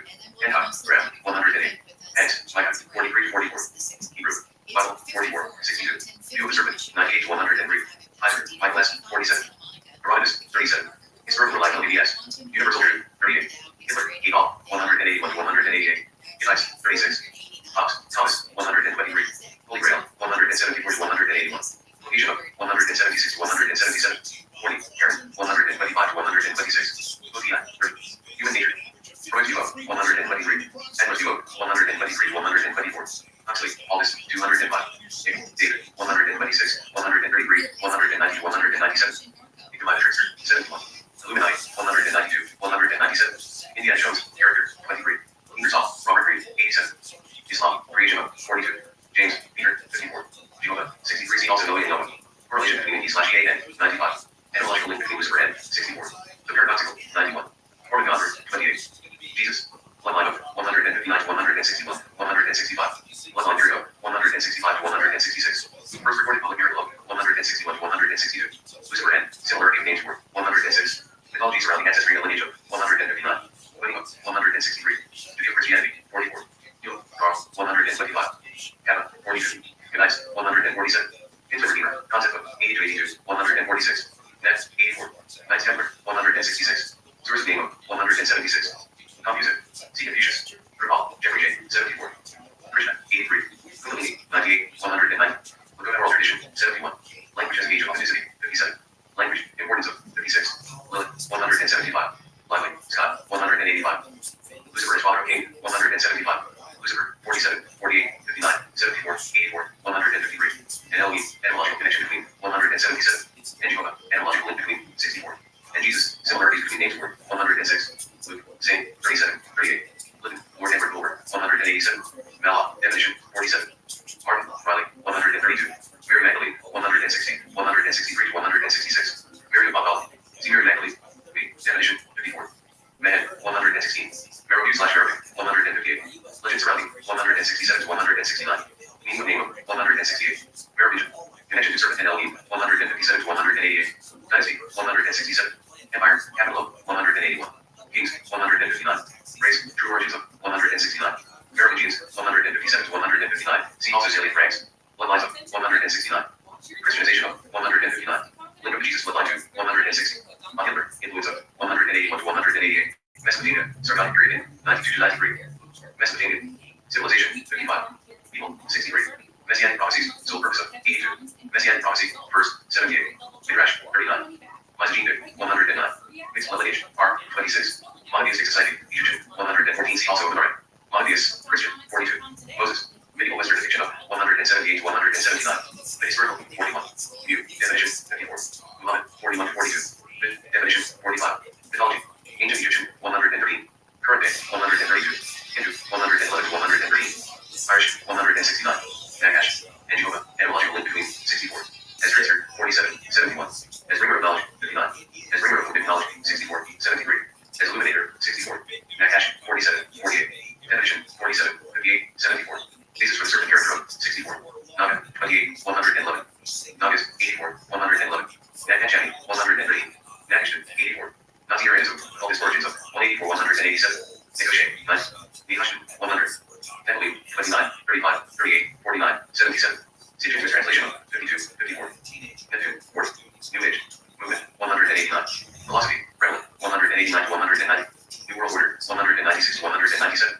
Ancient Side, not 146. Etymology of 147. Non-human beings, 26. Entities, 28, 142. Norm, questioning good, 67. Objective point of view, 35. Bones, 29. Old Testament, 36. See also assorted texts. And religious myth, 44. Power Rose, 28. Attitude, 41. 9. Perception and reality, 25 to 26. Pink swastika, 185. Lady Keller, 110. Polytheism, 42. Pontius Pilate, 36. Prior Insight, 166. Proto-religion, 44. Ptolemy, 37. Pure human bloodline, 26. Pyramid text, 117. Page, 29. Quraysh, 42. Etsalcoa, 28, 84, 105 to 109. Ariel, 14. Similarity to God, 117. Ramsey, Sir William, 37 to 38. Religion, skepticism, and science institute, 128. Religion. As identical to reptilian/alien subculture, 122. As a human construct, 88, 122. As a mode of control, 88. BS. Spirituality, 122. Reptilians. Agenda, 137. Beings, 44. Race, paucity of proof, 129. Theory, 127. Proponents of 134. Founders of contemporary dating laws, 139. Reptilian humanoids, 121 to 142. Paucity of proof for existence of 133. Reptilian/alien. Mythos, 121. Subculture, 122. Reptilians. Author's dichotomous approach regarding 141. Depictions in Hollywood of 134. Descriptions of 133. Explanation for our belief in 126, 130 to 132. Modern European royal families and 161. Multiplicity of stories and theories regarding 138 to 139. Personal contact with 129. Shape-shifting abilities of 193. Red Ellie Shadow, 176. Report voice, 133. Rewriting history, 28. Rex Davis, Bloodline, 161. Rhodes, John, 132 to 133. Rise and fall of Emily, 24, 26, 34, 35, 58, 75, 157. Russo, Sheenot, 124. Russell, Dale, 133. Salient ranks, 157 to 158. Salients. See salient ranks. So now, see Lucifer. 47, 64, 154. Sordians, 133. Science, 54, 89. Elite verses, 34. Scriptural narratives, as historically accurate, 36. CS secular historical accounts, 37. Secular view, 43. Septuagint, 152. Servant, as a bestower of knowledge, 84. As a mythological influence, 30. As a political force, 30. As a symbol of fertility and sexuality, 96 to 98. As agent of book harmony, 91. As deliverer of esoteric knowledge, 91. As emblem of Chinese culture, 105. As mythological symbol, 28. As religious symbol, 30. As representative of sexual desire, 97. As symbol of survival after death and resurrection, 115. Figure, God is the divine mercy, 92. Figures, 2 symbolic roles of 89. Goddess, Pre-monastic Egyptian, 115. See also. Legend, in Hindu culture and religion, symbolism of 112 to 113. In the ancient world, symbolism and presence of 89. Predicts and presence of 44. Reptile in our historical bookwork, 132. Worship in Jerusalem, 100 to 101. Worship, Palestinian, 101. Servants, ancient Chinese view of 104 to 105. Association of strength and influence with 118. Association of water with 97. Civilizations that revere and worship, 96, 118. Deified of 89. Dualism of 89. Duality in nature and perception of 118. Egyptian fear and worship of 113. Hindu worship of 111. Mesoamerican view of 105. Native American reverence for 109. Sleeping 190. See also Kundalini. The Groovy 102 to 103. The multicultural 87. Serpent 25, 28, 47, 48. See also Nagash. Sexual encounter with 73, 77. Identity of 150 to 155. In the garden, biblical story of 68 to 69, 155. Jesus' descendants of 155. Moses Raisin 84, 90, 93. New Age movement end 189 to 197. Similarity between E/A and 58. Serpent God of darkness 116. See also Atlas. Serpent Bound 109. Serpent Seed Doctrine 148 to 155. Serpent Gods Egyptian 114. Serpent Headed Goddess Egyptian 114 to 115. See also Hermes. Serpents from Hindu mythology list of 112. Seth 80, 161. Shakespeare William 87. Shamu definition 54. Shermer Michael 127. Sitchin Zechariah 52 to 57. 96 126. Skepticism 2 kinds of 127 to 128. Sons of God 29 47 52 82. See also Elohim. BS Angels 48. Snake Game Egyptian 117. Snake Marsh 60 73 92 to 96. See also Eden. Schema 180 to 181. Sumer 50 63. Sumerians 61. Sumerian Party 177 to 178. Civilization 41. Cuneiforms 73. Hymns 95. Language 54. Mythology 57. Pantheon 41. Tablets 59 92 96. Text 51 60 161. Surface psychology 123. Symbolism 113. Theology as projections of humanity 121. Hermes 114 to 115. Thompson William Irving 55 to 56. Holy Society 181 to 186. Underlying occult theology of 185. Underlying philosophy of 183. Tigris and Euphrates rivers 41. See also Fertile Crescent. Power of Battle Genesis Calvo 93 to 95. Tree of Knowledge of Good and Evil 71 75. Symbolism of 83. Tree of Life 71. Trickster Beings 25. Character 47. Trish FJ 33. Quantitative 169 to 173. UFO visitations 30. Europe 60 93. Meaning of 147. Legend 115. Watchers 29 52 82. Wilson RD 36 to 37. Women in Scriptures roll of 163 to 164. Yahweh 47. YWHW 41. See also WNGO. Early form of the name 64. Original meaning of 63. Zeus 40. Scott Dynasty 103 104 to 105. About the author. Scott Allen Roberts is the founder and publisher of Intrepid Magazine, www.intrepidmag.com. Publication that puts an eclectic focus on science, politics, culture, ancient civilizations, conspiracies, ancient aliens, and unexplained phenomena. Roberts is an accomplished illustrator and writer of fiction and nonfiction. He can be more less defined by his role as dad and husband, and is a parent to 5 exuberant children, 3 of whom are still young enough to live at home. These ingredients combined have made Roberts' life paradoxical roller coaster of hellacious joy and insightful refinement, and were it not for his ass. Plainboy, easygoing nature, he insists he would most assuredly have lost his sanity along. Time. Having spent the bulk of the last 25 years in advertising as a creative director, designer, and illustrator, Roberts' background is laced with varied and diverse skills and experience in publishing and marketing. He possesses an astute flair for the visually dramatic, demonstrated in his various ventures from theater to comic book art and publishing, as well as advertising campaigns and public speaking. After 2 years in Christian Bible College, he entered seminary, pursuing his master's in divinity, and worked as a youth director alongside his advertising career. His religious studies intensified his natural interest in spirituality, and his research of the paranormal expanded through the following years, much to the chagrin of many of his former Bible school fellows. Shortly after his seminary years, Roberts began a small comic book publishing effort, writing and illustrating stories, which were also pitched as animated television series. He developed and published the Bloodborne Rifles, as well as the highly successful Ancient Heroes trading card series, and began developing a series of chapter books. He authored and illustrated his first historical teen novel, The Rolling Adventures of Camo Bear, www.camobear.com, which garnered success in the teen and college markets in 2008 and 2009. Roberts began his delve into paranormal investigation in 1999 by hosting and producing 3 Horizons Paranormal Radio area of Oklahoma City and several affiliates. He simultaneously Launched a fledgling paranormal investigative launch for the pop culture of paranormal investigation. With all British.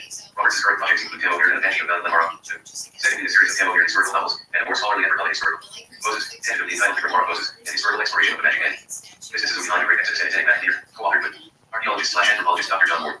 He is also working on a joint authoring effort with Intrepid magazine partnered by X, and Odds, the pervasive, perpetual conflict between science and religion. Roberts is a stand-up philosopher and frequent guest speaker at many conferences and events around the country and abroad. He is the former editor-in-chief of Taskbar magazine, the official publication of Southwest Ghost Hunters. Roberts currently lives with his family not far from the Minneapolis/St. Paul metro area, where he grew up and lived most of his life. You can see more visiting his website, www.scotthroberts.com. During the summer, they were insanely expensive. So I had Sunlux install a solar system in my house, and my monthly energy costs dropped to virtually zero. So now, fast forward, new house that I bought as a downsized. No solar system. So early on, I made a phone call. Sunlux, they're putting in a system. It's number 2.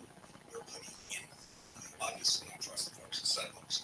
If you're a home or business owner, you're paying $175 per month for your utility bill. I don't know anybody who does not pay more than that. Sunlux is going to save you money, and plenty of it. And that's the moment a solar system from Sunlux is installed. And energy costs are going to keep on rising. Your energy costs stay the same, either low, or non-existent. And until April 30th, if you purchase or lease a Sunlux solar system, Sunlux will pay your next 3 months' electricity bill up to $1,000 total. So, schedule a free consultation. Go to sunlux.com, sunlux.com. Sunny skies, warm temperatures for the next couple of days, highs in the 70s and 80s. This report brought to you by Whole Foods Market. From the Southern California Toyota Dealers Traffic Center, let's go places. We've got a crash in South LA on the 110. If it's going to be the southbound side of the 110 right there at Florence, so motorcycle down on the roadway, unfortunately. And there are some big delays on that southbound drive getting away from the 10 out of downtown LA. We are over a problem right now, southbound 15 in Norwood right there before 2nd Street past Line 9 crash, blocking the right lane. And it is slow from before Line 9 on that southbound side. Also big problems for the eastbound 60 before Winona. 4 vehicles involved in a wreck there. We had Southern California's only airport traffic reports. Will Coach Driver KFI in the sky. Now you'll save on Cox Internet when you add Cox Mobile.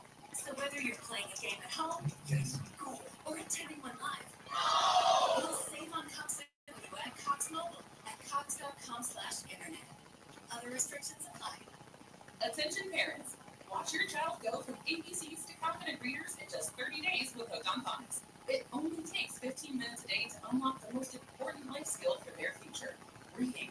We transform kids no matter their starting point with fun lessons, catchy songs, and guaranteed results. 1 grade level jump or your money back.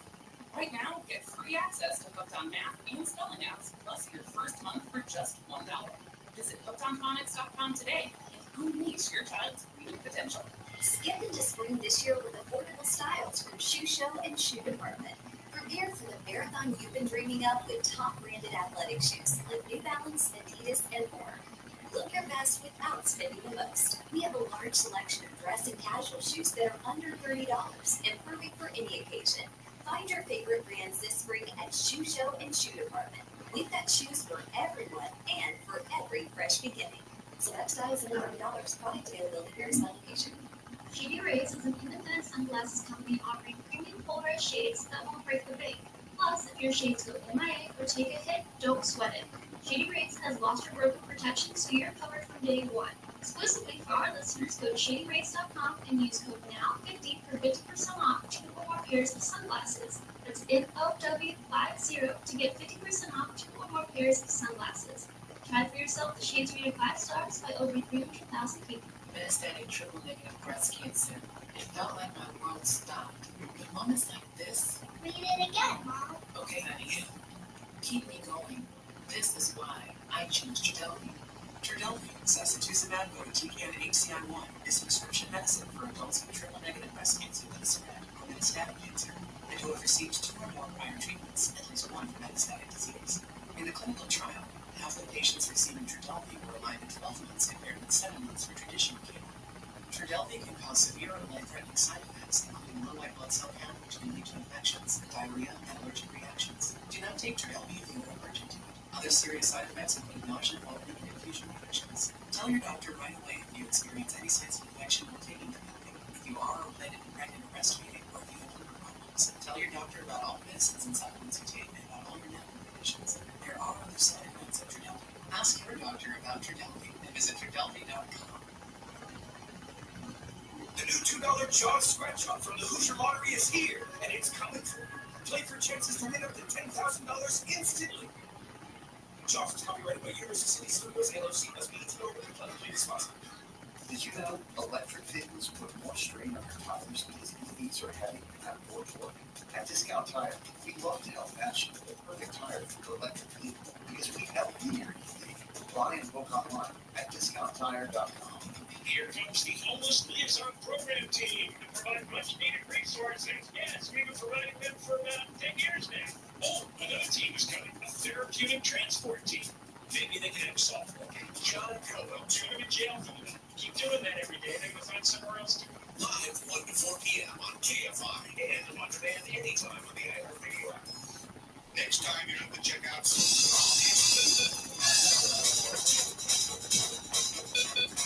KFI, AM 640 billion. This is a Wednesday morning, April 10th, as we look at what's going on around the world and the nation. Multiple corrections have been made to the Kobe Bryant statue outside of crypto. Misspelling words, misspelling numbers, putting in the wrong dates. You have to tell them that Kobe is not C-O-B-Y.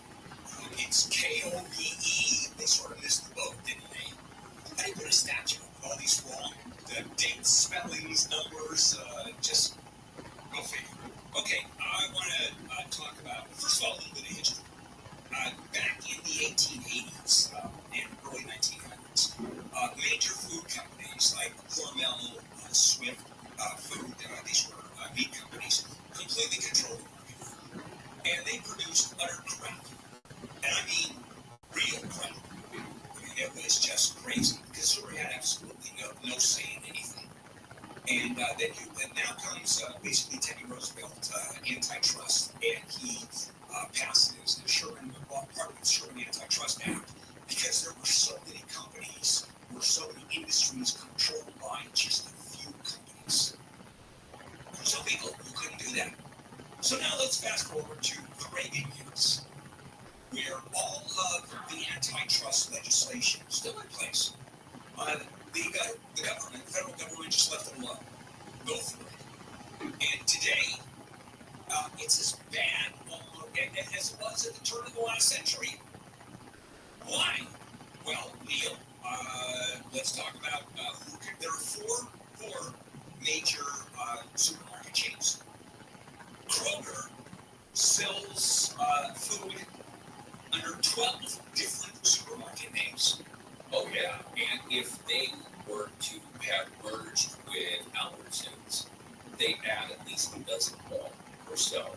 And what ends up happening is, although this is not a monopoly, we can get 4 groups that have control of more than 40%. Yeah, that's pretty close. Then you end up getting something that is very close and can slow, can squeeze, can move. And that's precisely what happened. And during this prior to the Reagan years, 40% controlled by 4 companies. The government would be reeling, saying, "You're not going to do that." Well, we want to buy another 2. No, you can't. That stifles competition. And it's just another byproduct, though, an unintended consequence of the pandemic. Yes.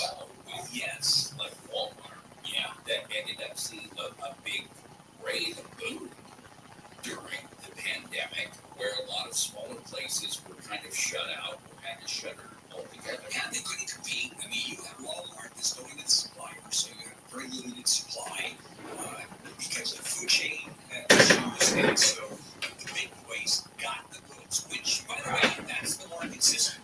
I'll grant that. Welcome to capitalism. And the problem is they haven't been able to raise prices. Now there's no supply chain problem.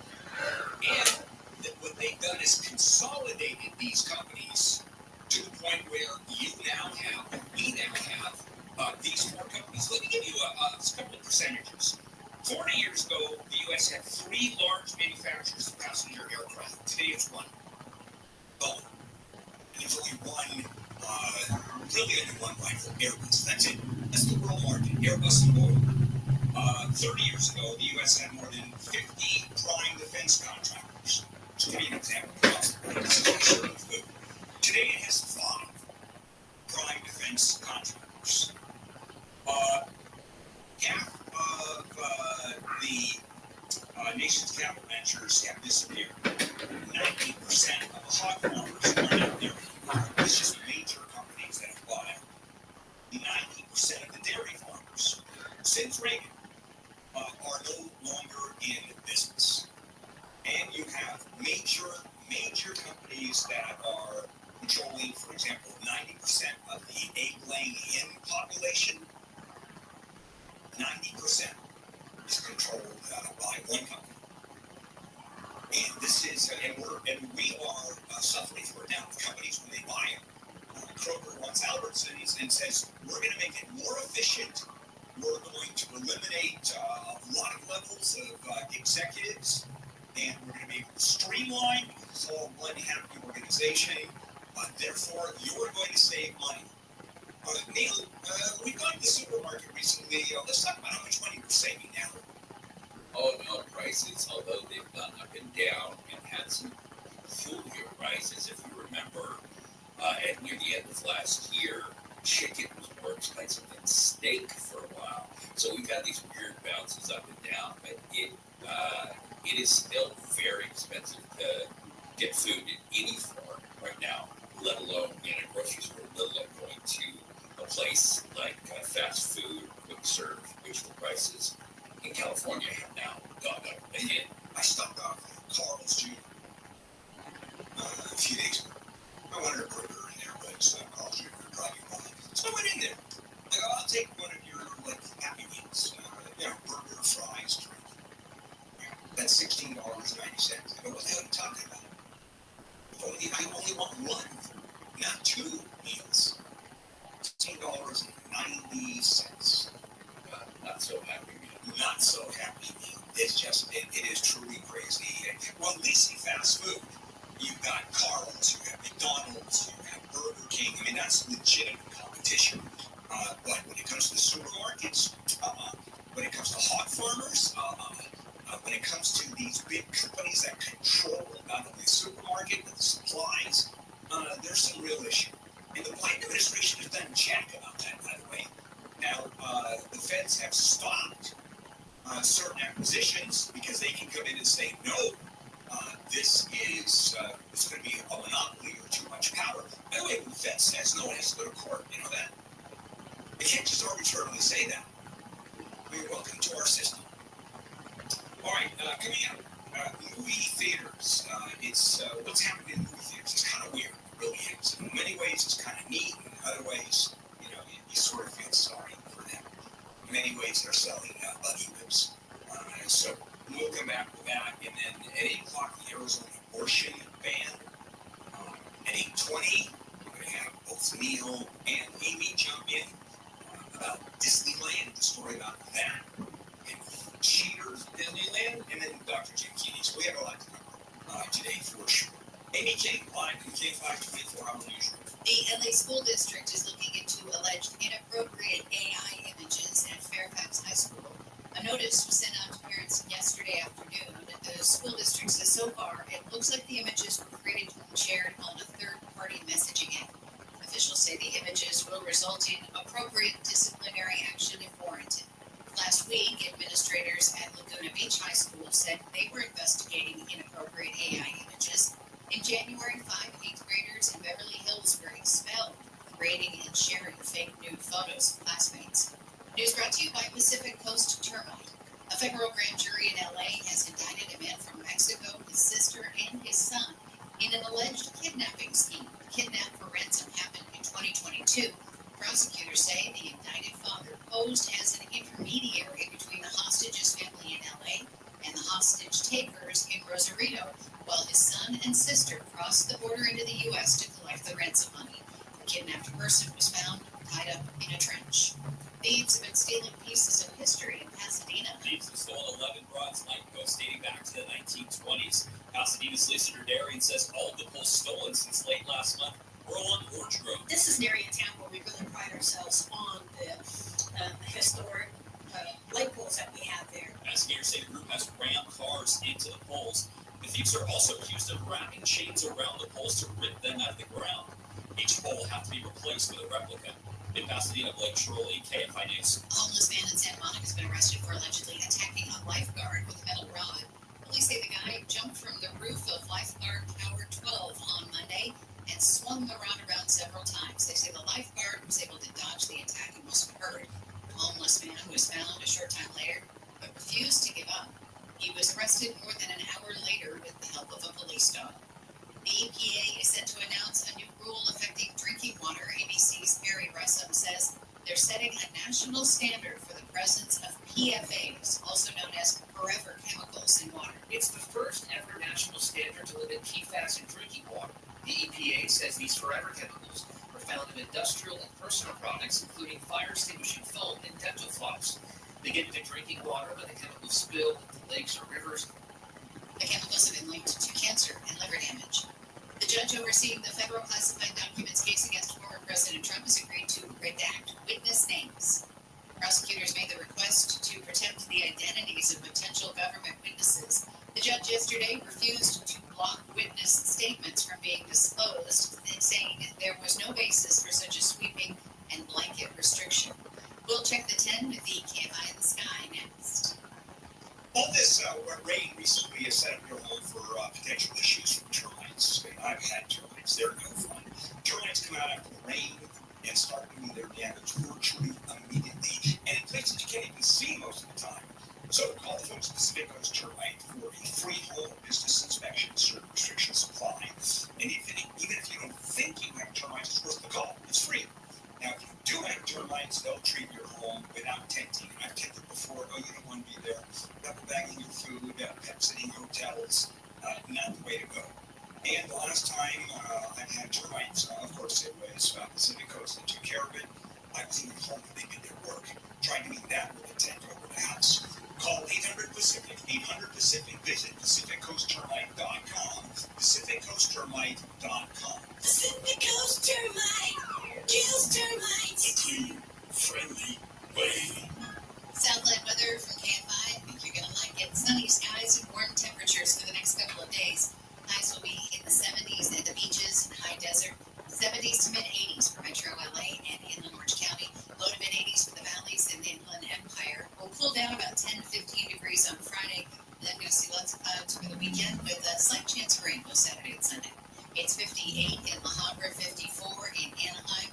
We've got crashing West Covina on the 10. Westbound side of the 10 at Francisco crash there. They're working on it. It is a bit slow as you head through the West Covina area, starting from about Azusa Avenue. Meanwhile, in City LA, we've got a deal that just popped up. We're going to go check this one out. 10 eastbound at La Brea. 3 vehicles involved in that one in the left lane, and it is definitely slow as you head eastbound that flows downtown, right around La Brea, all the way back to La Cienega, really is where the slowing starts there. Southbound side of the 605, right there, the 22-405 interchange, crash on the right shoulder, causing you some slowing out of blockage on that stretch. We did have some earlier problems on the eastbound 60 right around Ramona. 4 vehicles were involved in the wreck. They're all gone. Still some slowing on both sides of the freeway through that stretch, though. And the westbound side of the 105 at Crenshaw, all right, a stall there causing you some brief and slow traffic in the backup. With Southern California's only airborne traffic reports with Coach Driver KFI the Sky. With an auto loan from United Federal Credit Union, you can stop waiting for that new car and just drive. Whether you're taking the whole family on a road trip or just want to cruise around the block in style, we've got cool deals for your new wheels. Hurry, these limited time offers won't stay parked for long, so take a United Auto Loan for a spin. Visit UnitedFC.com/justdrive today. United Federal Credit Union, we get you. Insured by NCUA, Equal Opportunity Lender. In this week's Marketers Report, Dana Nussbaum, Executive Vice President of Worldwide Marketing at Warner Brothers Discovery, weighs in on regional audio marketing and the price. Everything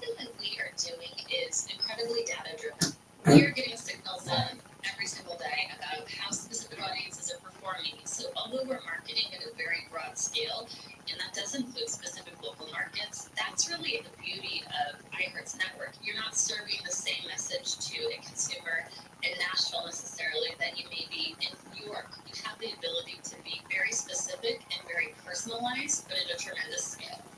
As the #1 audio company, iHeartMedia gives marketers access to all, from national to local. Every audience, live conversations, trusted influencers, and the insights and data you need to grow. Not just a media company, iHeartMedia is your access company. If you're a marketer, go to iHeartResults.com. All the good stuff, yeah. Camps keeps you on top of pop culture. They did it with Michael Jackson, Whitney Houston, Roy Orbison, Tupac, and even ABBA. But now it looks like Freddie Mercury may be next. Reports say that Mercury Songs Limited, which owns the Queen frontman SolarWorks, is looking to trademark immersive 3D, virtual, augmented, and mixed reality experiences for virtual environments relating to Freddie Mercury, which would clear the way for a Freddie Mercury hologram show.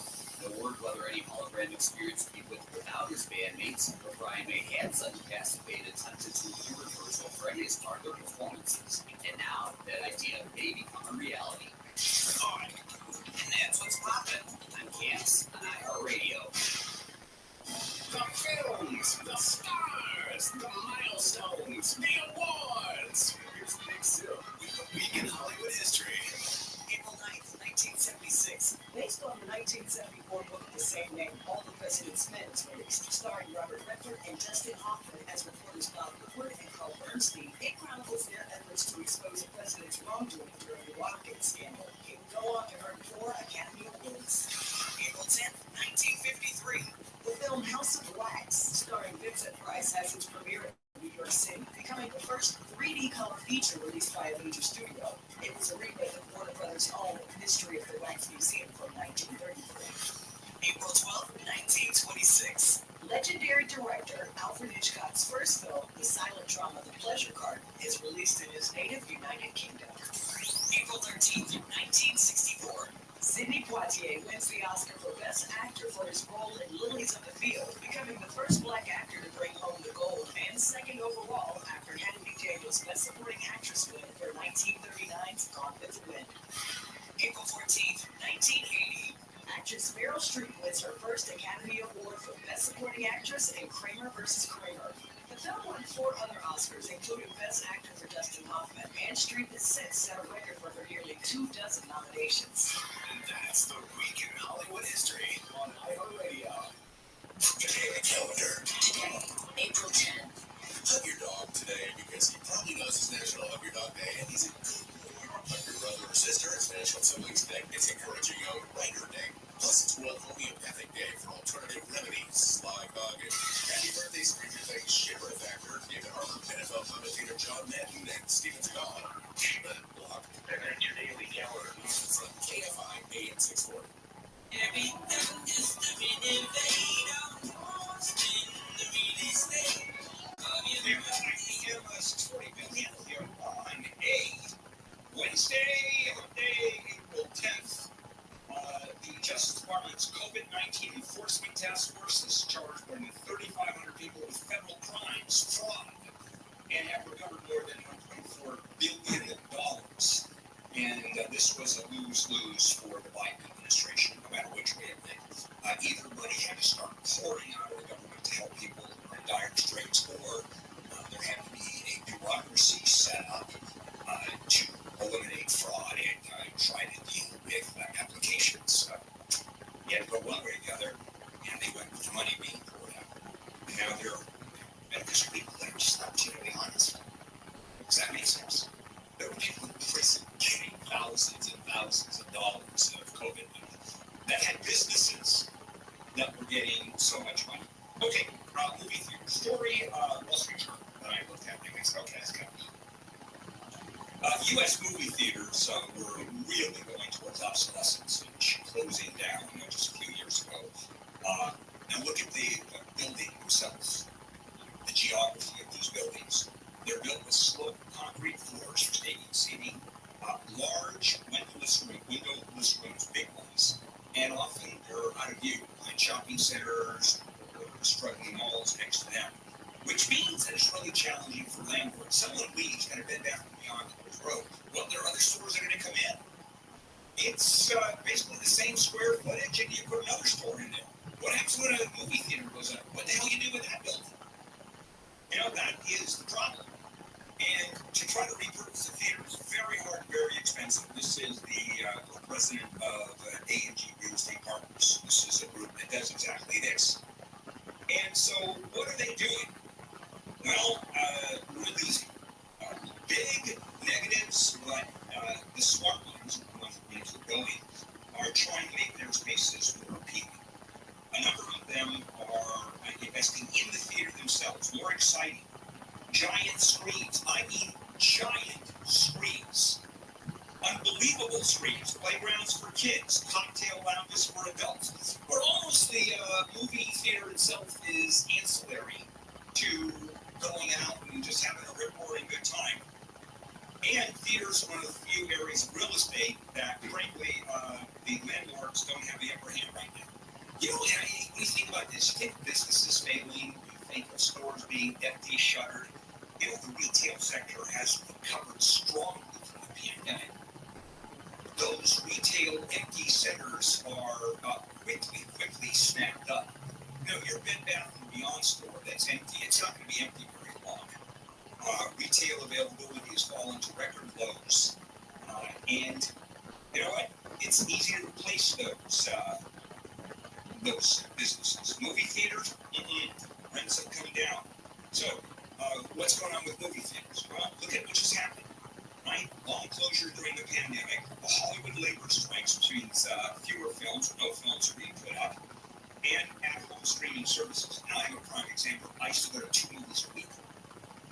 I mean, I was one of those people considered a prime movie goer. I love those. Now, I wouldn't pay for the Coke, you know, because those are so expensive. So here's a little bit of advice. You can actually put a catheter into one of those bags and fill it up with Coke and put it down your pants, and then you have the tube coming right up through your clothes, and you can suck on the giant straw and save yourself just buckets of money. That seemed to work, but it doesn't matter anymore because I'm not going to the movies. AMC Entertainment, largest theater operator, closed 169 theaters since the end of 2019. And you've got declining box office revenues across the board. Why? Pandemic. In-home streaming, and I mean quality of the technology. I mean, in my new house, I have a man cave that I'm putting in. And it's not a big room, but I've got a TV going wall to wall in front of me. And it's basically as big as a movie screen relative to how far my chair is from the wall. And the sound is insanely good. And I can pee with complete impunity and just put everything on pause. Because I drink a lot of that stuff. I have very big catheter bags, very big ones, because I drink a lot. So what are they doing? Well, let me tell you what a couple of things are doing. The big movie screen. There's one that is in Red Oak, Texas. There's a 100-year-old chain of movies, and they just opened up a new movie complex. One of the theaters in the complex has a screen that's 7 stories wide, 4 stories tall. You've ever been to an IMAX theater? IMAX, I'm sorry. IMAX, thank you for that. It's 3 times the size. It's like sitting in the front row of an IMAX. Thank you very much. You've got the same theater chain. One screen wraps around 270-degree viewing. And then you have certain theaters, like in Pasadena, you go and they have the recliner seats, and you order up food. And I love the waiters, both female and male waiters, that are dancing around and serving that food, and they're crouching because they have to keep under the projection. And bad backs, all of them, they don't last very long. And they are crouching and then moving up and getting you the food. I mean, those are kind of fun. But then again, you can't just go and pee because you're going to lose that time. So I'll take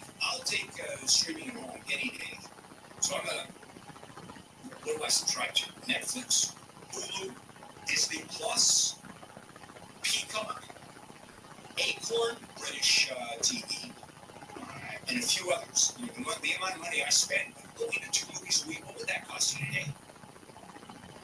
And there's only so many places you can hide a bucket of popcorn when you're sneaking in. Okay. Coming up, gambling addiction hotlines. I'm going to give you some stats on this and talk about a real problem that's going on. And the answer is real easy. Here's the why. And I'll do that right at the top of the hour, and then the Arizona abortion ban subject. That's pretty important stuff. Let's check in with Amy live at the KFI 24-hour news. LAPD says a woman stabbed her boyfriend in Woodland Hills and possibly threw her 2 children out of a moving SUV, killing one of them before she crashed into a tree going more than 100 miles per hour. A 9-year-old thrown from the SUV was the only one who survived. President Biden is hosting Japanese Prime Minister Fumio Kishida at the White House. The world leaders are expected to announce new agreements today on chip making, strengthening supply chains, and other things during the official state visit. A state dinner featuring music by Paul Simon is this evening. There's a push to kick Lunchables off school menus. Consumer Reports issued a warning yesterday saying the school cafeteria version of the popular lunch snack released last year contains too much sodium. Consumer Reports says the turkey and cheddar school lunch versions contain nearly 200 more milligrams of sodium than the store-bought Lunchables. We'll check some trouble on the 10 with the KFI in the Sky next. For well over 10 years, I've owned, recommended the Life Source Schoolhouse water filtration system. I've had one in my house for 10 years, my old house. New house, they're putting it in now. Actually, they put it in on Friday. I'm drinking the water now. And this is highly filtered, absolutely delicious water from every single tap in the house. It's as good as bottled water. Can you imagine doing your clothes, your dishes, your clothes, drinking with water as good as bottled water? That's the Life Source Water System. Call 800-WATER-99, 800-WATER-99. Visit LifeSourceWater.com. LifeSourceWater.com. You can taste and feel the difference. Sunny and warm, highs in the 70s to mid-80s. This report brought to you by LocalRoofs.com. Let's check that crash in downtown LA on the 10th. Looks like it was here, but it's moved on. It was the 10 eastbound right around Alameda. Crash reported, but the westbound side is where it's slow. Getting out of the East LA interchange over to that point. You get a little break before the 110 freeway. Then you're on the brakes again, starting at about Western, making your way into the mid-city area. On the 10 eastbound at La Brea, we've got a crash there. 3 vehicles involved. It was in the left lane at the last check. Traffic jammed up from before La Cienega on the eastbound side. So that 10 freeway from downtown to mid-city LA, kind of a rough one. Another rough one is the southbound side of the 110 freeway. This one's going to be right around Florence, where we have a motorcycle down in the road. Traffic stacked up all the way from there, hard, basically south Pasadena on that 110 freeway. So that's a rough one as well. With Southern California's own airport traffic reports, Will Holzrider, KFI in the Sky. As the #1 audio company, iHeartMedia gives you access to all, every audience, live conversations, trusted influencers, and the insights and data you need to grow. iHeartMedia is your access company. Go to iHeartResults.com for more. All the good stuff, yeah. Gibbs keeps you on top of pop culture. Fox is set to bring back Baywatch, but Pedro who knows who doesn't work out. The new project is described as an action-packed reboot focusing on a new generation of lifeguards, so we won't likely see David Hasselhoff, at least in his familiar Mitch Buchanan role. Reports say that so far a pilot script has been ordered, with Fox agreeing to what's described as a deep penalty if the show doesn't make it to the air. The original series ran from 1989 to 2001, with the 2003 reunion movie that aired on Fox. Baywatch had its first season on NBC before becoming a syndicated juggernaut of the 1990s post-watch series worldwide. Alright, and that's what's poppin'. I'm Cass on iHeartRadio. The free iHeartRadio app is #1 for music, radio, and podcasts, all in one. Discover a new podcast from our library of over 350,000 titles. Here's an iHeartRadio podcast preview. In the 70s, as it was happening, a lot of us probably thought, gee, there's a lot going on. But looking back at a decade of violence, it was just crazy. It was a crazy time. Plus, the serial killers don't make any effort to involve the media.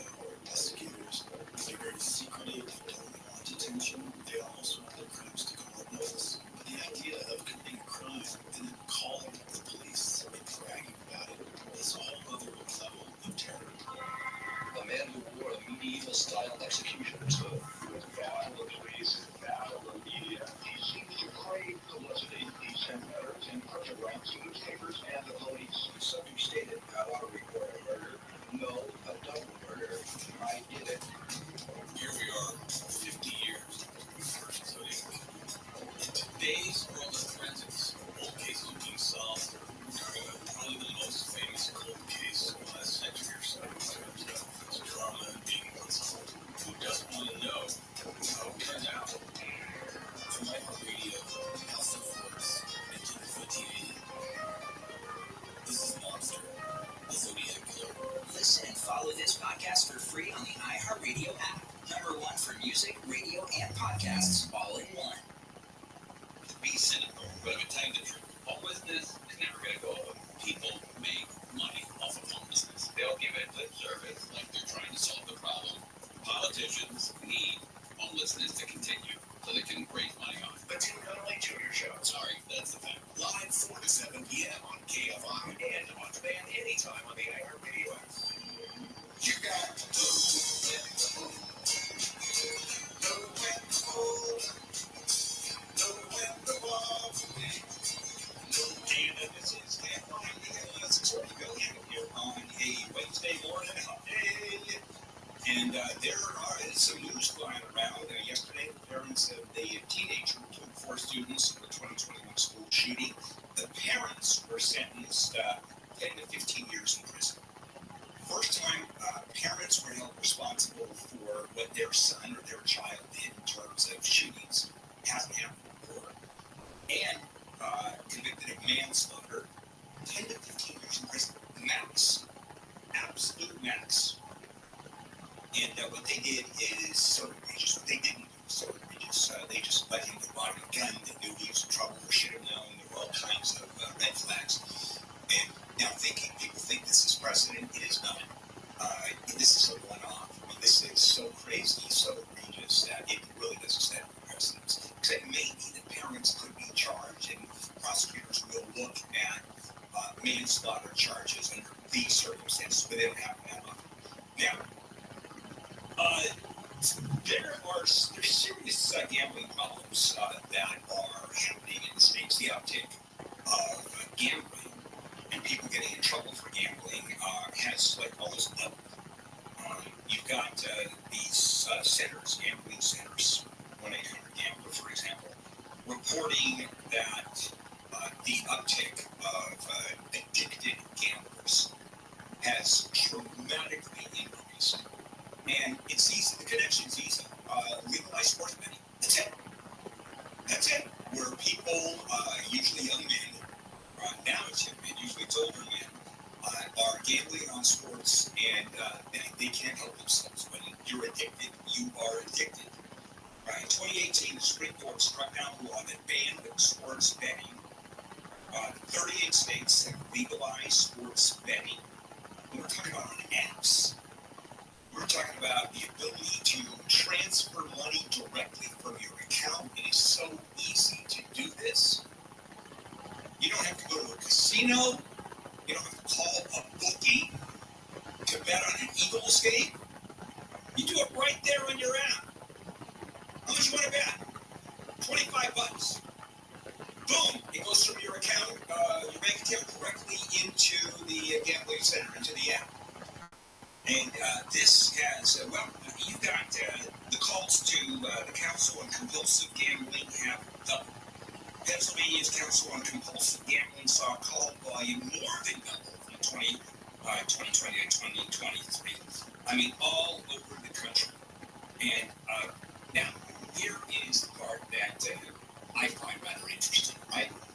Please drink responsibly. Please game or gamble responsibly. See, that is right there. And we are helping people to gamble responsibly. Now, there are some things that they can do and do. The technology is there. For example, if you see losing bet after losing bet, and then all of a sudden the amount of money bet increases dramatically to make up for losses, the technology that is there to stop it in some of these app gambling sites will shut you off. It can also shut yourself off. But that means you can bring yourself back on. So the bottom line here is sports betting has exploded. it's actually more addictive than traditional gambling because this is sports betting, and you're better at sports betting than you are just going and playing cards or you're doing the slots. Why? Because you follow the stats of the game. You know who the players are. You look at previous games and who's running the best and which teams are the strongest, so therefore you have a better grip and you can gamble. And guess what? Well, I guess, but it's all a crapshoot anyway. So the calls to these gambling helplines have more than doubled, and the wait times have in fact more than doubled. You call 1-800-GAMBLER, for example, and I'm reading this. You're going to get a recording that says we're going to give you 2-to-1 odds that we can answer this call within 5 minutes. That's not true. I actually just made that up. But addiction of any kind is terrible. Here's what happens when someone's truly addicted. I know people that are addicted to drugs. As a lawyer, cocaine was a big thing in the 80s when I was practicing. And people lose their families, and they lose their fortunes, and they lose their homes. I mean, when you are addicted, it's like a heroin addiction, but there's a gambling addiction. And it is bad news. And now, because of sports betting, it's wide open. It can be done anywhere. You wake up in the morning, and there it is, right there. Just go to your app, go to your phone, and do it. And as you can imagine, it has increased dramatically. And these sports betting apps, these companies are going, no, it's not our fault. No.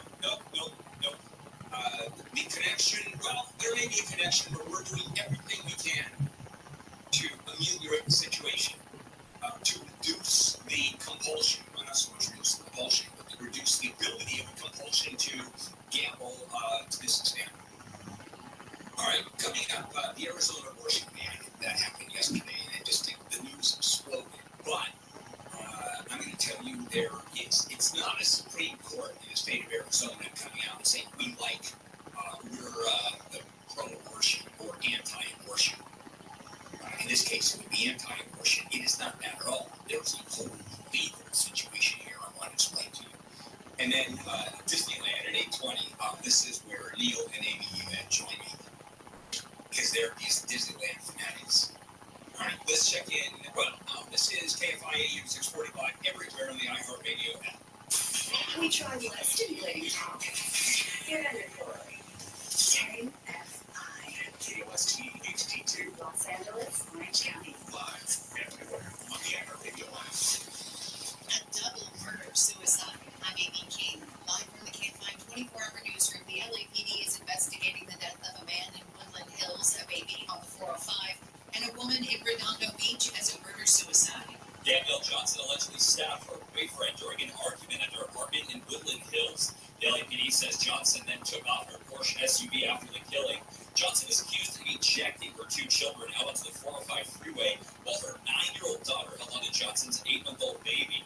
The 9-year-old lost grip of the baby and was then hit by a car early Monday morning. Sometime later, Johnson crashed her SUV into a tree in Redondo Beach. Johnson's 9-year-old daughter, who survived the events, was taken to a hospital. Reporting live at the LAPD headquarters, Blake KFI News. News brought to you by Pacific Coast Determined. The defense has started its case in the trial of a former school cop in Long Beach who fired into a moving car, killing an 18-year-old woman.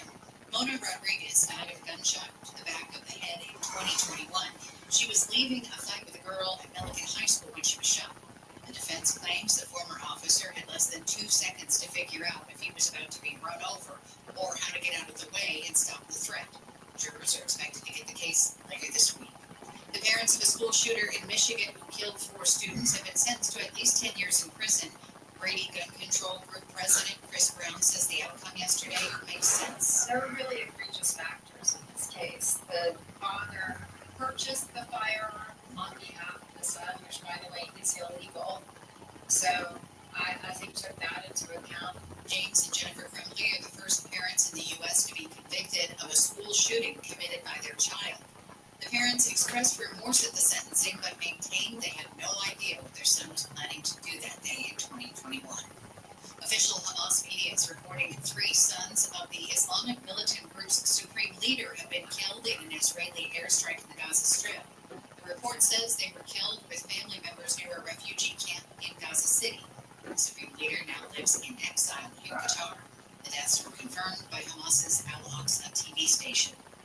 The Arizona Supreme Court has ruled an anti-abortion law from the 1800s that bans almost all abortions can be enforced. Arizona Democratic Governor Katie Hobbs says it must be repealed immediately. To the people across Arizona who are concerned about the future of abortion rights in our state, who are worried about their bodily autonomy, who don't want to see the freedom of their wives, sisters, and daughters restricted, you can make your concerns known at the ballot box, and I encourage you to do so. The law that predates Arizona becoming a state offers no exceptions for rape or incest and only allows an abortion if the mother's life is in danger. That means doctors can be prosecuted for performing an abortion. Boeing has responded to claims made by a whistleblower about the structural integrity of its 787 Dreamliner. Saying the issues raised have been subject to rigorous engineering examination under FAA oversight. This analysis has validated that these issues do not present any safety concerns, and the aircraft will maintain its service life over several decades. ABC's Andrew Dimbert says a quality engineer at Boeing claims parts of the 787's fuselage are fastened together improperly. The whistleblower also said yesterday shortcuts were taken by Boeing during the assembly of the plane. The FAA is investigating those allegations. Track and field in the Olympics is about to become a paid sport. ABC's Tom Rivers says World Athletics plans to pay $50,000 to gold medalists in Paris. The group setting aside $2.4 million to pay the top medalists across the 48 events on the track and field program at this year's games.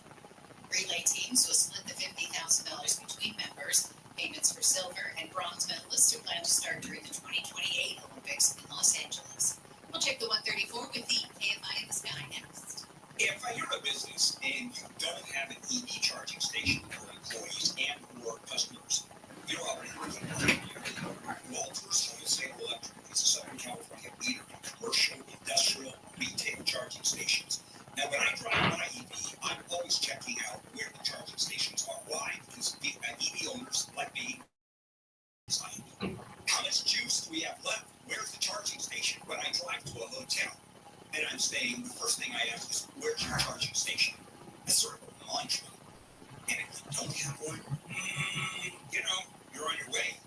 Now, every charging station project is different. Walters Wholesale Electric offers both small and large EV charging stations.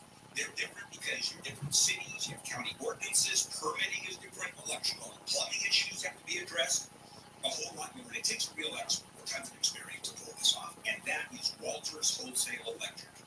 Dial pound 250 and say EV charging, pound 250, say EV charging, or visit walterswholesale.com. Southland weather from KFI. Sunny skies, highs in the 70s at the beaches in Antelope Valley, upper 70s to mid 80s for Metro LA and Inland Orange County, low to mid 80s in the valleys and Inland Empire. Clear skies tonight, lows in the 50s, sunny tomorrow, highs in the 70s and 80s again. Then on Friday, look for some clouds in the morning, sunny in the afternoon, but a lot cooler, highs just in the 60s to low 70s. Will be mostly cloudy for the weekend with a slight chance of rain. It's 56 in Los Alamitos, 49 in Santa Clarita, 55 in Seal Beach, 54 in Gardena. The KFI Market Report brought to you by Quantum ePay. The Dow is trading down 425 points. The NASDAQ is up 174. S&P 500 down 52. Brought to you by Quantum ePay. Merchants who make the switch to Quantum ePay save an average of 53% on payment processing. Call today to see how much you can save. Just dial pound 250 on your cell. Above the studios on the 134. We're literally right above your head, Amy. Yeah, this is going to be the 134. You know what? I'm noticing a disturbing trend with the warmer temperatures. We're seeing a lot more of these bad motorcycle wrecks, and that's what we've got here. Westbound side of the 134, right there, Alameda crash involving a motorcycle. A couple of vehicles may be involved as well. Other vehicles, traffic backed up before the 5 now. In fact, the traffic is backed up pretty much from the 2 freeway on the westbound side of the 134. What we have here is the carpool and 2 left lanes blocked as they work on that track. Eastbound side of the 91, right before County Road, the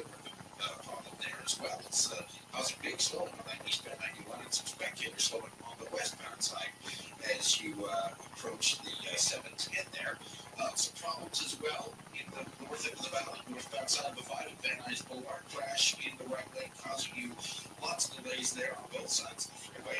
It's also very slow in South LA because of another motorcycle crash. This one's on the 110 freeway, 110 southbound, right around Florence. We have the two left lanes blocked. And still a problem clearing in mid-city LA on the 10 freeway. 10 freeway, it's going to be the eastbound side right around Crenshaw. We had a couple lanes blocked. It's certainly slow from at least Robertson as you head eastbound and westbound slowing. Starts about Western. With Southern California's only airport traffic reports, Will Colts driver KFI in the sky. Attention parents, watch your child go from ABCs to confident readers in just 30 days with Hooked on Phonics. It only takes 15 minutes a day to unlock the most important life skill for their future, reading. We transform kids no matter their starting point with fun lessons, catchy songs, and guaranteed results. One grade level jump or your money back. Right now, we get free access to Hooked on Math and Spelling apps, plus your first month for just $1. Visit hookedonphonics.com today and unleash your child's reading potential. Kids keeps you on top of pop culture. Best wishes going out to Olivia Munn, who shared that she underwent a double mastectomy. 43-year-old actress shared the news on Instagram, explaining that her doctor made a deep dive into her breast cancer risk factors, finding out that she had 37% lifetime risk, and after a run of MRI, ultrasound, and biopsy testing, discovered cancer in both breasts. She since had 4 surgeries and is now cancer-free.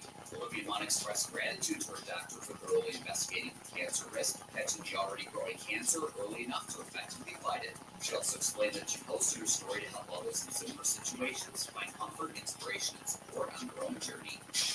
I'm Cams On iHeartRadio.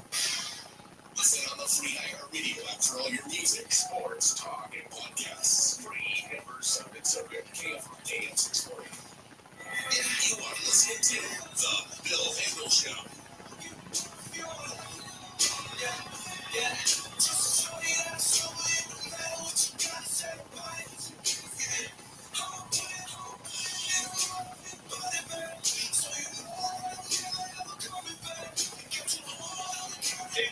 AM 640, Bill Handel here. It is a Wednesday morning, April 10th. Coming up at 8:30, we got Dr. Jim Keeney coming with us. A couple of stories that are breaking up. Was it yesterday I did the story about, yes, I did, about residency, and that is doctors doing resident programs, getting virtually no money and working 80 hours a week. Thank you.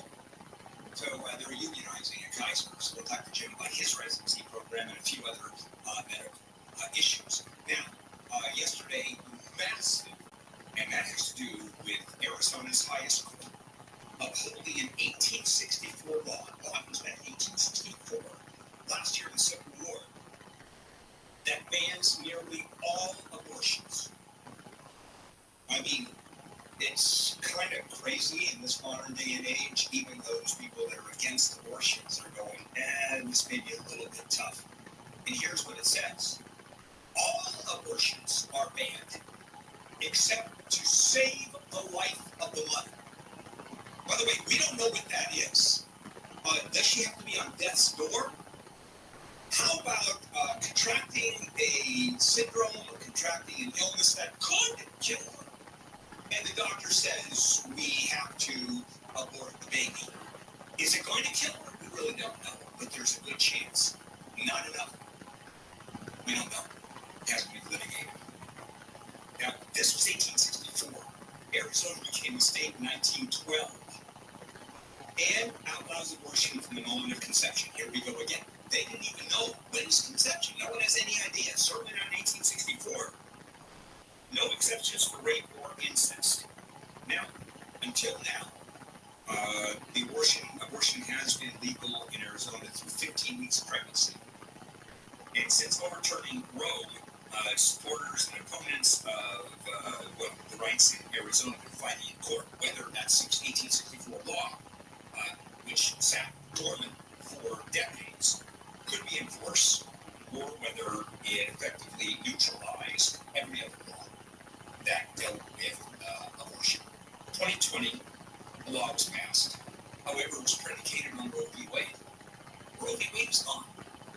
So what the court says, that only leaves one law on the books Granted, this 1864 granted it's pretty punitive, but that's the law. And that is, it controls Arizona. You go, wait a minute. I mean, how can that be? Because there's no other law. This is one of those things where the law has not been removed from the books. Now, the reality is, first of all, the court said we're going to hold off for 14 days because we're going to move it down to the lower court to have them decide on the constitutionality of the law itself. That hasn't been determined. And it's going to be weeks before it goes into effect. And abortion providers, they're going to go through May still providing abortions after that. It's a mandatory 2 to 5 year sentence for doctors. Mandatory. If it's going to be enforced. Now, the Attorney General, who's a Democrat, the Governor, who's a Democrat, said that, the Governor said this is ridiculous. I mean, this is an affront to women's reproductive rights of any kind. And the Attorney General, Democrat also said, no way. This is not going to be enforced. So that makes it easy, doesn't it? Depends. But if a Republican conservative governor or AG comes in, I don't know the statute of limitations on this one, but if this is in place, that's going to be interesting. Now, in a majority opinion, the justices did say that a policy matter of this gravity has to be resolved by our citizens, either through the legislature or through the initiative process. So is this going to hold up? It won't. It won't be enforced by the Attorney General.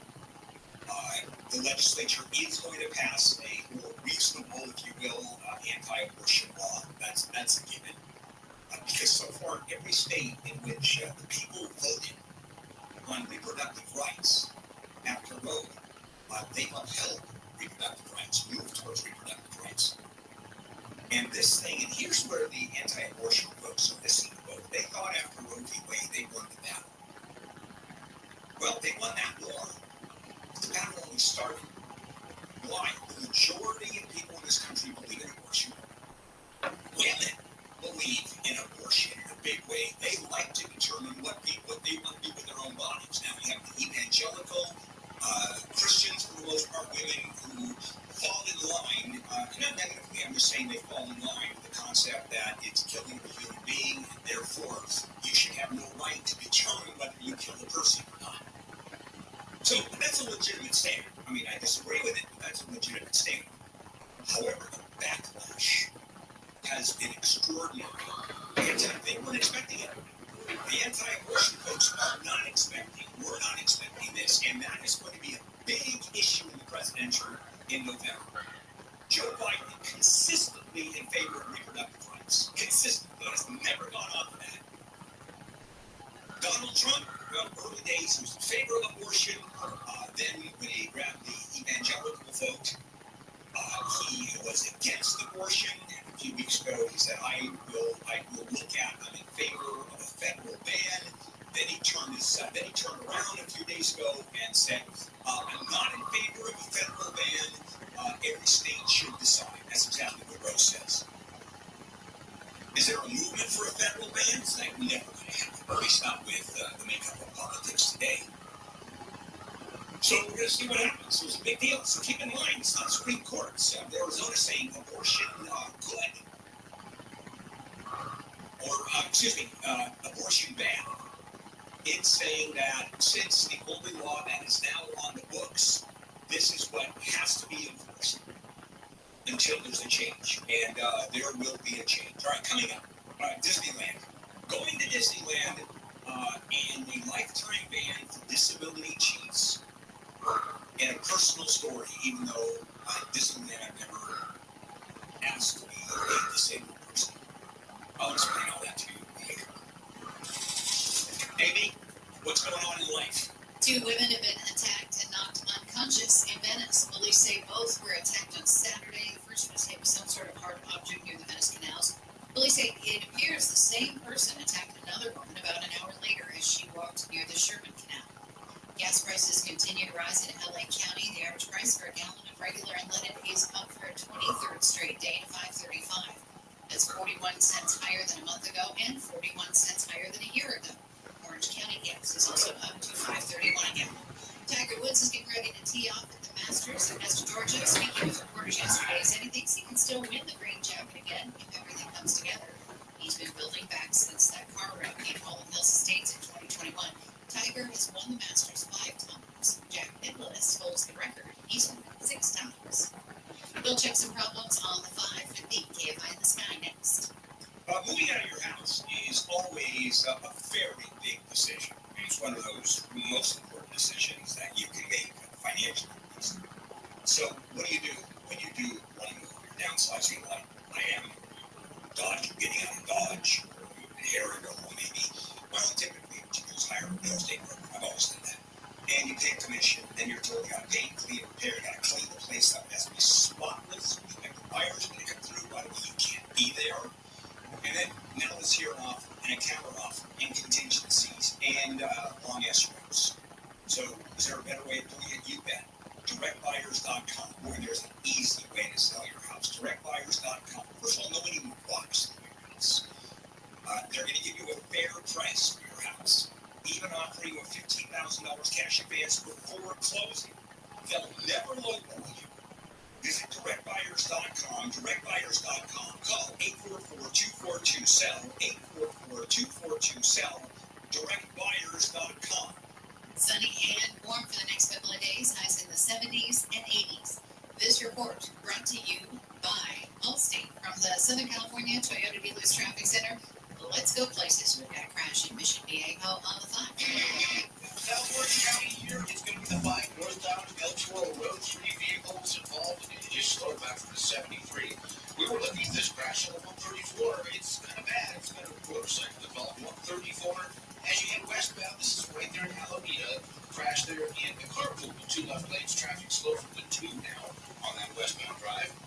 And some problems if you're trying to get through mid-city LA. Big mess on the 10 freeway. This is the eastbound side. Right around Crenshaw crash is there. It's slow though, getting away from problems. And with Southern California's only airborne traffic reports, Bill Cole-Schreiber, KFI in the Sky. How powerful is Cox Internet? Powerful enough to let band members in Vegas, Phoenix, and Rhode Island jailbreak are all in the same garage.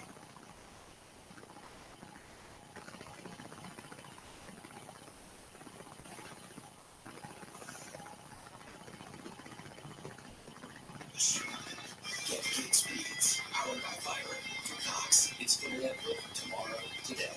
Cox, always building better. Download speeds up to 1 gigabit per second. Cox Internet is connected to the fastest coaxial connection. Speeds vary and are not guaranteed. Cox terms and restrictions may apply. Attention parents, watch your child go from ABCs to confident readers in just 30 days with Hooked on Phonics. It only takes 15 minutes a day to unlock the most important life skill for their future, reading. We transform kids no matter their starting point with fun lessons, catchy songs, and guaranteed results. 1 grade level jump or your money back. Right now, get free access to Hooked on Math and Spelling apps, plus your first month for just $1. Visit hookedonphonics.com today and unleash your child's reading potential. As the #1 audio company, iHeartMedia gives you access to all, every audience, live conversations, trusted influencers, and the insights and data you need to grow. iHeartMedia is your access company. Go to iHeartResults.com for more. At Ball State University, we're always reaching higher. We're home to one of the top first-year experiences in the country, called one of the best in the Midwest, and regularly recognized for the talent and dedication of our amazing professors. No one invests in students the way we do. 7 academic colleges, more than 115 undergraduate majors, countless opportunities for life-changing, career-lifting experiences. When you fly, we fly. BSU.edu. Country roads, take me home. There's nothing like escaping the city and slowing down in the uncrowded landscapes of West Virginia. Explore West Virginia State Park, where adventure comes complete with a cozy cabin stay. Visit wvstateparks.com. Take me home, country roads. iHeartRadio Did You Know? Presented by iHeartRadio. You know, what you're listening to right now. Did you know that iHeartRadio is always free to listen to your favorite stations, podcasts, artist radio playlists, and more? Yeah, free to download and free to use. But there's a next level iHeartRadio experience song, enjoy unlimited skips, download all your music to your phone to listen offline with no connection, unlimited playlist creation, and so much more. You can try it out free for 30 days and see what the iHeartRadio All Access experience is like. Why not? Open the iHeartRadio app and settings, tap to start your free 30-day trial. Everything you love about free iHeartRadio plus so much more with iHeartRadio All Access. iHeartRadio, #1 for music, radio, and podcasting, all in one app. iHeartRadio. Living in a parking, the most secure environment to park your car. This one time I got jumped by 3 guys and I accidentally interrupted them breaking into my car. They were very offended at that. I admit it was rude on my part. Like if you were breaking into someone's car and someone interrupted you, I think you would be mad as well. But you won't need to concentrate. Live 7 to 10 p.m. on KFI and on demand anytime on the iHeartRadio app. Hey, it's okay to welcome just an ordinary little guy. Hey, that's you love. And this is KFI AM 640. Your handle here. It is a Wednesday morning, April the 10th. Okay. We're going to go into a story about Disney and something called disability access. Yeah, thank you. You know, and the reason I'm going to Amy on this is she has an annual pass that she, like Neil, Disneyland fanatic. So, lying about having this disability access pass, what Disney is saying, people with ADHD say they have ADHD and get a pass. Irritable bowel syndrome. I don't know how you prove it, except the obvious. And you're not standing in line very long anymore if they ask you to leave. Other disorders. It's also for things like autism and other neurotransmittal diseases. It's also if you are in a wheelchair. Well, here is the problem. I tell you it's a personal story that they're really clamping down on this. I have a little side business where I have a kiosk, and I sell those foldable canes. You know, the kind that you can fold up. Like a hurricane? Yeah, no, not like a hurricane. Those, little canes that people who have to wear and have to walk around with a cane. You can buy some for about $12, and you go into Disneyland with them, and you put them in your purse, and then you undo it. And and then you go with a cane. You walk in, and it works well. And this is right outside of Disneyland, and it looks like I'm not going to be able to do that because they have video cameras all over the place, and it's unfortunate. But the easy way is, what do you do if someone walks in, they rent a wheelchair? You know, what are they going to do? Or you walk in with a cane that someone's just bought for me outside of the park. It's a problem. However, this one is even more of a problem. So, Amy, I don't know if you're happy about the fact that these disability lanes are getting longer and longer and people are able to go in front of you. I'm not happy that people are cheating the system. How?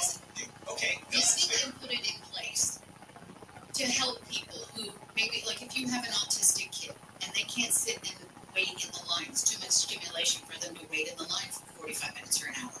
So this basically gives them the ability to cut in the line like the Fast Pass people or the Genie Plus people do, which is a benefit that you pay for. You go, I don't want to do the lines, I'm going to pay an extra $25, $30. Can't remember the price. So what stops you from telling your kid, look down at the ground, don't answer me, be a little bit nervous, and that's how we're going to go to Disneyland? That's the problem, Bill. People are doing it. Okay, with that in mind, how are they going to undo that? And they're saying, if you cheat, by the way, if you catch you cheating, you're done. Lifetime ban at any Disney park.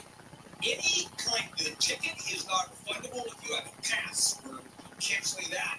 And we're not going to give you any money back. Okay, so they can do that. Fair enough. They have the right to do that because there it is on the ticket. You can't cheat. Now, how do you deal with someone who's a kid has ADHD? What do you say? You know, he doesn't. Do they have a doctor on staff? Do they have a psychologist on staff? No, but they have a series of questions, I believe, that they're going to be asking you. They're not going to meet, you're not going to have to provide proof. Like, we're talking to Nicole and Katie about this because other parks do require that. Like, you have to have something from a doctor saying, yes, I've been diagnosed with this, or yes, I have a broken leg, or something like that. Disney doesn't require it because they did a really nice thing by making all of their services available to everybody, or at least trying to. The problem is that people are taking advantage. Of course they are. Oh, it sucks. Of course it does. Who wants to wait? I stopped going to Disneyland years ago when you went to the Indiana Jones Temple of Doom little ride, great ride, and you waited an hour and a half for a 3-minute ride. I just don't get it. I really don't. And the new Autopia, no. I mean, I've never been on that because that line is completely crazy. And now I would go on there if I brought my kids and I had them pretend they were autistic. And we could cut the line. And then you would get kicked out of the park. Only if they can catch you. And they won't say why or how. But video cameras, they're not asking for medical proof. Although that gets kind of interesting. Who is going to provide medical proof? I mean, that is, well, you can say if you don't, you're not going to be in line. But then there's a lawsuit there, too. And I think...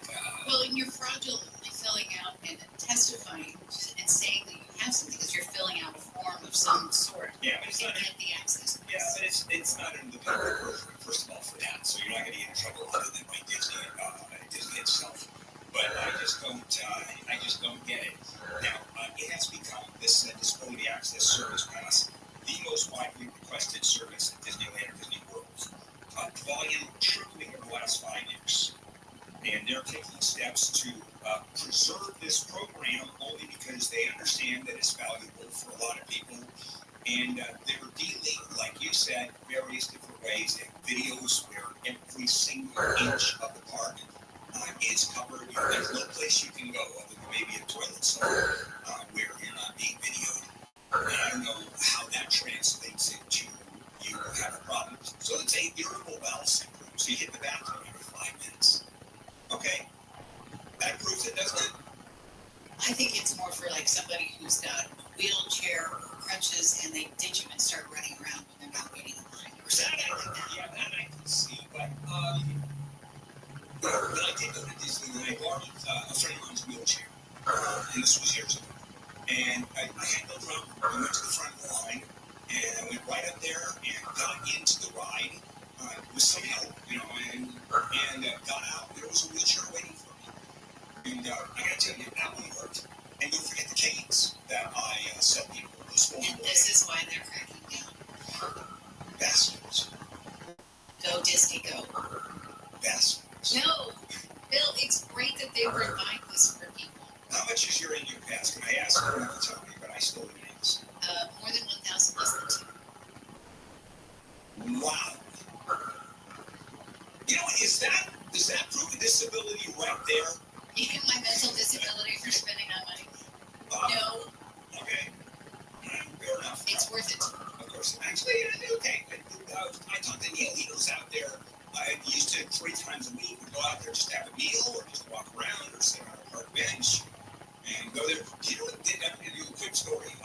And years ago, when I used to go to Disneyland like regularly, February, March, midweek, 5,000 people would be in the park. You did not wait for a ride. It's changed. Yeah. Matter of fact, you could stay on, but they don't let you. You have to get off and go around and get back on. Yeah, that's changed. Okay, we're done, guys. Coming up, Jim Keeney. We've got some medical news we want to share with you. I'm going to ask you the story I did yesterday about residency, the way doctors do it. And that's not for us, but certainly for him. And I'll tell you, this is KFI, and there's Amy live to KFI 24-hour news. Former Dodgers pitcher Julio Urias has been charged in LA with 5 misdemeanor domestic violence crimes. The charges were filed yesterday, about 3 months after the LA County DA's office decided not to file a felony case against Urias and referred it to the city attorney's office. Urias was arrested in September for allegedly shoving a woman and pulling her hair after a soccer match outside BMO Arena in Exposition Park. Police say 2 women knocked unconscious in Venice may have been attacked by the same person. They say the women were hit with unknown types of hard objects on Saturday. The first attack happened around 10:30 in the morning near the Venice canals. The second happened about an hour later. Police are looking for a guy who's between 5'10" and 6 feet tall, 180 to 200 pounds with short trimmed LA has had the most vehicle thefts of any city in America. The National Insurance Crime Bureau says last year 72,460 vehicles were stolen in the LA, Long Beach, and Anaheim areas, a 0.5% increase from 2022. The Bureau says San Francisco, Oakland, Berkeley areas came in second with 41,000. Overall, California had 209,000 vehicle thefts last year, also the highest in the nation. Texas and Florida came in second and third. Officials say criminals are using more sophisticated methods to steal vehicles, including advanced technology to bypass security systems. Steve Gregory, KFI News. Police are trying to find a man and woman accused of stealing nearly $1,500 worth of stuff from a trendy grocery store in Calabasas. The Malibu Lost Hills Sheriff Station says the pair entered Arrow One Market on Thursday afternoon and filled up 2 large tote bags with food and health and beauty items and left without paying.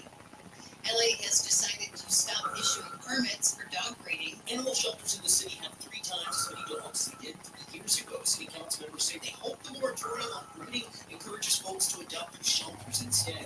Councilwoman Mrs. Hernandez says the ban is temporary. This is not permanent. This is just to get us to a place where our shelters are manageable. The goal is to bring the shelter population back below 75% capacity. Councilman Bob Blumenfield says it's also a cost-saving priority. It costs money to house these animals, and it costs us even more to put them down. Shelters have started a new ad campaign to increase adoptions. Michael Long's KFI News. Breeze Airways is offering 40% off flights. The budget-friendly airline started service in 2021 and says the deal is to celebrate its first full month of operating profit.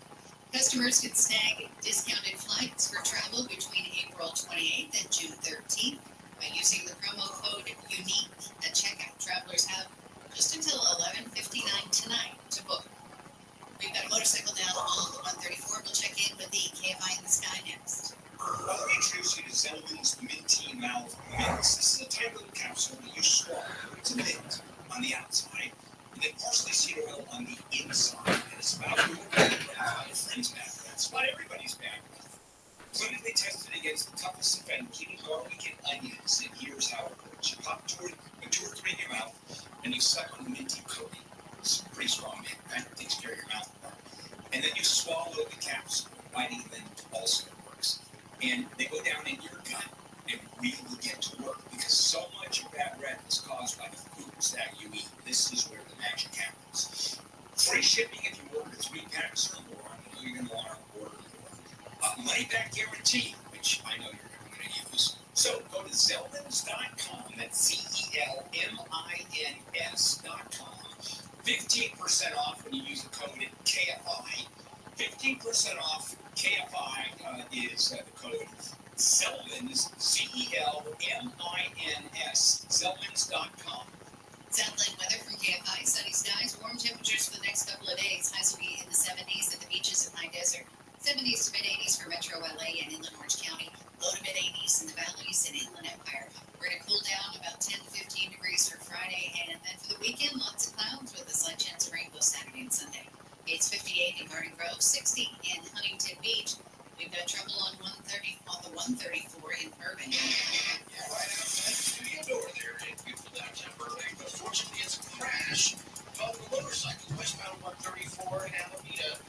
And we were just over it. They opened one more lane for you, so it's just the carpool and 4 left lanes that are closed. This may be cleared pretty quickly. It looked like just CHP cars left there. So traffic is slow all the way back to the 2 on that westbound 134. Kind of a rough one there through that stretch. If you are trying to head through Mid-City LA, Mid-City LA, the 10 freeway, it's going to be the eastbound side right around Crenshaw. 3 vehicles there in left lane being cleared. They're still really slow on the eastbound side, getting away from the 405. Actually, it's backed up now. It's backed up all the way to Santa Monica on the eastbound side of the 10. So that looks like an afternoon commute, getting away from about 20th Street in Santa Monica. With Southern California's only airport traffic reports with Cole Schreiber, KFI in the sky. This week's Markets Report. We hear about the importance of local radio. Allison Grifter, head of marketing at State Farm. iHeart has such a broad broadcast reach that is local, and for us to be able to touch customers with a local feel at a national scale is so efficient and important for us. As the #1 audio company, iHeartMedia gives marketers access to the audiences, trusted influencers, and data you need to grow. If you're a marketer, go to iHeart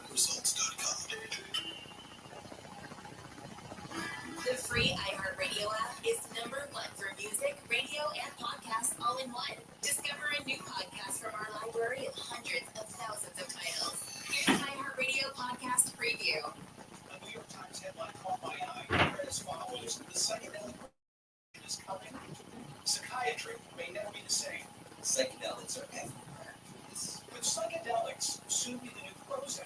Investors want in.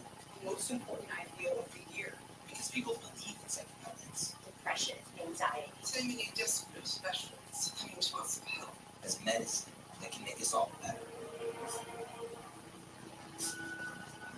But there's a dark side. So, Lily, what is this? Right. I just want people to see what I see. What do you see? I see cover-ups, and I see the possibility that a lot of people could get hurt and get really deeply hurt. I'm Io to Live Right, and this is Cover Story from New York Magazine. Season 1, Power Trip. Power is seductive, and we are humans, and humans like being seduced. Listen and follow this podcast for free on the iHeartRadio app. #1 for music, radio, and podcasts, all in one app. All the good stuff. Yeah. Camps keeps you on top of pop culture. The Heart Keeps Beating as Ann and Nancy Wilson and company have added 30 dates to their current tour. The Royal Flush Tour with fellow Rock and Roll Hall of Famers Cheap Trick had been set to end on September 20th, but the new stops will add close to 3 months, running from September 26th in San Francisco through December 15th in Las Vegas. Jason Bonham's Led Zeppelin Evening and the revived 5-minute Turner Overdrive serve as opening acts on select dates. At the top of the tour, Heart, Def Leppard, and Journey are teaming up for a handful of stadium dates over the summer, including stops in Cleveland, Toronto, and Boston. The full list of dates and ticket info for Heart and Cheap Trick's 2024 tour or other Heart shows is at heart-music.com. Alright, and that's what's poppin'. I'm Camps on iHeartRadio. Taking your kids to their first baseball game.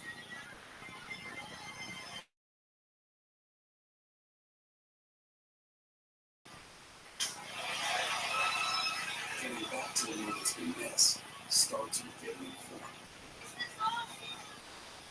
Get the latest info about COVID-19 vaccines at getvaccineanswers.org. It's up to you. Brought to you by iHeartRadio and the Ad Council. They watch the Washington Swamp, so you don't have to watch with Gary and Shannon. Weekdays at 11 on KFI.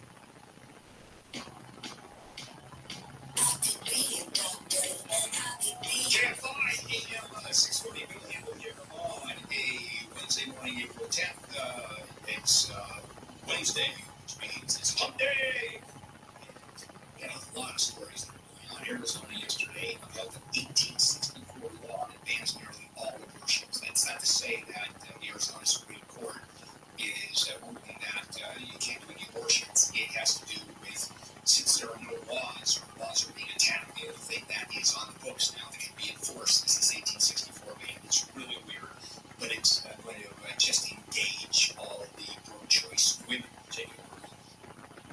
Also, parents of that teenager who killed 4 students in the 2021 school shooting yesterday was sentenced 10 to 15 years in prison, the max, convicted of manslaughter. That has never happened before. It's what they didn't do. They didn't stop it. They couldn't stop it. All right, yesterday, and Jim Key is with this ER extraordinary, specialist extraordinary. Good morning, Jim. Morning, Bill. Yeah, thanks for taking the time. So here's what I did with the story yesterday.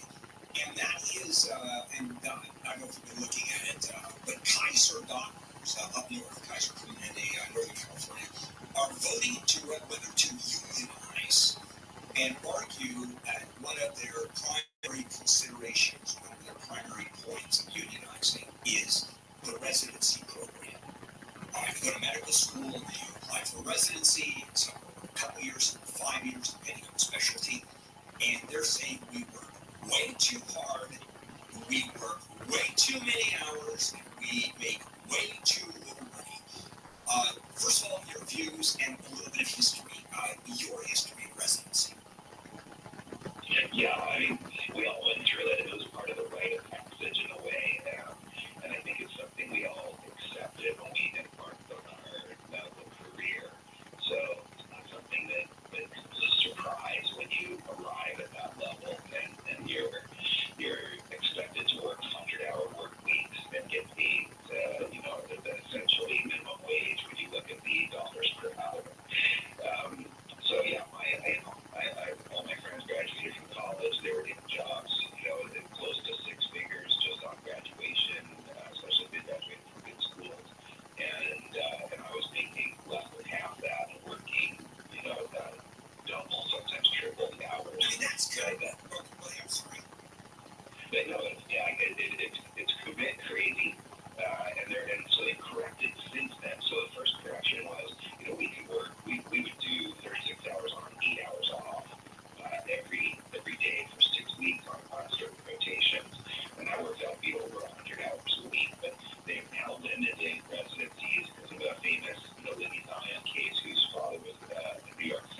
If you have surgical residents, okay, you're doing 100 hours or 80 hours, and residents do a lot of surgery, a lot of it. Who's going to grab someone in their 79th hour and allow them to operate on you? Yeah, I mean, it is crazy, right? So, but the crazier thing is that your fine motor skills don't deteriorate when you're tired anywhere, to any extent that you would think.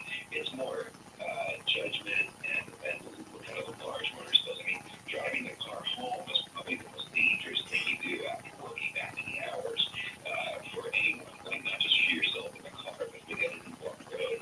That's probably more dangerous than you operating at that point.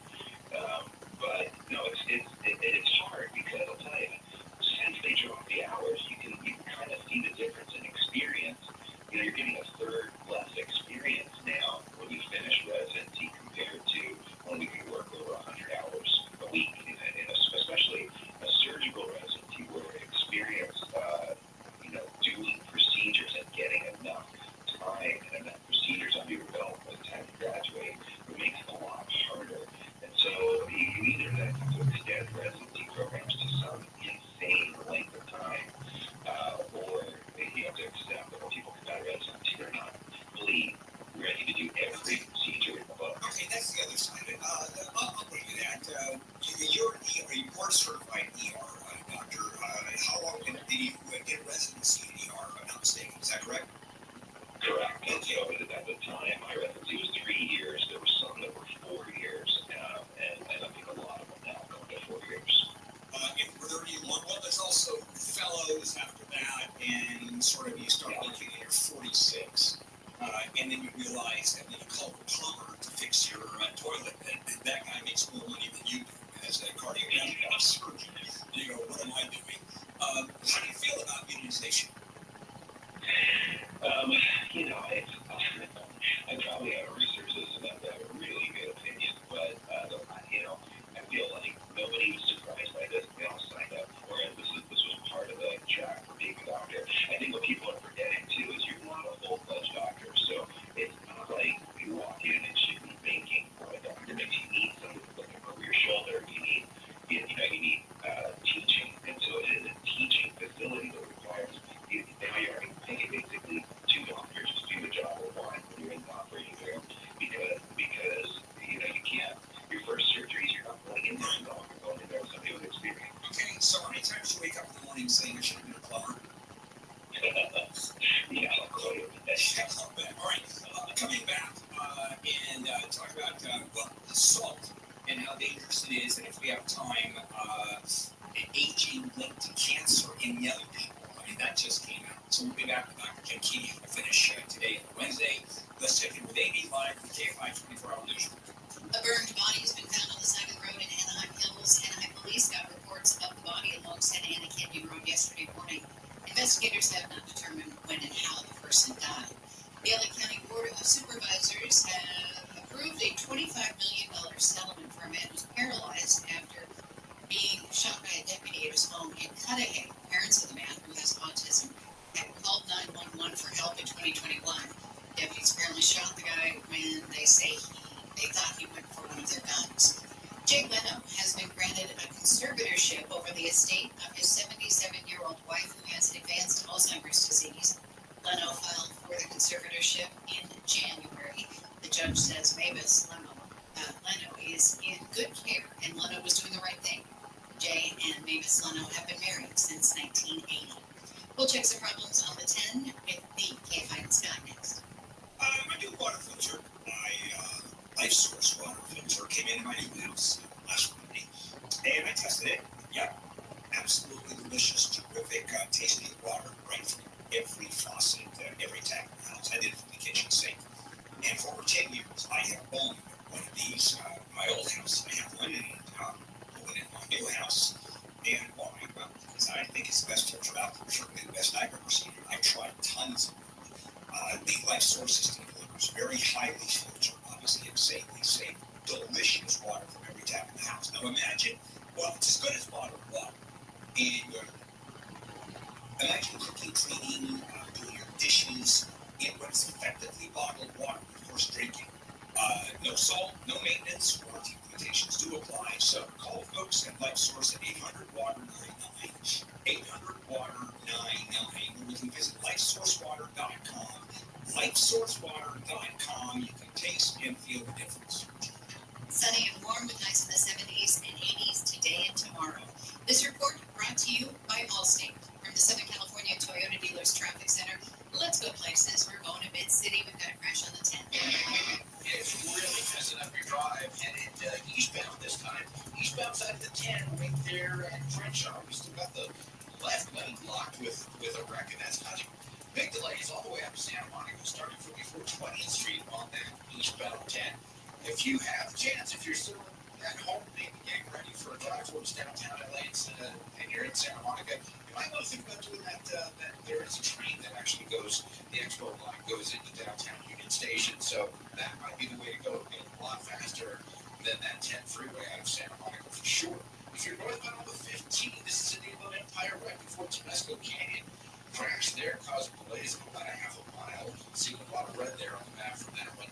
On the 210 in Azusa, as you get eastbound right there at Azusa Avenue, looks like an injury crash as traffic backed up from the 57 on the eastbound side, on the westbound side, I should say. Both sides very slow in that area because of that wreck. With Southern California's airport traffic reports, we'll pull this driver KFI in the sky. As the #1 audio company, iHeartMedia gives you access to all, every audience, live conversations, trusted influencers, and the insights and data you need to grow. iHeartMedia is your access company. Go to iHeartResults.com for more. You like your community to be recognized as a beautiful and clean place to live? Help the place you love become a designated Clean California community. Take the pledge today at cleanca.com. Zero litter is the goal. And the stubborn clogged drain that keeps coming back? It's time to call a professional. Service Champions. Cleveland Smith here. Did you know we clean clogged drains for just $88? And we guarantee the drain will stay clean for 88 days. Forget about liquid drain cleaners and the hardware store specs. They're gross, they're harmful to the environment, and they just don't work very well. Service Champions, $88 for professional grade drain cleaning will fix your drain fast, and it will stay clear for 88 days. Or we're cleared again for free. That's our 88 drain cleaning special. A great price and a great guarantee. Call or go online to schedule right now. Our number is 833-777-7777. Find us online at servicechampions.com. Again, that's 833-777-7777 or online at servicechampions.com. Service Champions, heating, AC, and good fees for free. It's not right. If you're thinking about selling your home, stop. It's not in tip-top shape. You might lose 20 to 50% of your home's value. Before you sell, call my friends at Revive Real Estate to see if you qualify for the most innovative selling solution I've ever seen. Starts with Revive Real Estate purchasing your home just like any other buyer. Simple. But here comes the game changer. Revive renovates your home, sells it, and then pays you again for the additional profit from the renovation. You heard it right. You get a second check. Revive Real Estate has many different programs for every homeowner, and right now, the average homeowner who works with Revive receives an additional $188,000 they would have otherwise left on the table. That's a fact. Revive Real Estate can help every homeowner figure out how to maximize their home's value. Now, of course, every home's potential is different, and not every home qualifies. So, to find out if your home is accepted, go to KFIRevive.com or dial pound 250 and say Revive. That's KFIRevive.com or dial pound 250 and say Revive. Prescriptions require an online consultation with an applicant provider will determine if appropriate restrictions apply. See website for details on policy and information. Subscription required. Price varies based on product and subscription plan. Hey guys, did you know there's a generic form of Viagra that works just the same, but is 95% cheaper? And you can get it online at hims.com/radio. Through Hims, you'll get a free medical consultation to determine the ED medication that's best for you. Discreet shipping if prescribed, a 100% online process, and a range of treatment options, including trusted generic alternatives to the name brands, and up to 95% off. ED is personal, and at Hims, so is treating it. Just go to hims.com/radio and get connected to a licensed medical provider online for free with zero copay, no expensive appointments, and no awkward face-to-face conversations. To start your free online visit, you need to go to this exclusive address, hims.com/radio. That's hims.com/radio for your free online visit. HIMS.com/RADIO. The free iHeartRadio app has over 100 commercial-free stations waiting for you right now, like Lost 80s. Just search Lost 80s and listen now on your free iHeartRadio app. iHeartRadio. Free never sounded so good. Portions of the following program pre-recorded. Today in the women's restroom. We don't know what's going on, but it is locked. We will gladly guard the door if you guys want to use the I am not.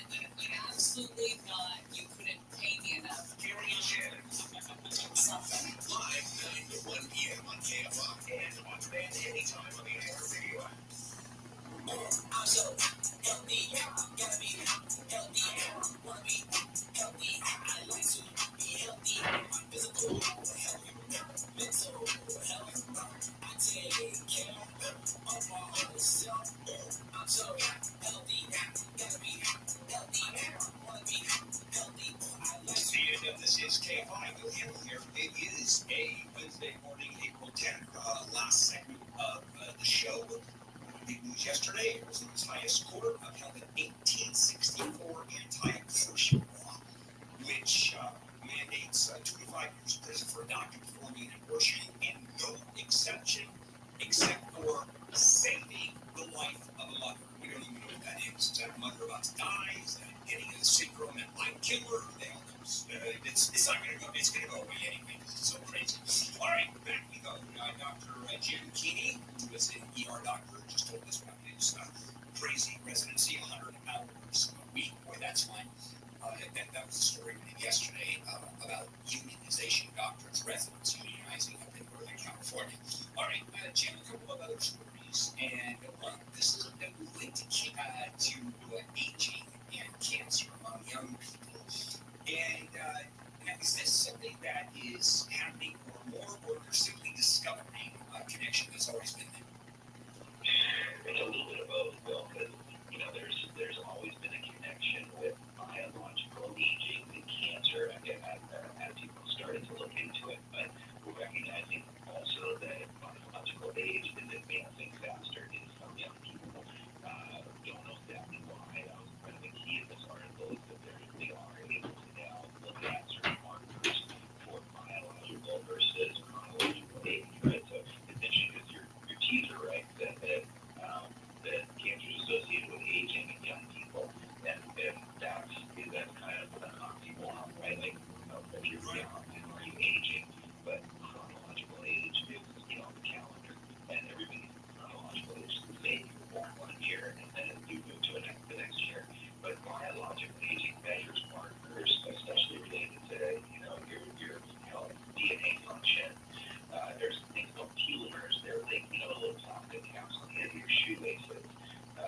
Telomeres are those on your DNA, and so they hold your DNA kind of unraveling out of control. And those get longer, very long, or they get shorter as you age. So you can look at telomere length.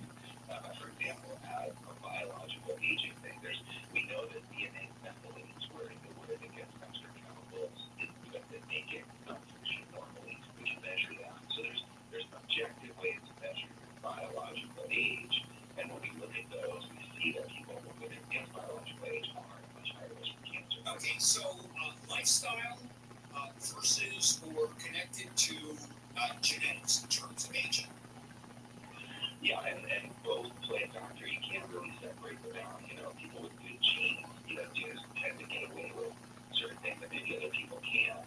But still, it's both together. If you want to avoid unnecessary cancers, you really have to live a good lifestyle as far as, avoiding all those things we know cause cancer, eating well, getting enough exercise, getting enough sleep. People ignore that quite often. And, avoiding alcohol, tobacco, all those things. Yeah, and you're pretty careful about what you eat. Except last time when we went to dinner and you had a steak and you ate it like a rabid dog, or I threw a steak on the floor. I was there, Jim.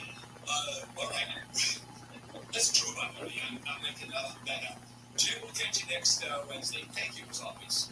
All right, take care. Take care. All right. I love being with Jim, and I always harass him. All right, guys, we're done.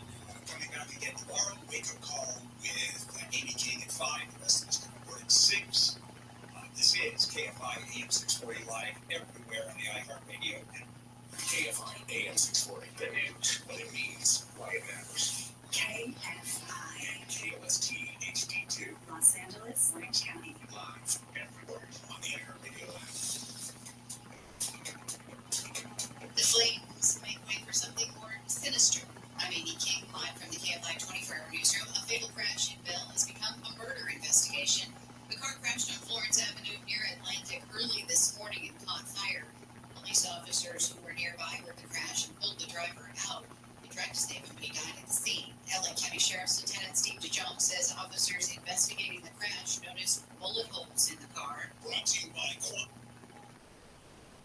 On the passenger side, and when they examined the victim, they noticed a bullet hole in his a possible gunshot wound to his upper torso. It's not clear what led up to the shooting or if the shooter was in another car. The deaths of a man in Woodland Hills, a baby on the 405, and a woman in Redondo Beach are being investigated as a murder-suicide. Danielle Johnson allegedly stabbed her boyfriend during an argument at their apartment in Woodland Hills. LAPD officer Kevin Terrace says Johnson took off in her Porsche SUV after the killing. Around 4:30 a.m., the dark colored SUV was observed driving on the 405 freeway, and the 2 children were expelled from the vehicle while it was moving. The 9-year-old girl lost grip of her baby sister, who was then fatally struck by a car. Johnson was then killed Monday when she crashed her car into a tree in Redondo Beach. At the LAPD headquarters, Blake Troll and KFI News. Some LA City Council members say they want damaged RVs moved off streets more quickly. The City Council's Public Works Committee voted to tell the Sanitation Department 2 weeks is too long to respond to the growing number of burnt-down vehicles in neighborhoods. The city has a contract with a recycling firm that tows the RVs away. The city has to clean up any excess debris first. RVs are commonly used in homeless camps across the city. The committee's motion yesterday said LA is seeing a growing number of residential complaints about the vehicles catching on fire in the public right-of-way and then just sitting there. The Sanitation Department was instructed to come up with a more efficient plan. Michael Marks, KFI News. Disneyland says visitors who lie to take advantage of the park's disability access program will be permanently banned from the resort in Anaheim and the park in Orlando, Florida. Tickets and annual passes will be forfeited under the new policy without getting a refund. Officials say changes to the disability program rules aim to curb misuse that has led to longer lines and backed up GD Plus lanes. Changes will go into effect June 18th at Disneyland, May 20th at Walt Disney World. Israel's foreign ministers threatened his country's forces would strike Iran directly if the Islamic Republic attacked. His comments come after Iran blamed Israel for the killings of Iranian generals in a blast at the Iranian consulate in Syria earlier this month. Iran's supreme leader has also reiterated a promise to retaliate against Israel for that attack. Israel has not acknowledged its involvement in the strike. Inflation in the U.S. has remained high over the last month. The government says prices rose 0.4% from February to March, boosted by gas, rent, and car insurance. ABC's Elizabeth Schulze says there's some good news in the report, too. When you look at car prices, both used and new cars, those prices were down over the past month on a monthly basis. Airfare was also down. Schulze says the Fed's target is to get back to 2% inflation. Measured from a year earlier, the core prices were up 3.8%, unchanged from year-over-year rises in February. Mattel has introduced a new double-sided Scrabble board. It features the original word-building game and then a newer version on the other side. ABC's Jim Ryan says the change comes as Mattel realized some people are intimidated by Scrabble. So it's introduced a version called Scrabble Together, which encourages team play and relies on challenge cards instead of point totals to pick a winner. Ryan says so far it's only available in Europe. Mattel said yesterday the update marks the first significant change to Scrabble's board in more than 75 years. Southland weather from KFI, sunny and warm for the next couple of days. Highs in the 70s at the beaches in Antelope Valley. Upper 70s to mid 80s for Metro LA, Inland OC, the Valleys, and Inland Empire. Clear tonight. And then tomorrow, as I mentioned, sunny. The highs will be about the same, 70s and 80s. It's going to cool down on Friday with highs topping out in the 60s to low 70s. And then we've got a mostly cloudy weekend on the way with a slight chance of rain both Saturday and Sunday. It's 63 in Orange, 63 in Manhattan Beach. Beach, 64 in Cerritos, 57 in Canyon Country. The KFI Market Report brought to you by Quantum ePay. Not a great day for the Dow. It's down 512 points. The NASDAQ off 186, and the S&P 500 is trading down 60. Brought to you by Quantum ePay. Merchants who make the switch to Quantum ePay save an average of 53% on payment processing. Call today to see how much you can save. Just dial #250 on your cell and say keyword Quantum. Let's check in with the KFI in the Sky. Bill's got a problem for us in Azusa. Definitely do. The 210 eastbound at Azusa Avenue. We've got a crash in the carpool in 2 left lanes. They're all blocked. And it looks like actually at the moment CHP is running a break on all lanes as I look out the window here. So the eastbound side is stopped completely just for now. They're going to clear this, looks like, to the right shoulder. Traffic jam from the 605 on the eastbound side. And it's a lot to look at apparently on the westbound side because that traffic starts slowing at the 57. Bad traffic in Mid-City LA as well. We have a one-plate crash there on the 10 freeway right around Crenshaw. Everything. They're still trying to clear that one. It's slow all the way out of Santa Monica, starting from 20th Street, westbound side of the 10. They from Hoover all the way out to the 405. And if you are heading northbound in the Inland Empire on the 15, just past Mescal Canyon, crash clear up there, causing you some slowing as well. With Southern California's only airport traffic reports, Will Pulse right, KFI in the Sky. Waiting on a tax return? Hopefully it ends up in your hands. Fraudulent tax returns due to identity theft increased by 30% in 2023. If you're in a bind this tax season, LifeLock can help. Our U.S.-based restoration specialists are experts dedicated to helping solve your identity theft issues. And all LifeLock plans are backed by the $1 billion protection package. So we'll reimburse you up to the limits of your plan if you lose money due to identity theft. Help protect your information this tax season with LifeLock. Save up to 25% your first year with promo code NEWS at LifeLock.com. Hey, it's Junior. Today, black folks in our community are still disproportionately affected by HIV. But there is something we can do about it. There's no cure for HIV, but there are effective treatments that, taken as prescribed, can help you live healthy with HIV and get to and stay undetected, which means the amount of virus is so low it can't be measured by lab tests. If you're living with HIV and not on treatment, talk to your doctor about treatment options. Learn more at treathivtoday.com. This message was sponsored by Gilead Sciences. Rev up the savings at JCPenney's Power Penny Days. Starting Wednesday, wrap up huge deals like Ho Expressions quick dry bath towels, only $5. Stock up on fresh lineups of tees and tanks. Women's style start at $9, and kids thereabouts tees start at $7. Plus, bring home extra bling. Yes, please, black created gemstones, only $13 while they last. JCPenney, make everybody count. Hours balance, love styles, 410, 415, carpet feels excluded from months. Other exceptions apply. See store, JCPenney, for details. Home to more than 10,000 lakes and rivers and streams, Minnesota offers some of the best freshwater fishing in the country. Discover what else makes Minnesota star them and explore Minnesota.com. With Lucky Land Slots, you can get lucky just about anywhere. You're counting minutes today. Has everyone seen the private room? Sorry, we're here. We were getting lucky in the limo and we lost track of time. Cash prizes. In that case, I pronounce you lucky. Play for free at LuckyLandSlots.com. Daily bonuses are waiting. No purchase necessary. Prohibited by law. 18+. Terms and conditions apply. See website for details. That's right, guys. Killer show. There's nothing there. Would you like us to read to these FMs? Yeah. Gary. You know the hairless boys, reeling to skinny jeans, texting out their killers with emojis. Shannon Farron. She be a great first lady. What the hell is this? Gary and Shannon. I will tell you, this is going to be something special.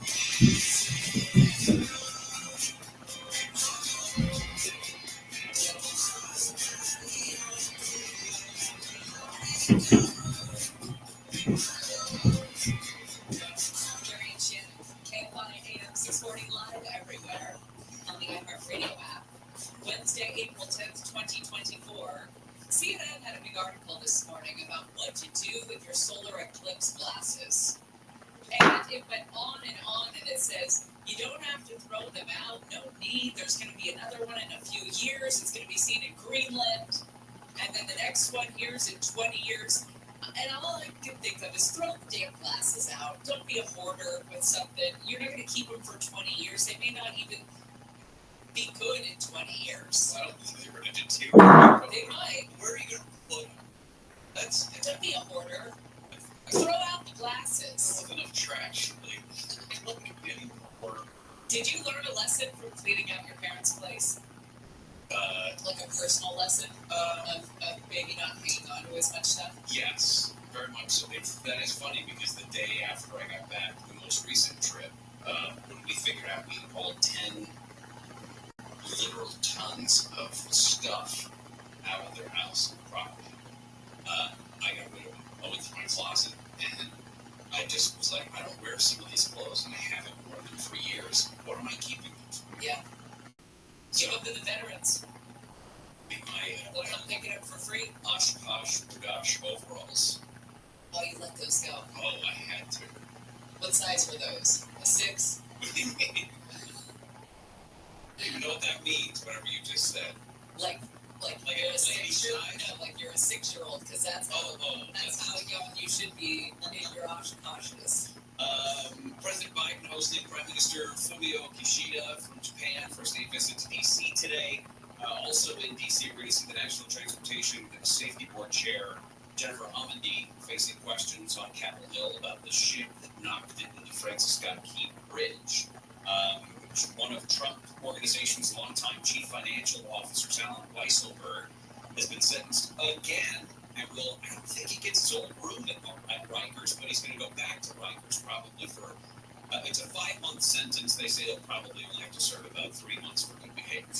Well, this came down yesterday, and Democrats started getting the vapors. They were probably so excited about it because it would be good for them going into the election, right? The Arizona Supreme Court delivering a landmark decision giving the go-ahead to enforce this long-dormant law that bans nearly all abortions, predating Arizona statehood even. It was an 1864 law, and the High Court judges suggested doctors could be prosecuted under this.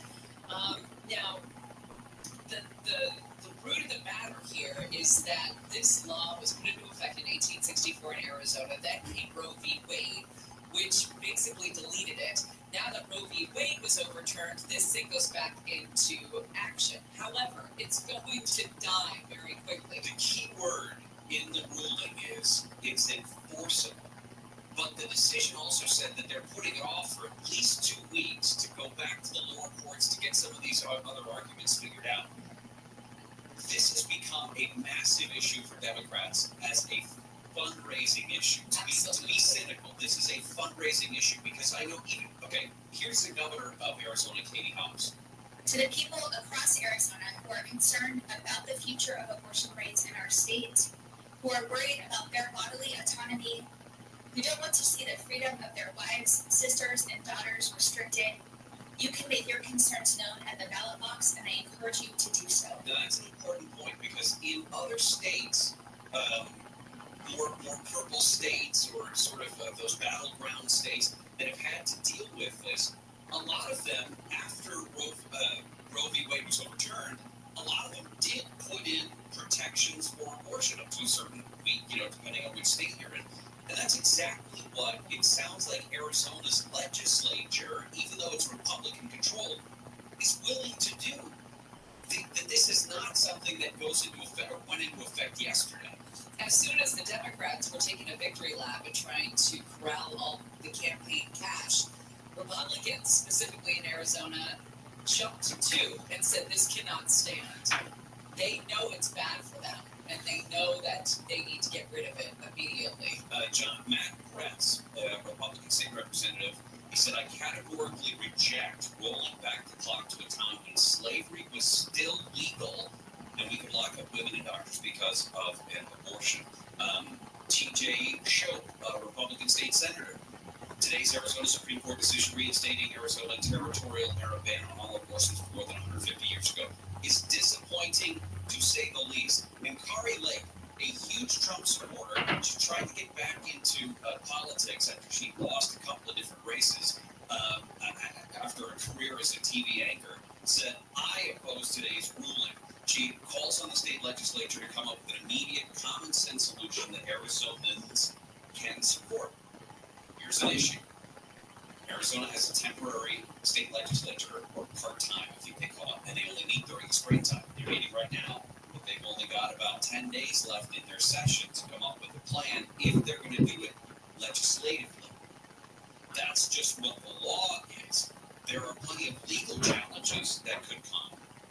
details of the different groups that are going to be involved with this going forward.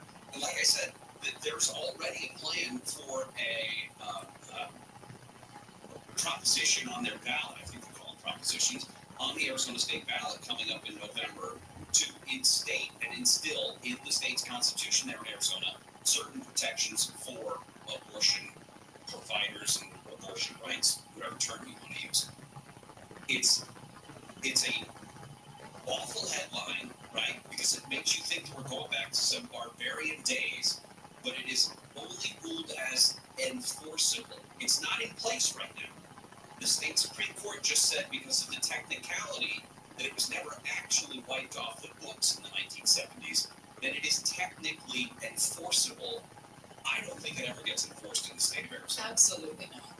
All right, coming up next, you know it if you go to the grocery store. It has not crossed my mind once in the past 3 years or so, 3 or 4 years, that grocery prices are ridiculous. You don't go to the grocery store, you get food delivered, ridiculous. You go anywhere to pay for anything, prices are through the roof. And this, I think, is going to become a major issue.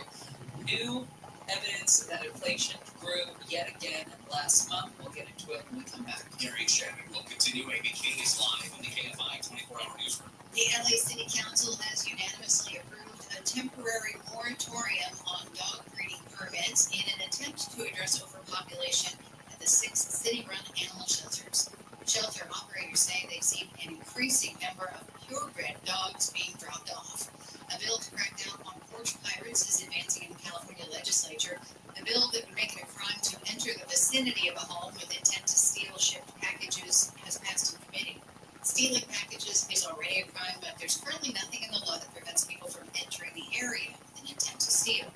The Lakers have fixed the spelling errors on the Kobe Bryant statue outside Crypto.com Arena. The 19-foot-tall bronze statue, unveiled back in February, had misspelled words and names on its marble base. The crew also fixed its replica signature that read Kobe 24. The 24 was removed because on the statue, he's wearing his number 8 jersey. We'll check the 10 with the KFI in the sky next. American Vision Windows is a company that I trust wholeheartedly. I'm a repeat customer. When Bill and Kathleen built American Vision Windows, they focused on the people and the employees. They wanted people that take great pride in what they do. They take pride in the quality of the product, the design, and in saving you money. If you have those old windows like I did, the old aluminum, wood, or vinyl windows, the dual-pane energy efficient windows make such a difference. Certainly save you so much money because these windows keep the heat in during the winter. They keep the heat out during the summer. American Vision windows are custom made to fit your needs and the style of your home. Right now, the deal on the table is this: American Vision windows will pay the tax and you get free expert installation. Energy costs only going up. So if you like the idea of saving money, American Vision windows can help you with that. Call or see the website for details. Unapproved credit offer expires 4/15/24. CSLB number 778326. Sunny and warm with highs in the 70s and 80s. This report brought to you by E. coli Termite and Pest Control. We've got Crash in Mid-City on the 10. You know, this one's been here for a while. It's taking a long time to clear. Looks like lanes are clear now. Damage is done eastbound side of the 10. Right around Crenshaw. A couple of cars were tangled up there for a while.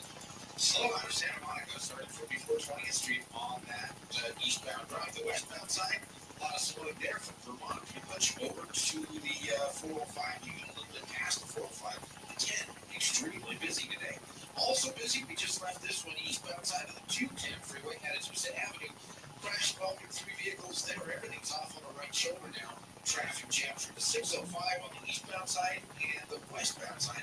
A whole lot of spectators slowing back to the 57 with Southern California's only airport traffic reports. Will Pulschreiber, KFI in the sky. This metastatic triple-negative breast cancer, it felt like my world stopped. But moments like this... Read it again, Mom. Okay, honey. Keep me going. This is why I chose Trodelvy. Trodelvy, sacituzumab govitecan HCI1, is prescription medicine for adults with triple-negative breast cancer that is spread or metastatic cancer, and who have received 2 or more prior treatments, at least 1 for metastatic disease.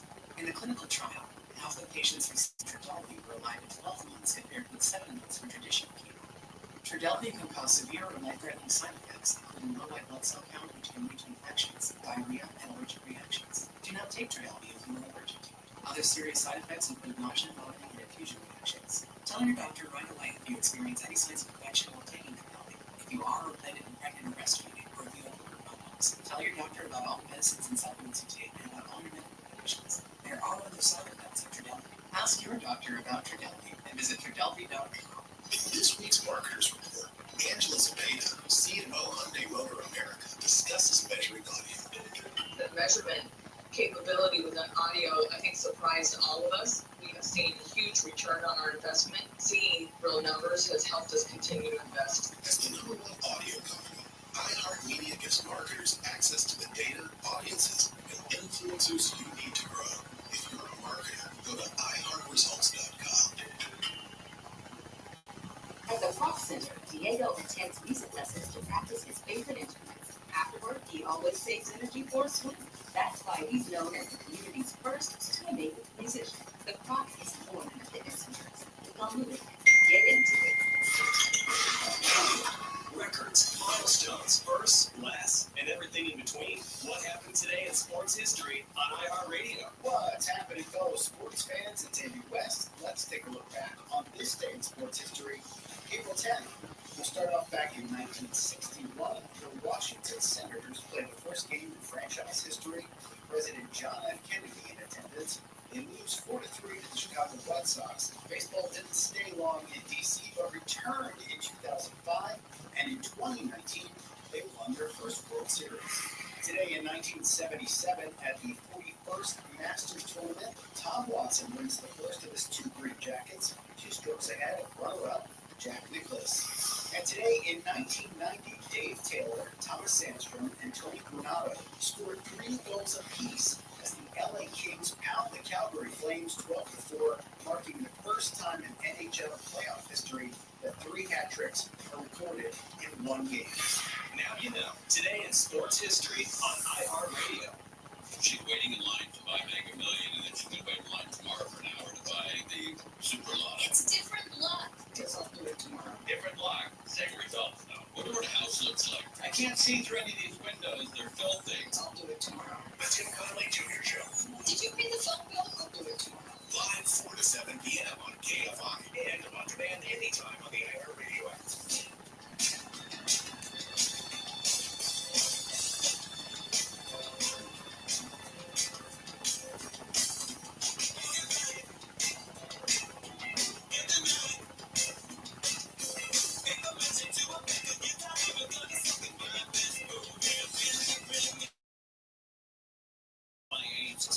Everywhere on the iHeartRadio app.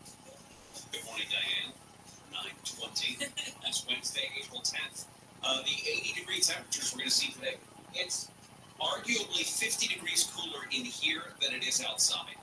The 80-degree temperatures we'll see outside today are going to go by the wayside pretty quickly. We do expect to see some rain Friday, Saturday. Cooler temperatures are going to stay through probably Monday before they heat back up into the 70s and 80s again next week. There is a whistleblower that claims the Boeing Dreamliners, not a literal whistleblower, it's what they call somebody who blows a whistle about an unfair or unsafe practice. There is a whistleblower that claims the Boeing Dreamliner is not a safe aircraft, that in fact the fuselage, after so much wear and tear, will just fall from the sky.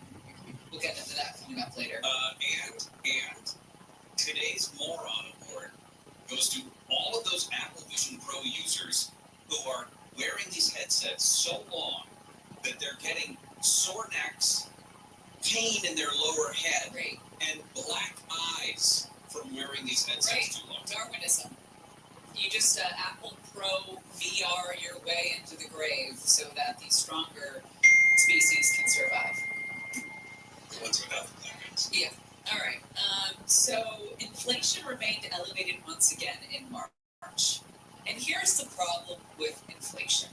Once the prices went up, this is still pandemic hangover here.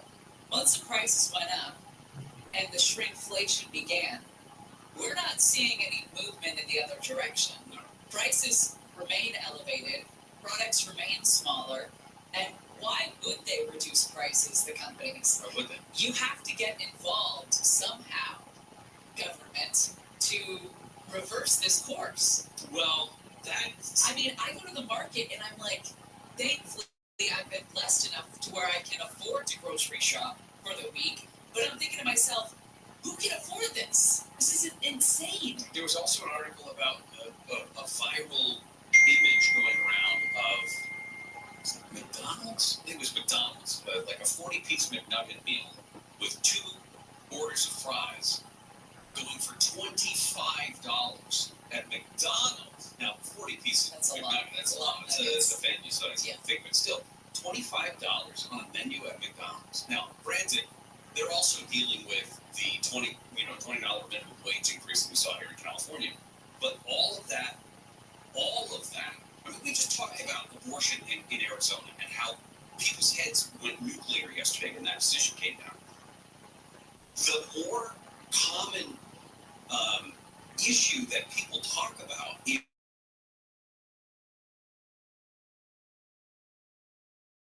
I passed a gas station last weekend. It was $6.49 for regular unleaded gasoline. It's just $6.49. Insanely expensive everywhere. I picked up a turkey sandwich. It was $16. What? When I first started making, big was that sandwich? When I first started normal size. When I first started making, that was with the 15% tip that they flip around and you have like 3 options. And I was just going quickly and I clicked that. So it was like a $3 tip on a $12 or $13 sandwich. You're making somebody's. It was ridiculous. But anyway, when I first started making sandwiches, they were $4. Yeah. And you're lucky if you got a quarter as a tip. Right. They're the old days. Darn it. But it's just that everything was punitively expensive. Right. It makes you not want to do anything, and then that adds to your loneliness and depression. It's all a bad cycle. The specifics of this new report that came out from Bureau of Labor Statistics reports that 12 months price growth accelerated from 3.2% in February to 3.5% in March. That did match the consensus forecast among some economists. And when you take out food and energy, the core 12-month reading was unchanged still at 3.8%. Some of the items we saw the largest leap in terms of inflation. Auto insurance went up 22%. Domestic services, think home cleaning, for example, up almost 11%. Baby food and formula. Now, who do you think is going to vote? I mean, baby food and formula. If you're in that market, that's a pretty specific market. You are hyper aware of how much that stuff costs. Now, if you ask me how much a jug of laundry detergent costs, I don't know, $20. I have no idea. But if I'm buying baby formula on the regular, trust me, I know how much that's going to cost and how much it goes up. And you can't do without it, right? Unlike home cleaning services or whatever. But even home cleaning services, if you're going to be priced out of that, then where does that put your home cleaner? Out of a job or out of some sort of income. I don't know what happens. I don't know how you can force businesses and distributors to lower their costs back to a tenable level. And a lot of times it's not even the market that dictates. Well, it's the market. It's not the businesses within the market. The market itself will dictate it. But it takes something to jar it loose to kind of break the cycle. And sometimes the unfortunate part about it is it's some sort of major economic crisis for that to happen, to kind of reset itself before it comes back. We've seen the Dow, by the way, not happy. If the Dow was a person, the Dow Jones Industrial Average, not happy with the news today. It's down 488 right now. More than 500 at some points, but 488 right now. S&P 500 has NASDAQ also down about a percentage point on this news today. Well, there was an article about eclipse sickness claims. People saying, I feel weird, I feel sick, my rhythms are off. And all the experts are saying that's not a thing. That's not a real thing. Unless you're a gorilla at the Dallas Zoo who tried to go back in the enclosure during total darkness. And I can understand your sleep patterns are a little messed up. Also, a teacher in New York promised his students an eclipse party in 1978. Finally delivered. Oh, that's nice. And the idiots on the Delta flight, the Eclipse flight that paid $1,000 for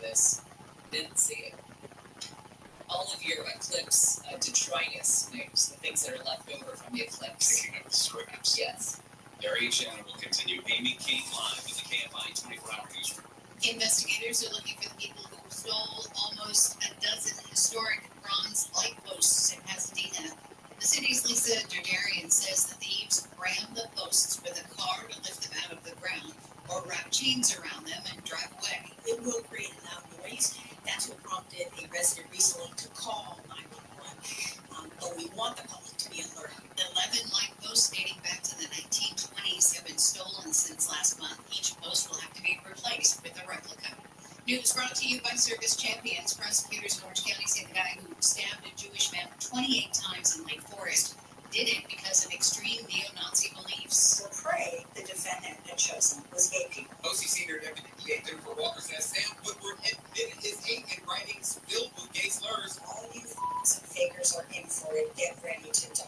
OC Assistant Public Defender Kenneth Morrison told jurors up front yesterday Woodward did kill Bernstein in 2018, but why is critical. Autism spectrum disorder explains the depth of Sam's persistent search for acceptance and validation. The trial's expected to take 3 months at OC Superior Court. Corbin Carson, KFI News. LA County supervisors have voted to develop a plan to help 99-cents only store employees who are losing their jobs. The discount chain announced last week that it's shutting down all of its stores, and Supervisor Hilda Solis says the need is urgent. These employees are frontline workers, mainly comprised of people of color, including Latinos, women, African Americans, Asians, and they are in many ways the head of their households. 2 county departments have been instructed to report back within 60 days with a plan that may include connecting workers to benefits and job training.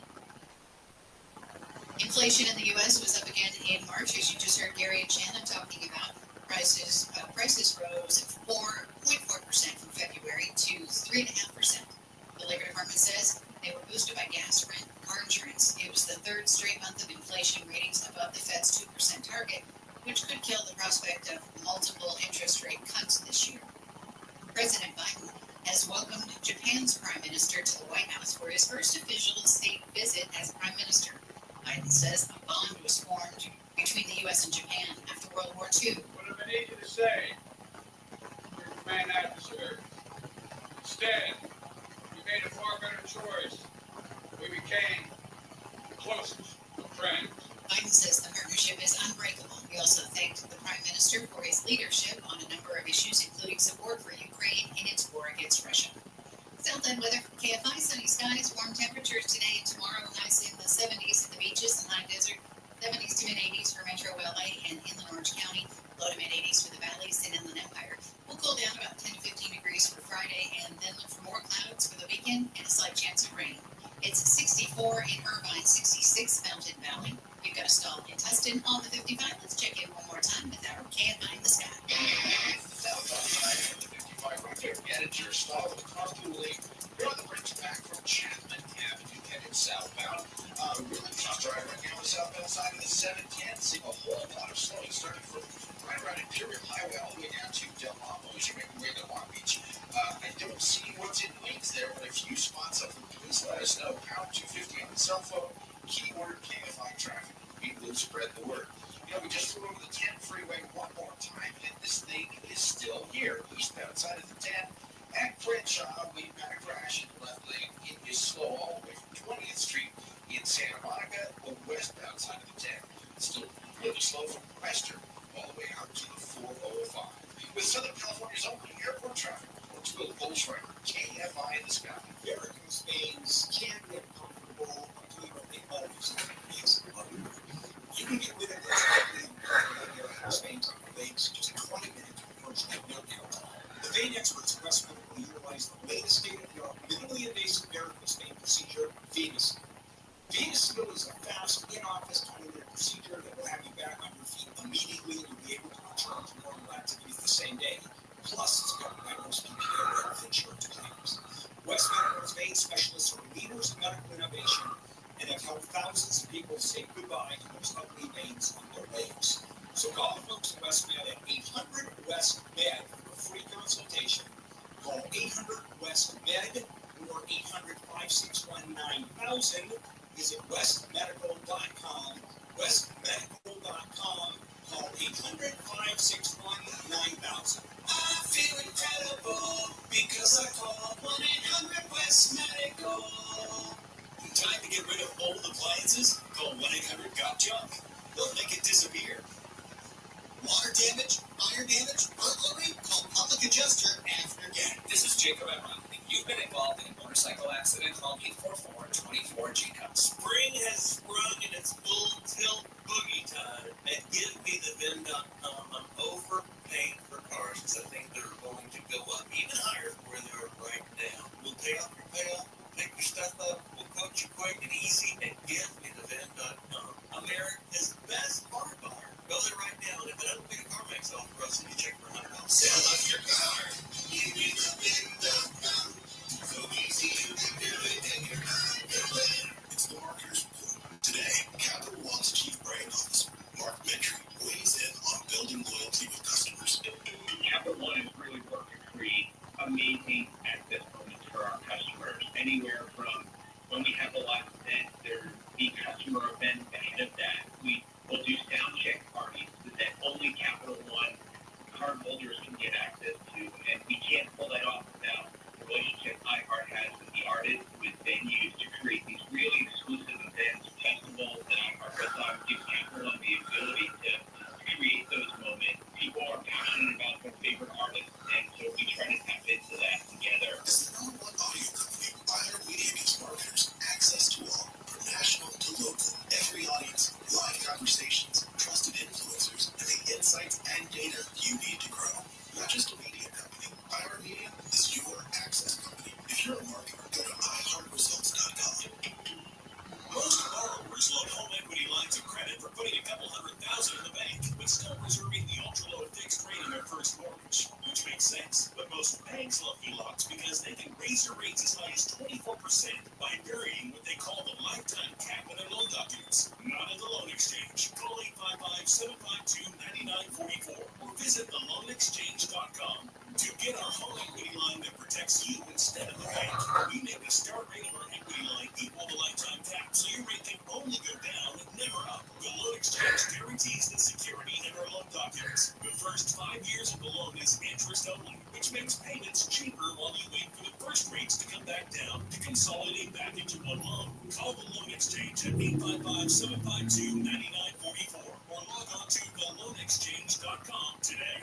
Licensed by the California Department of Financial Protection and Innovation, the California Finance Law, NMLS 1637539. It's the perfect time for that new dream kitchen because the kitchen store is having its big sale. Find the best place for kitchen cabinets in all of SoCal and the big sale by dialing 310-KITCHEN, 310-KITCHEN, and on the web at 310kitchen.com. For official rules and more information about contests on this station, go to KFIAM640.com/rules. KFI AM 640. The news, what it means, why it matters.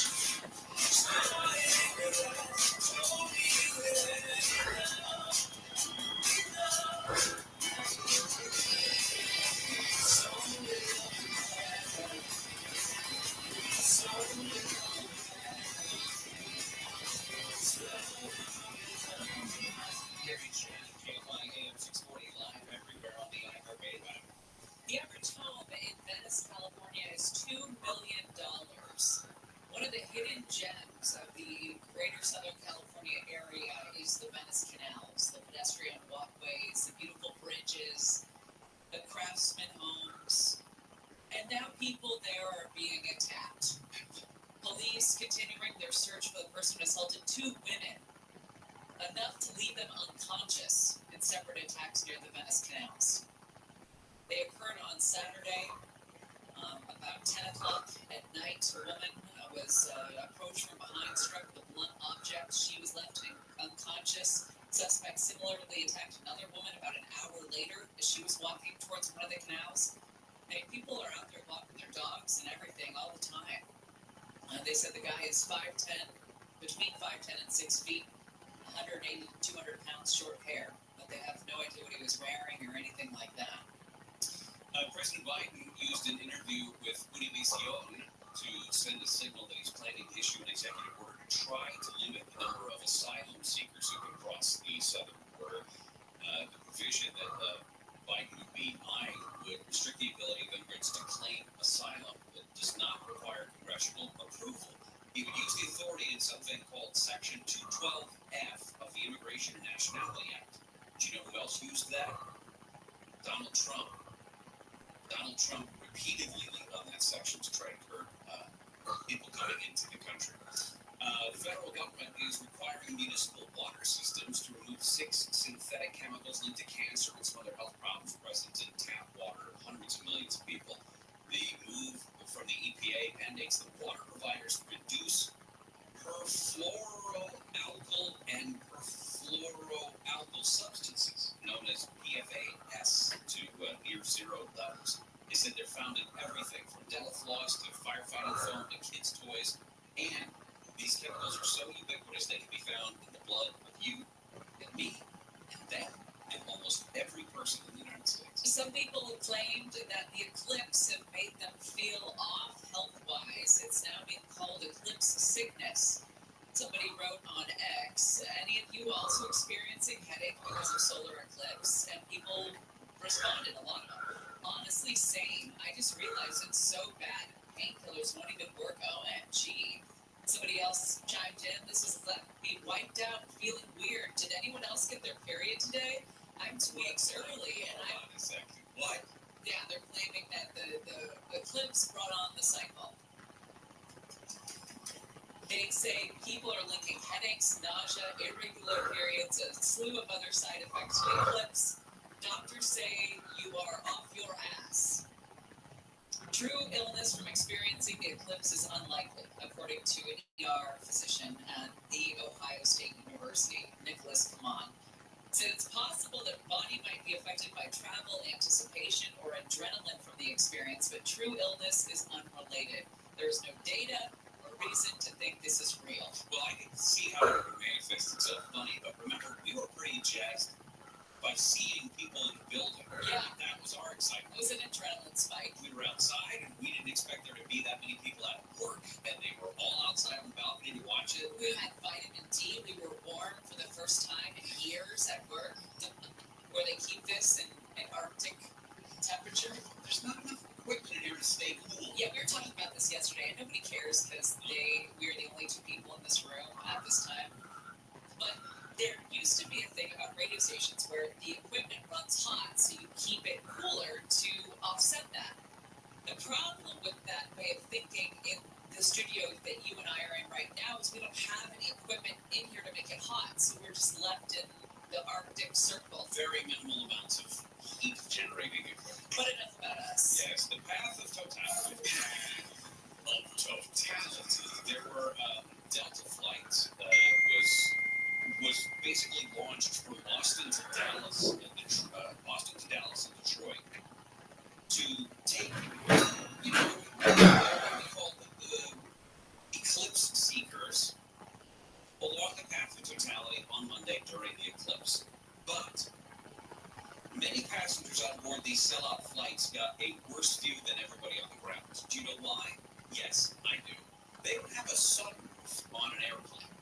So if the sun is, up there, I mean, it was middle of the day, so it's going to be up there, not through the side window. So people are all trying to crane their necks, laying down at weird angles. And you might fuck up my head in your lap. Patrick Moriarty began teaching earth science in 1978. He was 22 at the time, and he was teaching his students about the eclipse. And he said, look at this one. There's going to be one on April 8th, 2024. Circle that one. We're going to meet that day. He had just given the students a worksheet about eclipses and kind of 22. And in all of the earth science classes he taught over the next 16 years, telling the students to circle their date, but keep their eyes peeled for a message from him in the future, likely in the local paper, the Democrat or the Chronicle. He ended up making an event on Facebook a couple years ago to begin planning. I love this. He was smart enough to say, keep an eye on the newspaper. Unless there's any other way in 2024 you can get a hold of people easier than that. Wow, how prescient. Great. About 100 former students showed up at his home in Brighton in the driveway to gather as they watched the sky grow darker, the moon journeying over the sun. Right? His wife bought drinks and pizzas, set up chairs in the driveway, borrowed the daughter's karaoke machine so he could use the microphone to provide educational commentary. I love this. I love this, yeah. Facebook helped him recognize some of the students, though. He says teachers do have a way of locking in and remembering faces even decades later, some of their students. He said that Facebook helped him recognize some students, yes, like you said. But that would be a trip to see a teacher that you had in 45 years ago. I had weird interactions with teachers because my mom was a teacher. So she eventually became the principal at the elementary school that I went to. So she knew all of my teachers for decades. And when I would go to college or after college, I would, every once in a while see at some, common event, I would see that. Yeah. To me, when I'm in the first grade, Mrs. Yeager was old. And she was probably like 32. Yeah. And then when I see her later and she's 62, I saw my principal from high school at a 49er Charger game last year, and I kept in touch with her daughter who I worked with at the deli. But I wasn't a great kid in high school. I was in her office a few times. I got in trouble a few times. So like Mr. Moriarty, she locked in on your face. She sees me with a legit job working the sideline at the football game, and when I went up to the stands to say hi to her all these years later, she started crying. I'm like, what did you think was gonna happen? Come on! Like, oh, look at her, she's got gainful employment. Tear. I really thought she was gonna end up in a gutter. I thought she was stressed that you were gonna cause more emotional issues like you did. No, but she looked the same to me. It was very funny all these years later. Speaking of school, yesterday we told you Jennifer and James Crumbly, the parents of the school shooter in Michigan, were sentenced to at least 10 years. A former assistant principal at a school in Virginia, if you remember the 6-year-old shot his teacher, now the former assistant principal has been charged with child abuse. We'll talk about that. Gary and Shannon will continue. Amy King is in the KFI 24-hour newsroom. Wall Street has been tanking today because of a report showing inflation showing no signs of slowing. The consumer price index was up 3.5% year over year in March. Continued inflation means the Federal Reserve could continue to hold off on any interest rate cuts. The Dow's been trading down more than 500 points at times today. President Biden is hosting Japanese Prime Minister Fumio Kishida at the White House. The world leaders are expected to announce new agreements on chip making, strengthening supply chains, and other things during the official state visit. A state dinner featuring music by Paul Simon is this evening. There's a push to kick Lunchables off school menus. Consumer Reports has issued a warning saying the school cafeteria version of the popular lunch snack released last year contains too much sodium. It says that the turkey and cheddar school lunch versions have nearly 200 more milligrams of sodium than the store-bought Lunchables. Sunny and warm, highs in the 70s and 80s. This report brought to you by Whole Foods Market. From the Southern California Toyota Dealers Traffic Center. Let's go places. We've got a crash in Mid-City on the 10th. That's be a rough go for your driver. West LA, you can see delays all the way from Saints Monica and Traverse Speedway for eastbound on the 10 through downtown, not too bad. Continue to the 60 westbound side of the 10, coming off the 60 leaving Lorena. That'll be a rough go for your driver as you make your way solidly straight up through back toward West LA, heading toward the 405, and even a few delays down towards Santa Monica on the coast once again, northbound side of the 405. On Long Beach, from before the 605, actually leaving Seal Beach, stretches the slope for you through West LA as you make your way towards Santa Monica Boulevard. We're Southern California's only airborne traffic reports. I'm Nick Polly, TV. This week's marketers report. Chris Brink, Chief Marketing Officer at Chipotle Mexican Grill, weighs in on the power of audio, specifically audio influencers. Audio has been a key component for us. Our consumer is omnichannel, so we need to be omnichannel. We've used audio to reinforce what we're showing on TV, what we're showing in other digital channels. When your priority is driving reach, boy, everybody seems to listen to the radio.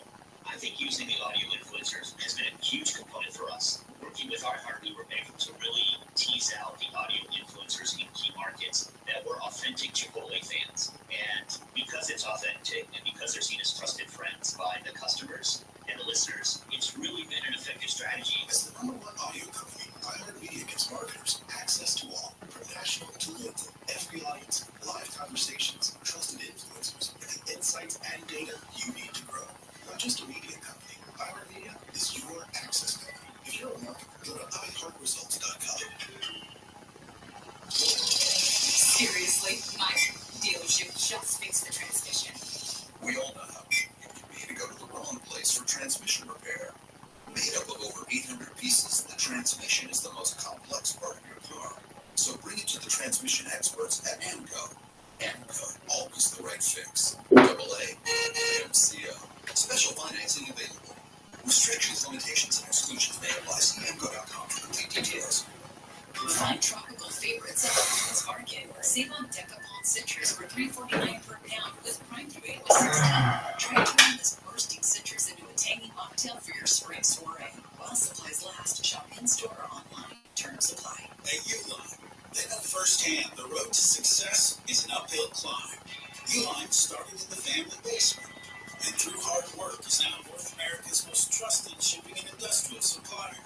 They get what it means to have the support of reliable, hard-working partners. So they keep 31,000 items ready to ship. Whether your company is still in a basement office or expanding cross-country, Uline will be there on your road to success. Visit Uline.com. They're modern-day con artists, and they're the focus of Creating a Con, a true crime anthology podcast. Season 1 spotlights Ray Trapani and his tech startup scam, endorsed by millions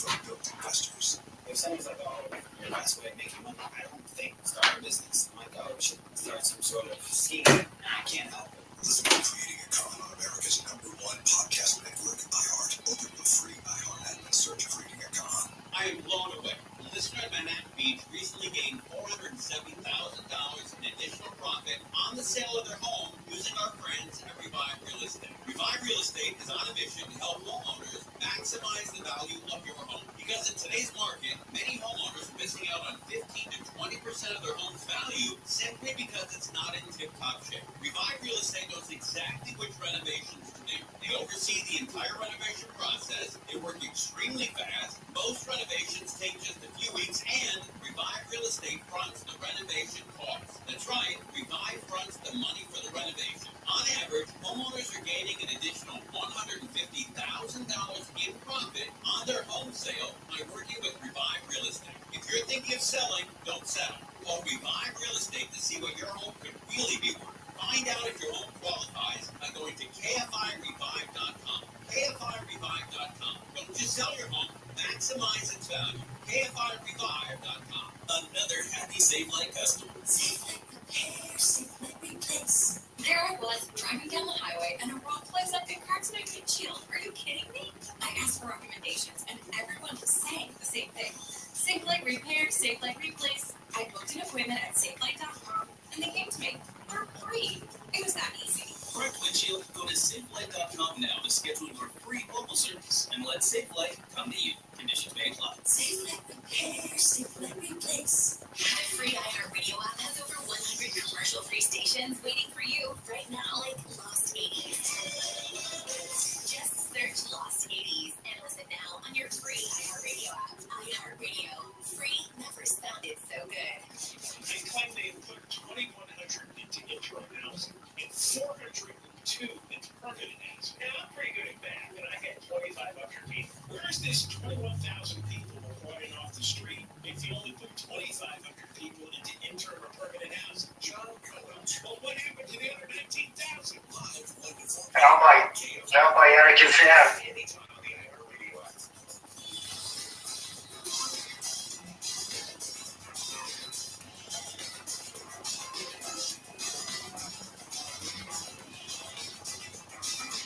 Gary and Shannon, KFI AM 640 live everywhere on the iHeartRadio app. It is What You Watching Wednesday. We'll get into what you're watching coming up in the 12 o'clock hour. Make sure to let us know at Gary and Shannon. And one of the other things we'll talk about a little bit later in the show is airline etiquette. We've done the stories before of people who ask the most dangerous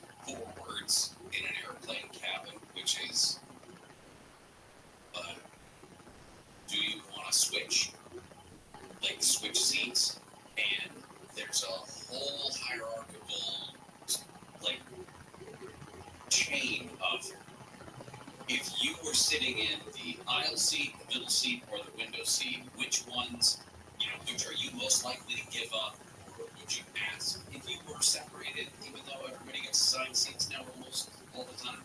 So if that's ever happened to you, you either asked to switch seats with someone because you want to sit next to a family member, or been asked to switch seats so someone else can sit there. Or, yeah. What's your response? Well, and that's the thing. I had a friend who window seat. He likes the windows. A woman asked him to switch because she gets nauseous unless she has a window seat. He said yes and then sat there berating himself in his head the entire time. Why did I say yes? I like the window seat. I was here first. That's why I got the window seat. Was it a Southwest flight? I don't know. I mean, if you got there first, I assume it would be something really Yeah, I'm assuming it's a Southwest flight.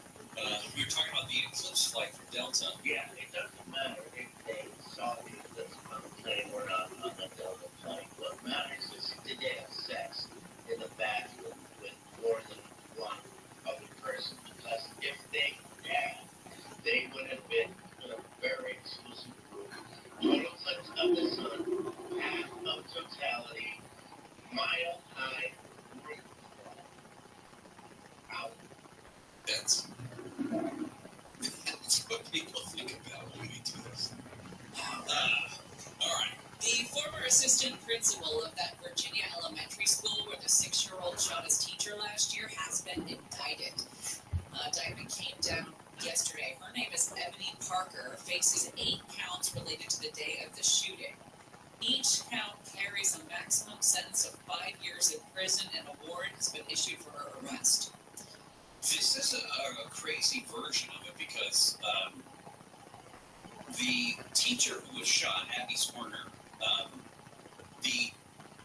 she filed a $40 million lawsuit. She was hit in the hand. She had held her hand up. I think everybody would in that situation. The bullet went through her hand and lodged in her chest. The allegation is that the assistant principal here should have called police after multiple warnings that the kid had a gun. That student saw the boy take the gun out of his pocket on the playground and then told the teacher. When the teacher requested to search the kid, the assistant principal said no. That and other things. I mean, it translates to, like you said, the 8 counts related to the day of the shooting, each of which carries a maximum sentence of 5 years in prison. The charges are representing a new frontier, shall we say, in school gun violence-related prosecutions, with the convictions and sentencing yesterday of the man and the woman who had the son who shot at the school in Michigan, north of Detroit.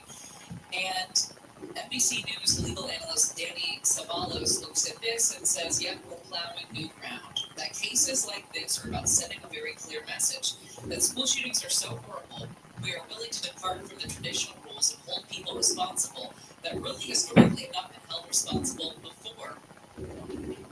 But we've seen, I know this is new ground, but we've seen repeatedly in these instances where the simple red flags get ignored. And in a situation like this, if you worked in an elementary school and there was a story going around that Bobby had a gun in his backpack, why wouldn't you pull that kid aside and search them? And if you were a parent, if you were Bobby's parent, and it was a wrong story or a misunderstanding or something like that, I'm not going to complain that the assistant principal went through my kid's backpack to look for a gun. Right. I mean, it would be different if, Bobby had an aspirin or something. Well, my question is this. This woman, Ebony Parker, apparently was warned multiple times that this 6-year-old may have a gun, and they say she should have called the police. Why aren't the other people taking matters into their own hands? The people that are going to the principal and saying, hey, there's a 6-year-old with a gun. Why does it even get so far as the principal's office? Right. Why don't they go see the kid right away if you're a teacher or anybody and say, let me see your backpack right now? Why does it have to go up the chain of command? I just assume it's because they're so afraid. Well, and schools are afraid to infringe on a 6-year-old's civil rights. Give me a break. The Dodgers take on the Twins in Minnesota this morning. First pitch, and 570 LA Sports live from the Galvin Motors broadcast booth and stream the game in HD on the iHeartRadio app. Keyword AM 570 LA Sports. You had a good story about seeing your old principal. Yeah. We've got another story when we come back about somebody who in a weird place ran into an old teacher. Love it. Gary and Shannon will continue right after this. We're not here to tell you a bunch of things. We're here to give you the latest. KSI and KOST HD2. Los Angeles. Live everywhere on the iHeartRadio app. A double murder-suicide. I'm Amy King, live from the KFI 24-hour newsroom. The LAPD is investigating the death of a man in Woodland Hills, a baby on the 405, and a woman in Redondo Beach as a murder-suicide. Officer Kevin Tarses says it all started when Danielle Johnson family stabbed her boyfriend at an apartment in Woodland Hills. Biological evidence was later recovered from the scene. Johnson then fled with her two children in a garden-colored Porsche SUV. Johnson then pushed her two kids out of the 405 as her 9-year-old daughter was holding the 8-month-old baby. The 9-year-old lost grip of the baby, who was then hit by a car on Monday morning. Johnson later crashed her SUV into a tree in Redondo Beach. News brought to you by American Vision Windows. A federal grand jury in LA has indicted a man from Mexico, his sister, and his son in an alleged kidnapping scheme. The kidnap for ransom happened in 2022. Prosecutors say the indicted father posed as an intermediary between the hostages' family in LA and the hostage takers in Rosarito, while his son and sister crossed the border into the U.S. to collect the ransom money. The kidnapped person was found tied up in a trench. Rite Aid is closing more stores in California. The company has already closed about 200 nationwide since filing for Chapter 11 bankruptcy protection last year. It says 53 more stores are going to be closed across the country, including at least 18 in-state. That includes locations in Gardena, Bellflower, LA, Sacramento, Palmdale, and Venice. Pasadena has had some history stolen. Thieves have stolen post dating back to the 1920s. Pasadena's solicitor Darian says all the bulls stolen since late last month were along Orange Grove. This is an area of town where we really pride ourselves on the historic light poles that we have there. Investigators say the group has rammed cars into the poles. The thieves are also accused of wrapping chains around the poles to rip them out of the ground. Each pole will have to be replaced with a replica. In Pasadena, Blake Trolley, KFI News. The FAA is looking into Boeing's engineers' claims that assembly defects in the company's 787 Dreamliner raise safety concerns. Sam Salapour says parts of the plane's fuselage are being fashioned together improperly. I'm doing this not because I want Boeing to fail, but because I want it to succeed. Salapour hasn't provided any documented evidence yet. He's expected to testify on Capitol Hill next week. Boeing says the claims are inaccurate. 3 critically endangered Mexican gray wolves have been transferred from California to the Brookfield Zoo in Chicago. The California Wolf Center said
relay teams will split the $50,000 between members.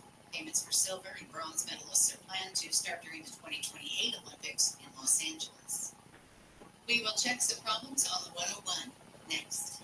Well, if we're ever hurt in an accident, we know we will call Sweet James. That's right. We already know the team we want on our side, and so should you, because the attorneys at Sweet James don't just win, they win the most. For example, one of our listeners was injured after being rear-ended at a red light. An insurance company offered him $60,000. Now, that might sound like a lot of money, but with Sweet James protecting them, they were awarded $745,000 instead. Now, they can't guarantee the outcome of a case where, listen, it could be a car crash, motorcycle accident, trucking accident, whatever.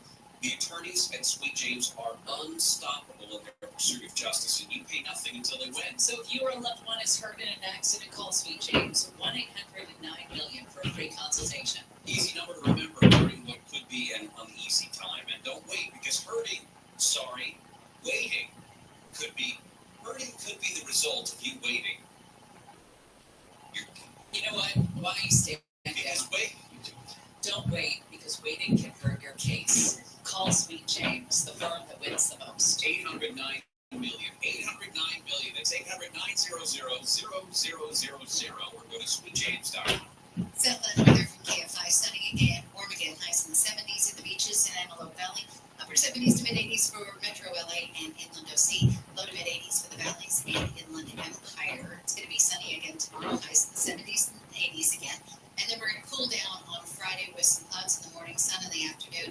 Highs just in the 60s to low 70s. It's going to be mostly cloudy with highs in the 60s for the weekend, and you do have a chance of rain. It's 68 in Diamond Bar, 67 in Newport Beach, 62 in Palmdale, and 69 in Torrance. KFI Market Report brought to you by Quantum ePay. The Dow is now trading down 523 points. The NASDAQ is down 185.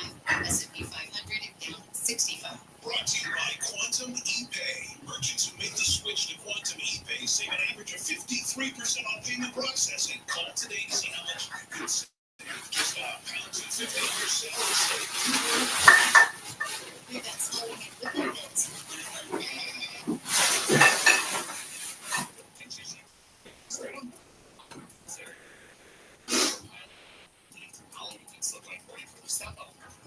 As you come away from about, let's say, before Sands Monica Boulevard, Hollywood just make good for downtown and the 110.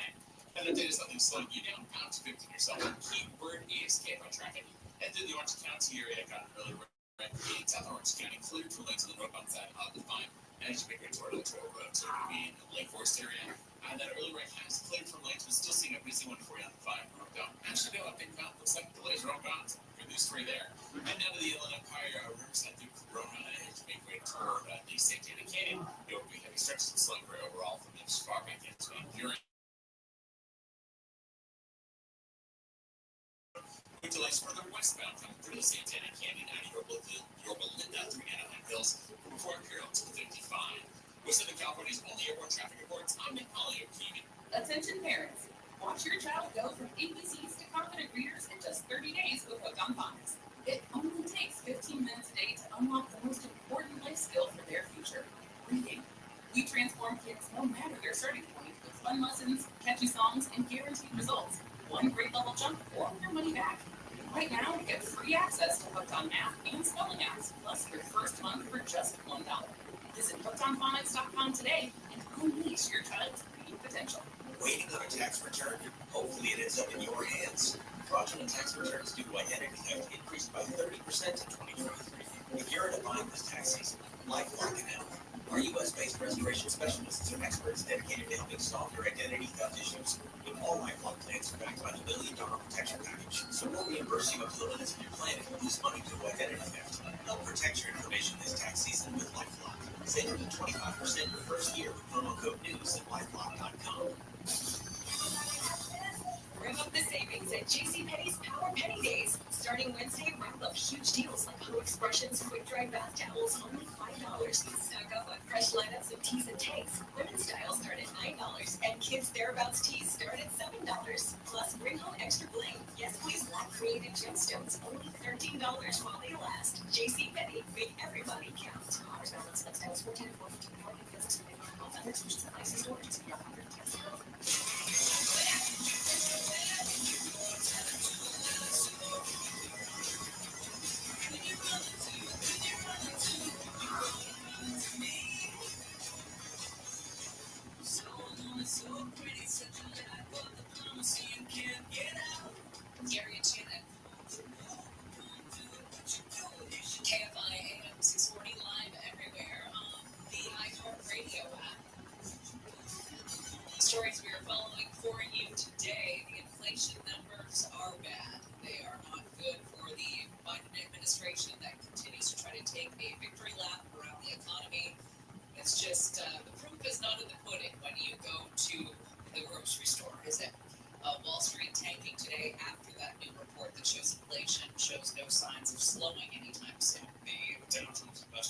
It's down again below the 500 mark. It's down 557 points as of right now.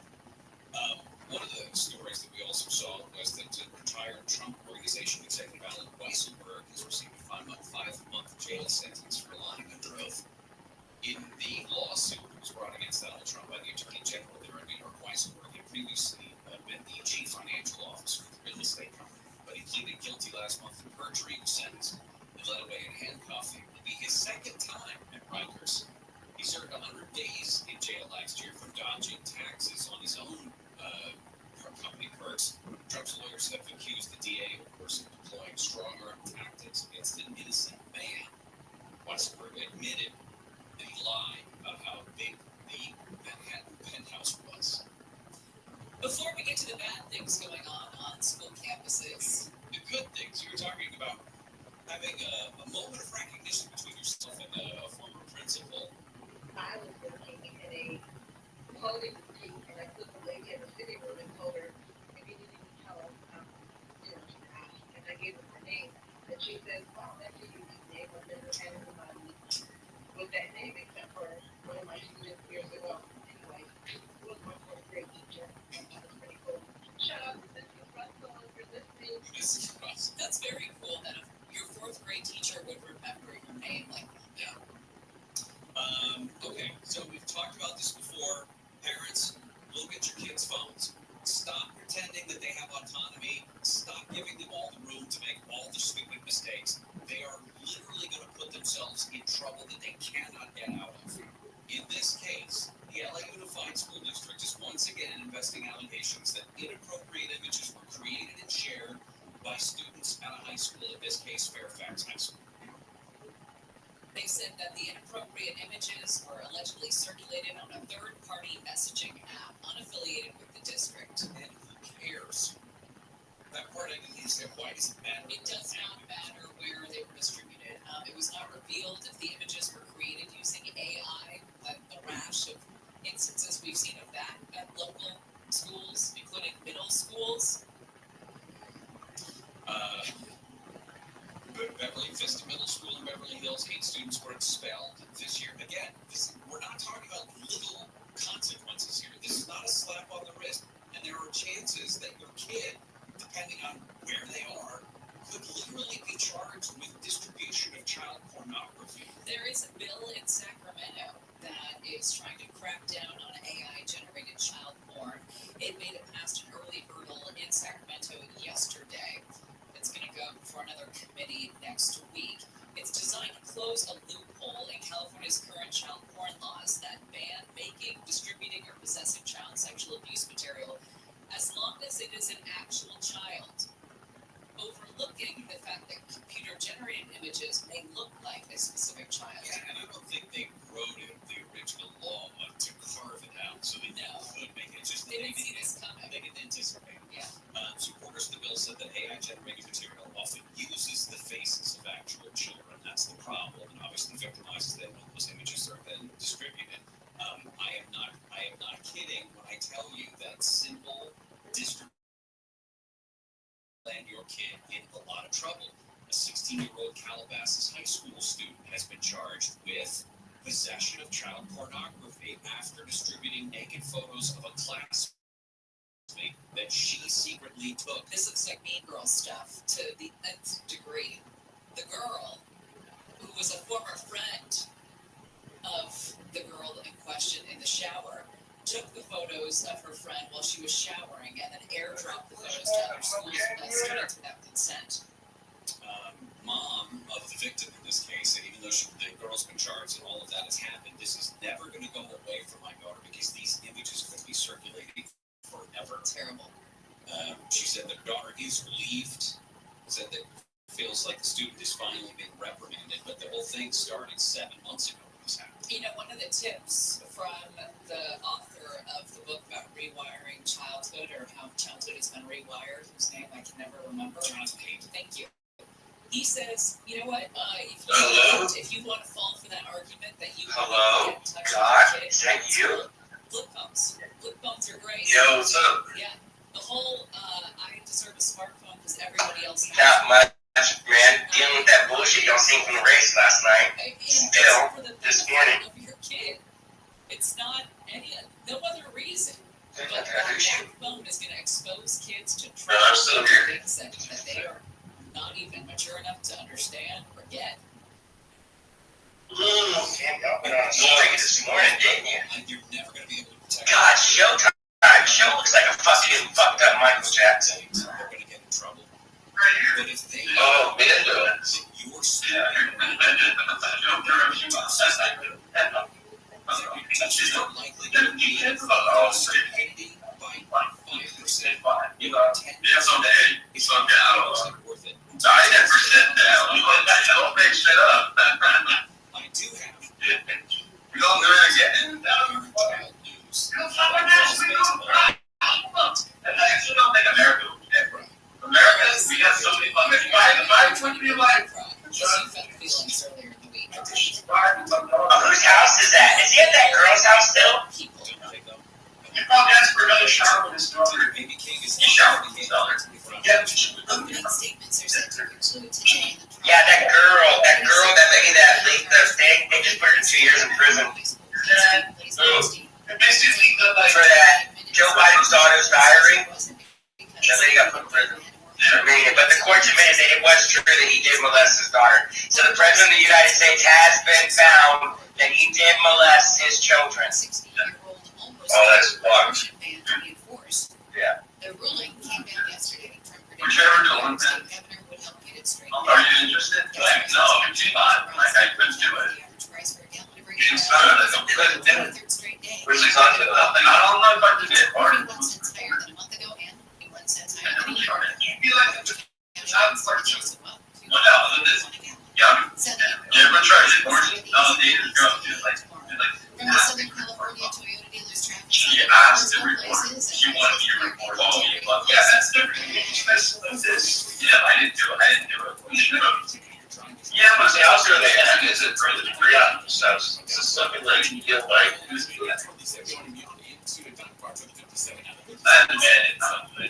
I would still do that too. I would do it, honestly. I think that's that Christina girl's house, bro. That Christina girl's house that they were at last night when Neil Mike and them showed up. Oh, okay, I don't know who that is. Oh, yeah, when they were dancing with that girl. Remember with fucking Michael Bolton's daughter? She was that. But there is something to do about it. There's no cure for HIV, but no harm in treatment for that. Take it as prescribed. But it's gonna healthy with HIV. And get to a state of touch, which means the amount of virus is so low it can't be measured by lab tests. If you are living with HIV and not on treatment, talk to your doctor about treatment options. Learn more at treathivc.com. This message is sponsored by Gilead Sciences. Shady Rays is an independent sunglasses company offering premium polarized shades that won't break the bank. Plus, if your shades feel united or take a hit, don't sweat it. Shady Rays this is funny as shit, dude. Slightly homeless and shows that them not knowing this one. ShadyRays.com and use code NOW50 for 50% off 2 or more pairs of Fucking Slightly homeless just said, just asked me how big his neck was. And he goes, hey, you know, you lost a lot of, if you lost weight, you got a really big bitch. That's what he said in Mondo. That's fucking hilarious. Never did.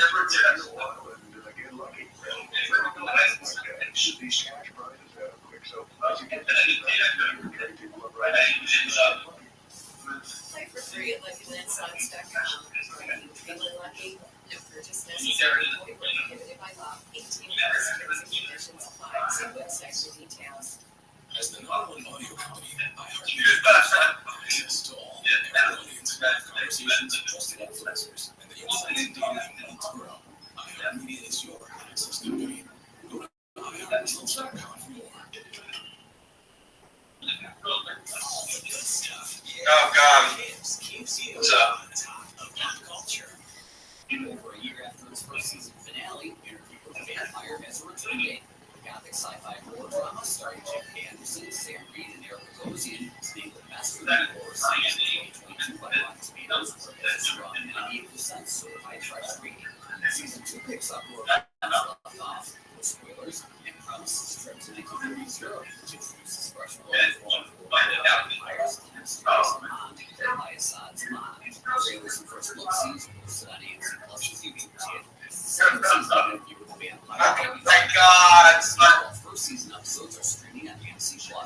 What's poppin'? I'm Cams on iHeartRadio. Extreme weather is likely to occur in much of the central Gulf Coast region as a low pressure system deepens and high pressure heavy rain, damage, hail, coming down with some tornado as well. The deep south basin is extremely already felt have erupted in many areas, and we expect the latter part of the day. Damaging weather to much of the south with those thunderstorms from west to east. There will be rain showers across the Appalachians today. A few rain showers as well. Even the mid-Atlantic across the northeast. Thunderstorms in the Dakotas and Minnesota. The largest area of dry Mexico to Canada.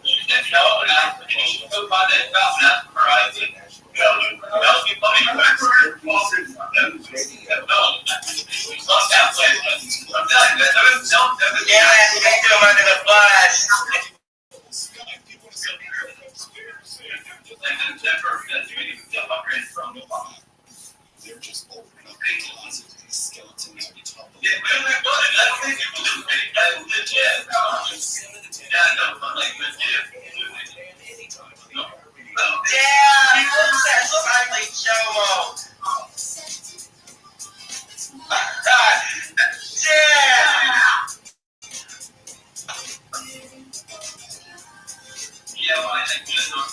Oh my God! Look at someone inside the homeless' chat. Silently Chomo.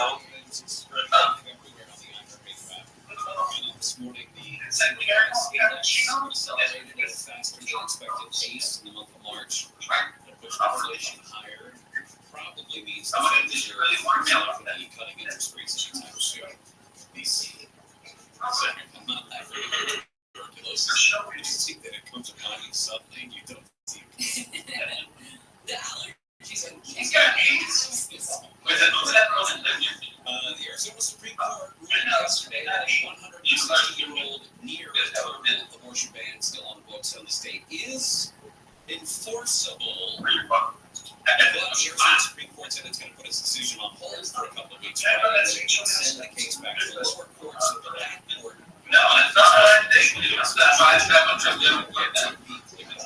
The trailer for this year's Joker sequel watched it. It looks really good. This is going to star Joaquin Phoenix, of course, reprising his role as Joker with Lady Gaga. It looks really good. GM. A grittier origin story for Joker. This one has been described as more of a musical.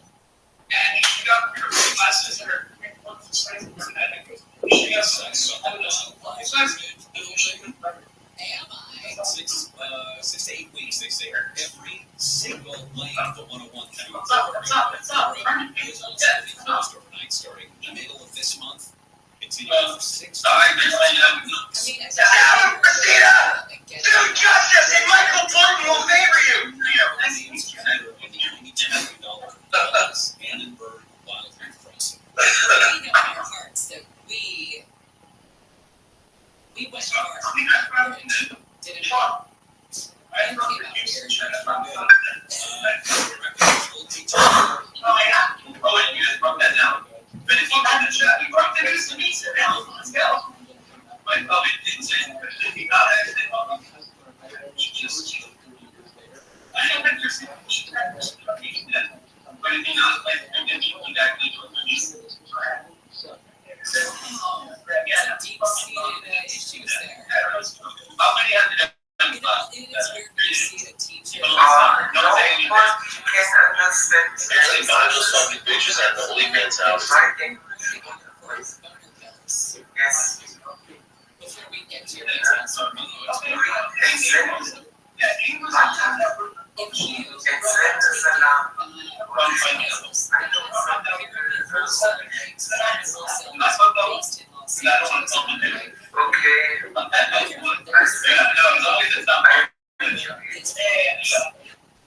if you switch to use phones, regardless of lot numbers or packaging dates, pose serious health risks. My friend showed it. Reactions,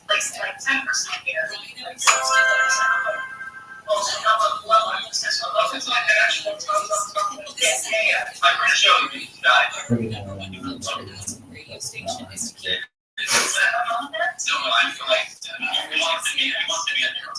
earthquakes, floods, fires. Show is about to be a only bitch. That's why we're here. It's our purpose.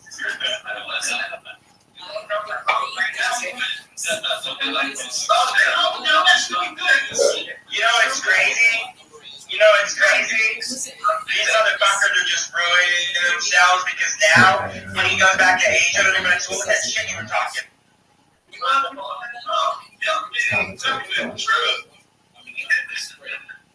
I stop by the convenience store, the old bodega.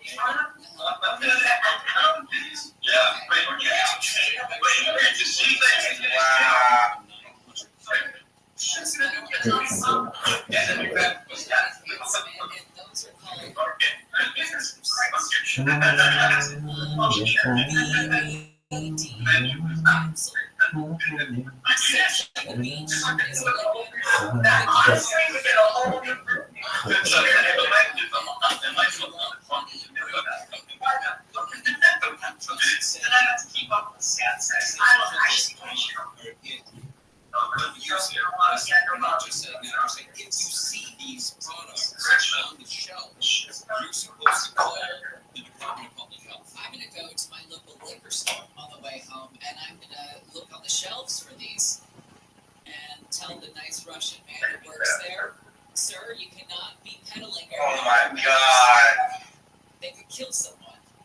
I know he's not going to care what you have to say. He's not going to care. Those are probably big money.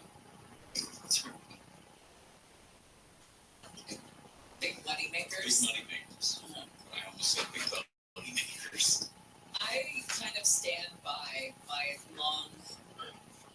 your long-haired health instruction, which is stay away from the boner pills at the 7-Eleven. Those may sound like they're a good time, boner, XXX.